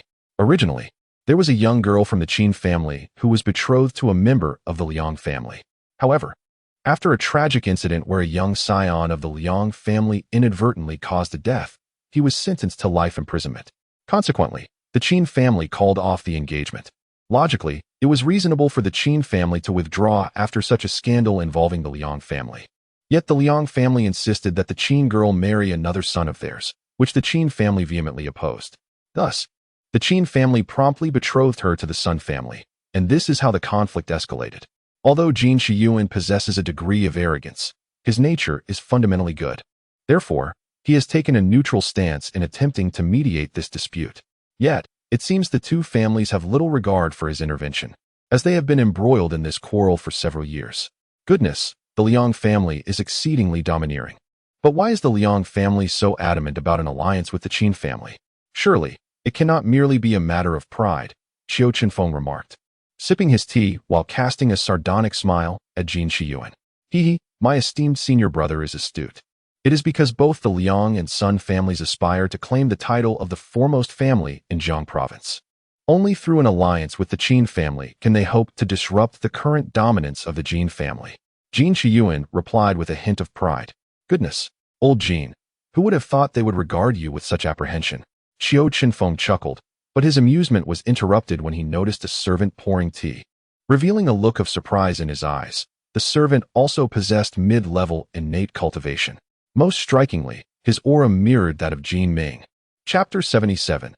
The history of the Jin family. As the servant finished pouring the tea and began to depart, Qiu Chenfeng called out, Wait, what cultivation technique do you practice? The servant was momentarily taken aback by the inquiry, but Jin Shiyuan quickly clarified the situation. My senior brother, our Jin family has traditionally employed 2 sets of cultivation techniques. He practices a standard technique that emphasizes foundational development. Only after achieving a breakthrough to the innate stage through this standard technique can one begin to practice the advanced techniques. The father and son duo, Jin Shichuan and his son, originally trained in this technique, and both broke through to the innate stage in their late 20s. It was only then that I provided them with the advanced techniques. If one cannot achieve a breakthrough to the innate stage using the standard technique, it merely indicates a lack of talent, rendering them unworthy of practicing the advanced techniques. I see. You may leave now. Qiu Chenfeng waved dismissively at the servant before continuing his inquiry. This technique enables entry into the innate stage. Yet the practitioners are not particularly young, are they? Indeed. My senior brother. Most are over 25, with many approaching 30. Now, what if I were to tell you that there is someone who has practiced your standard technique and achieved mid-level innate cultivation at the tender age of 18? What would you think? Qiu Chenfeng inquired with a grin. At first, Jin Shiyuan thought Qiu Chenfeng was jesting, but as he scrutinized his senior brother for several seconds, he could not discern any hint of mockery. Could it be true? He immediately inquired, Senior brother, is what you said true? Who is this person? Think carefully.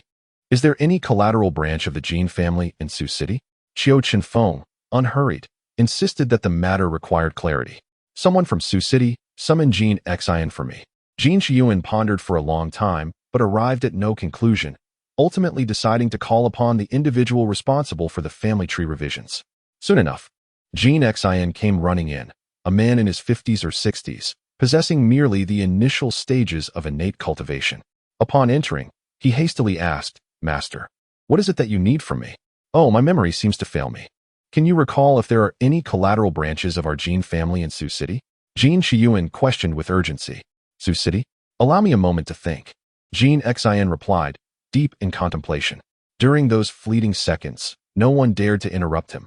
Even Jin Shiyuan patiently awaited his response. When Jin Xin finally relaxed his furrowed brow, he nodded and declared, Master, there indeed exists a branch in Sioux City, but it is not collateral. It is a lineage descended from the third master. After the incident involving the third master, they were expelled from the family. Thus, subsequent records ceased to exist. Alas, it appears my mind has truly aged, so it was the descendants of the third master. No wonder, he was the most gifted among us brothers back then. All right, you may leave, Jin Shiyuan said, filled with self-reproach upon hearing the answer. Old Jin, what is the situation? Can you elaborate? Qiu Chenfeng felt as though today was a succession of stories, enough to regale Xiao Lin upon returning home. Sigh, senior brother, it's a family disgrace, but before you, I fear not to speak. 60 years ago, we were all in our 60s or 70s. The third master remained unmarried and lived in solitude. We, his brothers, felt pity and contemplated finding him a suitable partner. Though we were over 60, in the realm of martial artists, our age held little distinction from that of young men. Thus, we enlisted the help of a matchmaker to seek a fitting match for him. We were not narrow-minded. Even if the woman were divorced or a widow, even if she had children, we would accept her as long as the third master was willing. Before long, the matchmaker approached us, suggesting a young lady who had yet to marry. We thought, why not meet her? If she found our brother unappealing, then so be it. As it turned out, the third master, on appearance alone, was indeed quite handsome, appearing to be around 40. By sheer coincidence, the young woman found the third master to her liking, and they soon became inseparable. 6 months later, we assisted in organizing their wedding. A year after that, the third master's child was born, a robust baby boy, prompting us to host another grand celebration. However, 5 years later, our family's accounts unexpectedly encountered issues. Initially, the third master's wife, being young and proficient in accounting, had taken charge of these matters. When we finally located her, she revealed the truth. She had married the third master solely for the Jin family's wealth. After marrying, the third master discovered that she was burdened with substantial gambling debts, and in a bid to maintain peace, he quietly helped her repay them, hoping for a harmonious future together. However, gambling indeed possesses an addictive nature. On one occasion, while she was out shopping, she encountered individuals engaged in pai gao, which rekindled her interest. Unfortunately, on that singular occasion, she lost a substantial sum of 100 yuan, a considerable amount during those times when many families struggled to earn even that in a year. Upon returning home, she was consumed by fear and refrained from confiding in the third son. Seizing the opportunity while managing the accounts, she discreetly embezzled that 100 yuan. Astonishingly, more than a month passed without anyone discovering the misappropriation. From that moment onward, she became utterly entranced, venturing out daily to gamble, and whenever she lost, she would misappropriate public funds. It was not until the year-end accounting that our father, the then patriarch, discovered a staggering deficit of over 8,000 yuan. He promptly summoned his sons and the third daughter-in-law responsible for the accounts. Upon inquiry, it was revealed that she was the culprit. This revelation incensed our father to such an extent that it resulted in his ill health. The third son and his wife remained kneeling by his bedside until he recovered. Once he regained his strength, he made a decisive resolution. The third son must divorce her, or they would all be expelled. Despite the pleas of his brothers, their efforts proved futile. However, the third son, sharing our father's temperament, contemplated for several days before ultimately deciding to relocate with his wife and children to Sioux City. Thereafter, he seldom returned home. In truth, our father's initial outburst was born out of anger, and in the interim, the brothers frequently sent financial assistance to the third son's family, which he chose to ignore. As the year-end approached, our father intended to summon the family back to celebrate the new year, which delighted the brothers, as they believed the third son's return would signify his permanence, as long as they could lead a harmonious life.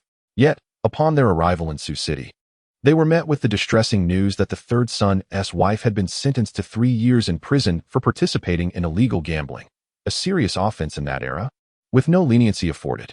This incident left the third son utterly humiliated, prompting him to decline visits from his brothers.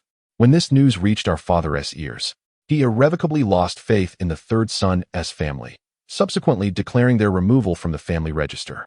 Ultimately, it was the previous compiler of the family register, who had often been aided by the third son, who, unable to bear the thought of erasing his name entirely, inscribed it on the final page of the register, annotating the reason for their expulsion. Chapter 78. A long-awaited reunion. Such intricate matters existed unbeknownst to you all. Did you never seek them out? Qiu Chenfeng inquired. How could we not? The patriarch passed away a year after this incident, and I succeeded him. My first decree was to instruct everyone to gather information regarding the third son, for he had long since vacated his former residence, and the local police station held no records of him. After years of searching, we ultimately desisted. Brother, if you truly encounter a practitioner of this particular cultivation method, it can only be a descendant of the third son. If they are in their teens, they would indeed be his great-grandson. He had been 68 when he left home, already in the later stages of innate cultivation. If he hadn't achieved a breakthrough, he should have long since passed. The third son's child was approximately 5 years old at that time and had begun practicing ordinary techniques, making it highly probable that the lineage was transmitted from him. Brother, may I have the honor of meeting this young individual? Jin Shiyuan was acutely aware that Qiu Chenfeng must know this individual. Thus, he was eager to ascertain the circumstances surrounding the descendants of the third elder. Old Jin, do not be anxious. In fact, just a moment ago, that child was seated in the car. Come with me to the Long organization. I shall introduce you. However, it would be prudent to temper your excitement, for this child has not had an easy life and possesses a somewhat reclusive demeanor. Since childhood, he has supported himself by scavenging, as his father succumbed to cancer. I refrained from inquiring about his mother, but overall, he is a commendable young lad. He is currently in my company and has become a member of the Long organization. After offering this brief explanation, Qiu Chenfeng was swiftly ushered into the vehicle by Jin Shiyuan, for the priority was to bring the descendant of the third elder back to the Jin family, leaving other matters for another time. Half an hour later, the vehicle halted outside the Long organization's base. After Qiu Chenfeng presented his credentials, he escorted Jin Shiyuan inside. Upon learning of Jin Shiyuan's arrival, Zhu Linxing hurried out to greet him, acknowledging the seniority in both age and cultivation. Master Jin, I did not expect your presence. Please, come inside. I have prepared tea. However, at that moment, Jin Shiyuan had little inclination to indulge in tea. Yet, due to Qiu Chenfeng's silence, he refrained from speaking further. Zhu group leader, is my wife and her master still here? Qiu Chenfeng inquired. They left a while ago, stating that there was an urgent matter from the team. They will return after completing the necessary procedures. Your 2 subordinates are in the conference room. Let us proceed there and discuss any matters, Zhu Linxing remarked, demonstrating his astuteness in recognizing that Jin Shiyuan's visit was not solely for him. After nodding in agreement, Qiu Chenfeng followed Jin Shiyuan into the conference room. Xiaofeng, you have finally arrived. They do not allow mobile phones in here. I was nearly bored to death. Lin Yu lamented upon seeing Qiu Chenfeng. In contrast, Jin Ming merely acknowledged the department head before returning to his seat. Zhu group leader, please prepare the necessary paperwork for their entry into the library. I shall sign it in your office shortly. Otherwise, any unforeseen issues may cause delays. Zhu Linxing, understanding the implication of Qiu Chenfeng's glance, nodded in comprehension, using the excuse of paperwork to afford them some time. Once Zhu Linxing exited, Qiu Chenfeng spoke. Xiao Ming, what you are about to hear is assuredly true. You need only listen. How you choose to act is your own decision. Now, old Jin, You should discern the situation and explain it yourself. With that, he took Lin Yu and exited the conference room, heading towards Zhu Linqing's office. As Zhu Linqing was finalizing the paperwork, he greeted them with a smile. So soon? I thought you would take longer. It is not my affair, but rather a matter between old Jean and my subordinates. It is best they discuss it amongst themselves. I came here to take a brief respite and to sign the documents, Qiu Chenfeng remarked as he settled onto the sofa, perusing the document hastily before affixing his signature. Director Qiu, what is their relationship? Could it be that the Jean surname, which has been lost for many years, is linked to the descendant of the third son of the Jean family? As he spoke, Zhu Linqing began to piece together some clues. Qiu Chenfeng was taken aback. How could even he be aware of this matter? Did Zhu, the team leader, also know about the third son of the Jean family? After all, this event transpired over 60 years ago, when he was merely a teenager. The information is in the database. The tale of the third son of the Jean family was indeed a significant incident in the martial arts community back then. Unfortunately, after that event, he was never seen again. What a pity. But can you truly ascertain that this child is a descendant of the Jean family? Zhu Linqing appeared to possess a greater curiosity regarding Jean Ming's lineage. Probable enough. Do tell me more about what became of the third Jin's wife after she was released from prison, Qiu Chenfeng inquired, leaning in closer. Upon realizing Qiu's fondness for gossip, Zhu Linqing chuckled. That woman never even got to taste freedom. Reportedly, she went mad and died shortly after her release. The exact circumstances of her death remain a mystery. Qiu Chenfeng shook his head, letting out a sigh. Alas, what was once a harmonious family has fallen to such ruin. Gambling truly destroys lives. After conversing for about 20 minutes, Jin Shiyuan and Jin Ming entered the room. Upon seeing the elder, who appeared to have been crying, Qiu Chenfeng joked, "Old Jin, how did it go? Have you confirmed your suspicions? Should we consider a paternity test or something of the sort?" My senior brother. Do you think I could fail to recognize the descendants of my third brother? Just look at this photograph. They could have been carved from the same mold. Jin Shiyuan exclaimed, excitedly pulling out a black and white photo of the 5 siblings and pointing to the one seated on the far right. Qiu Chenfeng, upon glancing at the photograph, was equally astonished. Aside from the considerable age difference, the resemblance was indeed striking. Old Jin, how do you intend to repay me?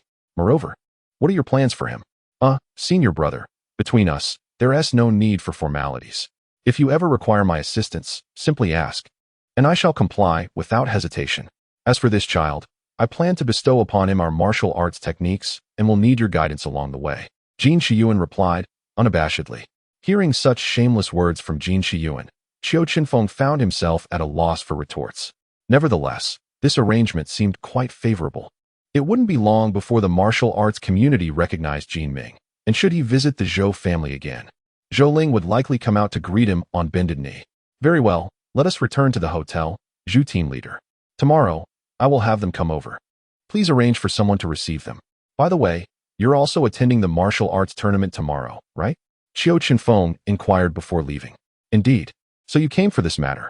Very well, I shall make the necessary arrangements, and we can discuss other details when we meet tomorrow, Zhu Linqing remarked. Relieved that Qiu would also be present, ensuring that this year's event would likely proceed without any unforeseen incidents. Chapter 79. The invitation from the Jin family. Then let us reconvene at the martial arts tournament tomorrow. Old Jin, could we possibly hitch a ride with you to the hotel? Of course, senior brother. Just wait for me at the hotel in the morning, and I will come to fetch you. Jin Shiyuan held Qiu Chenfeng in the highest regard. It was needless to say that this time, he was immensely grateful for the assistance in locating the descendant of his third brother. Tomorrow, I shall not be needed, as the Li family will be coming to fetch me. After all, I am representing the sponsors, and accompanying you would not adhere to the established protocols. However, you may arrange for a vehicle for your junior, as both of them will be heading to the Dragon Group in the next few days. Qiu Chenfeng outright declined Jin Shiyuan's suggestion, asserting that he would rather proceed with Li Yuqing and the elderly. Upon returning to the hotel, Jin Shiyuan promptly departed, claiming he needed to find someone to choose a date for Jin Ming to acknowledge his ancestry and reintegrate into the family tree. Noting his haste, Qiu Chenfeng did not detain him. After securing a room, he took Jin Ming and Lin Yu out for a meal. During the meal, he inquired about Jin Ming's thoughts on the matter. Director, I am at a loss as to what to do. My mind is utterly bewildered. This situation is undeniably challenging for anyone, especially given Jin Ming's inherently reclusive nature which leaves him even more perplexed. Observing that Jin Ming had lost his appetite, Qiu Chenfeng decided to offer some guidance. Consider if your father ever shared anything with you, or if your grandfather mentioned anything during your childhood. Furthermore, reflect on your own desires. Do you wish to continue living a solitary life, or would you prefer a life supported by a formidable backing? Jin Ming pondered deeply, realizing that no one had ever broached such topics with him. However, when he heard Qiu Chenfeng mention a backing, he nodded thoughtfully and remarked, "Director, I am still unsure. But didn't you mention the importance of having a solid backing? If it entails having a strong support system, that does sound appealing." Seeing that Jin Ming had finally grasped the concept, Qiu Chenfeng smiled and replied, "Even if you choose not to return to the Jin family, they will still serve as your support." Although old Jin seems a bit erratic these past few years, his intentions remain sound. Jin Shichuan has been reprimanded by Jin Shiyuan upon his return, yet he will stand by his own when faced with outsiders. However, if you truly wish to avoid this, I can speak on your behalf to postpone the matter. It ultimately depends on your choice. Jin Ming realized that Qiu Chenfeng was once again placing the decision in his hands, leading him to feel conflicted. Nevertheless, he understood that ultimately, no one could assist him in this matter. They spent nearly an hour dining, and after considerable contemplation, just as Qiu Chenfeng prepared to settle the bill, Jin Ming finally summoned the courage to declare, "Director, I believe I should return to the Jin family. If what you say is true, my great-grandfather surely wishes for my return. Very well, then let us return. Regardless, you shall accompany me, so do not overly concern yourself with interpersonal dynamics." Old Jin currently has only one surviving fourth brother, who is, in essence, of your great-grandfather's generation. It is indeed necessary for you to meet him. Upon hearing Jin Ming's reluctant acquiescence, Qiu Chenfeng seized the opportunity to ensure that he would integrate into the Jin family, understanding that it may be a long time before such an occasion arises again. Others may be disregarded, but the two ancestors must be honored. The individuals who hold the deepest affection for his great-grandfather are these two. As long as they remain, Jin Ming will undoubtedly be cherished. Early the following morning, the chauffeur from the Jin family arrived to pick up Jin Ming and Lin Yu. He also conveyed a message to Qiu Chenfeng, informing him that the Jin family planned to hold a ceremony welcoming Jin Ming back into the family immediately after the martial arts tournament, specifically on July 11th. The family hoped that both Qiu Chenfeng and Lu Yilin would be able to attend. Naturally, he had no objections and readily agreed. Though he was uncertain if Lu Yilin would be available, ideally, she would be.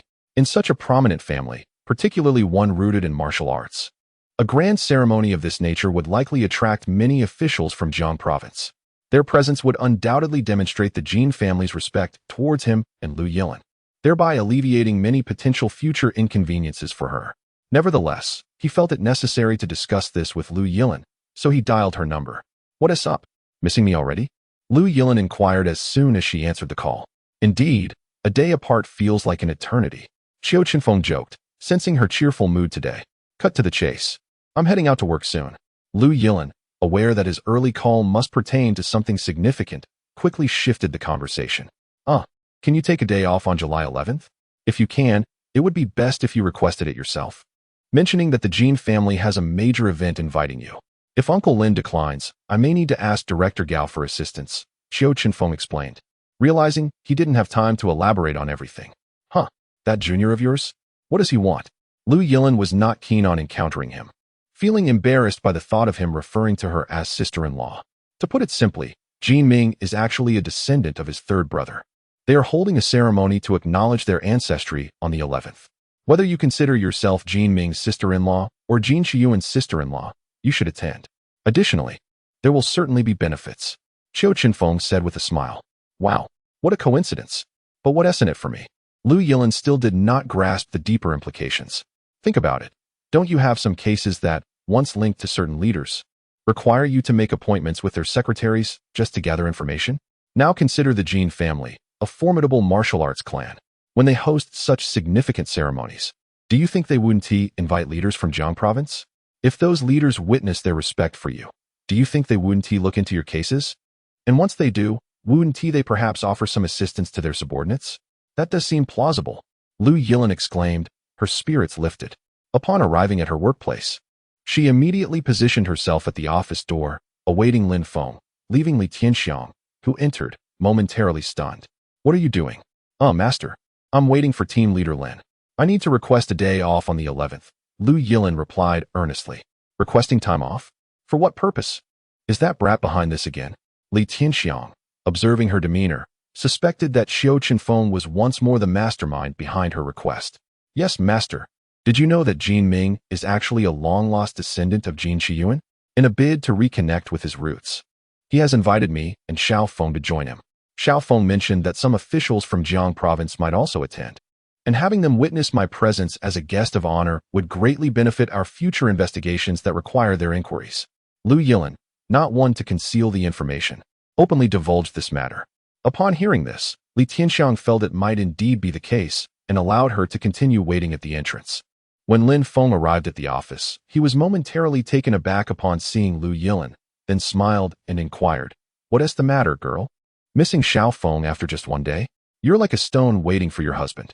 Lu Yilin retorted, "What are you talking about, Uncle Lin? I'm here waiting for you." With that, she accompanied him into the office and shared her request for leave. Although Lin Feng had been short-staffed in recent days, he immediately granted her leave upon hearing about the Jin family's invitation. Just yesterday, he had learned from Li Tianxiang that Jin Qiyuan referred to Xiao Feng as his senior brother and Lu Yilin as his sister-in-law. Now, Jin Ming had become part of the Jin family. When Lu Yilin and Xiao Feng made their appearance at the Jin residence, it would undoubtedly elevate the status of his criminal investigation team. He thought to himself, what case could possibly be beyond his grasp?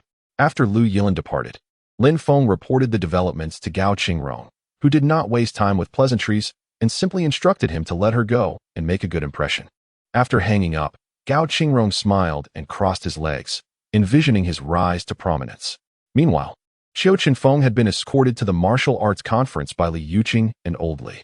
At this early hour, several martial arts families had yet to arrive. Qiu Chenfeng engaged in casual conversation with Old Li and, after a while, asked with a chuckle, "Xiao Feng, I hear you've accomplished something significant? Have you tamed the Jin family?" "Oh, it's not about taming. My grandfather once treated him for an injury and offered him some guidance. He now considers himself my junior brother, and I have no choice in the matter," Qiu Chenfeng replied, slightly exasperated. While he enjoyed putting on a show, having a man over 100 years old refer to him as senior brother felt a bit excessive. That's for the best. With that title, no one will stand in your way in Jiang province, Old Li remarked, contemplating how to truly bind Qiu Chenfeng to his side. With such an ally, his business could potentially rise to new heights. By the way, Xiao Feng, how is your security company coming along? How many can you provide me in the first batch? Old Li suddenly recalled this matter, knowing that once their collaboration became public, the path ahead would surely become smoother. Qiu Chenfeng, however, was indifferent to his thoughts. He only valued the character of his friends, believing that as long as a person had good morals and they could communicate well, that was sufficient. Whether he would assist them was of no concern to him. In fact, he would willingly offer help, as mutual support among friends is quite natural. Thus, he replied, "Old Li, it should take about 10 days to provide you with the personnel, approximately 20 in the first batch. They are all on the verge of reaching the initial stage of postnatal cultivation, which should be adequate for intimidating ordinary individuals. Have you ever considered selecting individuals with commendable qualifications to cultivate in the direction of martial artists?" Mr. Li inquired further. "I harbor no such thoughts regarding ordinary individuals, as it necessitates the transmission of martial arts techniques, which my master would undoubtedly oppose. However, if someone who is already a martial artist were to seek my guidance, I might contemplate the possibility. Are you in need of martial artists?" Qiu Chenfeng elucidated before posing his question. "Certainly. Generally, larger families engage one or several martial artists as guardians. This arrangement discourages other families from resorting to underhanded tactics, thereby achieving a different kind of equilibrium." Upon hearing this, Qiu Chenfeng realized there was such a dynamic at play. He seemed to recall having heard about it before, but without delving into the details. Seizing the opportunity, he decided to inquire further. "Are there any fundamental requirements for these guardians? Additionally, if conflicts arise, will they truly assist you in combat?" Mr. Li nodded, asserting, "Of course. Employing a martial artist is no trifling matter, and they must be at least a master level. Given the considerable investment by the family, should one choose to flee in the heat of battle, their reputation within the martial arts community would be irreparably tarnished." Reflecting on this, Qiu Chenfeng acknowledged its validity. It could indeed be considered a form of professional ethics. However, with only Jin Ming as his solitary martial artist and Lin Yu likely to join soon. The two of them hardly constituted a formidable force. Thus, the notion of training a cohort of martial artists would have to be postponed. Suddenly, an idea struck him. Mr. Li, am I not a master? You could simply employ me as your guardian. It would be quite advantageous. Why allow the benefits to flow to outsiders? His proclamation caused Mr. Li to spew the tea he had just sipped, coughing several times before responding. Xiaofeng. Individuals like you are beyond our Li family's means. The recent recruit from the Zhou family, Qin Tianqi, who has only just entered the master stage, demands at least 1 million a month. Goodness, how much have I lost out on? Qiu Chenfeng exclaimed in shock. In the 9 months since I descended the mountain, I have missed out on over 10 million. If you were to accept their patronage, with your mid-master level prowess, and given that you can contend with late-stage masters, coupled with the fact that the esteemed Xia Yozi is your mentor, anything less than 10 million a month would be an affront to your worth. When it came to finances, Mr. Li was meticulous, which only deepened Qiu Chenfeng's dismay at the realization that he had effectively forfeited a fortune. Just as he was on the verge of despair, Jin Liang's son and the Qin family arrived, accompanied by a dozen minor clans, including the Zhou family from Su City. Why isn't Zhu Linqing here? Qiu Chenfeng murmured, scanning the surroundings for him. He is the supervisor of the martial arts conference and should be arriving alongside the chairman of the Jiang Province Martial Arts Association, which should be imminent. Mr. Li offered an explanation, but it left Qiu Chenfeng bewildered. He had never heard of a martial arts association or its chairman. Reluctantly, he pressed on with his inquiries. Mr. Li, what exactly is this martial arts association, and who is the association chairman? At that moment, Zhu Linqing entered, accompanied by 2 others and an elderly gentleman who appeared to be of a similar age to Jin Qiyuan. In terms of cultivation, this old man is merely at the mid-level of a master, not surpassing Jin Qiyuan. Chapter 81. The Martial Arts Conference commences. This martial arts association is essentially a civilian institution, albeit surely under the auspices of the Dragon Group. The association primarily manages matters among martial artists within the region, such as mediating disputes and facilitating mutual cooperation. However, there exists a stringent regulation in Jiang Province that prohibits any member of the 4 prominent families from holding the position of president of the Martial Arts Association to avoid favoritism. Currently, the president is Zhao Wei, a master who has been transferred from Yanjing, and he is an independent practitioner. From what I gathered, he is relatively upright and handles matters with considerable organization. Nevertheless, he has struggled for a long time to mediate the conflict between the Liang and Sun families, as they do not regard him with any respect, rendering his role ineffective and devoid of real power.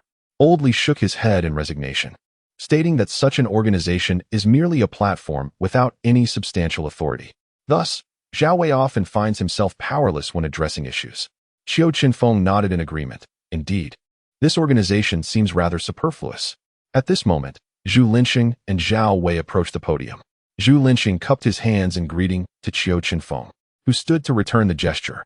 Initially, Zhao Wei assumed Qiu Chenfeng was merely a junior from the Li family, but upon closer inspection, he recognized the profound aura surrounding him, realizing that he was the individual the Li family had invited to provide support, prompting him to bow in acknowledgement as well. They then took their seats at the podium, with Qiu Chenfeng and Old Li positioned in a corner. Old Zhu, who is this young man? I find him rather enigmatic. Zhao Wei inquired after casting a glance at Qiu Chenfeng. He, Old Zhao, you must have heard about the disciple of the esteemed Xia Yozi entering the world, correct? Zhu Linqing responded cryptically, revealing only half the truth. Are you suggesting that he is the one? Zhao Wei's eyes widened in surprise. Zhu Linqing nodded. After a brief moment of astonishment, Zhao Wei quickly regained his composure. He had heard rumors of Xia Yozi's disciple joining the Dragon Group, and it was evident that Zhu Linqing had known him for quite some time. At that moment, Jin Qiyuan arrived with his younger brother, Jin Qiming, and greeted Qiu Chenfeng as senior brother. Qiu Chenfeng merely nodded, signaling him to take his seat. In such a gathering, he needed to maintain an air of distinction. The audience, including Zhao Wei on the stage, found themselves momentarily bewildered. Although they did not catch the exact words Jin Qiyuan had spoken, the bowing gesture was undeniably genuine. While Jin Qiyuan was not overtly arrogant, he had long regarded himself as a venerable elder in the martial arts community. It was indeed surprising for him to offer a gesture of respect to a young man. Just as murmurs began to circulate among the audience, Zhu Linqing stood up. delivered a series of formalities, and proceeded to introduce the dignitaries on the podium. When it came time to introduce Qiu Chenfeng, he hesitated, pondering how to present him. Given that he had come to uphold the prestige of the event, if he understated his introduction, others would surely not take him seriously. However, one cannot simply proclaim the name of the illustrious Zhaoyozi. Just as he hesitated, Zhao Wei offered a clever suggestion. Upon hearing this, Zhu Linxing's face lit up as he immediately declared, "This esteemed individual is the director of our Longzhu's Su City office, directly affiliated with headquarters and not under my jurisdiction. In the few months since his appointment, he has accomplished a great deal for the martial arts community in Jiang Province. For instance, he personally handled the cases of Takeda Ryuichi and Qin Tianxi, among others." As soon as he concluded, the atmosphere erupted with excitement. While the name Takeda Ryuichi might only resonate with those in the vicinity of Su City, the mention of Qin Tianxi was far more recognizable. After all, even the esteemed Ma Yuntao had publicly supported him. Moreover, it was rumored that he was a disciple of the venerable Zhaoyozi. Though only at the mid-level of the Grandmaster stage, he was said to be invincible among those below the Grandmaster rank, though the veracity of this rumor remained uncertain. Just moments ago, even Jin Shiyuan, a late-stage Grandmaster, had paid his respects, lending further credence to these claims. Consequently, those in the audience who had initially harbored intentions of causing trouble began to feel apprehensive, realizing that this individual was no ordinary opponent. Meanwhile, the Zhou family remained unperturbed. They had long since submitted, and today they had discovered that Qiu Chenfeng was the senior brother of the Jin family as patriarch, sparing them the trouble of currying favor. Seeing that his objective had been achieved, Zhu Linxing smiled and announced, "All right, let us commence." The requirements remain the same as before, brief and to the point, without causing offense. Last year's champion was the Jin family. They shall send someone to defend the stage first. No sooner had he finished speaking than a young member of the Jin family, at the later stage of the innate realm, leaped onto the platform. Qiu Chenfeng scrutinized him closely. He appeared to be in his early 30s. A remarkable talent indeed for someone at the later stage of the innate realm. "What did you say, Qiu Chenfeng?" "Indeed, he is a genius among geniuses. Much like that singular figure, Wei Ai. Oldly, was the Jin family the champion in previous editions as well?" Qiu Chenfeng inquired softly. "Indeed. The other family's martial arts techniques are rather eclectic, and thus they cannot compare to the Jin family's refined practices." Oldly nodded in agreement. "Such a rotation battle is quite impressive. However, if that is the case, the Liang and Sun families cannot engage in combat despite their grievances?" Qiu Chenfeng asked, puzzled. At that moment, Oldly realized he had forgotten to explain the rules and quickly clarified. "Today marks the first day. The champion defends the stage while others challenge. Starting from the second day, there will be a 2-day challenge segment. During this phase, anyone can issue a challenge to any family at will, while the recipient may decline. Historically, no one has ever refused, for doing so would be seen as cowardice, compelling them to fight to the death if necessary." "Is this the challenge you referred to, where one can sign a life and death contract?" Qiu Chenfeng asked. "Precisely. Although you are present this year, once these individuals become fervent in battle, they will likely resort to issuing life and death contracts, so you must navigate this situation with care," Oldly said, somewhat troubled. For he understood that Qiu Chenfeng would find it challenging to orchestrate such mutually consensual confrontations. As the autumn wind whispered, Qiu Chenfeng slightly nodded, recognizing the dilemma at hand. He needed to contemplate a proper course of action. Thus, during the first day's competition, Qiu Chenfeng merely glanced at the participants, and before they even took the stage, he discerned their inevitable defeat against the Jin family's younger generation, who were of an entirely different caliber. Before long, evening arrived. When Zhu Linxing invited him to dinner and noticed Qiu Chenfeng's troubled expression, he inquired softly, "Director Qiu, what's the matter? You seem rather disheartened." Realizing his lapse in composure, Qiu Chenfeng sighed, responding, "Alas, if they truly sign a life and death agreement tomorrow, how can I intervene? My purpose here is to prevent any loss of life." Chapter 82. I have no reputation, huh? I wondered why you seemed so low-spirited today. This situation isn't as complicated as it seems. It mainly depends on whether you're willing to take a stand. Zhu Linxing remarked with a knowing smile. "Oh, are you suggesting that I can be more assertive?" Qiu Chenfeng asked, puzzled. "Of course. You possess both strength and backing. You can act however you wish. Once you speak up, who would dare to defy you?" Zhu Linxing replied with a grin. "Perhaps I should ponder this further." Qiu Chenfeng sighed again. He did not wish to sever ties with these individuals unless absolutely necessary. Upon returning to the hotel, Jin Ming and Lin Yu approached him. Having retained many perplexing concepts, Qiu Chenfeng patiently elucidated them one by one. After addressing their queries, the two departed. Observing Lin Yu closely, Qiu Chenfeng noted the burgeoning aura of a warrior within him. After a refreshing shower, the clock approached 8 o'clock. Qiu Chenfeng called Xiao Lin, who answered promptly. Have you returned home yet? He inquired. I just arrived after having dinner at the cafeteria. What about you? Are you done for the day? She replied. Indeed. Did you manage to secure your leave? He asked eagerly. Yes. I was just about to tell you. Uncle Lin approved it without hesitation. When should I come over? How about I leave early on the 10th and head straight there? Lu Yilin exclaimed, her excitement palpable.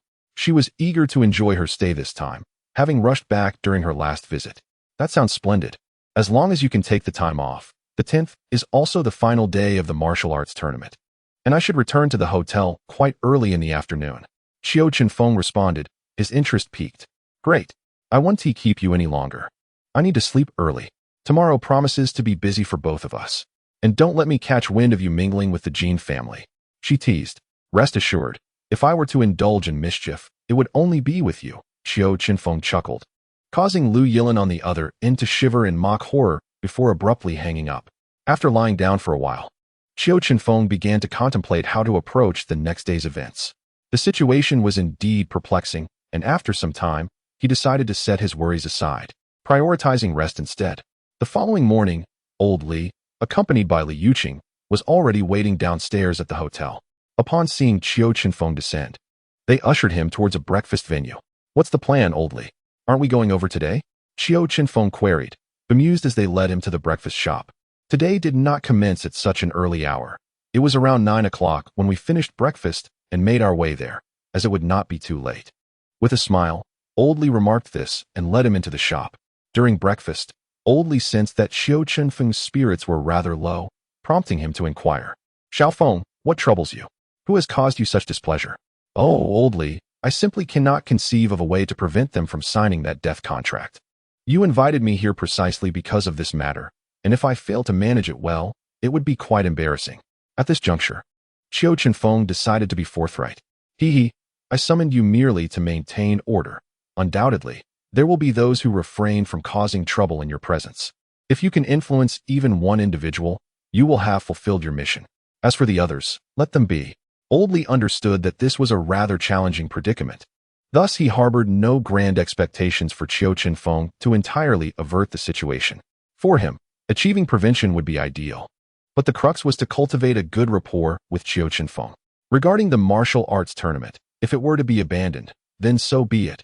After all, the Li family stood to gain little financially from this endeavor. It was merely a matter of reputation. Well then, I shall observe the situation and decide accordingly. Qiu Chenfeng was uncertain whether he was comforting himself or truly indifferent. In any case, he was determined to exert his utmost effort.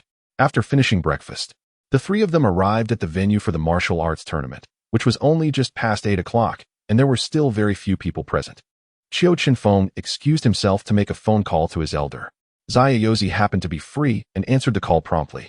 Young rascal, have you been calling a bit too frequently of late? Master. It's just that I have encountered a dilemma and require your wisdom to illuminate the path. Qiu Chenfeng replied with a sheepish grin. Get to the point. Zayayozi responded succinctly as ever. Master, I have been summoned by the Li family to oversee the Jiang province martial arts tournament, with the aim of preventing any casualties. However, judging by the current atmosphere, it appears exceedingly difficult to stop them from drafting those death contracts. If I were to botch this matter shortly after descending the mountain, would it not tarnish your reputation? After detailing the situation, Qiu Chenfeng awaited his elder's guidance. I have no reputation to tarnish. If it gets ruined, then so be it. What does it concern me? Qiu Chenfeng was taken aback by Zayayozi's indifference and continued to plead, Oh master, please assist me. By the way, I also encountered Jin Qiyuan. One of my subordinates is actually a descendant of his third brother's family. In a few days, he is to hold a ceremony for ancestral recognition. Isn't that a curious coincidence? Oh, I have indeed met his third brother once. What a pity. Well then, you should directly contact the Dragon Group headquarters. Relay the situation to them, and request an order. Inform them that the Dragon Group will no longer acknowledge death contracts from this moment forward. Should there be any fatalities, regardless of the existence of a signed contract, it will still be adjudicated according to relevant laws. That will suffice. Qiu Chenfeng's diversionary tactics proved effective. Having shifted the conversation, his elder began to offer advice, albeit still somewhat apprehensive. But master, will they heed my words? Why wouldn't they? It is only natural that one pays with their life for taking a life. The Dragon Group previously turned a blind eye simply because the victims did not pursue justice. Hence they chose to overlook such matters. Legally, there has never existed such a death agreement. If they disagree, inform me.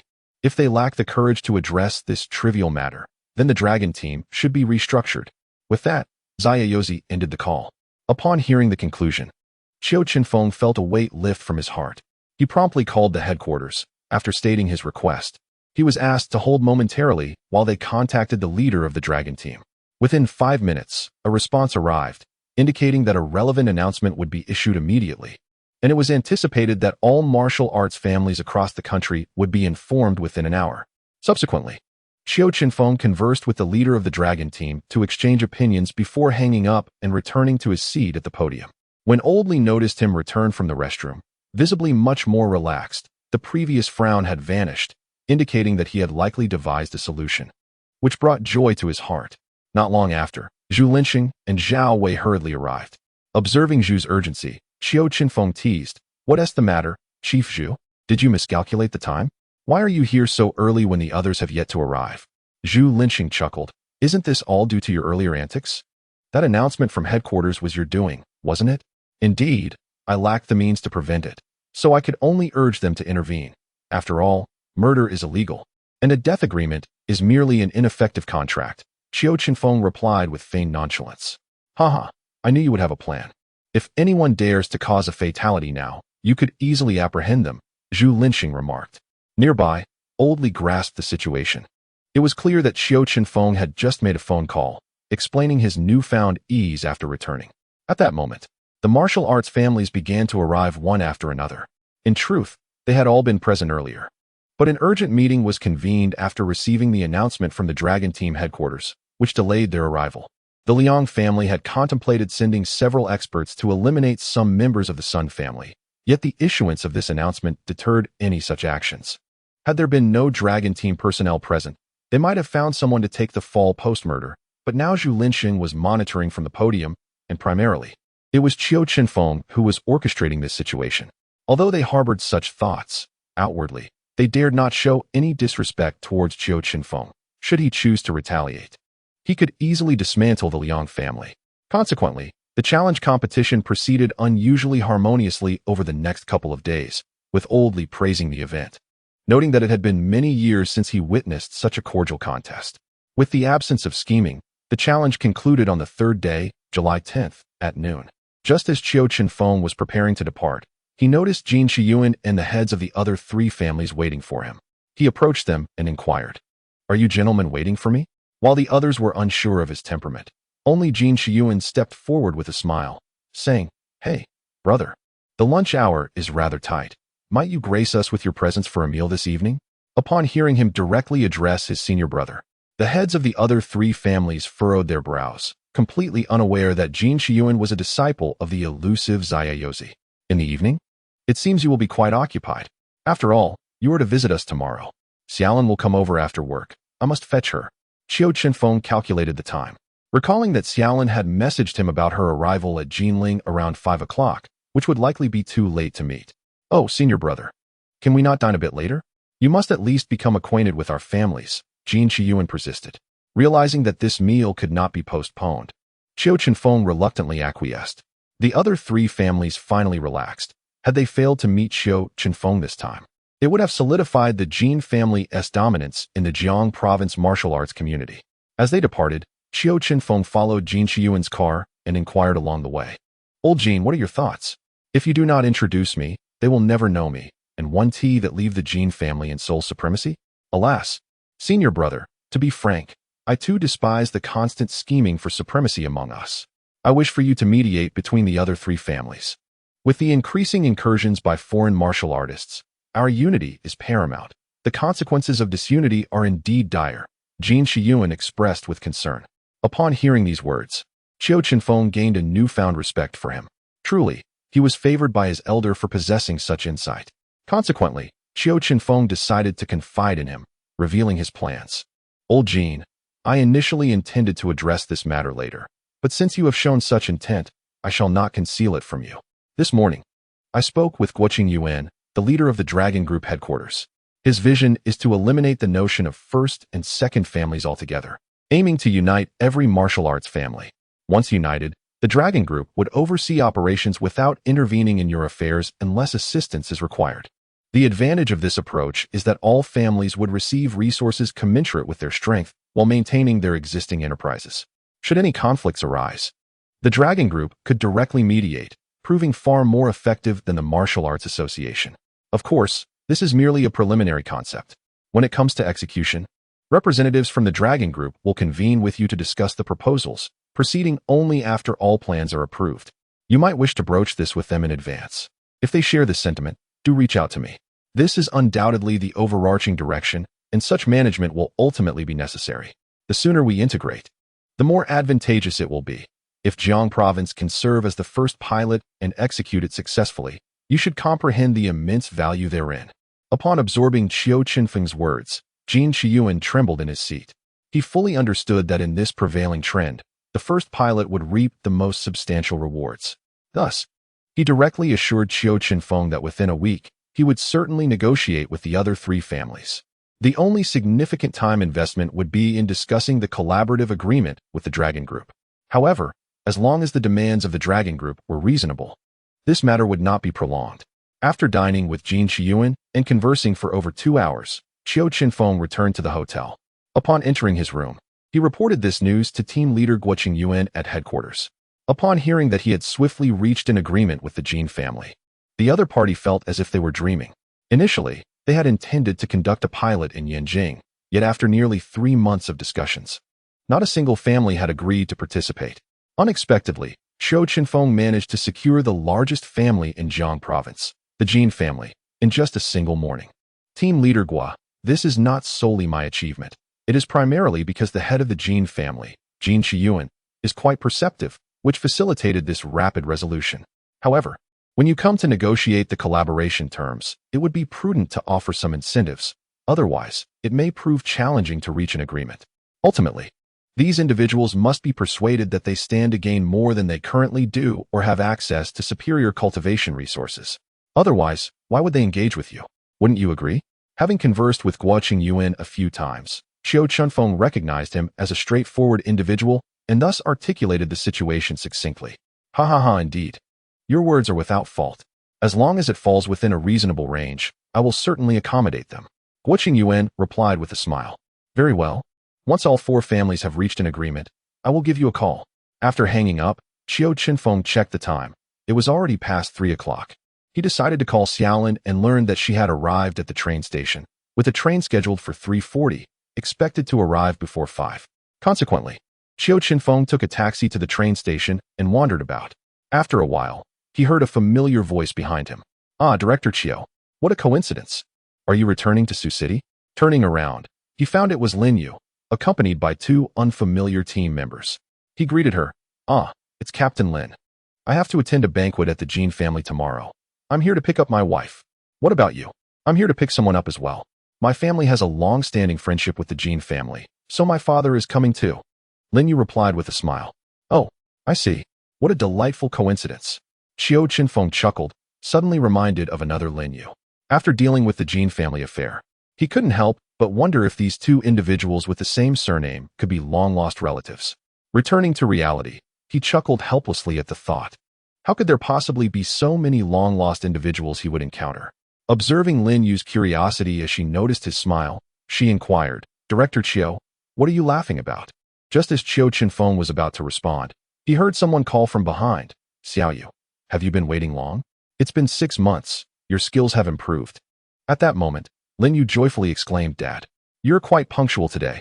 Listening to their father-daughter conversation, a familiar sense of longing for his own parents began to stir within Qiu Chenfeng. However, before he could ponder further, Lin Yu's father asked, And who might this be? Your friend? At that moment, Lin Yu suddenly remembered that Qiu Chenfeng was still beside her, and quickly introduced him. This is Director Qiu from Sioux City. I was handling a case under his supervision during my previous visit to Sioux City. Once Lin Yu finished speaking, Qiu Chenfeng greeted her father. Then Lin Yu suddenly recalled that he had yet to answer her previous question, so she continued, by the way. Director Qiu, what were you about to say? Oh, I meant to say that I also know a man named Lin Yu. After the incident with the Jin family, I feel as though everyone resembles a long-lost relative, Qiu Chenfeng remarked with self-deprecation. Lin Yu? You mean the son of Captain Lin? That indeed makes him a distant relative of our Lin family.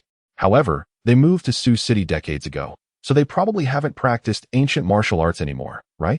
Lin Yu's words left Qiu Chenfeng momentarily stunned. What a coincidence. It turns out they really are family. He then continued. He is still practicing, though he is over 30 and hasn't reached the postnatal stage yet. However, I believe it shouldn't be too difficult. He has been with me for a few days, and I've encouraged him to study in your library. I will guide him further, and I estimate that within 2 to 3 years, he should have no trouble achieving the innate stage. 2 to 3 years from not even reaching the postnatal stage to the innate stage? Director Qiu, that sounds a bit exaggerated, doesn't it? Lin Yu's father interjected before she could respond. I don't see any difficulty. His aptitude seems quite good. At most, it will take him 2 years. Qiu Chenfeng stated. Just as he was speaking, he spotted Lu Yilin stepping out and immediately called out, Shaolin, over here. Upon hearing the shout, Lu Yilin found him and rushed over. Seeing Lin Yu beside him, she greeted her as well. Since they had crossed paths multiple times in the Sioux City Criminal Police team.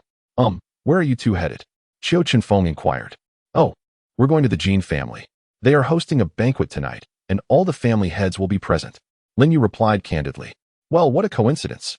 We are also heading to the Jin family. Mind if we hitch a ride? Upon hearing they were going to the same place, Qiu Chenfeng shamelessly suggested carpooling. Lin Yu had no objections, so she instructed her 2 team members to return on their own and welcomed Qiu Chenfeng and Lu Yilin into the backseat of the car.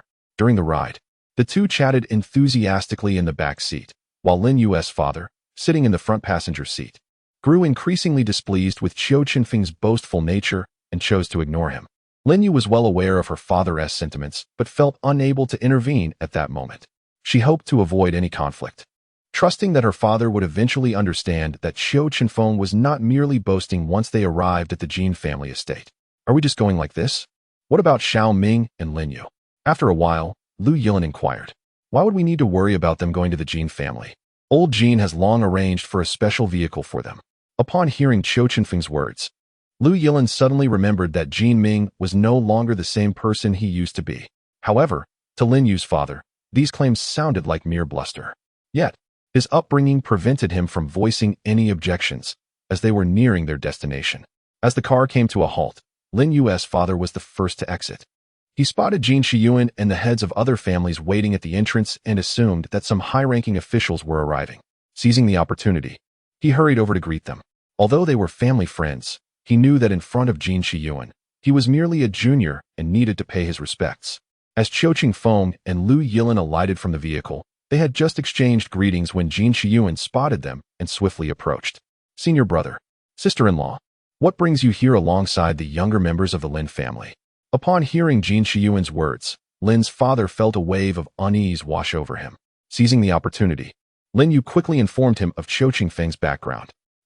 Lin Yu has assisted me for a few days. I happened to meet Shaolin at the train station and decided to hitch a ride. Qiu Chenfeng explained with a smile. Oh, so that's how it is. Please, come in. Everything is prepared, just waiting for you. With that, Jin Shiyuan and the heads of the other 3 families ushered Qiu Chenfeng and Lu Yilin into the house. It was only at this moment that Lin's father let out a sigh of relief, realizing he had nearly made a grave mistake. Upon entering, they found Jin Ming and Lin Yu conversing with several younger members of the Jin family. It seemed that blood ties were indeed a mysterious phenomenon. Jin Ming had spent more than half a year with the members of the criminal investigation team and had never formed such a close bond. Upon noticing Qiu Chenfeng's arrival, Jin Ming immediately stood up and exclaimed, Director, sister-in-law. This shout left everyone momentarily stunned, as Jin Shiyuan had just addressed Lu Yilin as sister-in-law. Observing the expressions on their faces, Qiu Chenfeng knew that old Jin had embarrassed himself and playfully teased. So, how does it feel, old Jin? I told you not to call me senior brother. How do we determine the hierarchy? Is Xiao Lin responding to you or to him? At that moment, Jin Chiyuan looked as if he had swallowed a fly, utterly at a loss for what to do.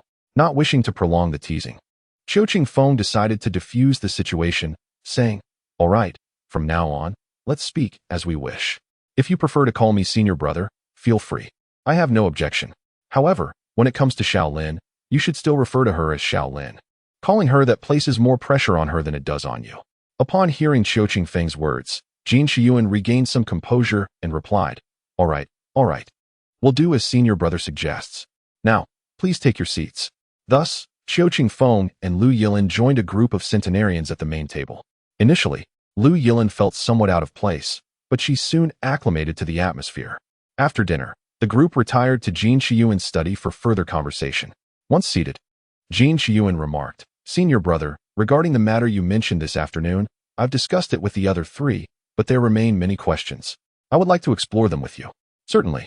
However, before we delve into that issue, I would like to act as a mediator. I have heard about the matters between your three families, and in my opinion, there is no need for conflict. This is no longer the era of arranged marriages. Besides, once everything is consolidated, there will be no distinction between first and second. Isn't it better to earn together? You are all over 100 years old. You should strive for clarity of thought. In your younger days, perhaps such distinctions were necessary, but in today's society, what does it matter who is first? Has old Jean ever forced you to relinquish your enterprises or seize the younger women from your families? No, neither has happened. It is not that old Jean harbors a disdain for wealth. Rather, we exist in a harmonious society where the laws are unambiguously outlined. Should he resort to violence against you, the Dragon Group will undoubtedly retaliate. Take, for instance, the announcement from yesterday morning. The Dragon Group has never endorsed documents of life and death. However, adhering to the principles of martial arts, they have turned a blind eye. Yet, as the number of individuals exploiting these documents for nefarious purposes increases, this is a situation the Dragon Group is unwilling to tolerate, necessitating a clear stance. Furthermore, the saying "a master must not be insulted" holds significance. Since descending the mountain, I have encountered several masters, most of whom are commendable. However, should more masters like Qin Tianqi emerge, who abuse this phrase, such a saying may ultimately be rendered obsolete. Thus, for the sake of peace within the martial arts community and a more liberated existence, let us refrain from tarnishing these principles. When I first attained mastery, my teacher imparted wisdom. Achieving mastery does not inherently qualify one as a true master. A genuine master must possess a heart for the world, upholding justice and righteousness. Without a commendable moral standard, one is merely considered possessed rather than a true master. Of course, all of this is merely my personal perspective, being young. My insights may lack depth. Nonetheless, I sincerely hope that we can transform conflict into harmony. In this era, it is our duty to ensure our families lead fulfilling lives. Should such disputes incite wrath from above, we may find ourselves in irrevocable peril. After Qiu Chenfeng concluded, the four family heads fell into contemplative silence, reflecting on his words. At this moment, Jin Chiyuan gained a newfound respect for Qiu Chenfeng, realizing that he possessed not only profound skill, but also a comprehensive understanding of society, truly embodying the essence of his esteemed mentor, the carefree master. After a brief silence, the Liang family head rose, deeply bowing to Qiu Chenfeng, exclaiming, "I never anticipated that Director Qiu, at such a tender age, would possess such clarity beyond our years. Alas, we have indeed forgotten our original intentions over the years, failing to advance our skills amidst the intrigues of this world. Old son, old Qin, I take full responsibility for this matter and offer my apologies." From that moment on, the heads of the three families opened their hearts. Observing their positive dialogue, Qiu Chenfeng chose not to interrupt, instead engaging with Lu Yilin as they contemplated their plans for after the ceremony tomorrow. Approximately half an hour later, they emerged from their revived camaraderie. Noticing their newfound tranquility, Qiu Chenfeng spoke up. "Very well, with this matter resolved, I trust your inquiries regarding the integration have diminished considerably. The hour grows late. Upon returning, reflect on your needs and articulate your doubts and desires. I cannot dictate this matter. You must discuss it with the designated representatives to follow. So prepare accordingly. I shall be present during the discussions, and I believe that as long as your requests are reasonable, the Dragon Group will not refuse." Certainly. If the demands of the Dragon Group are excessive, I support your decision to refuse collaboration. If the partnership yields less than our current situation, what is the merit in pursuing it? Well, I shall take my leave now. Shaolin and I must return. Should there be any further matters to discuss, we can convene tomorrow, as we are bound to meet again. Very well, senior brother. I shall arrange for someone to escort you. Jin Shiyuan and the other three family heads rose to see them off at the door. Once they had entered their vehicle, the four returned to the study to continue deliberating matters related to the integration. Jin Shiyuan felt a surge of joy upon witnessing that the three others had finally set aside their differences. It had been 4 or 5 years since the family heads had gathered for such a conversation. Upon returning to the hotel, the two freshened up and retired to bed early. Lu Yilin, with a hint of curiosity, gazed at him and inquired, I didn't realize, little Taoist, that you possess such insight in your words. Well, one must consider who your husband is, Qiu Chenfeng replied with a playful grin before continuing. However, to be fair, these old men are not foolish. They understand that harmony brings prosperity. Yet for them to take the initiative to apologize would be a significant loss of face. Hence, I acted as the intermediary, clarifying everything so they could gracefully step down. Ah, I see. Alas, I feel that your current acquaintances are far too distinguished. I seem to have been left behind, Lu Yilin said with a tinge of melancholy. Left behind? As long as you are by my side, I will always be the man behind you. But for now, I wish to be the man beside you. A sleepless night ensued, and just as dawn approached, the two finally succumbed to slumber. By nearly 10 the following morning, Qiu Chenfeng's phone rang, rousing them from sleep. Senior brother, when will you arrive? The ceremony is set to commence at 10:30. Upon hearing Jin Shiyuan's words, Qiu Chenfeng jolted awake, realizing it was merely half an hour until the event. He quickly roused Shaolin and hurriedly freshened up before descending the stairs. Fortunately, the vehicle sent by Jin Shiyuan awaited them downstairs. Otherwise, they might have indeed been late. The pair arrived at the Jin residence precisely at 10:30, just as provincial leaders had already been present for over an hour. When Jin Shiyuan finally spotted their arrival, he breathed a sigh of relief. The presence of these leaders mattered little to him. It was Qiu Chenfeng's attendance that would have been a significant oversight. He promptly approached to greet him, and after a slight nod, Qiu Chenfeng apologized for genuinely oversleeping. Jin Shiyuan was unconcerned, for the formal ceremony was scheduled for 11 o'clock, and the preceding half hour was merely an opportunity for introductions and the MC's remarks. Senior brother, shall I commence? Indeed. After Qiu Chenfeng nodded, Jin Shiyuan signaled for the proceedings to begin. This scene did not escape the keen eyes of Zhang Wanlin, the secretary of Jiang province, who was taken aback by the sight. The venerable elder of the Jin family had always regarded himself as a recluse, extending only perfunctory greetings even to Zhang. Immediately investigate the identity of this individual, he instructed his aide. For someone who commands such respect from the head of the Jin family must certainly be no ordinary person. After the secretary departed, he began to scrutinize Qiu Chenfeng closely, but the latter immediately sensed the gaze. Turning around, Qiu Chenfeng noticed a middle-aged man, seemingly in his 40s or 50s, staring intently at him, to which he responded with a polite smile and a nod. To mitigate any undesirable repercussions, all official personnel had arrived in a private capacity, thus the host would not introduce them. While Qiu Chenfeng discerned that the man was undoubtedly a leader, he remained oblivious to his exact identity. As the clock struck 11, the ceremony commenced formally, with the Liang, Sun, and Qin families presenting their gifts of congratulations. At this moment, Qiu Chenfeng realized that he had seemingly forgotten to prepare a gift. Xiaolin, what should we do? We haven't prepared any gifts, he whispered to Lu Yilin. A gift? Does that old man truly need you to present him with one? Your mere presence would suffice to delight him, Lu Yilin remarked nonchalantly. Oh, I am indifferent regarding old Jin, but Jin Ming is still my subordinate. It feels rather inappropriate to arrive empty-handed, Qiu Chenfeng explained. Right. I completely overlooked that. Lu Yilin finally grasped the situation, but with time running short, there was little they could do to prepare a gift now. Qiu Chenfeng instructed Lu Yilin to take a seat for a moment while he made a phone call to the elder. Although the elder claimed he had no particular expectations, failure to bring something would undoubtedly result in repercussions. What is the matter? Why are you inundated with so many concerns lately? Upon answering the call, Zaya Yozi expressed his irritation. Master, today one of my subordinates is returning to the Jin family to acknowledge his heritage, and I truly cannot think of an appropriate gift. It feels rather disrespectful to arrive without anything. Qiu Chenfeng admitted with some embarrassment. What is so disrespectful about it? Does he dare to demand anything from you?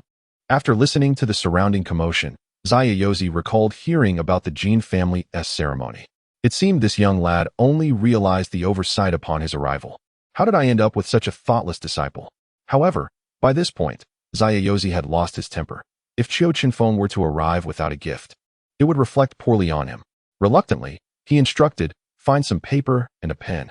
The Jin family's practices have certain overly domineering aspects that have resulted in heart issues among their members. I will share a modified technique with you. Jot it down and present it to him. He will comprehend it at a glance. As he spoke, Zayayozi outlined the necessary modifications to the technique that Jin Shiyuan had previously conveyed to him, and Qiu Chenfeng promptly noted them down. After Qiu Chenfeng recounted the information back for confirmation, the call was concluded. This information had to be conveyed precisely. Even a single word's deviation could lead to disastrous consequences. Upon returning to the guest seating area, Qiu Chenfeng contemplated finding an opportune moment to deliver the information. However, seeing that they were already engaged in ancestral worship, he decided to wait a little longer. It was imperative that the information be presented publicly, otherwise, other guests might assume he had arrived empty-handed. What is going on? What did you write? Lu Yilin inquired, leaning over for a glimpse. Oh, my master revised the overly domineering aspects of the Jin family's technique so that future generations won't suffer from heart ailments. Qiu Chenfeng replied with a smile. Downplaying the significance, Lu Yilin comprehended that certain aspects of martial arts could indeed affect one's physical well-being. Fortunately, she practiced the techniques of the Xian Yaozi lineage. After the intricate rituals finally concluded and Jin Shiyuan had addressed all the guests, Qiu Chenfeng took Lu Yilin onto the stage and exclaimed, Old Jin, I sincerely apologize for arriving late and forgetting to present a gift. Qiu Chenfeng said with a smile. Ah, senior brother, must we be so formal? Jin Shiyuan responded, somewhat perplexed by the public declaration, yet still maintaining a courteous demeanor. Indeed, director, you have assisted me greatly during these days. How could I possibly accept your gift? Jin Ming chimed in from the side. Upon hearing the elder refer to him as senior brother and the younger as director, Zhang Wanlin and the other guests in attendance began to speculate about the identity of this young man, who seemed to command such respect from the head of the Jin family. Perhaps you should examine the item first. I suspect once you see it, you will find it hard to refuse. As he spoke, Qiu Chenfeng retrieved a piece of paper from his pocket and continued. This is a gift from my master to Jin Ming, which also serves as a present for your esteemed Jin family. You may open it and see for yourself. He then handed the paper to Jin Shiyuan. Upon receiving the seemingly ordinary note, Jin Shiyuan opened it and was momentarily stunned. The contents detailed the most significant flaws in their family's martial arts, yet they had been entirely rectified. Moreover, the modifications did not compromise the techniques in any way. Rather, they perfectly resolved the issues related to the heart. Such a feat could only be accomplished by someone of Xian Yaozi's caliber. With trembling hands, Jin Shiyuan called out to all the descendants present, everyone from the Jin family, gather behind me. Although they were bewildered by what had transpired, they obediently moved to stand behind him. Subsequently, in full view of the assembly, Jin Shiyuan knelt before Qiu Chenfeng, witnessing their elder's act of reverence. The rest of the family followed suit, kneeling in unison. All members of the Jiang province Jin family, we express our profound gratitude to senior brother and the esteemed Xian Yaozi for your benevolence. Jin Shiyuan proclaimed, performing the traditional 3 kneels and 9 bows. This time, Qiu Chenfeng abandoned his usual modesty, standing with his hands clasped behind his back, fully accepting the homage from the Jin family. As the lengthy ritual of 3 kneels and 9 bows continued, Lu Yilin attempted to withdraw several times, only to be gently restrained by him. For him, it was merely an acceptance of their gratitude on behalf of his master. Such a martial arts technique undoubtedly warranted such a significant tribute. Additionally, this was the moment to shine. If she stepped away, the impact would diminish. However, the guests below remained utterly oblivious to the unfolding events, including the other 3 family heads, all of whom were engulfed in confusion. Zhang Wanlin and a group of Jiang province leaders were completely taken aback, while Lin Yu and her father, whom they had encountered just the day before, were similarly stunned. Secretary Zhang, what is happening? A cluster of leaders who had been seated near Zhang Wanlin approached him quietly to inquire. How would I know? Let us keep this under wraps for now. We will convene after returning to discuss it. I've already instructed someone to investigate. After he spoke, he fell silent, continuing to observe the unfolding scene. At long last, the host announced the commencement of lunch, allowing everyone to gradually emerge from the earlier atmosphere. Oh, it seems this director Qiu is even more enigmatic than what you described yesterday, remarked Lin's father to Lin Yu. Make sure to keep in touch with someone like him. Since you have a connection, I need not devise a plan. It is imperative to maintain a good relationship. Befriending him could yield immense benefits. Having just regained his composure, Lin's father turned to Lin Yu. Dad, I understand. Although Lin Yu felt somewhat resistant to his father's words, she refrained from contradicting him. Shortly after the meal began, Zhang Wanlin's secretary returned, bringing with him some information regarding Qiu Chenfeng and Lu Yilan. Upon hearing the news, Zhang Wanlin's brow furrowed in concern. From the documents alone, it appeared that aside from his higher cultivation level, there was nothing particularly remarkable about him. Thus, he decided to approach Zhu Linqing's table under the guise of toasting. But in reality, he sought to gather intelligence. When Zhu Linqing noticed him approaching, he quickly rose to greet him. Although he was the leader of the provincial division of the Dragon Group, he could not rival the administrative standing of the provincial secretary. Oh, Secretary Zhang, what brings you to my table? I should be the one toasting you, Zhu Linqing said, somewhat embarrassed. He had initially intended to approach Zhang Wanlin for a toast himself, but fearing he might interrupt their meal, he had planned to wait, only to find that Zhang had come to him first. Ha, Director Zhu, let us not be so formal. Who toasts whom is merely a formality. Zhang Wanlin replied with a broad smile, making it appear as though he were the subordinate. Following a moment of awkwardness, Zhu Linqing quickly realized that Zhang Wanlin had come specifically for Qiu Chenfeng and said directly, since Secretary Zhang is so unconcerned, let us sit and have a chat. We have worked together in the same place for so long, yet have never had a proper conversation. Upon hearing this, Zhang Wanlin understood that Zhu Linqing had grasped his intentions and promptly took a seat. After pouring him a glass of wine, Zhu Linqing quietly inquired, You are here for Qiu Chenfeng, aren't you? Indeed, who exactly is this young man? How come I have never encountered him before? The first time we met was such a grand affair. I was quite startled when the Jin family knelt. Zhang Wanlin replied in a hushed tone. Secretary Zhang, I can only describe him as an extraordinary individual. His master is someone even our headquarters leader would not dare offend. Naturally, his own cultivation level is also quite high. I doubt I would be a match for him even 10 times over. Zhu Linqing continued. Oh, so impressive. Although Zhang Wanlin was not well versed in the martial arts community, he knew that being the leader of a provincial division meant one possessed considerable strength. So, is he one of your subordinates? I heard he is in Sioux City. Yes, he is in Sioux City, but he is not my subordinate. He is a director directly affiliated with headquarters, and in urgent situations, I must heed his commands. Zhu Linqing said with a hint of self-deprecation. What? A person of such caliber arrives in Jiang province, and I had no knowledge of it? Zhang Wanlin was astounded. If Zhu Linqing's words were to be believed, then this young man was indeed extraordinary. Due to his modest nature, he perceives all his identities merely as professional roles. His insistence on remaining in Sioux City and establishing his office at the Sioux City Criminal Investigation Division is solely attributed to a certain young lady by his side, his girlfriend. As you may have discovered, she is a police officer. What a romantic fellow he is. Zhang Wanlin sighed in admiration and continued, Director Zhu, I must trouble you to make an introduction. It would be inappropriate for me not to get acquainted with someone of his stature. Upon hearing this, Zhu Linqing glanced towards Qiu Chenfeng, who was engaged in conversation and revelry with several family heads.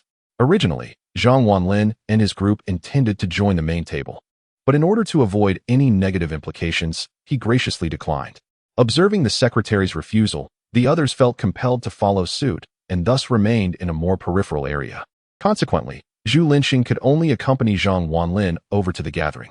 As they approached, the provincial secretary arrived to offer a toast, prompting several family heads to rise in response.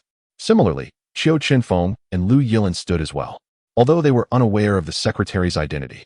The demeanor of the elderly Jin suggested that he was indeed a person of considerable authority. Ha, Director Zhu, Secretary Zhang, how kind of you to join us for a toast. I am truly humbled, exclaimed Jin Shiyuan. It was only then that Qiu Chenfeng and Lu Yilan realized that this distinguished individual was the secretary of Jiang province. Ha, Master Jin, your words are far too flattering.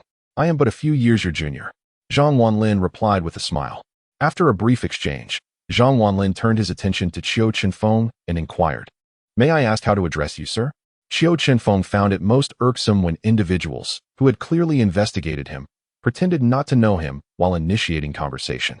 However, he had no choice in the matter. After all, he was here primarily to ensure Lu Yilan's comfort. Thus, he promptly responded, "Secretary Zhang, I am Qiu Chenfeng, the director of the Long Group's Sioux City office. This is my girlfriend, Lu Yilan, a police officer." "Oh, so you are Director Qiu. My apologies. I had not been informed of your esteemed presence by Director Zhu. Please forgive my oversight." Zhang Wanlin replied courteously. "Ah, Secretary Zhang, I am merely a small fry. I have yet to reach the level where I would appear before you," Qiu Chenfeng candidly stated, choosing to converse in straightforward terms. "Haha, Director Qiu, you are being overly modest. Very well, I shall take my leave. Here is my phone number. Should you require my assistance in the future, do not hesitate to reach out." With that, Zhang Wanlin produced a slip of paper bearing only his contact number. He bid farewell to the gathering and returned to his original seat. "Senior brother, he seems keen to establish a connection with you," Jin Shiyuan remarked once Zhang had departed. "It's merely a casual friendship. I have no objections. However, old Jin, what is your assessment of his character and demeanor?" Qiu Chenfeng playfully inquired. "Character? Based on my understanding, he is a commendable official. Cultivating a relationship with him would be advantageous for both you and Lu Yilan," Jin Shiyuan replied tactfully. Upon hearing his words, Qiu Chenfeng felt reassured. Henceforth, they would engage more frequently. Chapter 88. The Yun family of Yanjing. After finishing lunch, Qiu Chenfeng departed early with Lu Yilan. Before leaving, he conversed with Jin Ming for a while, ultimately granting him a week off, as Jin Shiyuan still needed to impart the advanced techniques of the Jin family to him. Meanwhile, Lin Yu, demonstrating perceptive awareness, returned to the hotel, wisely avoiding being a third wheel. After spending an enjoyable afternoon, they found that nearly all restaurants with favorable online reviews required long queues, which diminished their interest in dining out. So they opted to return to the hotel and order takeout instead. Once the takeout was ordered, the two began to engage in light-hearted conversation. "Are we returning tomorrow?" Lu Yilan inquired. "That's fine. If you haven't had enough fun, we can stay a few more days. After all, this time, even if you want to play for a week, no one will rush you," Qiu Chenfeng said, pulling Lu Yilan closer and speaking softly. "That won't do. Even if no one says it to my face, I am certain someone will gossip behind my back. I refuse to partake in that," Lu Yilan replied, playfully punching him. "All right then, we shall depart tomorrow afternoon," Qiu Chenfeng remarked after checking the high-speed train tickets. Soon, the takeout arrived, and as Qiu Chenfeng received it, he casually glanced at the delivery person, only to discover that the delivery man was actually a postnatal martial artist. Once the man departed, Qiu Chenfeng muttered, "So this is Jinling. Even martial artists are delivering takeout now." "What did you say? A martial artist delivering takeout?" Lu Yilan asked curiously, having caught a fragment of his words. "Weren't you paying attention? That delivery guy is a postnatal martial artist. What a waste. I need to ask Zhu Linqing about this," Qiu Chenfeng exclaimed as he pulled out his phone to call Zhu Linqing. The phone rang for only a few seconds before Zhu Linqing answered with a smile. "Director Qiu, what can I do for you?" "Team Leader Zhu, something curious just occurred. I ordered takeout, and the person delivering it was actually a postnatal martial artist. Can you check the surveillance footage from my hotel and see if there's any information on him?" He appeared quite young. After listening to Qiu Chenfeng, Zhu Linqing was equally puzzled. A martial artist delivering takeout? That's rather bizarre. He promptly instructed someone to investigate, and once the delivery person's information reached him, he swiftly understood the situation and called Qiu Chenfeng back. "Director Qiu, I have found the individual, but his identity is rather peculiar," Zhu Linqing said, somewhat troubled. "Oh, can you share more details?" Qiu Chenfeng inquired with interest. "This young man is named Yun Xin, just 19 years old, and he is from a collateral branch of the Yun family in Yanjing. Many years ago, due to a conflict with the main branch of the Yun family, this branch was entirely expelled from the family. At the time, the Yun family issued a stern warning that anyone who befriended them would be opposing the main branch. Consequently, many families that had previously allied with this branch chose to sever ties. Originally, the Dragon team had considered recruiting a few individuals from their family, but out of fear of offending the Yun family, they opted not to include anyone from this branch, thus leaving even their few talented individuals to remain unrecognized. After listening to Zhu Linqing's introduction, Qiu Chenfeng felt a sense of discomfort. It was no wonder that Yinjing struggled to integrate. If even their own branches could not coexist, one could only imagine the difficulties with other families. Director Zhu, could you enlighten me about the martial families in Yinjing? I am particularly interested in the Yun family, he inquired. Certainly. Currently, there are 3 prominent families in Yinjing. The first is the Zhao family, whose ancestor is said to have reached the quasi-transcendental realm, slightly surpassing your master. The second is the Yun family, whose ancestor is at the late stage of a martial grandmaster, yet still does not quite match your master. The third is the Qiu family, with its ancestor also at the late stage of a martial grandmaster, but still somewhat inferior to the Yun family's ancestor, Zhu Linqing explained. By the way, when I first learned of you, I thought you were a branch of the Qiu family. Qiu Chenfeng was taken aback. He hadn't expected there to be another with the surname Qiu. However, he did not delve deeper and continued, Director Zhu, is the relationship between these 3 families rather strained? Indeed, particularly between the Yun and Qiu families. I am not privy to the details, but I know that many years ago, the 2 families were in-laws. I am uncertain why they suddenly fell out.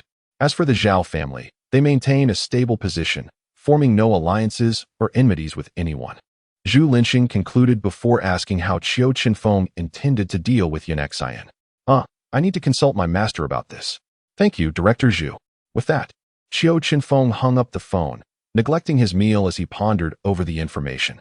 Lu Yilin, waiting for him to join her for dinner, finally asked, "What are you thinking about? If you don't eat soon, it will get cold." "Oh, I'm coming," Qiu Chenfeng replied, reluctantly moving to the dining table, though his mind was elsewhere. "Isn't that delivery person rather extraordinary?" Lu Yilin inquired. Qiu Chenfeng nodded. "In a sense, yes. But for specifics, I must ask my master. However, if I keep calling him, he will surely scold me." "What is the big deal? A scolding won't cost you anything," Lu Yilin said nonchalantly. "All right, after dinner.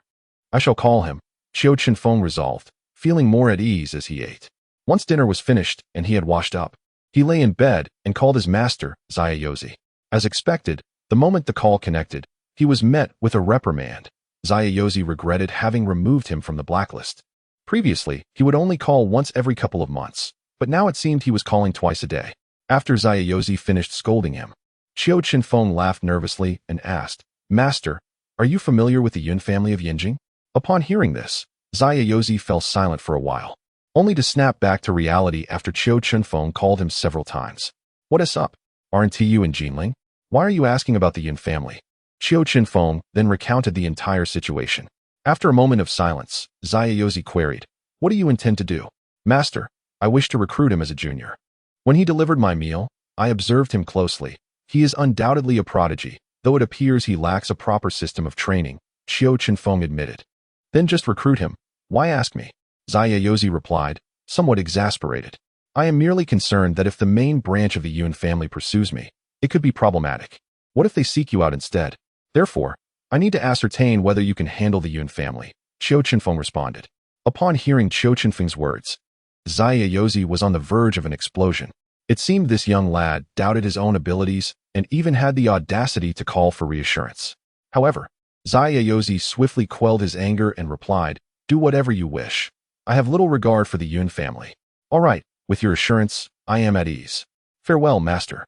And do sleep well." Chapter 89. Yin Xian. After hanging up the phone, Zayayozi let out a sigh, gazing out into the distance, murmuring, "Hurry and grow up, young one." Meanwhile, Qiu Chenfeng was in high spirits. Since the elder had given his approval, he was ready to accept the challenge. Early the next morning, seeing Lu Yilin still in a deep slumber, he chose not to disturb her and quietly departed. After descending, he hailed a cab and made his way directly to the Long Group's base in Jiang Province. This site was shared with the local military, conveniently located within the city. Upon his arrival, Zhu Linqing ushered him into his office. Once seated, Qiu Chenfeng expressed his desire to meet Yin Xian. Zhu Linqing was taken aback, inquiring, "Meet? What are you suggesting?" With a gentle smile, Qiu Chenfeng replied, "Indeed, I wish to take him under my wing as a junior." This revelation left Zhu Linqing even more astonished. Accepting Yin Xian meant confronting the formidable Yun family of Yinjing, a matter not to be taken lightly. Yet, since Yin Xian had come to him, turning him away was not an option. He simply stated he would instruct someone to bring Yin Xian over, and then placed a call to headquarters. Upon receiving the news, Team leader Guo Qingyuan did not elaborate, but merely advised Zhu Linxing to allow Qiu Chenfeng to proceed with his intentions without interference. Understanding the implication of the team leader's words, Zhu Linxing chuckled to himself. Having connections certainly makes a difference. He promptly ordered someone to fetch Yin Xian, emphasizing the need for courtesy. Back in his office, Zhu Linxing inquired about the position Qiu Chenfeng envisioned for Yin Xian. Perhaps something akin to Jin Ming's role. I am not a high-ranking official. I lack the authority to offer them elevated positions. Qiu Chenfeng scratched his head, pondering. Before long, Yin Xian was brought into Zhu Linxing's office. Having encountered him during the reporting process upon his arrival in Jinling, Yin Xian felt at ease and directly asked, Zhu team leader, may I inquire why I have been summoned? Zhu Linxing exchanged a knowing glance with him, prompting Yin Xian to notice Qiu Chenfeng seated nearby. Without pretense, Qiu Chenfeng introduced himself. I am Qiu Chenfeng, the head of the Long Group's office in Sioux City. I wish to recruit you as my junior. What are your thoughts? Zhu Linxing found the situation somewhat amusing, reminiscent of a gang leader seeking underlings. Long Group? Well, Director Qiu, you may not be aware of my family's circumstances. I am not particularly suited for work with the Long Group. Initially, Yin Xian felt a surge of happiness upon hearing this, but it was fleeting. Soon, he recalled the persistent warnings from his mother throughout the years.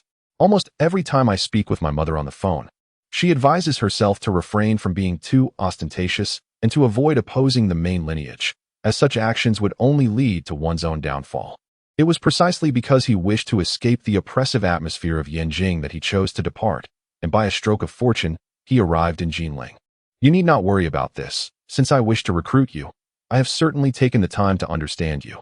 As long as you are willing, no one can impede your path. Last night, when you delivered my takeout, I immediately perceived your exceptional talent in martial arts, which sparked my desire to invite you to join our ranks. Of course, you may ponder this at your leisure. There is no rush. I can leave you my phone number or add you on WeChat, and you may contact me whenever you wish to come. Understanding his concerns, Qiu Chenfeng assured him that he could only provide a guarantee, while everything else depended on his own decision. If I were to join the Dragon Group, would the main lineage be aware of it? Yunqin asked, somewhat conflicted. Certainly. I will ensure that the headquarters sends a letter directly to the Yun family. And I can also guarantee that they would not dare to take any actions against your lineage. However, whether you believe it or choose to join is entirely up to you.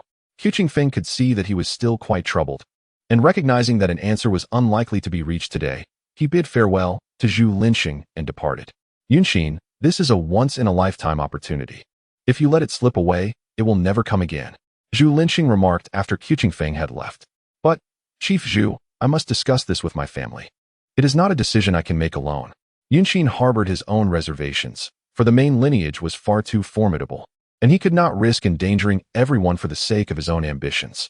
Very well. After you return, call your family and recount everything Qiu Chenfeng just said, including that he is a disciple of the renowned Zaya Yozi. Zhu Linxing was indeed assisting Qiu Chenfeng, for mentioning Zaya Yozi was essential to lend credibility to the claims. Relying solely on Qiu Chenfeng's name would not suffice. Zaya Yozi? Who is that? Yunqin inquired with curiosity. That is not for you to concern yourself with. Simply relay the information to your family as it is, Zhu Linxing instructed before sending him on his way. Although he could not express much regarding the Yun family's affairs, he still held disdain for their bullying tendencies and wished to offer assistance where he could. Upon returning to the hotel, Qiu Chenfeng found Lu Yilin already awake and teasingly remarked, I came back late. I was hoping to share some time with you. Get lost and check when the next train home is. Lu Yilin retorted, increasingly convinced that this little Taoist was nothing short of a lecher, realizing she had been ensnared by a rogue. Fine. By the way, I should call Lin Yu. I wonder why he hasn't reached out to me. With that, Qiu Chenfeng dialed Lin Yu. After inquiring, he learned that Lin Yu had returned home the previous night. Feeling he was on the verge of advancing to a martial artist, and also wishing to avoid being a third wheel. Xiaolin, is there a train at 1 in the afternoon? I'll check on Jin Ming for a bit, then greet old Jin. After that, we can have a meal. And once we're done, we can make our retreat, Qiu Chenfeng declared, reclining on the sofa. All right, you should hurry. Lu Yilin replied without turning back as she continued her morning routine. Thus, Qiu Chenfeng hailed a taxi to the Jin residence, where he conveyed some matters to Jin Ming and engaged in conversation with old Jin before taking his leave. Old Jin had initially contemplated arranging a meal for them, but Qiu Chenfeng declined.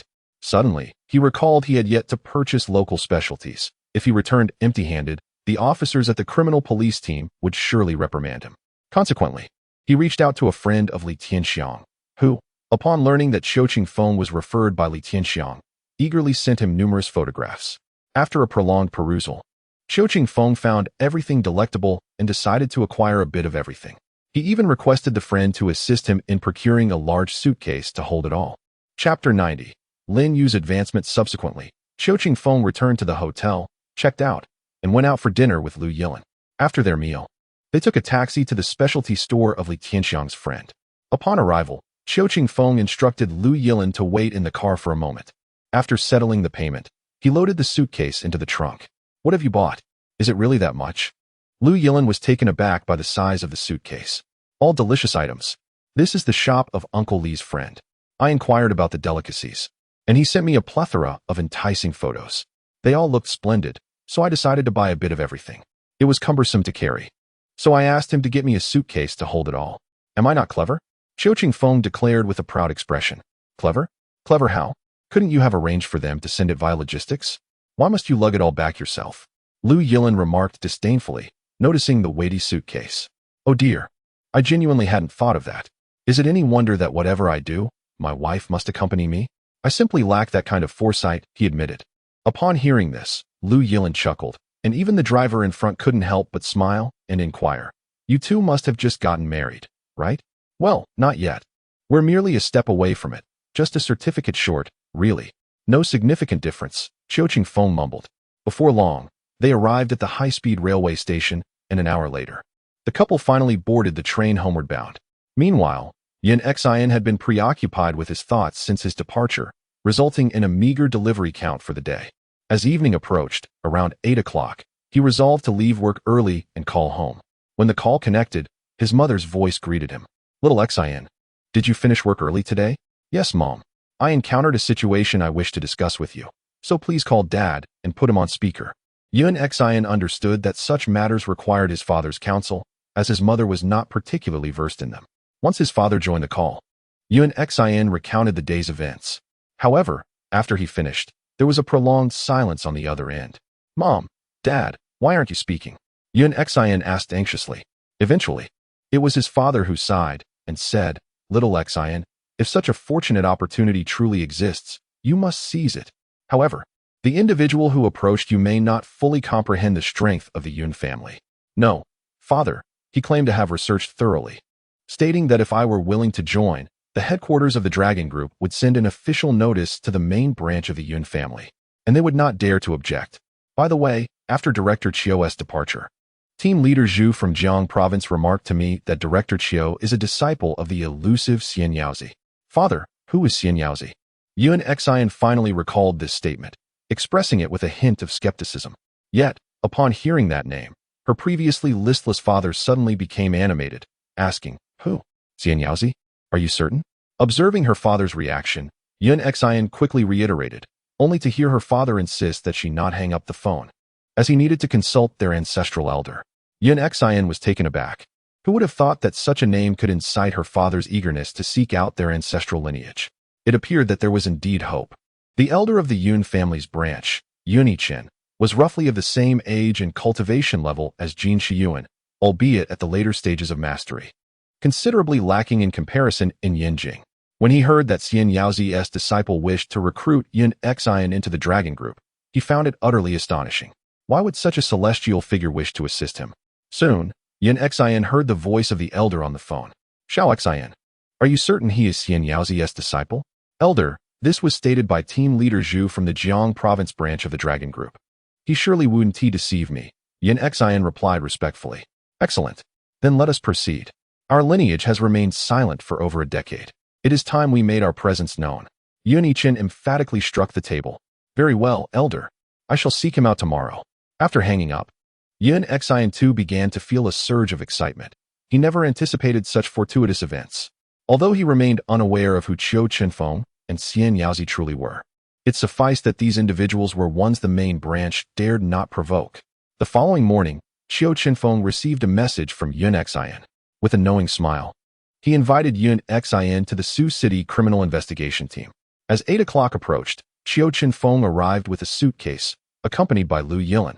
At the main office of the criminal investigation team, most of the personnel had already gathered, and someone jested, "Oh, Xiaofeng, have you brought your luggage here to elope?" "No, no, why elope? All of this is for you. Come and help yourselves," Qiu Chenfeng declared, opening the suitcase to reveal an array of local specialties. After a brief frenzy of grabbing, the contents were nearly depleted. Once he saw that everyone had taken their share, he handed a bag he had concealed behind him to Li Tianxiang. "Uncle Li, this is a gift from your friend. He said it's all your favorites." Li Tianxiang held it with a sense of nostalgia. Although they had been friends for decades, they hadn't seen each other in over a year. He had initially intended to meet him, but was unexpectedly called back urgently that very afternoon.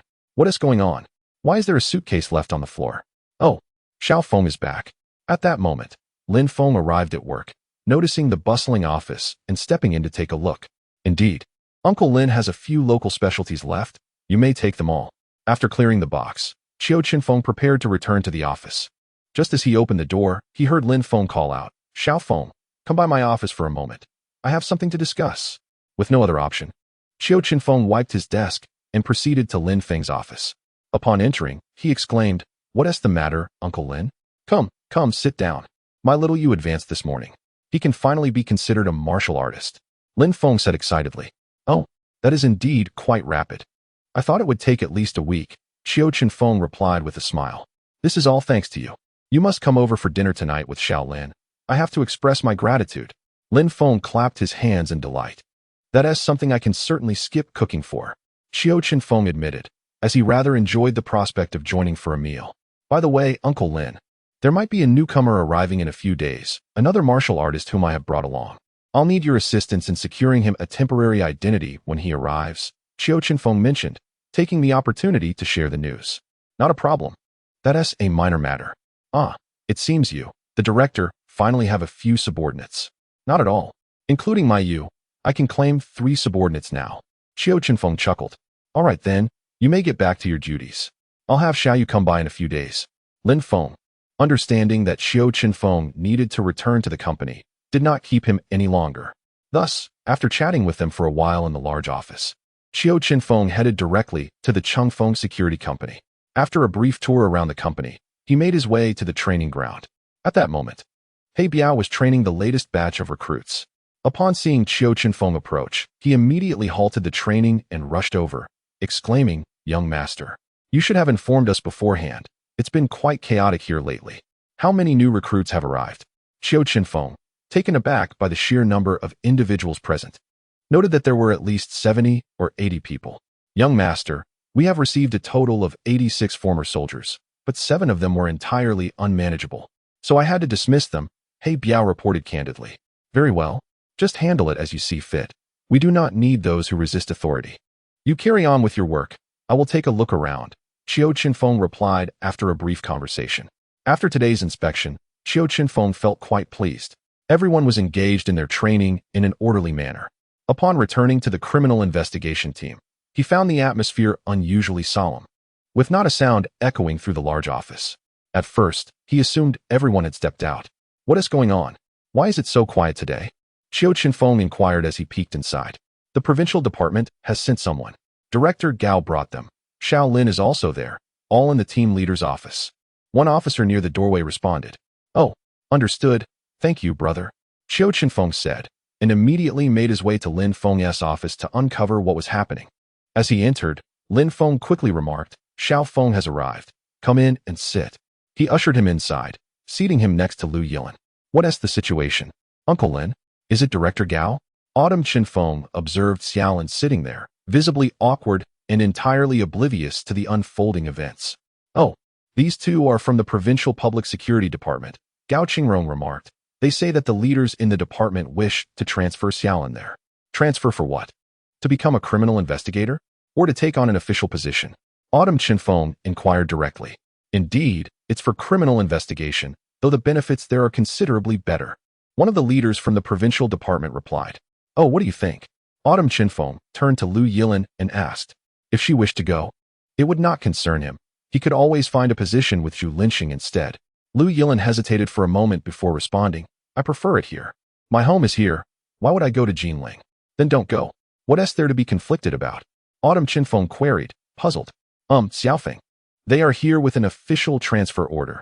The director has already approved it, Gao Qingrong said softly. It was evident that he did not wish for Lu Yilin to leave. Should she depart, Autumn Chenfeng would surely follow, resulting in a significant loss for him. Upon hearing this, Autumn Chenfeng realized that the provincial leaders must have caught wind of something, unable to uncover his information but managing to retrieve Lu Yilin's details. Hence their intent to bring her to the provincial office. With a light chuckle, he said to Lu Yilin, I originally intended to introduce you, but it seems I've brought back some trouble instead. Very well, I shall deal with the matters I've stirred. You may step out and take a rest. Understanding. Lu Yilin exited, confident that Autumn Chenfeng would handle the situation. Excuse me, may I inquire which leader issued the order? Autumn Chenfeng asked the two officials. Specific details are unclear, but it certainly received the director's approval in the end. The two men, recognizing Gao Qingrong's respect towards Autumn Chenfeng, did not dare to be overly authoritative. All right, I shall make some inquiries. Thus, Autumn Chenfeng made his first call to Provincial Secretary Zhang Wanlin. Given that this was Zhang Wanlin's personal number, known to few, he answered even unfamiliar calls. Hello, who is this? Secretary Zhang, it's Autumn Chenfeng. Do you remember me? Autumn Chenfeng asked with a smile. Upon hearing him address Secretary Zhang, the two officials from the provincial department instantly comprehended why he remained so composed. Gao Qingrong and Lin Feng, aware of such matters, were not surprised. Oh, it's Director Autumn. What prompted you to call me? Zhang Wanlin responded. Pleased to hear from him. Well, Secretary Zhang, today two individuals from the Provincial Public Security Department arrived with a transfer order, stating they wished to transfer my wife to the provincial office. Isn't that a bit excessive? Once Autumn Chenfeng finished speaking, Zhang Wanlin felt a pang of headache. Who was the fool behind this decision? He had endeavored to cultivate relationships, only to receive a call that sought accountability. It was truly disconcerting. He could only apologize over the phone, assuring him that he would investigate the matter immediately. After ending the call, Autumn Chenfeng exchanged pleasantries with them before departing from Lin Feng's office, leaving the two officials from the provincial department in a state of astonishment. Those acquainted with the secretary were not surprised. Rather, it was the tone of Qiu Chenfeng that astonished them, as it was entirely confrontational. Such a person was indeed an anomaly to them. Director Gao, who is this individual? How dare he speak to Secretary Zhang in such a manner? Unable to contain their curiosity, the two finally inquired. Upon initially hearing Qiu Chenfeng's words, Gao Qingrong was also taken aback. Though he had encountered Qiu Chenfeng's capabilities more frequently than they had, so he quickly regained his composure. He belongs to the Dragon Team. You are attempting to transfer his girlfriend. If she consents, that is one thing, but if she does not, he will undoubtedly not stand idly by. After listening, the two nodded. Although they were unaware of the particular brilliance Qiu Chenfeng possessed, they knew that even Zhu Linxing would not dare to speak to Secretary Zhang in such a way. However, as this matter involved confidentiality, they could only suppress their inquiries and place a call back to the provincial office, awaiting further instructions. Wang Jiping, the director of the provincial office who had just received the call, was somewhat astonished to learn that someone had defied a transfer order. However, as the conversation progressed, he began to feel uneasy. If this young man from the Dragon Team truly had the audacity to speak to Secretary Zhang in such a manner, he might find himself in a precarious situation. Just as he pondered whether to contact Zhu Linxing, the phone on his desk rang. Upon answering, he heard the furious voice of Zhang Wanlin. Wang Jiping, who authorized you to transfer personnel from Sioux City? You nearly caused a major incident. Secretary Zhang, this is a report from the Criminal Investigation Bureau. I deemed such matters to be routine and thus granted approval, Wang Jiping replied, feeling quite aggrieved, as he had merely followed standard procedures.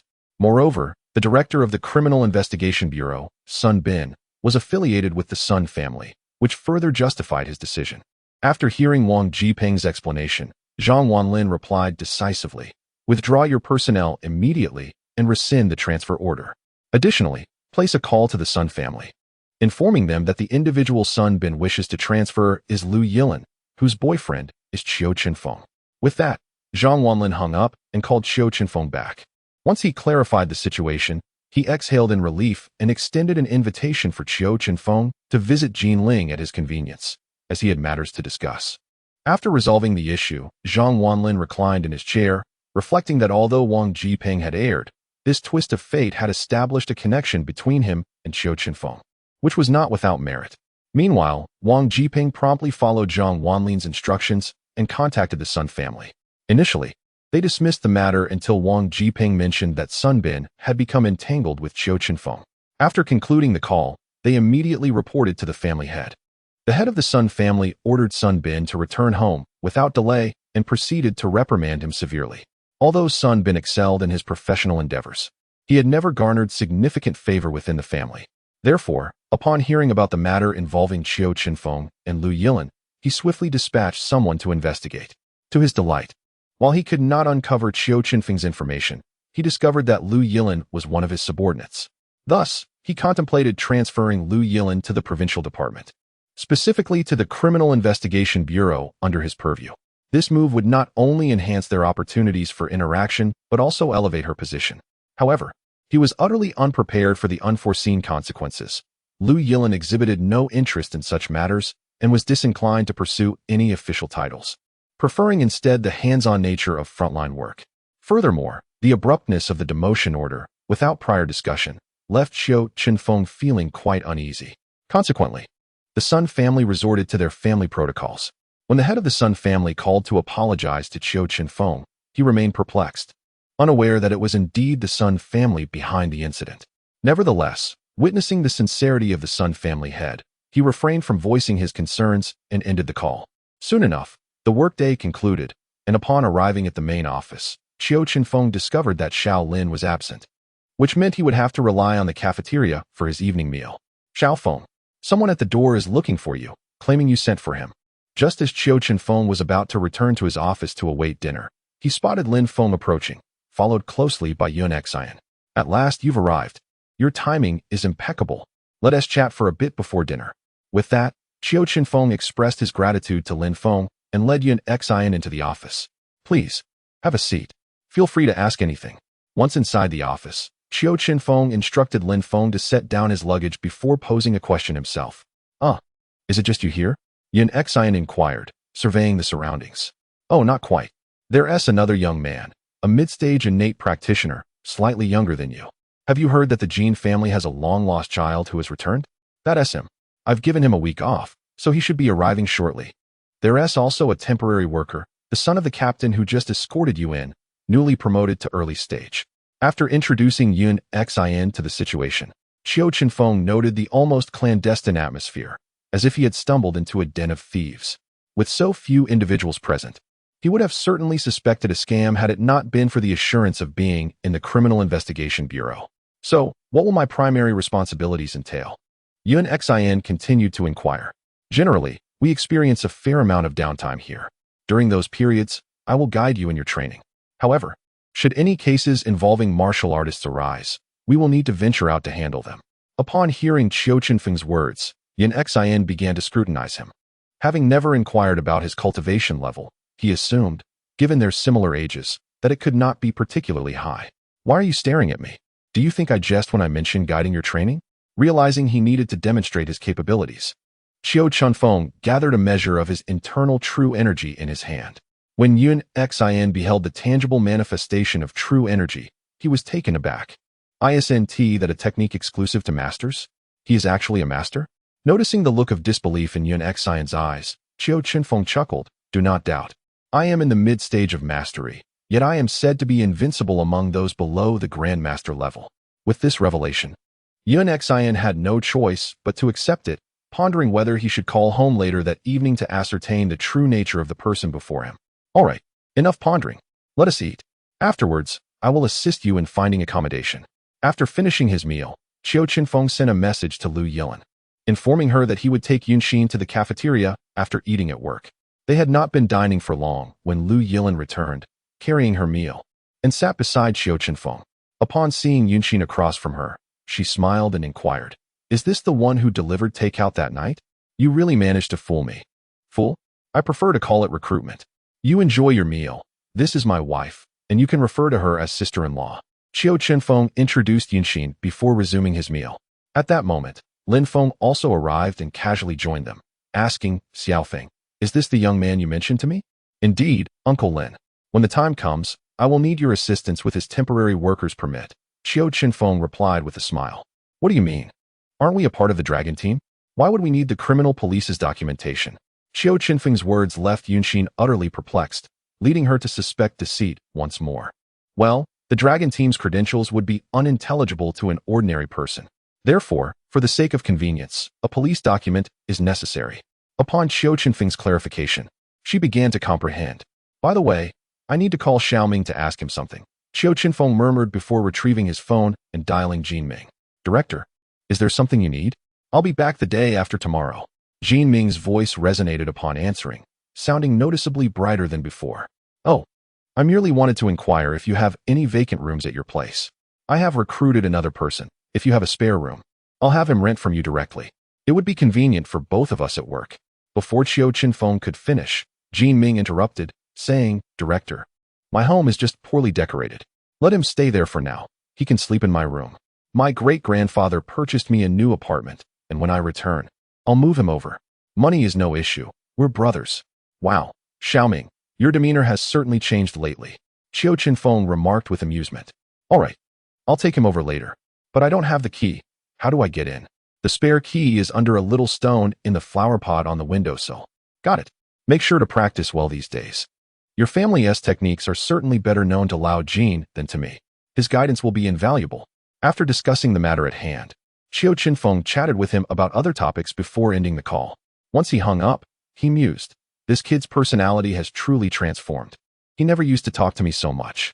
Well, he probably felt isolated and a bit insecure before. Now that he has a family, things have changed. Lin Feng remarked, initially animated but suddenly trailing off as he recalled Qiu Chenfeng's background, which made him hesitant to continue. Noticing his unusual silence, Qiu Chenfeng smiled, saying, I am not lonely. I have Xiaolin. He added, you need not worry about me. However, despite his words, a part of him yearned for connection. If he were to find a home someday, he would likely feel just as exhilarated. After finishing their meal and escorting Yunxin to Jean Ming's residence, Qiu Chenfeng returned home with Lu Yilin. Xiaofeng, shall we have a child? After bathing, the two lay on the bed, and Lu Yilin suddenly remarked, I haven't reached the marriageable age yet. Besides, didn't you say we should wait until around 30 to have children? Qiu Chenfeng, puzzled, inquired. Isn't it nice to have more family? Lu Yilin muttered. I've already told you, I'm not that fragile. As you said, let us discuss it after I turn 30. I still want to enjoy a few more years of our world together. Qiu Chenfeng shook his head. All right then. Perhaps by that time, you will have found your parents, which wouldn't be too bad. Lu Yilin nodded, snuggling into his embrace. Breathing in her fragrance, Qiu Chenfeng felt his thoughts stirring and whispered in her ear. However, I believe considering having children can wait, but it shouldn't hinder our practice. Practice? What practice? You actually ambushed me. Before Lu Yilin could finish her sentence, Qiu Chenfeng pinned her down. The following morning, Qiu Chenfeng officially submitted Yun Xian's information to the headquarters. The headquarters processed it swiftly, completing the registration in just over an hour. Simultaneously, the main branch of the Yun family received a letter from the Dragon Group. Upon receipt, the letter was immediately delivered to the head of the Yun family, Yun Qingshan. After reading it, he angrily tossed the letter to the ground. Master, what is the matter with the Dragon Group? Didn't they avoid issues with the subsidiary branches before? The old steward asked, perplexed. Call Guoqing Yuan and ask him what he intends to do. Does he really think our Yun family is easy to bully? Yun Qingshan replied. The old steward promptly dialed Guoqing Yuan's number in front of him. Hello, who is this? Although Guoqing Yuan anticipated a call from the Yun family, he feigned ignorance. Haha, Chief Gua, this is the steward of the Yun family. Today we received a letter from your Dragon Group and would like to consult with you to see if there has been a mistake, the old steward replied, adopting an official tone. Oh, what letter is that? Guoqing Yuan continued to play dumb. You see, your Dragon Group has officially hired a young man from our subsidiary branch. Since the Dragon Group has always maintained good relations with our main branch, I wanted to inquire if there is any connection with the subsidiary branch now. The old steward, seeing that he wasn't giving anything away, directly asked. Oh, this matter. We merely employed a martial artist as a standard procedure. As for maintaining good relations or not, the Dragon Group has never intended to offend any martial arts family. We treat everyone equally, Guoqing Yuan responded. Chief Gua, if you are indeed going to employ someone from the subsidiary branch, there are many aspects of cooperation that our main branch will certainly withdraw from. Therefore, I hope you will give this serious consideration, the old steward threatened this time. That is up to you. However, the young lad from your subsidiary is currently working at the Dragon Group's Sioux City office, under the direction of the sole disciple of the esteemed Zayayozi. This decision was personally made by him, so even if it offends your Yun family, we will proceed regardless.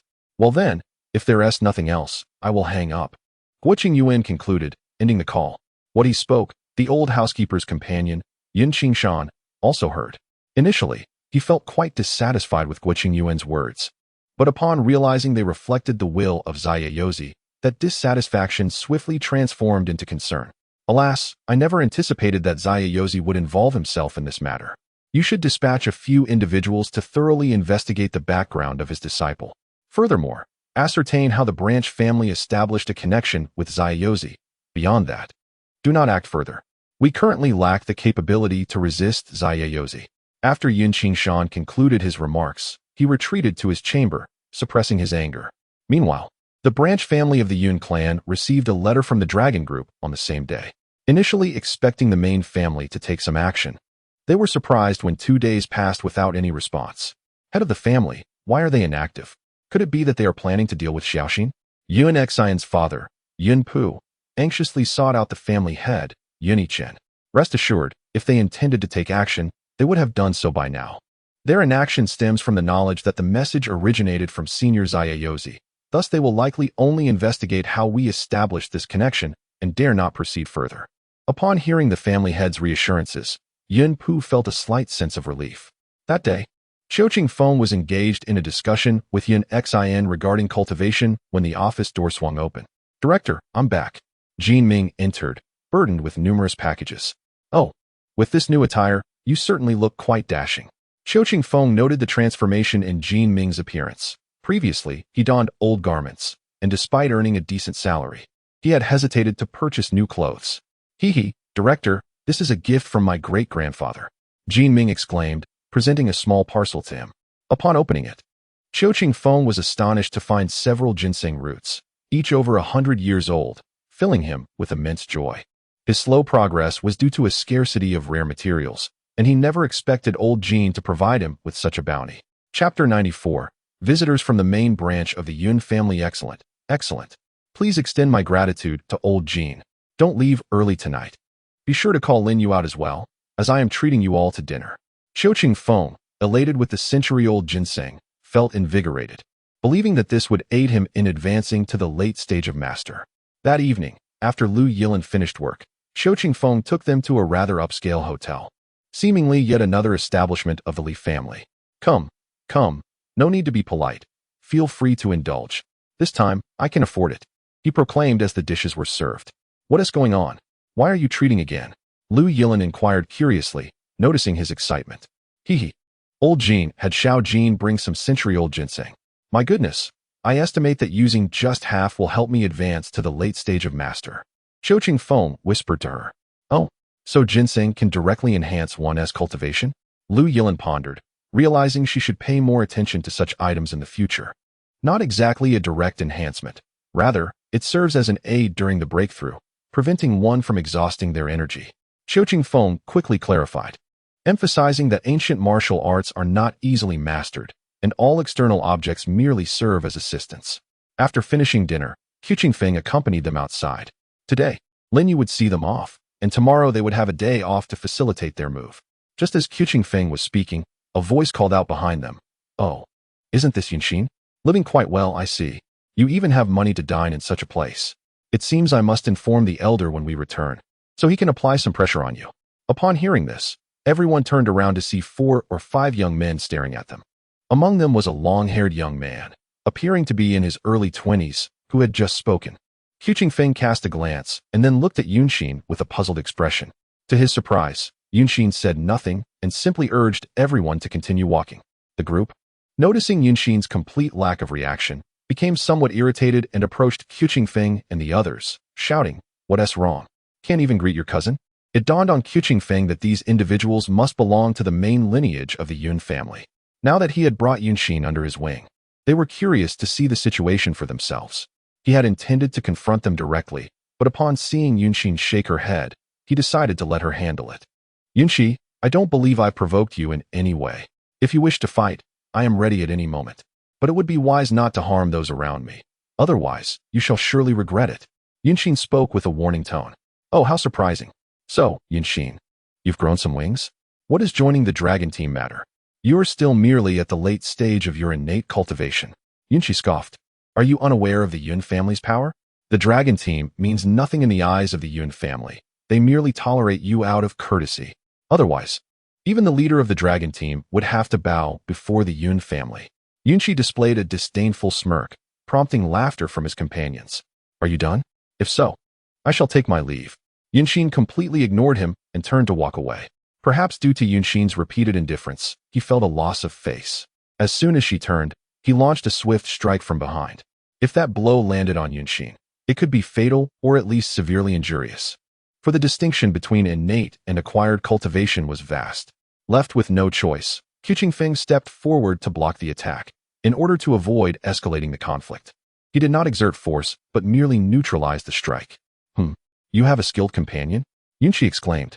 At that moment, an elderly gentleman, appearing to be in his 60s or 70s, emerged from the group of young men behind Yunxi.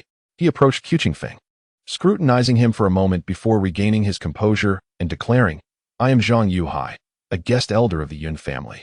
May I inquire which esteemed temple you hail from? The Yun family operates in Yanjing. You must leave at once. Upon hearing this, Qiu Chenfeng couldn't help but laugh in anger, staring at him as he retorted, the Yun family truly embodies arrogance. I previously thought the rumors exaggerated, but today I have experienced it firsthand. With just a mid-stage master as your bodyguard, you are no match for me. It would be best for you to depart, or this matter shall not be easily resolved. The fearless young calf knows no fear of the tiger. A young master such as yourself is indeed a rarity, yet a seasoned master like me, who has cultivated his skills for over a decade, is not easily found either. It would be wise for you to depart. Confronting the Yun family is hardly a judicious choice. Moreover, those young individuals behind me are the offspring of the leaders in Sioux City. Should they take offense, your future here will be quite precarious. Zhang Yuhai remarked with disdain. Just as Qiu Chenfeng was about to respond, he noticed Li Yuqing approaching, thus refraining from further words, and simply greeted him. Upon learning of the situation, Li Yuqing instructed his men to clear the area, as this matter was not for ordinary ears. Once the crowd dispersed, Li Yuqing stepped to the side. Seeing this, Qiu Chenfeng offered a resigned smile, deciding against causing further trouble, and addressed the others. Very well, let us take our leave. However, wait. The others may depart, but Yun Xian must remain. Before Qiu Chenfeng could take 2 steps, he was halted by Yun Shi. Thus, he turned back to Zhang Yuhai and inquired, Is this also your intention? Zhang Yuhai nodded, his expression impassive as he replied, Naturally. The will of the young master aligns with mine. Very well, let us proceed directly. I shall undoubtedly take Yun Xian with me today. If you defeat me, he may stay, Qiu Chenfeng said with a smile. Observing his nonchalance, Zhang Yuhai felt a twinge of doubt. Could this young man truly possess remarkable abilities? That seemed improbable, as he discerned nothing particularly extraordinary about him. Uncle Zhang, since he seeks his demise, please grant him this wish. In the realm of Sioux City, my friends are quite formidable. The death of one individual is hardly consequential. With that, he cast a glance at the group of young gentlemen behind him, who assured him that they would resolve the matter with their families. After they expressed their intentions, Yunxi boastfully addressed Qiu Chenfeng. Did you see that? In the face of absolute power, you ordinary folk are inconsequential. Uncle Zhang, make your move. Without allowing Qiu Chenfeng a moment to react, Zhang Yuhai unleashed a powerful assault upon him. Qiu Chenfeng smirked, his form flickering as he effortlessly evaded Zhang Yuhai's strike. Zhang Yuhai was taken aback, astonished by Qiu Chenfeng's astonishing speed. Qiu Chenfeng offered no respite, launching a flurry of attacks, his fists and palms weaving together with an unstoppable momentum. Chapter 95. Called appearance a sudden seriousness enveloped Qiu Chenfeng's visage, his eyes flashing with a fierce intensity, before he abruptly raised his leg and delivered a swift kick. The speed of this strike was breathtaking, accompanied by a fierce gale, and it aimed directly at Zhang Yuhai's chest. Zhang Yuhai's eyes widened in shock, realizing he had no time to evade. He felt an immense force strike him, causing him to emit a muffled groan as he staggered backward several steps, blood spilling from the corner of his mouth. Zhang Yuhai clutched his chest, his expression a mix of astonishment and disbelief as he stared intently at Qiu Chenfeng, seemingly unable to fathom that he had been severely injured by a single blow. However, Qiu Chenfeng allowed him no moment to recover. Seizing the opportunity while Zhang Yuhai was still reeling, he struck again, his right fist clenched and swung with great force, akin to a cannonball hurtling towards Zhang Yuhai. Zhang Yuhai, horrified, attempted to raise his hand to defend himself, but it was already too late. Qiu Chenfeng's fist struck Zhang Yuhai's abdomen with tremendous force, sending him hurtling backward, crashing violently against the wall before sliding down to the ground, utterly incapacitated. The entire sequence transpired in mere seconds, from Qiu Chenfeng's strike to Zhang Yuhai's fall. At that moment, a profound silence enveloped the scene. Yun Shi, who had just been brimming with confidence, dared not breathe, staring vacantly at the unfolding drama, as if time itself had frozen. Finally, after a few moments, Yun Shi regained his composure and exclaimed at the sight of Zhang Yuhai on the ground, "How dare you incapacitate Zhang Bo? You are doomed. What of a master? Before the Yun family, you stand no chance." Qiu Chenfeng chuckled lightly, disregarding him, and turned to Li Yuqing, saying, "Brother Qing, I apologize for damaging your belongings.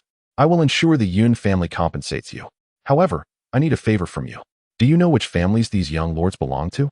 "Of course. I know them all," Li Yuqing replied, unperturbed by the damage, fully aware that these second-generation heirs would likely face a rough night. "All right, just a moment. Let me make a call. When I do, please inform me of their families. I need to have their parents come to collect them. And by the way, please help me make a copy of the surveillance footage. I must show it to their parents, especially regarding what this young master of the Yun family just stated." Upon finishing, Qiu Chenfeng cast another glance at the group of second-generation heirs, shaking his head with a sigh. "You young lords are quite remarkable, leaving me indebted to others. I will ensure your fathers give you a proper lesson." With that, he pulled out his phone and dialed Zhang Wanlin. By the time he relayed the events, Zhang Wanlin was nearly beside himself with rage, exclaiming about the constant troubles caused by his subordinates. Subsequently, after Li Yuqing provided the names of the young lord's parents, Zhang Wanlin personally called them. Those on the receiving end of the call were engulfed in terror. To have Zhang Wanlin personally request their attendance meant that the situation was far from ordinary. Meanwhile, on the Yun family's side, Qiu Chenfeng directly contacted Guo Qingyuan. "Leader Guo, I apologize for disturbing you at this late hour." Qiu Chenfeng feigned politeness. "Spare me your pleasantries. It would be better for you to speak plainly. You should refrain from such formalities."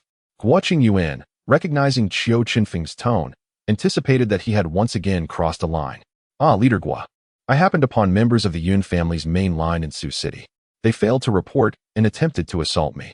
When I intervened, they sought to kill me. Consequently, I incapacitated a certain Zhang Yuhai and have a young man named Yun Shi in my possession. They surely want to send such a youth to investigate the matter regarding Yun Xin. Therefore, I kindly ask you to contact their family head and have his parents come to retrieve him. Oh, and I have a video file to send you as well." This young master from the Yun family claimed that if they do not show respect to the Dragon Group, you, as the leader, would have to bow before the Yun family. I suggest you investigate them thoroughly. There seems to be a hint of rebellion. Initially, Guo Qingyuan was plagued by a headache. But upon hearing the final remarks, his annoyance transformed into fury. A mere family, the Yun clan, believed that by avoiding petty disputes, they could stand against the might of the state? Such delusions. Consequently, after hanging up the phone, Guo Qingyuan scrutinized the video sent by Qiu Chenfeng. His anger escalating to an uncontrollable degree, he immediately dialed the head of the Yun family, Yin Qingshan. As soon as the call connected, he unleashed a torrent of reprimands, ultimately questioning whether the Yun family had grown too comfortable in their tranquility. If he deemed their existence too placid, he would dispatch individuals to seal off the Yun household the very next day. Yin Qingshan was utterly bewildered by these words. He had always regarded Guo Qingyuan as overly accommodating, thus relegating him to a position of insignificance. Now, chastised so fiercely, he dared not utter a word. Acutely aware that the apparatus of the state encompassed more than just the Dragon Group, the capital's guardian and even the divine protector of Xia country loomed behind him. If even one of these reclusive masters chose to intervene, the Yun family could face annihilation. However, he needed to ascertain what had transpired, prompting him to adopt a humble stance and offer an apology. Only then did he glean the sequence of events from Guo Qingyuan. After ending the call, he too received a video, and upon viewing it, He was so incensed that he shattered the desk in his room with a single strike. How dare that young scoundrel utter such words in public, even threatening the life of the director of the Sioux City office, prompting declarations of rebellion that could tarnish the Yun family's reputation. Wait, the director of the Sioux City office, wasn't he a disciple of the enigmatic Zayayozi? They had now stirred a formidable hornet's nest. The Dragon Group might restrain from overt hostility for the sake of stability, but Zayayozi was no trifler. If he were to become enraged, the Yun family would truly find themselves in dire straits. Thus, he swiftly contacted Yun Yan, the father of Yun Shi, who was at a hotel contemplating how to engage with Qiu Chenfeng when the urgent ringing of the phone interrupted him. Upon answering, he was met with a barrage of accusations, and Yun Qingshan recounted the events relayed by Guo Qingyuan, concluding by sending over the video. In the end, Yun Qingshan insisted, "You must pacify the director of the Sioux City office. If he has any requests, provided they are not excessive, you must acquiesce." Yun Yan understood that today he had no choice but to bow his head. How could he have such a son? After finishing his call, Qiu Chenfeng settled down with his companions nearby. "Are you aiming for something substantial this time?" Lu Yilin inquired discreetly. "Indeed. If we do not strike a painful blow, they will continue their antics," he replied. As he spoke, he glanced at Yun Xine and whispered to Lu Yilin, "Since we have this opportunity, I should address Yun Xine's matters. Otherwise, we will be inundated with complaints from both the young and the old, jeopardizing his work." Lu Yilin nodded in agreement. This was indeed a fortuitous moment. Soon, the parents of those privileged youths arrived, and since Li Yuqing was acquainted with them, he was tasked with handling the situation. After watching the video excerpt featuring Li Yuqing, I was filled with an indescribable anger. This group of reckless youths was utterly audacious. How could they utter such words? Consequently, the hall resonated with a continuous chorus of lamentations, which persisted for a good 10 minutes before subsiding. At that moment, Elder Li arrived, accompanied by Gao Qingrong, prompting Qiu Chenfeng to rise and offer a greeting. Gao Qingrong, observing his exasperation, remarked, "If you intend to stir up trouble in the future, would it be possible for you to give me a heads up? I've been inundated with frantic calls from the provincial office." "Ah, Director Gao, I had no intention of causing a ruckus. It was merely a coincidence," Qiu Chenfeng replied with a smile. "I called their parents to collect their children. That was already quite lenient of me. Otherwise, I could have reported them, and they would face a decade of imprisonment." "Decade of imprisonment? It was just a minor squabble, wasn't it?" Gao Qingrong was taken aback by this assertion. At that juncture, the parents of the youths noticed Gao Qingrong's presence and hoped he would intercede on their behalf, rendering the atmosphere remarkably quiet. Simultaneously, Yun Yan entered the hall. Qiu Chenfeng, unfazed by their reactions, continued, "Director Gao, one could classify this as a mere squabble or a petty dispute, but it could equally be construed as an attempt on my life or an assault on the officials of national security." A collective gasp echoed among those present, even catching the usually composed Elder Li's attention. "Pray elucidate," Gao Qingrong inquired with a serious demeanor. "It's quite straightforward. This young master from the Yun family has incited his subordinates to kill me. The group of spoiled heirs explicitly stated they would assist him in eliminating me. A director directly under the Dragon Group headquarters. Surely, that qualifies as a position of authority, does it not? If not, I am at least a third-level police superintendent. Am I not? This constitutes a mastermind, an assassin, and an accomplice, does it not?" As he spoke, Qiu Chenfeng gestured towards Yin Shi, Zhang Yuhai, and the other privileged youths. Gao Qingrong nodded. If Qiu Chenfeng were earnest in his claims, these charges could indeed hold merit. However, since he had already summoned their parents, he would not pursue an extreme course of action. Hence, Gao Qingrong asked, "What course of action do you propose?" The parents of the youths, prominent officials from Sioux City, including Yun Yan, awaited his decision in silence. Those few seconds felt like an eternity. "Well, let us just leave it at that. These leaders ought to properly discipline their children." "Wait, they are certainly older than I am. They are no longer children. In any case, they need to manage them well," Qiu Chenfeng concluded. Subsequently, Jiang Province is likely to issue a special directive.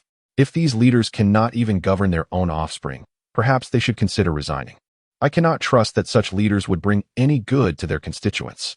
Qiu Chenfeng articulated these sentiments directly to them, and those who understood grasped the underlying message. This matter had come to an end, but should a similar incident arise, he would find himself tending to the fields. After stating this, Qiu Chenfeng instructed them to take their children home. Before departing, The leaders scrutinized Qiu Chenfeng and his companions, including Lu Yilin, with the understanding that they must not offend such individuals again. Believe it or not, starting tomorrow, many will be inquiring about you, Qiu Chenfeng whispered to Lu Yilin. Alas, it seems that even my attempts at discretion have been thwarted. It appears that in the future, even visits to the municipal government will necessitate a certain level of deference towards me, Lu Yilin jested. Indeed, do you believe it? You are currently in Sioux City, more influential than Director Gao. Upon hearing this remark, Gao Jingrong chuckled and replied, otherwise, shall I simply relinquish my position? No, our young Lin is too inexperienced. This role is better suited for the seasoned veterans. Qiu Chenfeng quickly interjected. Laughter erupted among the small group. Meanwhile, Yun Yin stood aside, having just been informed by Yun Xin of the other party's identity, and chose to remain uninvolved. Eventually, unable to contain himself, Yun Yin approached. I apologize. I am Yun Yin, the father of Yun Shi. I regret that my wayward son has caused Director Qiu any discomfort. Although Yun Yin spoke courteously, he maintained a certain aloofness. Qiu Chenfeng glanced at him and replied, oh, Mr. Yun, you may take Yun Shi home. Just leave Zhang Yuhai with me. Tomorrow, a special task force from the Long Group will arrive for an investigation, and I kindly ask Mr. Yun and young Master Yun to return to Beijing immediately to assist with the inquiry. What? Director Qiu, did you not say this matter would be settled? Yun Yin exclaimed, his anxiety palpable. I was referring to an accomplice. It is not so simple for the mastermind and perpetrator to escape culpability. Moreover, your young master has claimed that the leader of the Long Group bows to your family, which leads me to suspect that your family harbors rebellious intentions. Thus, it is reasonable to conduct an investigation, Qiu Chenfeng retorted dismissively. Director Qiu, the child is still young and speaks rashly. I hope you can exercise leniency. Yun Yin was acutely aware that the future of this matter lay in Qiu Chenfeng's hands, hence his appeal. Very well, Yun Xin is my subordinate. Although I am aware of the discord between your factions, I shall indeed consider Yun Xin's reputation and refrain from taking any severe measures against the Yun family this time. My demands are simple. I require two things. First, a written guarantee that you will cease sending individuals to investigate either Yun Xin or myself. Second, I ask that Yun Shi bows an apology to Yun Xin. Once these two conditions are met, I will not pursue today's incident any further. With that, Qiu Chenfeng instructed Li Yuqing to prepare pen and paper, awaiting their response. All right, I will write. Yun Yin seized the pen and promptly drafted the guarantee. He then turned to Yun Shi and commanded, go ahead, apologize. What? Dad? Yun Shi clearly did not grasp the gravity of the situation, believing his father would not acquiesce. Especially considering he belonged to the main lineage and apologizing to a branch member felt akin to degrading oneself. Go over there and apologize. Yun Yin insisted sternly. Understood. Yun Shi hurriedly approached Yun Xin, bowed, and softly uttered, I apologize. Seeing his conditions fulfilled, Qiu Chenfeng decided to end the farce. All right, you may leave. I keep my word. However, should there be a next time, I shall hold you accountable as well. With that, he departed with his companions and Li Lao. Upon reaching the parking lot, Yun Xin suddenly knelt before him, startling Qiu Chenfeng. What are you doing? Quickly get up. Chapter 97. A Plentiful Mind Director. I am aware that you are aiding me. It is unprecedented for the main lineage to bow to us. Henceforth, my life shall belong to you. Yun Xin declared after bowing deeply. Qiu Chenfeng promptly assisted him to his feet, grumbling, what are you doing? We are brothers in rank. No need for such excessive humility. Just this once, let us not make it a habit, it's rather alarming. However, those around them understood well that within the martial arts families, it was unheard of for the main lineage to yield to the branch, especially given the historically hostile relationship with the Yun family. While Qiu Chenfeng continued to grumble, Li Yuqing received a video from the hotel security department. Upon viewing, he saw Yun Yin furiously reprimanding Yun Shi and demanding an apology. Xiaofeng, I believe this video may be beneficial for them in extricating themselves from their predicament, he remarked without hesitation. Initially perplexed, Qiu Chenfeng nodded as he received the video and promptly forwarded it to Yun Xin, instructing, share this video with your family, but ensure it remains confidential until absolutely necessary. It is an invaluable leverage. Once it is exposed, it loses its potency. After watching, Yun Xin remained silent, merely nodding solemnly. Very well, brother Yu. Please assist in escorting them home. It's on your way. Tomorrow is a holiday, so you may relocate first, and I will inform you if anything urgent arises." With that, they all boarded the vehicle. After watching them depart, Qiu Chenfeng expressed his gratitude to Li Lao and Li Yuqing, inquiring, "Li Lao, I plan to visit Jinling in the coming days. Secretary Zhang has been of assistance and mentioned he has matters to discuss with me. Perhaps we could go together?" Li Lao looked at him in surprise, yet maintained a calm demeanor as he replied, "If he has summoned you for discussions, I shall refrain from attending. There are many matters beyond my knowledge." "Ah, you need not accompany me during discussions. I have heard you also have a restaurant in Jinling. I shall invite you for a meal there, as I am quite uncertain about where to take him. If you feel uncomfortable accepting my payment, you may simply waive the bill after dining." Qiu Chenfeng jested with a wink. "Haha, very well. I shall make the trip. I do indeed have a fine restaurant in Jinling with a serene atmosphere. How does the day after tomorrow sound?" Li Lao replied with a smile. "Excellent. It is settled then. Farewell, and we shall meet the day after tomorrow." Qiu Chenfeng concluded, boarding the vehicle with Lu Yilin. In the car, Lu Yilin suddenly smiled and asked, "Little Taoist, do you believe this group will soon trace their inquiries back to my father?" Taken aback, Qiu Chenfeng inquired, "Why would they investigate your father? Since they are delving into my background, they will inevitably uncover my father's identity, even if Uncle Lin remains silent. There are others acquainted with my father who will mention this matter," Lu Yilin explained, shaking her head. Only then did Qiu Chenfeng realize her reference was to the investigation, mistakenly believing someone was seeking trouble with her father. "By the way, what was your intention in inviting Li Lao to Jinling? Was it merely to avoid the expense of a meal?" Lu Yilin queried after humming a tune. "Not at all. Li Lao has been quite supportive of me, and since I am about to meet Secretary Zhang, I shall treat it as a serendipitous encounter and introduce him." After listening to Qiu Chenfeng's explanation, Lu Yilin finally comprehended his intentions, thinking to herself that this young Taoist possesses quite a few clever ideas. Meanwhile, upon returning home, Lin Yu suggested that Yunxin and Jinming move in that very night, as they hardly had any belongings to transport. Thus, the three of them hurriedly began to organize their things, and by the time they had settled into the house that Jin Shiyuan purchased for Jinming, it was nearly 11 o'clock. Nevertheless, Jinming was so exhilarated that he could not fall asleep.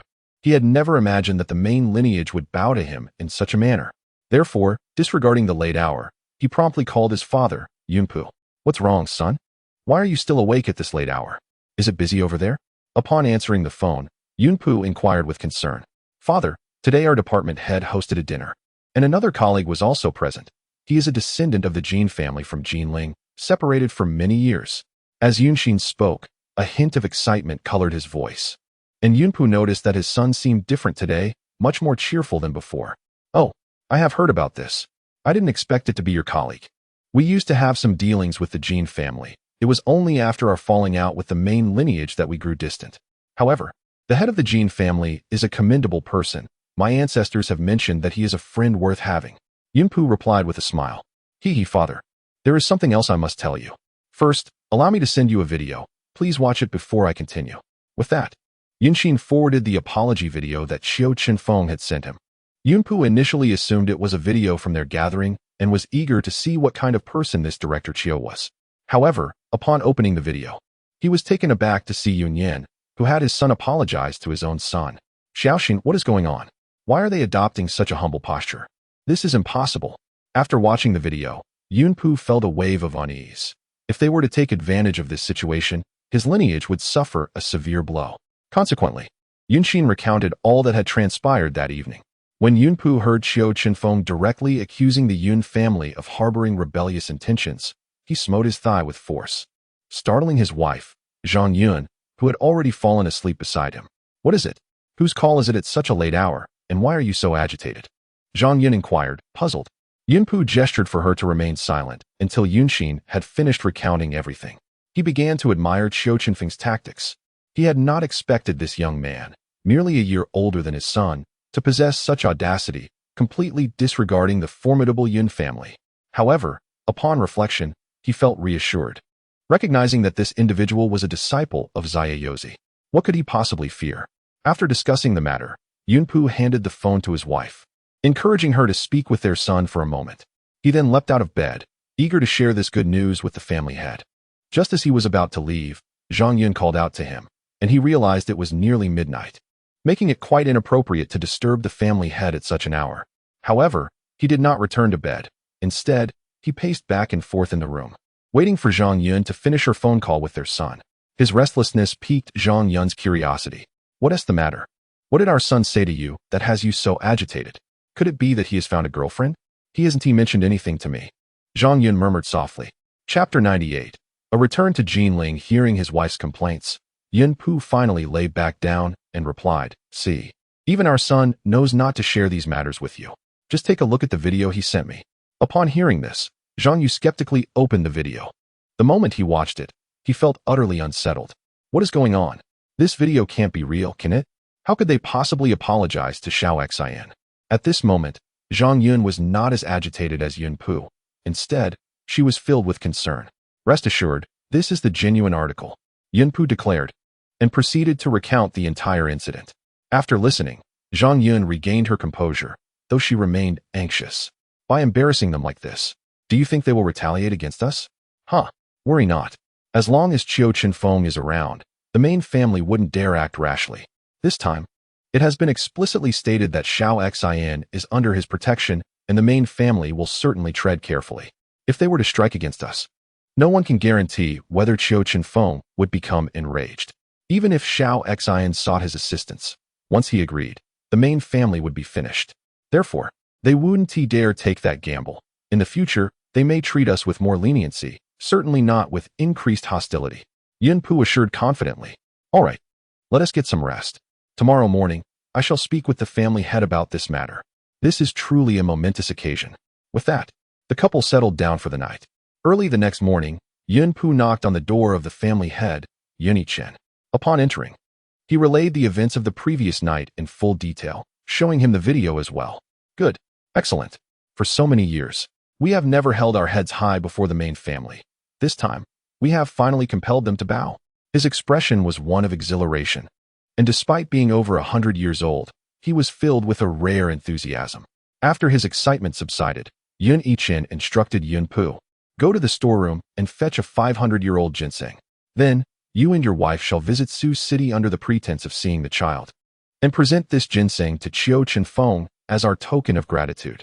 Understood, family head, Yun Pu replied, then proceeded to the storeroom. Upon retrieving the ancient ginseng, he encountered his father. Yun Senator, what are you up to? Yun Sun inquired. Oh, father, the family head asked me to retrieve an old ginseng and pay a visit to Sioux City. Yun Pu replied candidly. Going to see Xiao Xin? Sigh. This child has had a tough few years. I hope this time goes smoothly, Yun Sun remarked before departing. Yun Pu had long grown accustomed to his father's demeanor. Though his father spoke little and appeared rather solemn, he was genuinely devoted to his only grandson. Yun Pu was aware of at least 2 instances where his father had secretly visited Xiao Xin.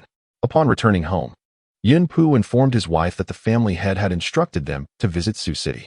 Upon receiving the news, Zhang Yun was immediately filled with joy. It is worth noting that since the new year, he had yet to see his son even once. After preparing everything, the two set off in a hurry. At that moment, Qiu Chenfeng was engaged in a game of chess with Lin Feng. As the clock approached 5, it was no surprise that Xiao Lin had to work overtime. Uncle Lin, why are there so many cases? Despite the large population, I don't see anyone around me committing crimes, Qiu Chenfeng inquired. Young man, that is the essence of human nature. Everyone possesses the potential to commit crimes. Whether they actually do so hinges on the presence of temptation, Lin Feng replied. Having served as a detective for many years, he had encountered a multitude of offenders. After sipping his tea, Lin Feng continued. For instance, a person who is deeply attached to their mother would be terrified of any harm befalling her. Even if a doctor failed to save her, that individual might contemplate killing the doctor, for in their eyes, their mother is their entire world.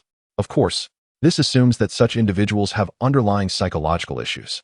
In today's society, the number of mentally unwell individuals is on the rise, which inevitably leads to an increase in crime rates. Qiu Chenfeng nodded, somewhat understanding, and pressed on with his questioning. But why would someone kill over a few hundred, or even tens of dollars? The logic remains the same, Lin Feng explained. Take, for instance, a naturally indolent person who fears going hungry.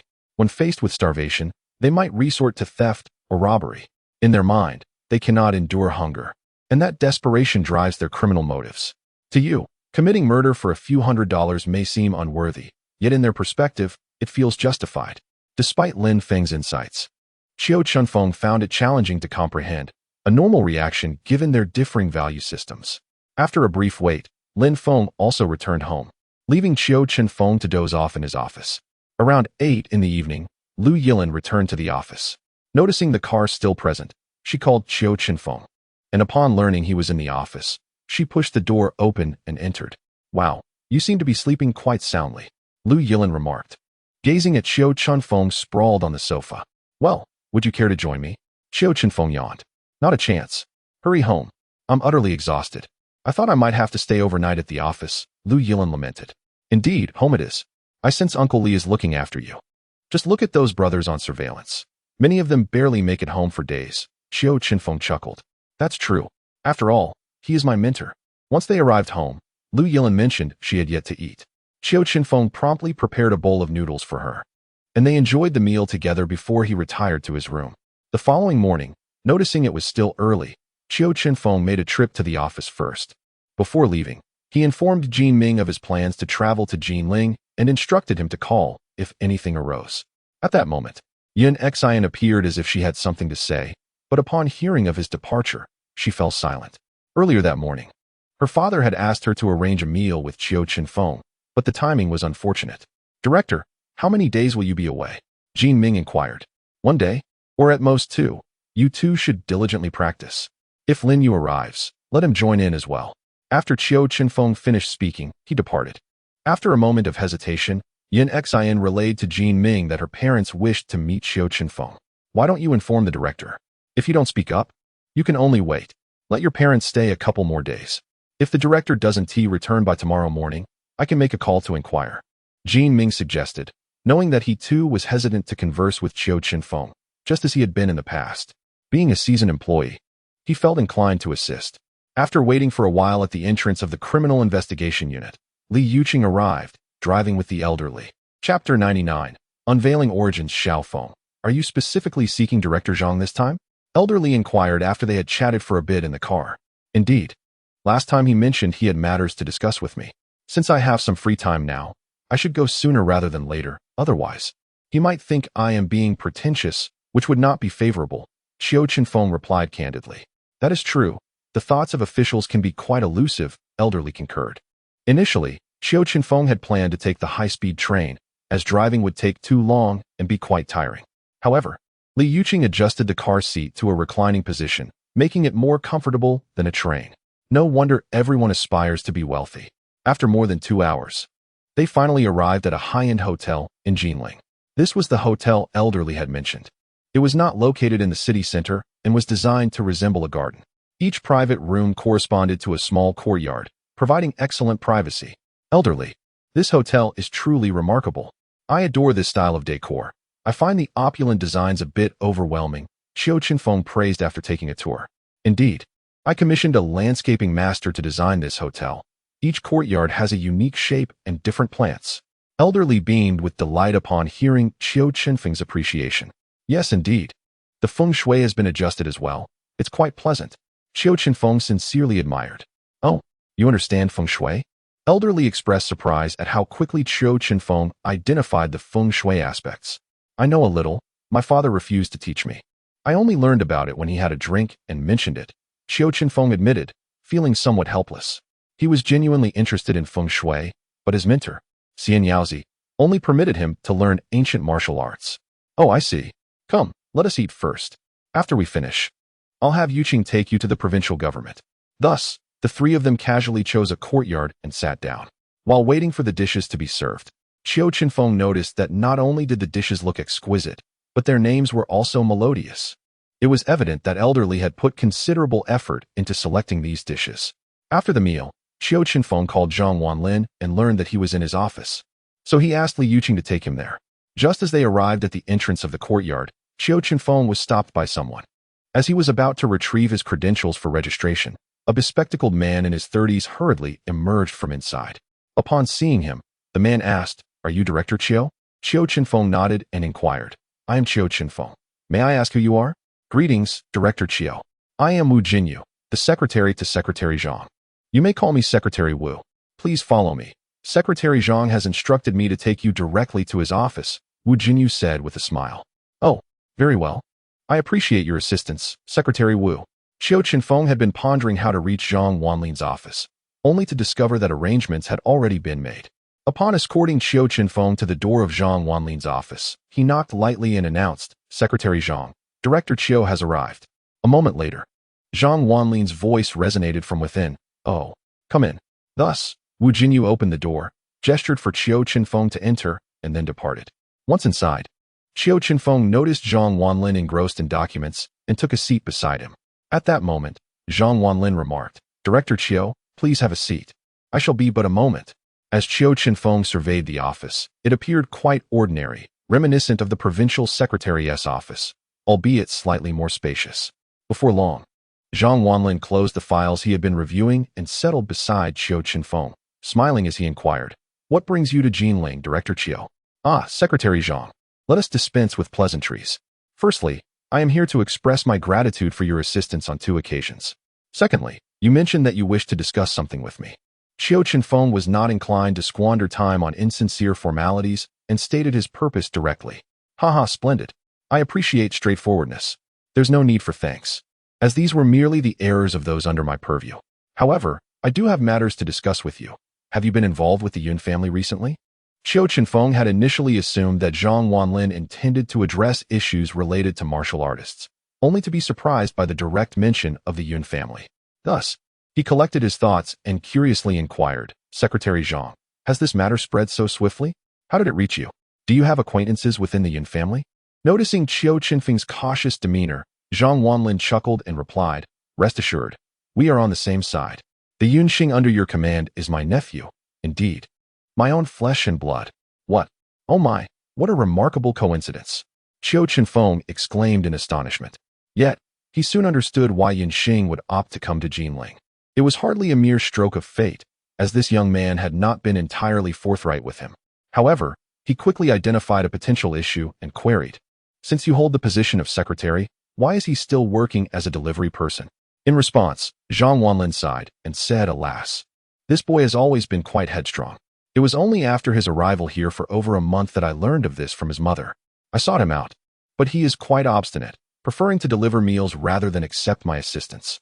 This indeed marked my first attempt to engage him, and he advised me to understand the Yun family better before making any choices, ultimately refusing my help. Qiu Chenfeng nodded in agreement with this sentiment and continued, However, what is it that you wish to discuss with me now? Haha, it is not a matter for you to act upon. Initially, I merely intended to address the situation concerning Yunxing since he possesses considerable talent. However, as you have resolved that matter, let us converse about something else. Zhang Wanlin said, retrieving a document from a nearby cabinet and handing it to him. As Qiu Chenfeng received the document and glanced at it, he was taken aback.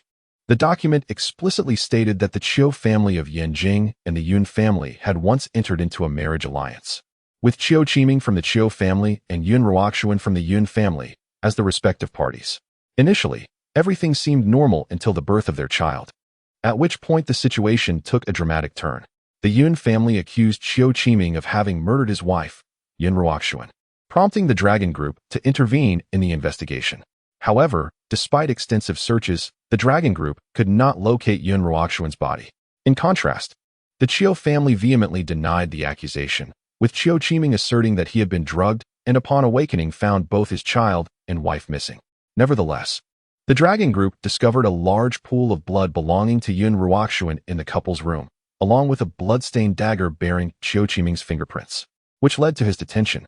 What astonished Qiu Chenfeng the most was that the child's recorded birth date was identical to his own.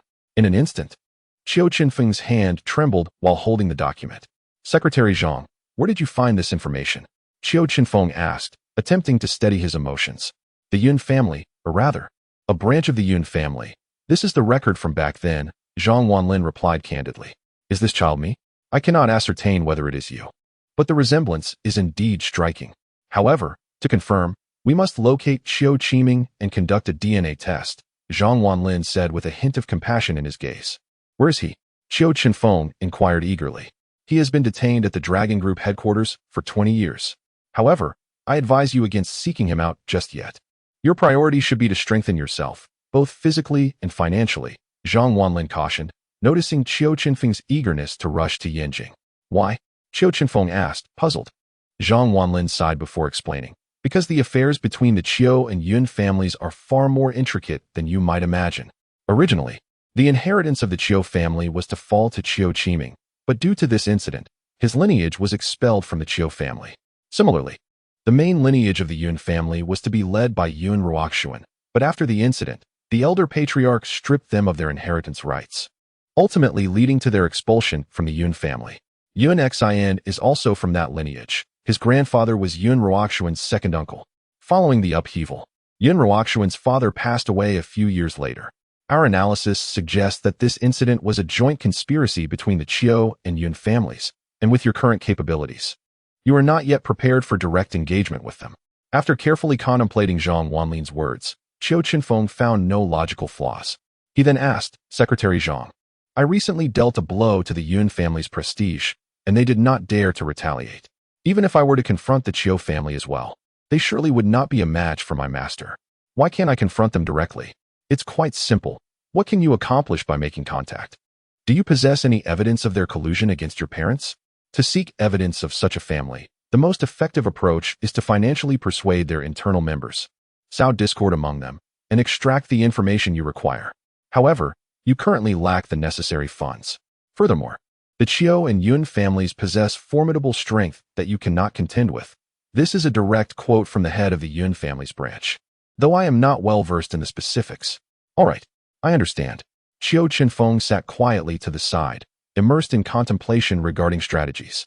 Since Zhang Wanlin stated that he is not yet their match, such a remark must surely hold weight. To unravel this matter, I must consult the old man. It seems I must call him tonight. Returning to the present, I noticed the time was nearing 5 o'clock. Adjusting my emotions, I spoke, Secretary Zhang. How about we have dinner together tonight? Zhang Wanlin was taken aback by this. Just moments ago, this young man had appeared deeply troubled. How could he switch gears so swiftly? His ability to self-regulate is quite impressive. Zhang Wanlin chuckled, sure. However, your capacity to adjust your mood truly astonishes me. After all these years, I have lived in ignorance of many things. Now that I finally have some news, I cannot afford to wallow in despair. If what you say holds true, I will need to strive for a long time yet. Therefore, succumbing to melancholy is not an option. My parents still need to be searched for, and my enemies must be confronted. Life still holds promise. Upon hearing this, Zhang Wanlin couldn't help but laugh. He hadn't expected this young man to be so articulate, spinning a web of reasoning. Today, Zhang Wanlin had deliberately left work early, without his secretary, personally driving Qiu Chenfeng out of the provincial compound. Qiu Chenfeng took out his phone, opened the map, and then placed it aside, saying, Secretary Zhang, just follow the navigation. How so? Have you already chosen the restaurant? Zhang Wanlin asked with a smile. Indeed, it's a place owned by an old friend of mine. The ambience is quite delightful. If I am to treat you, a prominent official, to dinner, I must prepare adequately. Qiu Chenfeng casually replied, though his gaze remained fixed on the surrounding traffic. Zhang Wanlin followed his line of sight but saw nothing notable, prompting him to ask, what captures your attention so intently? Only then did Qiu Chenfeng withdraw his gaze, expressing his thoughts with a hint of melancholy. Secretary Zhang, I was observing the ordinary people who toil for a living. Look at those stuck in traffic. Their faces reflect a degree of irritation. The pace of society is so rapid that no one seems to relish life anymore. Ah, what prompted such reflections? Zhang Wanlin inquired, perplexed by his insight. Recently, I had a conversation with our team leader, during which I asked him why the crime rate is generally high these days. He mentioned that it primarily stems from unwell mental states. At the time, I couldn't grasp why that would be, until I observed the irritated expressions outside. In today's society, everything requires money. To marry, one must buy a car and a house, and the bride price is exorbitant. Everyone is laboring tirelessly for survival. How could they possibly feel content? Upon hearing this, Zhang Wanlin cast a sidelong glance at him. This young man was contemplating issues that not many of his peers would consider. With so many matters of his own to attend to, he still had the capacity to care for others. He then inquired with a smile, and what about you? Have you prepared for your own house, car, and bride price? I do not need to prepare. I am ready to marry without any burdens of thought. I am indifferent to matters like being a son-in-law or the child bearing another's surname. Thus I remain untroubled by such concerns. Qiu Chenfeng leaned back in his chair and stretched lazily, speaking with remarkable ease. Haha, you certainly have a broad perspective, Zhang Wanlin replied with a smile. Before long, the vehicle arrived at Old Li's restaurant. Upon disembarking, Old Li and Li Yuqing were already waiting at the entrance, hurrying forth to greet them. Welcome, Secretary Zhang. Hello, Secretary Zhang. Zhang Wanlin cast a suspicious glance at Qiu Chenfeng, inquiring silently about the situation. Qiu Chenfeng smiled and introduced, Secretary Zhang. This is the owner of this restaurant. Old Li from the Li family of Su City, the very old friend I mentioned to you. At that moment, Zhang Wanlin understood the situation. He realized he had been made to feel like a fool. If they wished to connect him with someone, they could have simply stated it, rather than referring to each other as old friends, which seemed rather genuine. During the meal, Zhang Wanlin discovered that they could indeed be considered old friends. Qiu Chenfeng had only come down from the mountain less than a year ago, yet he had known them for 7 or 8 months, making the term old friend quite fitting.